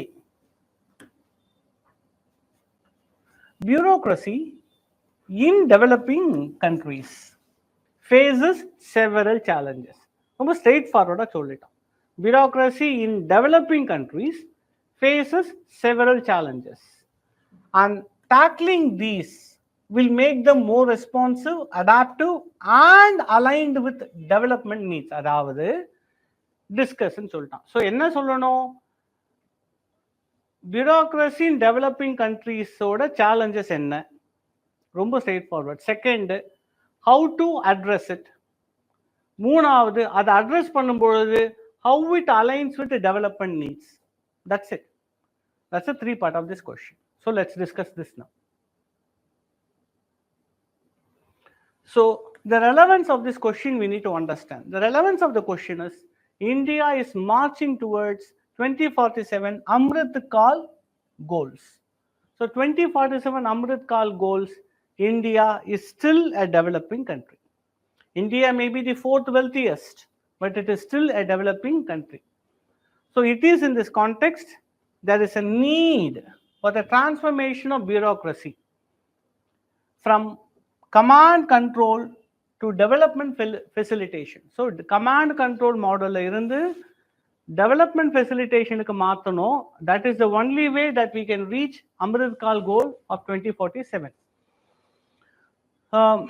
Not only that, the recent challenges that we are facing also makes us a necessity to transform our bureaucracy. Post-COVID realities. Post-COVID realities, climate justice,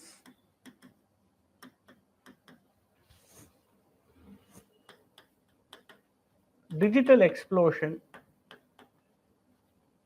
So in all this context, it becomes very essential. Very essential. இந்த மாதிரி சூழ்நிலையில bureaucracy transform பண்ணியே ஆகணும் அப்படின்னு நம்ம சொல்றோம். Mission, இது வந்து this is not like our government is blind to this challenges. No, we knew it. அதனால we are bringing slow changes now and then, like lateral entry scheme. Certain changes like lateral entry scheme, Mission Karma Yogi are all responses for these challenges. So what are the challenges? So they saw the challenge. In the challenge ku avanga respond பண்றாங்க. சரி. Now next, what are the challenges faced by our bureaucracy? இது ரொம்ப ஸ்டாண்டர்டான ஒரு set of things. இதை ஒரு பபாட் student கண்டிப்பா தெரிஞ்சிருக்கணும். Structural ரிஜிடிட்டிஸ். Structural ரிஜிடிட்டிஸ்னா பொதுவாக என்ன சொல்றோம், என்ன அர்த்தம்? If I ask you to connected to a basic admin தியரின்னு என்ன சொல்லுவீங்க? ஆர்கனைசேஷன் தியரியில் எதில் இதை கனெக்ட் பண்ணலாம்? Hierarchy.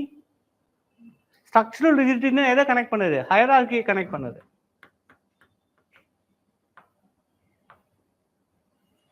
Corruption and lack of accountability,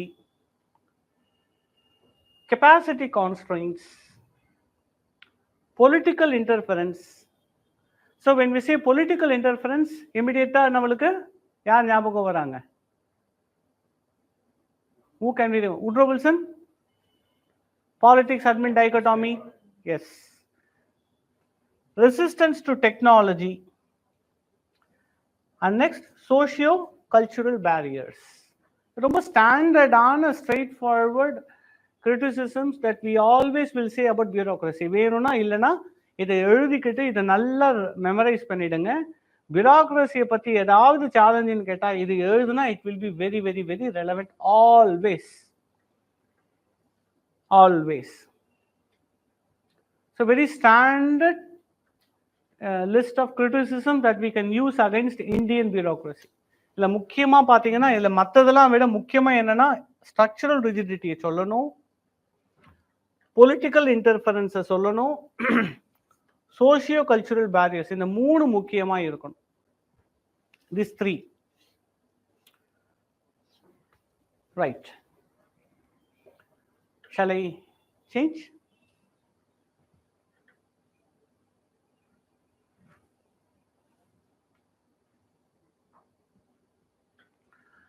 So after we know these are the major challenges faced by bureaucracy, what could be the strategies to deal with them? What are the things that we have to do to solve this problem? Other பார்க்கலாம். Reforms, strategies. First one is structural reforms. So structural reforms பத்தி ரொம்ப சிம்பிளா பார்க்கலாம். இந்த structural reforms நிறைய விதத்துல நம்ம பார்த்துட்டு இருக்கோம். A lot of examples are there. இதை வந்து தனியா ஒரு டாபிக்காவே கூட நம்ம சொல்லலாம். மேபி அதை வந்து உங்களோட ரெஃபரன்ஸுக்கு தான் விடுறேன். There is a phenomenon that is recently going on called as debureaucratization. Please note it down and have it for your own reference. Debureaucratization. Debureaucratization.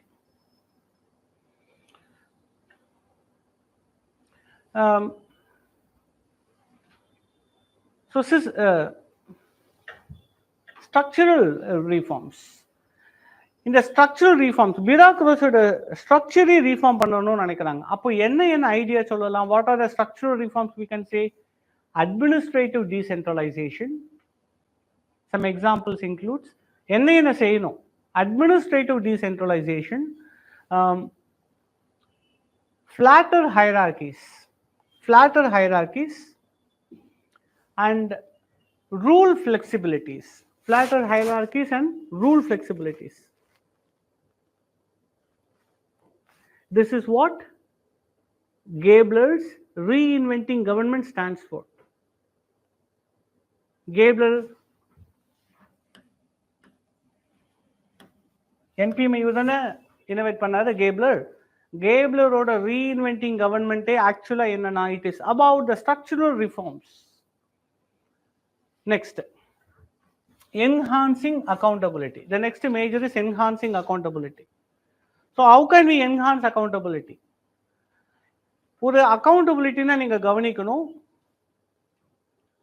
It is refining the relationship between the principal, the agency and the process. அதாவது பிரின்சிபல்னா யாருன்னா இவங்க தான் state bureaucracy. ஏஜென்ட்ஸ்னா யாருன்னா the people. But how they are interacting with each other constitutes a process. இது மூணுத்துலயுமே reforms நடக்கணும். இவங்க இன்னும் open ஆகணும், இவங்க இன்னும் அவேர் ஆகணும், இந்த இன்டராக்ஷன்ஸ் இன்னும் டிரான்ஸ்பரண்ட் ஆகணும். புரியுதா? You do these changes in all these three domains, then accountability becomes new normal. So என்ன எக்ஸாம்பிள் சொல்லலாம்? First one, strengthening anti-corruption bodies such as, தயவு செய்து ED போடாதீங்க, such as CBC. Okay, ED வேணாம், அது கொஞ்சம் குழப்பமான ஆளு. Citizen charter, RTI mechanisms. So இதெல்லாம் பார்த்தீங்கன்னா the next set of reforms. The third one, capacity building. So when we say capacity building, அதாவது we need to improve the ability, okay, the potential of this human resources. Capacity building-நாலே first உங்க மைண்ட்ல வர வேண்டியது training தான். Always remember, training should be your priority when it comes to capacity building. Regular training, skill upgradation, performance based incentives could be some way. In fact, இதுதான் என்ன பார்த்தீங்கன்னா Peter trucker mentions. Peter trucker என்ன சொல்றாரு அப்படின்னா, knowledge workers எப்பவுமே கான்ஸ்டன்டா relearning பண்ணிக்கிட்டே இருக்கணுமா. For example, நீங்க இப்போ ஒரு நோயிங்லி அன்னோயிங்லி ஒரு டீச்சராக இருக்கிறவங்களுக்கு அது இன்னெவிட்டபிள் ஆயிடுது. They have to constantly read. இப்போ நீங்க பாலிசி மேக்கரா இருக்கீங்க, ஒரு தடவை நான் ஒரு பாலிசி வச்சுட்டு கண்ணை மூட்டிட்டு உட்காந்துட்டீங்கன்னா ஒன்றும் நடக்காது. You have to constantly reinvent, you have to amend it and you to bring upgradation. இதை தான் பீட்டர் ட்ரக்கர் என்ன சொல்றாரு, நாலேஜ் ஒர்க்கர்ஸ் அப்படின்னு சொல்றாரு. Peter trucker affirms that knowledge workers need continuous learning. They need continuous learning. Knowledge workers need continuous learning. Next, reducing political interference. Reducing political interference. Political interference நம்ம எப்படி deal பண்ணலாம்? இதுக்கும் நிறைய காமனான வேஸ் இருக்கு. இப்போ நான் சொல்ற மெத்தடை கவனிங்க. ரெடியூசிங் பொலிட்டிக்கல் இன்டர்ஃபரன்ஸ் சொல்லிட்டு ஒரு ஐஃபன் போட்டு த்ரூ இல்லை எக்ஸாம்பிள் அப்படின்ட்டு ஒரு எக்ஸாம்பிளாக நீங்கள் தரணும். வெறும் இதை மட்டும் எழுதுனீங்கன்னா you will not get the marks that you deserve. as much as possible ஒரு 2 லைனர் இல்லை 3 லைனர் ஒரு எக்ஸாம்பிள் எப்பவுமே தாங்க. that always gives depth to your answer. so reducing political interference என்ன பண்ணலாம்? first one, security of tenure. Security of tenure, merit based promotions could be some examples. The next is promoting inclusivity. The next is promoting inclusivity. So promoting inclusivity எப்படி கொண்டு வரலாம்? இதுவும் training தான் பண்ணணும். இன்க்ளூசிவிட்டியை கொண்டு வருவதற்கு ட்ரைனிங் தரணும். But it's a special training called as sensitivity training. ஒரு ஒரு கவர்னன்ஸ்ல இன்க்ளூசிவிட்டி வருவதற்கு முக்கியமாக என்ன தேவைன்னா sensitivity training and participatory governance.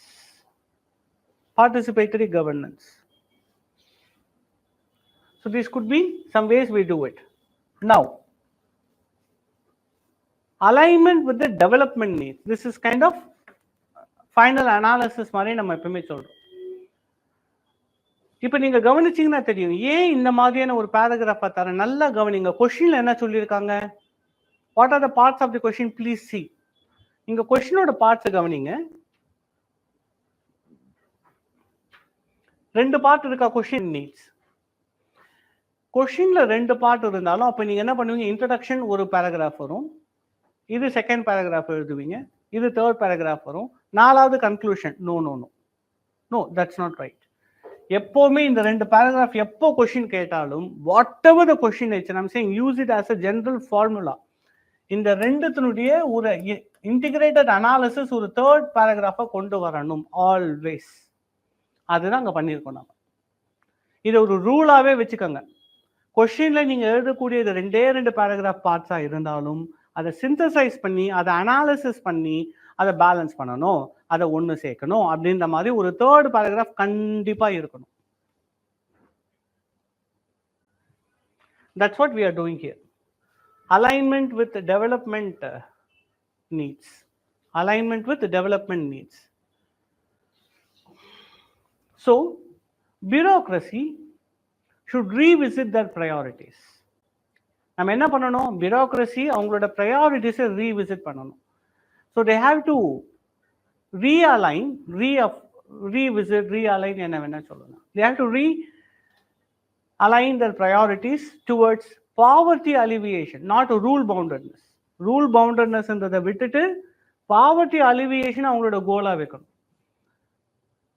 Sustainable development, social justice shall be the norms of the bureaucracy.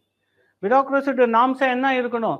Neutrality இல்லை, சோஷியல் ஜஸ்டிஸ் வரணும்.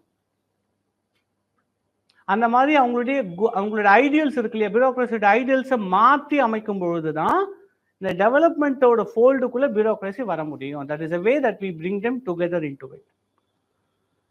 ஸோ இதுலேருந்து என்ன சொல்ல போகிறோம்? இந்தியாவோட விக்ஷித் பாரத் விஷன் இருக்கு 2047. we call it as Viksit Bharat vision. இந்த விக்ஷித் பாரத் விஷன் எப்படிப்பட்ட இந்தியாவை வரணும்னு நம்ம எதிர்பார்க்கிறோமோ அது எப்படி வர முடியும்னா only by dynamic bureaucracy. It is possible only by a dynamic bureaucracy. Sorry, this is about 8A question.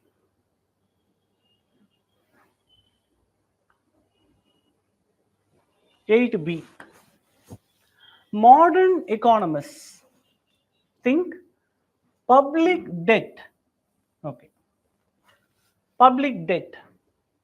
அதாவது கவர்மெண்ட் பாரோயிங்க பேசுறாங்க. Public debt we are talking about government borrowing is an essential means of increasing employment and an element of economic policy.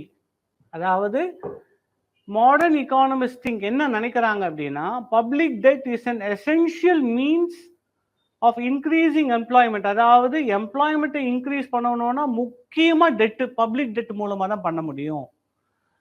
Economic policy கண்டிப்பா public டெட்னால தான் பண்ண முடியும் அப்படின்னு சொல்றாங்க. ஆனா இதுல என்ன அவங்க சொல்றாங்கன்னா அது மட்டும் கிடையாது, இந்த கடன் சுமை அடுத்த தலைமுறைக்கு கொண்டு போய் சேர்க்கணும் இல்லையா, அப்படின்றதையும் நம்ம கவனிக்கணும்னு கொஸ்டின் கேட்கறாங்க. அவ்வளவுதான். ஸோ இதுல என்ன சொல்றாங்கன்னா இது எம்ப்ளாய்மெண்ட் ஜெனரேட் பண்ணுமா? ஆமா பண்ணுன்னா சொல்றாங்க. Is it a part of economic policy? ஆமாதான். ஆனா it is also a burden அப்படின்றத சொல்றாங்க. ஸோ இந்த கொஷின்ஸ்ல பாத்தீங்கன்னா நேச்சுரலாவே 3 பார்ட்ஸ் வந்தது. கரெக்டா? என்ன 3 பார்ட் அது? எம்ப்ளாய்மெண்ட், அதாவது debt, public debt related to employment generation, public debt related to economic policy, next how it is a burden, அடுத்தது நான் என்ன சொன்னேன், எப்பவுமே எந்த கொஷின் எப்படி கேட்டாலும் சேர்த்து யூனிக்கா ஒரு 4வது ஒரு பேராகிராஃப் நீங்க ஒரு சப் டாபிக் எழுதணும். Combine them the both and give them an analysis. இது இப்போ நான் 2 தான் நான் 3வது சொல்றேன். 3 சப் டாபிக் இருந்ததுன்னா 4வது எழுதுங்கன்றேன். இதை ஒரு ரூலாவே வச்சுக்கன்னு அதான் நான் சொல்றேன். Make it as a rule. கடைசியில கன்க்ளூஷன் போகலாம், அவ்வளவுதான். ஸோ பப்ளிக் டெட் நாம அப்படின்னு சொல்றோம். when we say public debt, okay, it is in fact an instrument of economic policy. It is also driver of employment generation, but it also involves intergenerational ethical dilemma. Intergenerational ethical dilemma அப்படின்றது தான் இந்த கொஸ்டின்ல கேட்குறாங்க. that is the central idea of this question. yes, அதனால தான் இந்த 3 விஷயத்தை நம்ம ஆன்சர்ல எழுதணும் அப்படின்னு நான் சொன்னேன். ஸோ பப்ளிக் டெட் அப்படின்னும் போது நம்ம முதல்ல சொல்றது கடன் வாங்குறாங்க அப்படின்னா அது ஒரு எக்கானமிக் பாலிசி நம்ம நினைக்கிறோம். But no, it is not just an economic policy. Public debt is not only an economic policy, it is an expression of political will. It is an expression, அதாவது கவர்மெண்ட் கடன் வாங்குறாங்க, எதை நோக்கி கடன் வாங்குறாங்கன்றது தான் அந்த கவர்மெண்டோட குறிக்கோளை சொல்லுது. It is an expression of the political will. அதாவது வேஜ் பேமெண்ட்டுக்கு காசு வாங்குறாங்களா, இல்ல ரோடு போடுறதுக்கு காசு வாங்குறாங்களா, மெட்ரோ ரயில் கொண்டு வருவதற்கு காசு வாங்குறாங்களா, இல்ல ஈகோ சிஸ்டத்தை பாதுகாக்கிறதுக்கு கடன் வாங்குறாங்களா, இதை பார்க்கும்போது அவங்களோட கோல், அவங்களோட விஷன் என்னன்னு தெரிய வரும். So it is an expression of it's not only an economic policy, it is an expression of political will, administrative ethics and intergenerational ethics.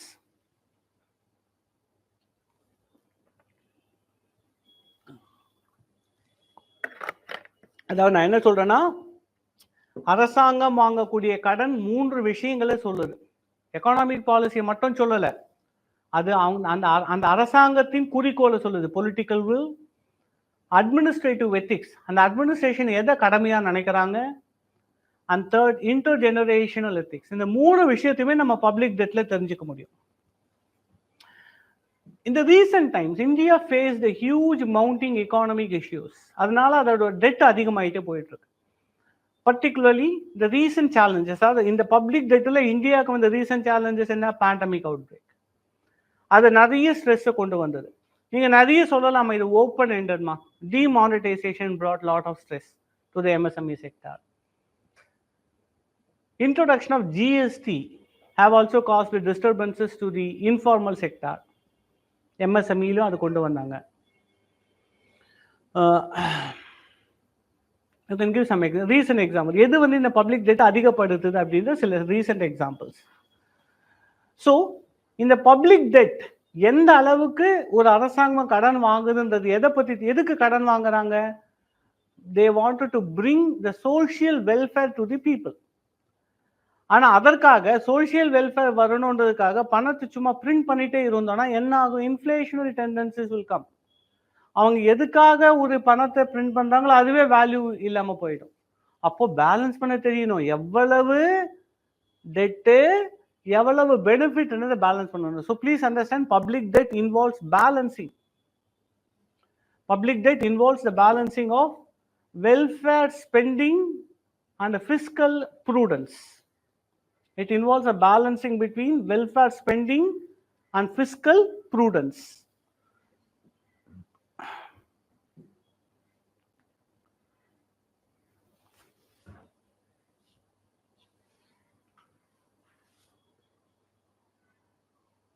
Seri.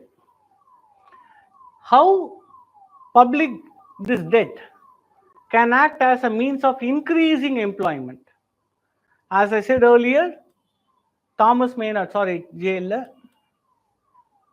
argued that during recession, during economic slowdown, public borrowing boosts demand and employment. A good example is India's fiscal deficit was expanded to 9.5% in 2020-21 to counter COVID shutdown. 9.5%, the public debt increased to such a large level. Next, it also enables expansionary fiscal policy during low growth phases. Low growth அப்போ market என்ன பண்ணும், ரெஸ்பாண்டே பண்ணாது. அப்போ government தான் என்ன பண்ணணும், they have to spend more than usual to kick start the market, to stimulate. அதாவது என்னன்னா, அதை வந்து ஸ்டிமுலஸ் பேக்கேஜ்னு சொல்லுவாங்க பொதுவாக. It's called stimulus packages. இது யூஎஸ் கொண்டு வருவாங்க, இந்தியன் கவர்மெண்ட் கொண்டு வந்தாங்க. இந்த ஸ்டிமுலஸ் பேக்கேஜ் எப்போ முக்கியமாக ஒரு இடத்துல கொண்டு வந்தாங்கன்னா, the global financial meltdown in 2008 we brought it.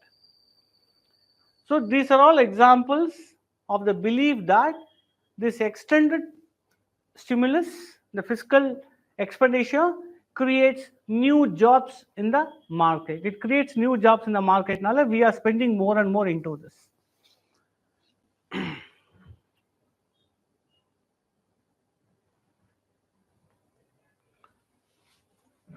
How it generates employment? Okay, government அதிகமா செலவு பண்றாங்க. But how it generates employment? If you ask a question, one, increased debt financing creates both direct as well as indirect employment. It creates both direct as well as indirect employment. For example, if government is bringing a policy, if bringing ஒரு MG என்ரிகாலே spending கொண்டு வராங்கன்னு வைங்க,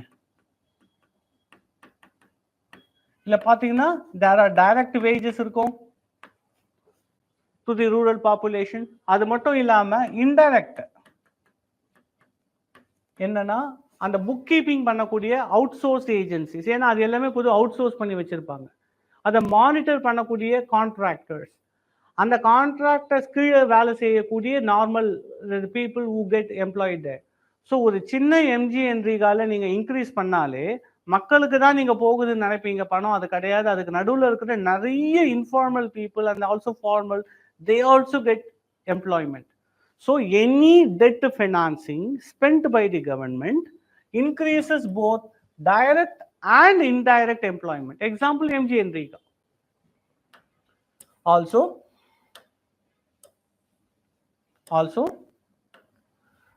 counter cyclical policy. இதை வந்து என்னன்னு சொல்லுவாங்கன்னா, it is called as counter cyclical policy. என்னன்னா, that during recessions public debt prevents unemployment spikes by sustaining demand. இப்போ எக்கனாமிக் ஸ்லோ டவுன் ஆகுது. எக்கனாமிக் ஸ்லோ டவுன் ஆனால் என்ன ஆகும், people don't buy things, demand குறையும். டிமாண்டு குறையும் பொழுது வேலையாட்களுக்கு சம்பளம் தர முடியாமல் போகும். அப்போ என்ன ஆகும், இன்னும் ஆளை குறைப்பாங்க. they will result in employment cuts. Employment கட்டை கொண்டு வருவாங்க, லே ஆஃப் நடக்கும். it further creates, அப்போ அவங்க வீட்டுக்கு போயிட்டாங்கன்னா அவங்களுக்கு இன்னும் எம்ப்ளாய்மெண்ட், அவங்களுக்கு they don't get the salary anymore. இன்னும் டிமாண்ட் குறைய ஆரம்பிக்கும். அப்போ இன்னமும் ஆளை குறைப்பாங்க. இது ஒரு லூப் மாதிரி போயிட்டே இருக்கும். இதை யாராவது ஒருத்தங்க நடுவில் வந்து இன்டர்ஃபியர் பண்ணாதான் உண்டு. அது யாரு பண்ண முடியும், கவர்மெண்ட் தான் பண்ண முடியும். So when the government spends more, particularly during recession, இந்த சைக்கிளை பிரேக் பண்ணக்கூடும். இதை வேற யாரும் பண்ண முடியாது, only government can do it.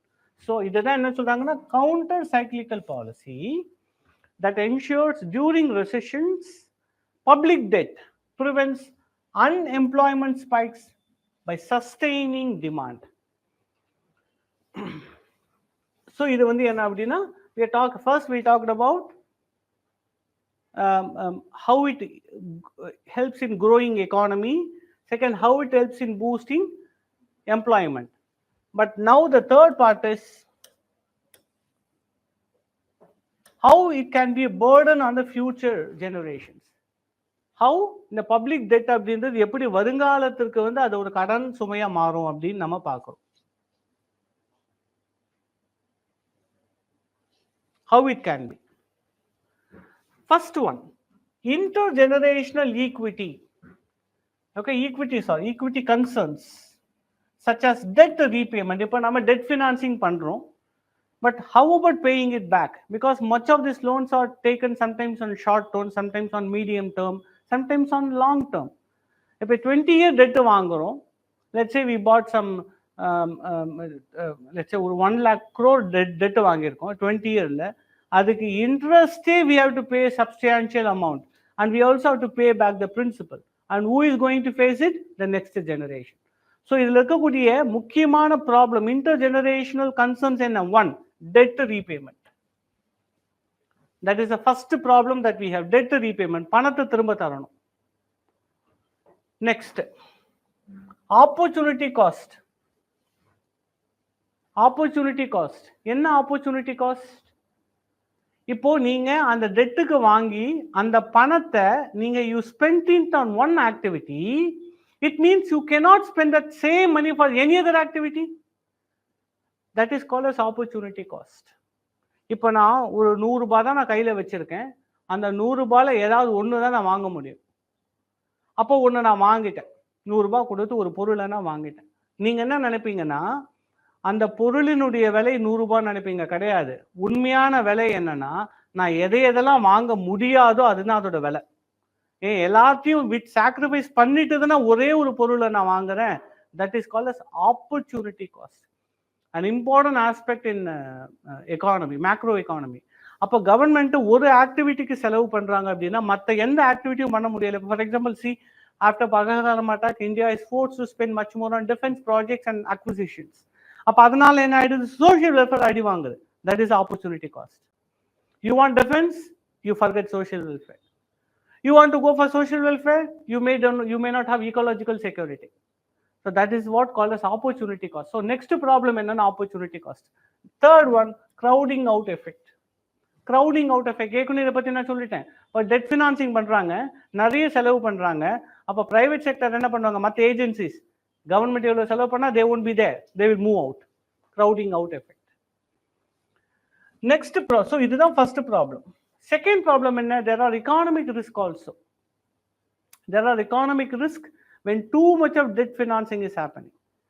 There's a good example for that is Greece in 2018. இவன் ஒரு ஆள் தாங்க 2008 சப்மார்கேஜ் கிரைசிஸ்ன்னு சொல்லுவாங்க. ஃபைனான்ஷியல் மெல்டவுன் 2008 ஃபைனான்ஷியல் மெல்டவுனுக்கு இவங்க தான் காரணம். Because they were lot of involve in loan எடுப்பாங்க. லோனையே ஒரு சப் லோனா கிரியேட் பண்ணி அதுக்கு ஒரு லோனு ஒன்று ஃபெயிலியர் ஆச்சுன்னா போதும், it will have a ripple effect. One, the next week cannot also be paid, write off gone, the whole economy is gone. அப்போ அந்த பேங்க் எங்கெங்கெல்லாம் இருக்கோ அவங்க எல்லாமே they got affected. It went like a virus pandemic. So economic risk இதுல இருக்கு. Next, India's high debt to GDP ratio. அதாவது ஜிடிபியில் dead எவ்வளோ வருதுன்னு பார்க்குற ஒரு ரேஷியோ. அது எவ்வளோ இருக்குன்னா 85%. Please remember this fact. India's debt. இது என்ன அப்படின்னா பப்ளிக் ஃபினான்ஸ்னு ஒரு சாப்டர் இருக்கு இல்லையா, அதில் this fact will be very very very useful.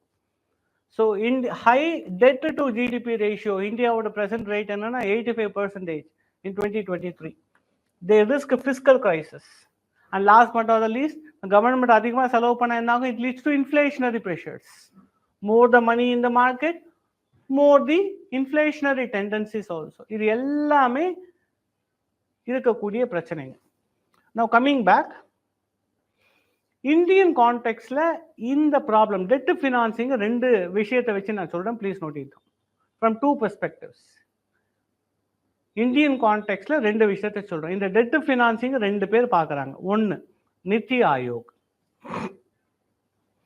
இந்த நித்தி ஆயோக் என்ன சொல்றாங்க? இங்க பாருங்க, எப்போ பாரு இப்போ கடன் வாங்காதீங்க, கடன்காரனா மாறாதீங்க, உங்ககிட்ட இருக்கிற சொத்து வித்துருங்கன்றாங்க. Asset monetisation. It is something as recommended by the Niti Aayog to arrest debt financing. Second, 15th Finance Commission. முதல்ல நித்தி ஆயோக் பொதுவாக என்ன ரெக்கமெண்ட் தராங்க? No go for asset monetization. Second, 15th Finance Commission. 15th Finance Commission debt to GDP ratio நம்ம சொல்றோம் இல்லையா, இந்தியாவுக்கு எவ்வளோ இருக்கு? 85% பார்த்தோம். 15th Finance Commission எவ்வளவு இருக்கணும்னு சொல்லியிருக்காங்க தெரியுமா? Any idea what it recommended? 60%. 25 அதிகமாக இருக்கு. 15th Finance Commission recommended only 60% of debt to GDP ratio. So coming to the conclusion, நம்ம என்ன சொல்ல போறோம் அப்போ balancing benefits and burdens. So என்ன செய்யணும், பணம் வாங்குறோம், கடன் வாங்குறோம், எப்போவுமே அதை ரெவென்யூ எக்ஸ்பெண்டிச்சருக்கு யூஸ் பண்ணவே கூடாது. We should never use the debt money for revenue. கேபிட்டலுக்கு தான் யூஸ் பண்ணணும், அது மேண்டேட்டரி ஆக்கணும் நாம. ஸோ ஃபர்ஸ்ட் என்னன்னா productive use of debt by prioritising capital expenditure then revenue expenditure. பணம், சம்பளம், லோன் ரீபேமெண்ட், அதுக்கெல்லாம் நம்ம காசு கடன் வாங்கக்கூடாது. பிரிட்ஜ் கட்டுறதுக்கோ இல்லை நியூ கெப்பாசிட்டி ஆட் பண்ணுறதுக்கோ அதுக்கு பண்ணலாம். So that's a first way that we can balance it. Second, adhering to FRBM targets, Fiscal Responsibility and Budgetary Management Act, FRBM Act. So FRBM Act should adhere to the FRBM Act, ensuring debt sustainability. 3, public disclosure of debt usage. The government should be more transparent on how they use a debt. It also can bring accountability. Probably CAG in the value panala. The next is investing in sustainable projects. Of course, ஏன் இந்த investing in sustainable projects சொல்றோம்னா, நம்ம வாங்கக்கூடிய இந்த டெட்டுன்றது inter generational ப்ராப்ளமை கொண்டு வரும். அப்போ அவர்களுக்கும் பெனிஃபிட்டா இருக்கணும்னா என்ன மாதிரியான ப்ராஜெக்ட் நம்ம இன்வெஸ்ட் பண்ணணும், சஸ்டைனபிள் ப்ராஜெக்ட்ல இன்வெஸ்ட்மெண்ட் பண்ணணும். இது particularly giving a concern to future generations. அவங்கள மனசுல வச்சு பர்டிகுலரா சொன்னது இந்த விஷயம் of future generations like green energy. So public debt இதை எப்படி பார்க்கலாம்? It is a double edged sword. It is a double-edged sword. Public debt is a double-edged sword. It is a tool. It's an economic tool, but can also cut if mismanaged. But also can cut if mismanaged.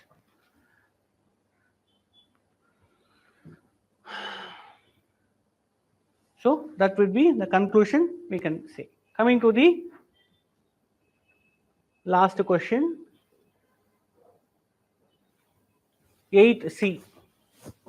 Unless there is a sound mechanism, 8C, unless there is a sound mechanism for policy evaluation, policy formulation process remains redundant.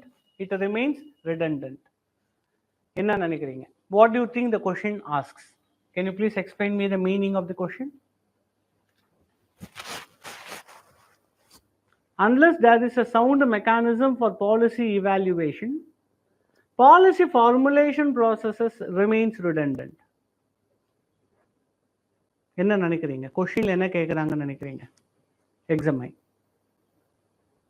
Try பண்ணுங்க.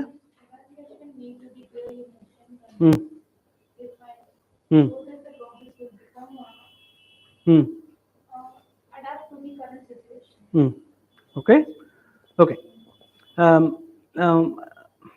Good attempt. But ஆனால் இன்னும் அக்யூரேட்டாக வரலம்மா. Okay, நீங்கள் என்ன செய்யணும் அப்படின்னா, நீங்கள் கொஷினை அண்டர்ஸ்டாண்ட் பண்ணுறதுக்கு நம்ம we think from the outside of the question. அந்த கொஷினை படிக்கும்போது நம்மளுக்கு என்ன தோணுதோ அதையெல்லாம் ஒரு வியூ வச்சு ஒரு பிக்சரை டெவலப் பண்ணுறோம். இதுதான் கொஷின் நினைக்கிறோம். இதை நீங்கள் செய்யலாம். ஆனால் இந்த பிக்சரை டெவலப் பண்ணுறீங்களே, அது செஞ்சுட்ட உடனே ஒரு அண்டர்ஸ்டாண்டிங் வரும், அது என்ன கேட்குறாங்கன்னு.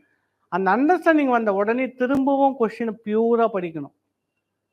இப்போ வெளியிலேருந்து என்னென்னலாம் கொண்டு வந்தீங்களோ புரிஞ்சுக்கிறதுக்கு அதை தூக்கி போட்டுட்டு, இப்போ என்ன புரிஞ்சுட்டீங்கல்ல, இப்போ அந்த கொஷினை இன்னொரு தடவை கொஷினுக்காக மட்டும் எந்த வேர்டும் போடாமல் படிக்கணும். அப்போதான் கொஷினில் கேட்குறத மட்டும் நீங்கள் எழுதுவீங்க. அதர்வைஸ் நீங்கள் ஒரு பிக்சர் ஃபார்ம் பண்ணீங்களே, அது எல்லாத்தையும் எழுதி வைப்பீங்க. Without your conscious thing that you will start doing it. You understand what I'm saying? So நிறைய சமயம் என்ன பண்ணிவிட்டோம்னா, கேள்வியை சம்டைம்ஸ் படிக்க மாட்டோம். ஆனால் அதை படிப்போம், அதை புரிஞ்சுக்கிறதுக்கு we bring so many things, we start writing about all that thing. No, wrong. At the same time, you have to come back to the question. So please try to do that.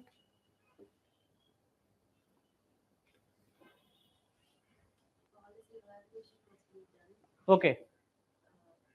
What we are investing in it, will be get it back in the future. So, Okay. so unless the evaluation is done, the formulation policy will not be effective enough. Okay. நான் என்ன சொல்லுவேன் அப்படின்னா, இந்த கேள்விகள்ல இருக்கக்கூடிய சில வார்த்தைகளை நீங்க விட்டுட்டீங்க. You missed the words. ரிடண்டன்ட்ன்ற வேர்டை விட்டுட்டீங்க, அன்லெஸ்ன்றதை விட்டுட்டீங்க. இப்போ இதை சேர்த்து பாருங்க. அதுக்கு அர்த்தம் என்ன வரும்னா, ரிடண்டன்ட்னா என்ன? ரிடண்டன்ட்னா என்னன்னா, இப்போ எனக்கு தண்ணி தாகம் எடுக்குது, எனக்கு கொண்டு வந்து இங்கே ஒரு வாட்டர் பாட்டில் வச்சுட்டு போயிருக்காங்க. ஓகேவா? இங்கே ஒரு வாட்டர் பாட்டில், உடனே என்ன பண்ணுறாரு, ஒரு 3 பாட்டில் கொண்டு வந்துட்டு, சார் நீங்கள் கிளாஸ் நடப்பீங்க இல்லையா, அங்கே போனால் தண்ணி தாங்க எடுத்தா அங்கே ஒரு வாட்டர் பாட்டில், சார் நீங்கள் நடந்து முன்னாடி வரும்போதே ஒரு தண்ணி தாங்க எடுத்தா அங்கே ஒரு வாட்டர் பாட்டில் வச்சா, சரி எவ்வளோ நல்லா வேலை செய்கிறாங்கன்னு நினைப்பீங்க. But this is redundant. Something which is done without serving any purpose, repetitive, without serving any purpose is called as redundant. இப்போ இந்த அர்த்தத்தில் இப்போ என்ன ஆச்சுன்னா, நம்ம அந்த ரிடண்டன்ட் வேர்டை படிச்சுமோ இல்லையோ என்னன்னு தெரியல, பட் நீங்க ஃபோக்கஸ் அதை பண்ணல. But now try to understand what the question is.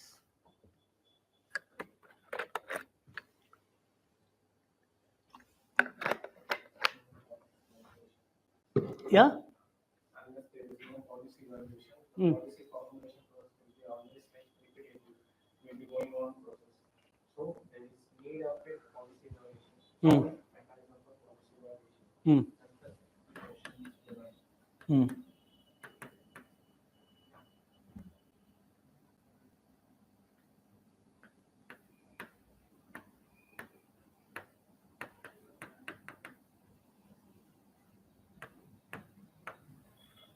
இப்படி தானே போகணும். யூஸ்வலாக பாலிசி ஃப்ரேம் ஒர்க் என்ன, முதல்ல ஒரு இன்புட் இருக்கும், அந்த பாலிசியை கம்ப்ளீட் பண்ண அப்புறம் ஒரு அவுட்புட், ஒரு ரிசல்ட் வரும், அந்த ரிசல்ட்டுக்கு ஒரு ஃபீட்பேக் இருக்கும், அதை வச்சு நம்ம பாலிசியை மாற்றணும், சில ரிஃபைன் பண்ணணும். Maybe you have to make some changes here and there. இப்போ நான் ஒரு எக்ஸாம்பிள் பாருங்கள். நம்ம ஃபஸ்ட்டு டே என்ன பிளான் பண்ணோம், ஒரு 6 நாளில் இது முடிக்கணும்னு நினச்சோம், ஆனால் முடியலை இல்லையா. அப்போ என்ன பண்ணோம், வி அடாப்டட் இட். இல்லை நான் 6 நாள் மட்டும் எடுப்பேன் அப்படின்னு சொல்லிட்டு இருந்தால் என்ன ஆகும், ஏதோ ஒரு விஷயம் மிஸ் ஆகிருக்குமா. அந்த மாதிரி policy has to keep looking at the output and the feedback and change it constantly. Now that's when the policy can become effective, can become successful. அதுதான் என்னன்னா, அப்போ எவாலுவேஷன், இதுதான் எவாலுவேஷன், ஃபீட்பேக்கு உள்ள கொண்டு போகிறது. அந்த ஃபீட்பேக் இல்லைன்னா, பாலிசி எவாலுவேஷன் பண்ணலன்னா, பாலிசி என்ன இன்புட் அவங்களுக்கு கிடைக்கும், what input they are getting, it will be redundant, it will be useless. அதான் இங்கே ஒரு வாட்டர் பாட்டில் எல்லா இடத்துலையும் வச்சுக்கிட்டு என்ன யூஸ் இருக்கு. So this is what a question is asking about. அதாவது ரொம்ப சிம்பிள் என்ன சொல்றாங்கன்னா, பாலிசி எவாலுவேஷன் ரொம்ப முக்கியம் அப்படின்னு சொல்றாங்க. In a very simple word they are asking us, policy evaluation is very important. சரி, இதை பத்தி பார்க்கலாம்.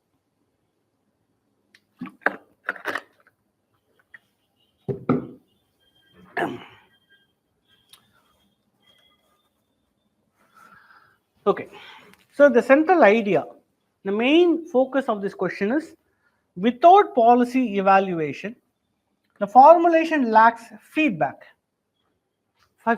Evaluation இல்லைன்னா feedback கிடைக்காது. உங்களுக்கு புரியுதா எவாலுவேஷன் என்னன்னு புரியுதா?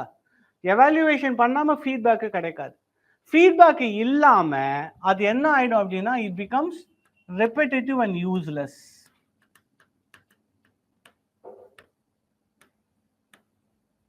It become repetitive and useless. இதுக்கு ஒரு எக்ஸாம்பிள் சொல்லலாமா, லைவ் எக்ஸாம்பிள் சொல்லலாமா. Maharashtra, okay, new law on 3 language inclusion in the state education system. அதை கொண்டு வந்தாங்களா, அதுதான் பாலிசி. அந்த பாலிசியோட அவுட்புட் என்ன, லேர்னிங் ஆஃப் 3 languages. அதை கொண்டு வந்த உடனே ஃபீட்பேக் என்ன வந்தது, there is an outburst of citizen agitation and non-acceptance by the majority of the society. உடனே என்ன பண்ணாங்க கவர்மெண்ட், அந்த ஃபீட்பேக்கு என்ன பண்ணாங்க, the policy was withdrawn, the law was withdrawn. இப்போ withdrawn பண்ணாம இருந்தா என்ன ஆயிருக்கும் பாருங்க. ஒரு கொண்டு வராங்க, அது ஒரு ரிசல்ட் கொண்டு வரும், அதுக்கு ஒரு ஃபீட்பேக் இருக்கு, அது திரும்ப இன்புட் அஃபெக்ட் பண்ணுதா? இதுதான் வாட் வி கால். இப்போ இது இல்லைன்னு வைங்க, இப்போ இந்த ஃபீட்பேக்கே இல்லை, அப்போ மகாராஷ்டிரா கவர்மெண்ட் என்ன பண்ணியிருக்கோம், அந்த பாலிசியை கொண்டு வந்திருக்கோம். மக்கள் அடிச்சுக்கிட்டு சண்டை போட்டிருப்பாங்க. Schools would have been burned. Many people would have heard. புரியுதா உங்களுக்கு? இதுதான் கொஸ்டின். இதுதான் the word redundant means. Understand? சரி. So policy evaluation. So policy evaluation recently 2-3 years policy focus ரொம்ப அதிகமா questions-ல வந்துட்டு இருக்கு. இப்போ இந்த வருஷத்துல if you ask me which area that the priority was given, I would say communication was given a high priority in today's in 2024 question. Also policy science. Policy சயின்ஸ்லயும் நிறைய focus ரீசெண்டாக வந்துட்டு இருக்கு. இந்த வருஷம் பார்க்கலாம் how the questions turning out to be, we will see that. So policy evaluation என்ன? What the policy evaluation means? It means systematic assessment of policy outcomes, impacts and processes to ensure effectiveness and accountability. அதாவது ஒரு policy செஞ்சு முடிஞ்சிட்ட அப்புறமா என்ன result வந்திருக்கு, அந்த ரிசல்ட்டோட impact என்ன, what results it came, what it made and how effectively the policy was implemented. இதை பற்றி பார்க்கறது தான், இதை பற்றி அசஸ் பண்ணுறது தான் பாலிசி எவாலுவேஷன். இந்த எவாலுவேஷன் பல விதங்களில் பார்க்கலாம். This policy evaluation can be done in many methods. I'm going to share only 2 recently developed methods. ரொம்ப ரீசெண்டாக வந்த ஒரு மெத்தட்ஸ், அதை மட்டும் உங்களுக்கு ஷேர் பண்ணுறேன். பாலிசி எவாலுவேஷன் எப்படி வேணால் பண்ணலாம். Okay, first one utilization focused evaluation. Utilization focused evaluation. அதாவது இந்த பாலிசி எவாலுவேஷனை 2 முக்கியமான மெத்தட் நான் உங்களுக்கு சொல்றேன்.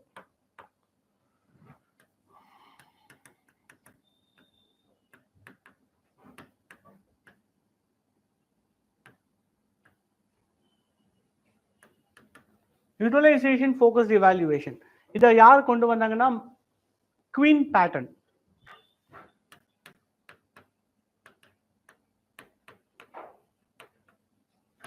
குவீன் பேட்டன் அதாவது இது எதை வச்சு திரும்ப பார்க்குறாங்க, ரொம்ப சிம்பிள். ஒரு பாலிசி இருக்கு, அதை எதை வச்சு எவாலுவேட் பண்ணுவீங்க, எந்த அளவுக்கு யூசருக்கு பெனிஃபிட்டா இருந்திருக்கு. So evaluated based on the extent of benefit to the intended users, to the extent of benefit. ஒரு பாலிசியினுடைய எஃபெக்டை எப்படி சொல்லுவோம், எந்த அளவுக்கு யூஸ்ஃபுல்லா இருக்கு, இதுதான் utilization based evaluation Quinn Patton சொல்றார். ஸோ இதுல அப்போ இதுல யூசருக்கு பெனிஃபிட்டா இருக்கா இல்லையான்னு பார்க்கணுமா, இதுதானே இதுல. இப்போ நீங்க தான் ஒரு பாலிசி மேக்கர், இந்த மெத்தடை நீங்க ஃபோக்கஸ் பண்ணீங்க, என்னோட ஆஃபீஸர், நான் இதை வச்சு என்னோட பாலிசியை நான் எவாலுவேட் பண்ண போறேன். என்ன பண்ண போறீங்க, இப்போ என்ன பண்ண, லெட்ஸ் சே தட் ஆன்டி பெக்கரி ஒரு நார்ம்ஸ் ஏதோ கொண்டு வரீங்க, ஒரு பாலிசி கொண்டு வரீங்க, இதோட அவுட்கம் நீங்க எப்படி கண்டுபிடிப்பீங்க, இந்த எவாலுவேஷன் எப்படி பண்ணுவீங்க. உங்க பாலிசி ஒரு லெட்ஸ் சே ஒரு 6 மாசம் இம்ப்ளிமெண்ட் பண்ணிருக்கீங்க, இது எந்த அளவுக்கு ரிசல்ட் கொண்டு இருக்குன்னு எப்படி கண்டுபிடிப்பீங்க, how do you know that? தெருவில் பெக்கரியே இல்லைன்னா நீங்க சக்சஸ் நினைப்பீங்க. அப்போ இது வரைக்கும் இருந்த where these people had gone, it's not the abolition of beggary in the street is your success, but how much the beggars have been retaken into the mainstream development அவங்களை எப்படி நீங்க கொண்டு வந்திருக்கீங்க, அதுதான் ஆக்சுவலா பார்க்கணும். அப்ப என்ன பண்ணணும், அவங்க கிட்ட போய் நீங்க உங்களோட பாலிசியில என்ன அவங்களுக்கு பெனிஃபிட்டா இருந்திருக்கு, எந்த அளவுக்கு அவங்க அதில் பயனடைஞ்சிருக்காங்க கேட்டாதானே உங்க பாலிசியோட சக்சஸ் தெரியும். இதுதான் என்னன்னா extent of benefit to the intended beneficiaries. இதுதான் ஒரு எக்ஸாம்பிள் நம்ம சொல்லலாம். ஸோ இதுக்கு இப்போ இந்த மாதிரி நீங்க எவாலுவேஷன் பண்றீங்கன்னா அதுல முக்கியமா என்ன இருக்கணும், it involves stakeholder consultation. நீங்க அந்த பர்சன் கிட்ட போய் பேசினாலே இது தெரியும். It involves stakeholder consultations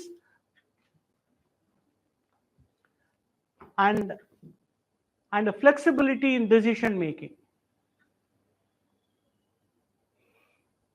இதோட முக்கியமான ஒரு குவாலிட்டி என்ன தெரியுமா, இந்த feedback mechanism, real time feedback. It's very important for it. Real time feedback. இது ஒன் மெத்தட் ஆஃப் எவாலுவேஷன். புரியுதா உங்களுக்கு? என்னன்னா ஒரு பாலிசியை உருவாக்குறது முக்கியம் இல்லை, எவாலுவேட்டும் பண்ணணும்னு தான் கொஸ்டினை கேட்குறாங்க. That's what the question is about. So second method என்னன்னு பார்க்குறோம். Second method is realist evaluation.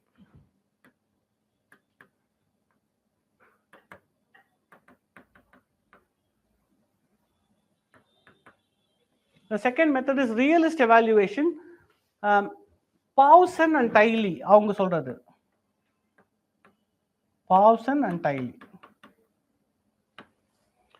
So இவங்க என்ன சொல்றாங்க அப்படின்னா, ஒரு இந்த பாலிசி எவாலுவேஷன் எப்படி பண்ண முடியும்னா சில கேள்விகள் கேட்கணும்ன்றாங்க. Ask, okay, ask what works.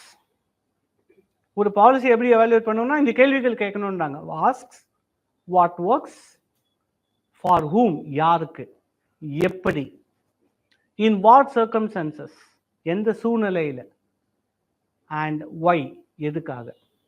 So அவங்க இந்த 4 கேள்வி கேட்க சொல்றாங்க. Ask, what works, for whom, in what circumstances, and Y.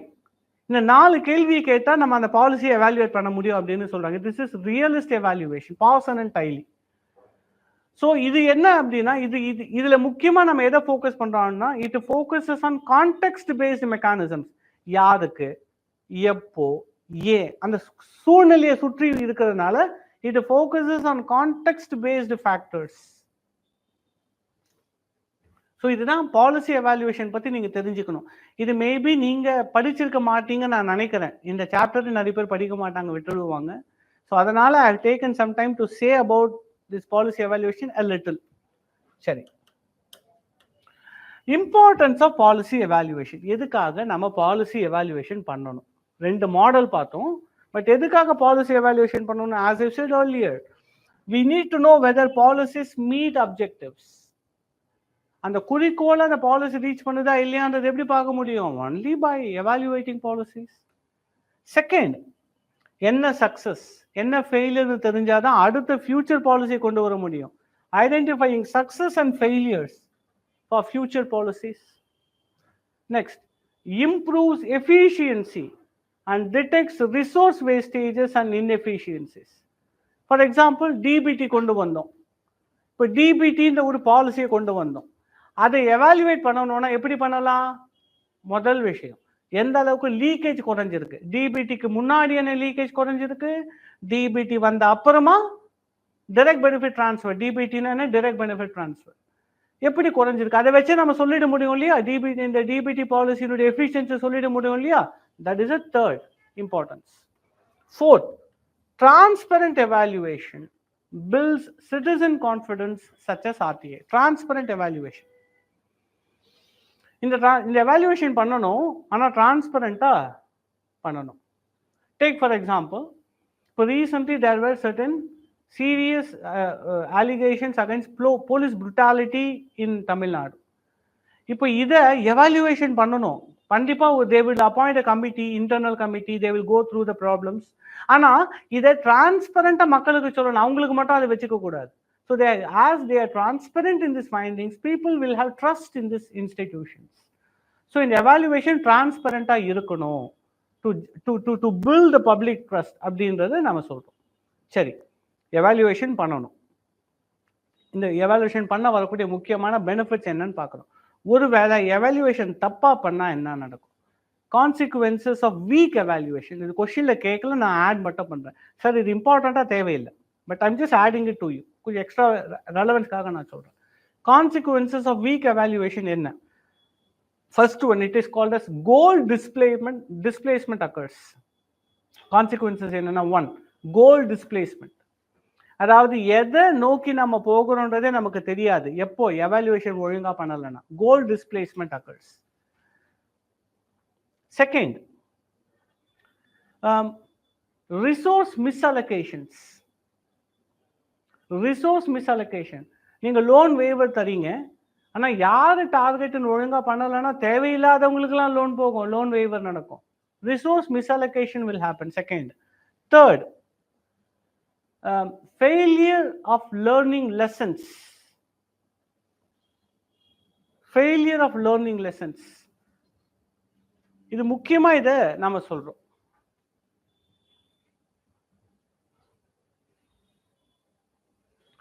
Next question. Okay, நான் இப்ப சொன்னதே கண்டினியூ பண்ணுங்க. 4th one, policy myopia. It can also result in policy myopia. Myopia na short sightedness. Then poor delivery of public services.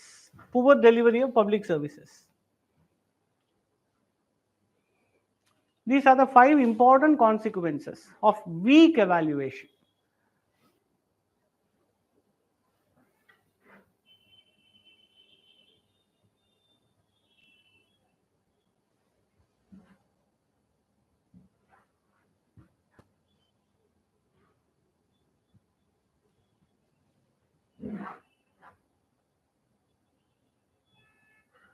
Okay.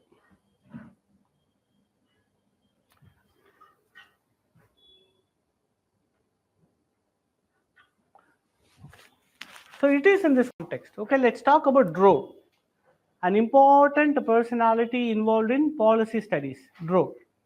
So Dro oda mukkiyamaana contribution enna solluvaanga na, he says there is a learning loop between evaluation and formulation. Dro emphasizes the learning loop between evaluation and formulation. இது என்ன sir, the learning loop between evaluation and formulation என்ன சொல்றாரு அப்படின்னா, அதாவது evaluation பண்ணும்போது நம்ம என்ன தப்பு பண்ணோன்றதை கத்துக்கிறோம். ஒரு நீங்க உங்களோட ஆக்டிவிட்டி நீங்க எவாலுவேட் பண்றீங்க, you know where you make the mistake. இப்போ நம்ம மார்க் ஷீட் ஆன்சர் எழுதுறீங்க, எங்க கிட்ட தரீங்க, நாங்க எவாலுவேட் பண்ணி தரோம், எங்க ஃபீட்பேக்கை தரணும், எங்க வீக்னஸ் இருக்குன்னு சொல்றோம். அதை நெக்ஸ்ட் டைம் என்ன பண்ணுவீங்க, இன்புட்டா எடுத்துக்கிட்டு நெக்ஸ்ட் இம்ப்ரூவ் பண்ண ட்ரை பண்ணுவீங்க. அப்போ இந்த இடத்துல அது இருந்தாதான் next formulation will happen better, right? So இதை தான் ட்ரோவர் சொல்றாரு, it is a learning loop. அப்பதான் நம்ம கத்துக்கிறோம்ன்றாங்க. It's a learning loop between evaluation and formulation அப்படின்றாரு. இது என்ன பண்ணும், இந்த learning loop between evaluation and formulation என்னன்னா, it is aimed to bridge the gap between the knowledge and action. நாலேஜுக்கும் ஆக்ஷனுக்கும் இடைப்பட்ட இருக்கிற தூரத்தை குறைப்பது தான் இந்த லூப்பினுடைய வேலை. It is aimed to bridge the gap between the knowledge and action. சரி, நாம பாலிசி எவாலுவேஷன் முக்கியம் அப்படின்றது இதுவரைக்கும் எம்பசைஸ் பண்ணியிருக்கோம். இந்த மெக்கானிசம், இந்த பாலிசி எவாலுவேஷன் மெக்கானிசத்தோட இந்த பாலிசி எவாலுவேஷன் என்ன மெக்கானிசம்ல பண்ணலாம், ஒவ்வொரு விதத்தை வச்சு நம்ம பண்ணலாம். These are the 5 major types. Formative evaluation. It's called as formative. இந்த மாதிரி என்னென்ன டைப் இருக்குன்னா, summative evaluation, quantitative methods, qualitative methods, independent evaluation. இந்த மாதிரி 5 மேஜர் டைப்ஸ் ஆஃப் எவாலுவேஷன் நம்ம பண்ண முடியும். 5 major types of policy evaluation. First one is formative evaluation. So formative evaluation அப்போ என்ன, actually what we do here is, அந்த நல்லா கவனிக்கணும், இது ஒவ்வொன்றுமே ஒவ்வொரு எலிமெண்ட் ஆஃப் த பாலிசியை ஐடென்டிஃபை பண்ணுது. இது எப்போ பண்ணுவாங்கன்னா, formative evaluation during implementation. So அந்த context is very important. Formative evaluation is conducted during implementation to refine the processes. ஆனால் சம்மேட்டிவ் எவாலுவேஷன் எப்போ பண்றாங்கன்னா, போஸ்ட் இம்ப்ளிமெண்டேஷன். ஸோ அந்த எந்த சமயத்தில் அது செய்யணுன்றது முக்கியம். சம்மேட்டிவ் லைக் சம்மரினா என்ன, எல்லாம் முடிச்சுட்டு அப்புறமா தானே பண்ணுவோம். Next one is quantitative methods. எதை குவான்டிடேட்டிவா பண்ண முடியும், எவ்வளவு காசு செலவு பண்ணணும், எவ்வளவு பெனிஃபிட் வந்திருக்கு, அந்த மாதிரியான data, cost benefit analysis, statistical data. Then is qualitative methods. Qualitative மெத்தட்ஸ்ல என்ன நம்ம ஃபோக்கஸ் பண்ணணும், குவாலிட்டியை பார்க்க போறோம், அதாவது stakeholder perceptions. Then independent evaluation. இது என்ன அர்த்தம்னா, நாம அந்த எவாலுவேஷன் நாம இன்வால்வ் ஆகாம we will go for a third party for the assessment. So third party assessment, sorry இந்த வேர்ட் நான் மிஸ் பண்ணிட்டேன் டைப்பிங், third party வரணும். third party assessment for objectivity. இதெல்லாம் the 5 major methods of policy evaluation we can continue. சரி, என்ன recommendation நம்ம சொல்லலாம்? What are the recommendations for this? First recommendation is we need a dedicated evaluation bodies like Niti Aayog's Development Monitoring and Evaluation Office. இது பேர் என்ன சொன்னா DMEO ன்னு சொல்லுவாங்க. Very famous office. Development Monitoring and Evaluation Office. We need a dedicated evaluation bodies like this. Don't confuse evaluation bodies with audit bodies. They both are different. Audit bodies where, evaluation bodies where. So CAG la kondu varading. Next, using AI big data for real time monitoring. Then involving citizens, NGOs and experts for independent, for inclusive evaluation. இது காமனா நம்ம சொல்லக்கூடிய ஒன்று. சரி, so this is about, இப்போ இது வரைக்கும் நம்ம பார்த்ததுல என்ன சொல்லியிருக்கோம்னா, பாலிசி எவாலுவேஷனோட முக்கியத்துவம் என்ன, அது ஒழுங்காக செய்யலைன்னா என்ன ஆகும், அதில் இருக்கக்கூடிய 5 மேஜர் மெத்தட்ஸ் எப்படி பண்ணலாம், and what are the recommendations we can do to improve the policy evaluation in India, like using Niti Aayog's DMEO. With this, we come to the end of the 2024 paper 1.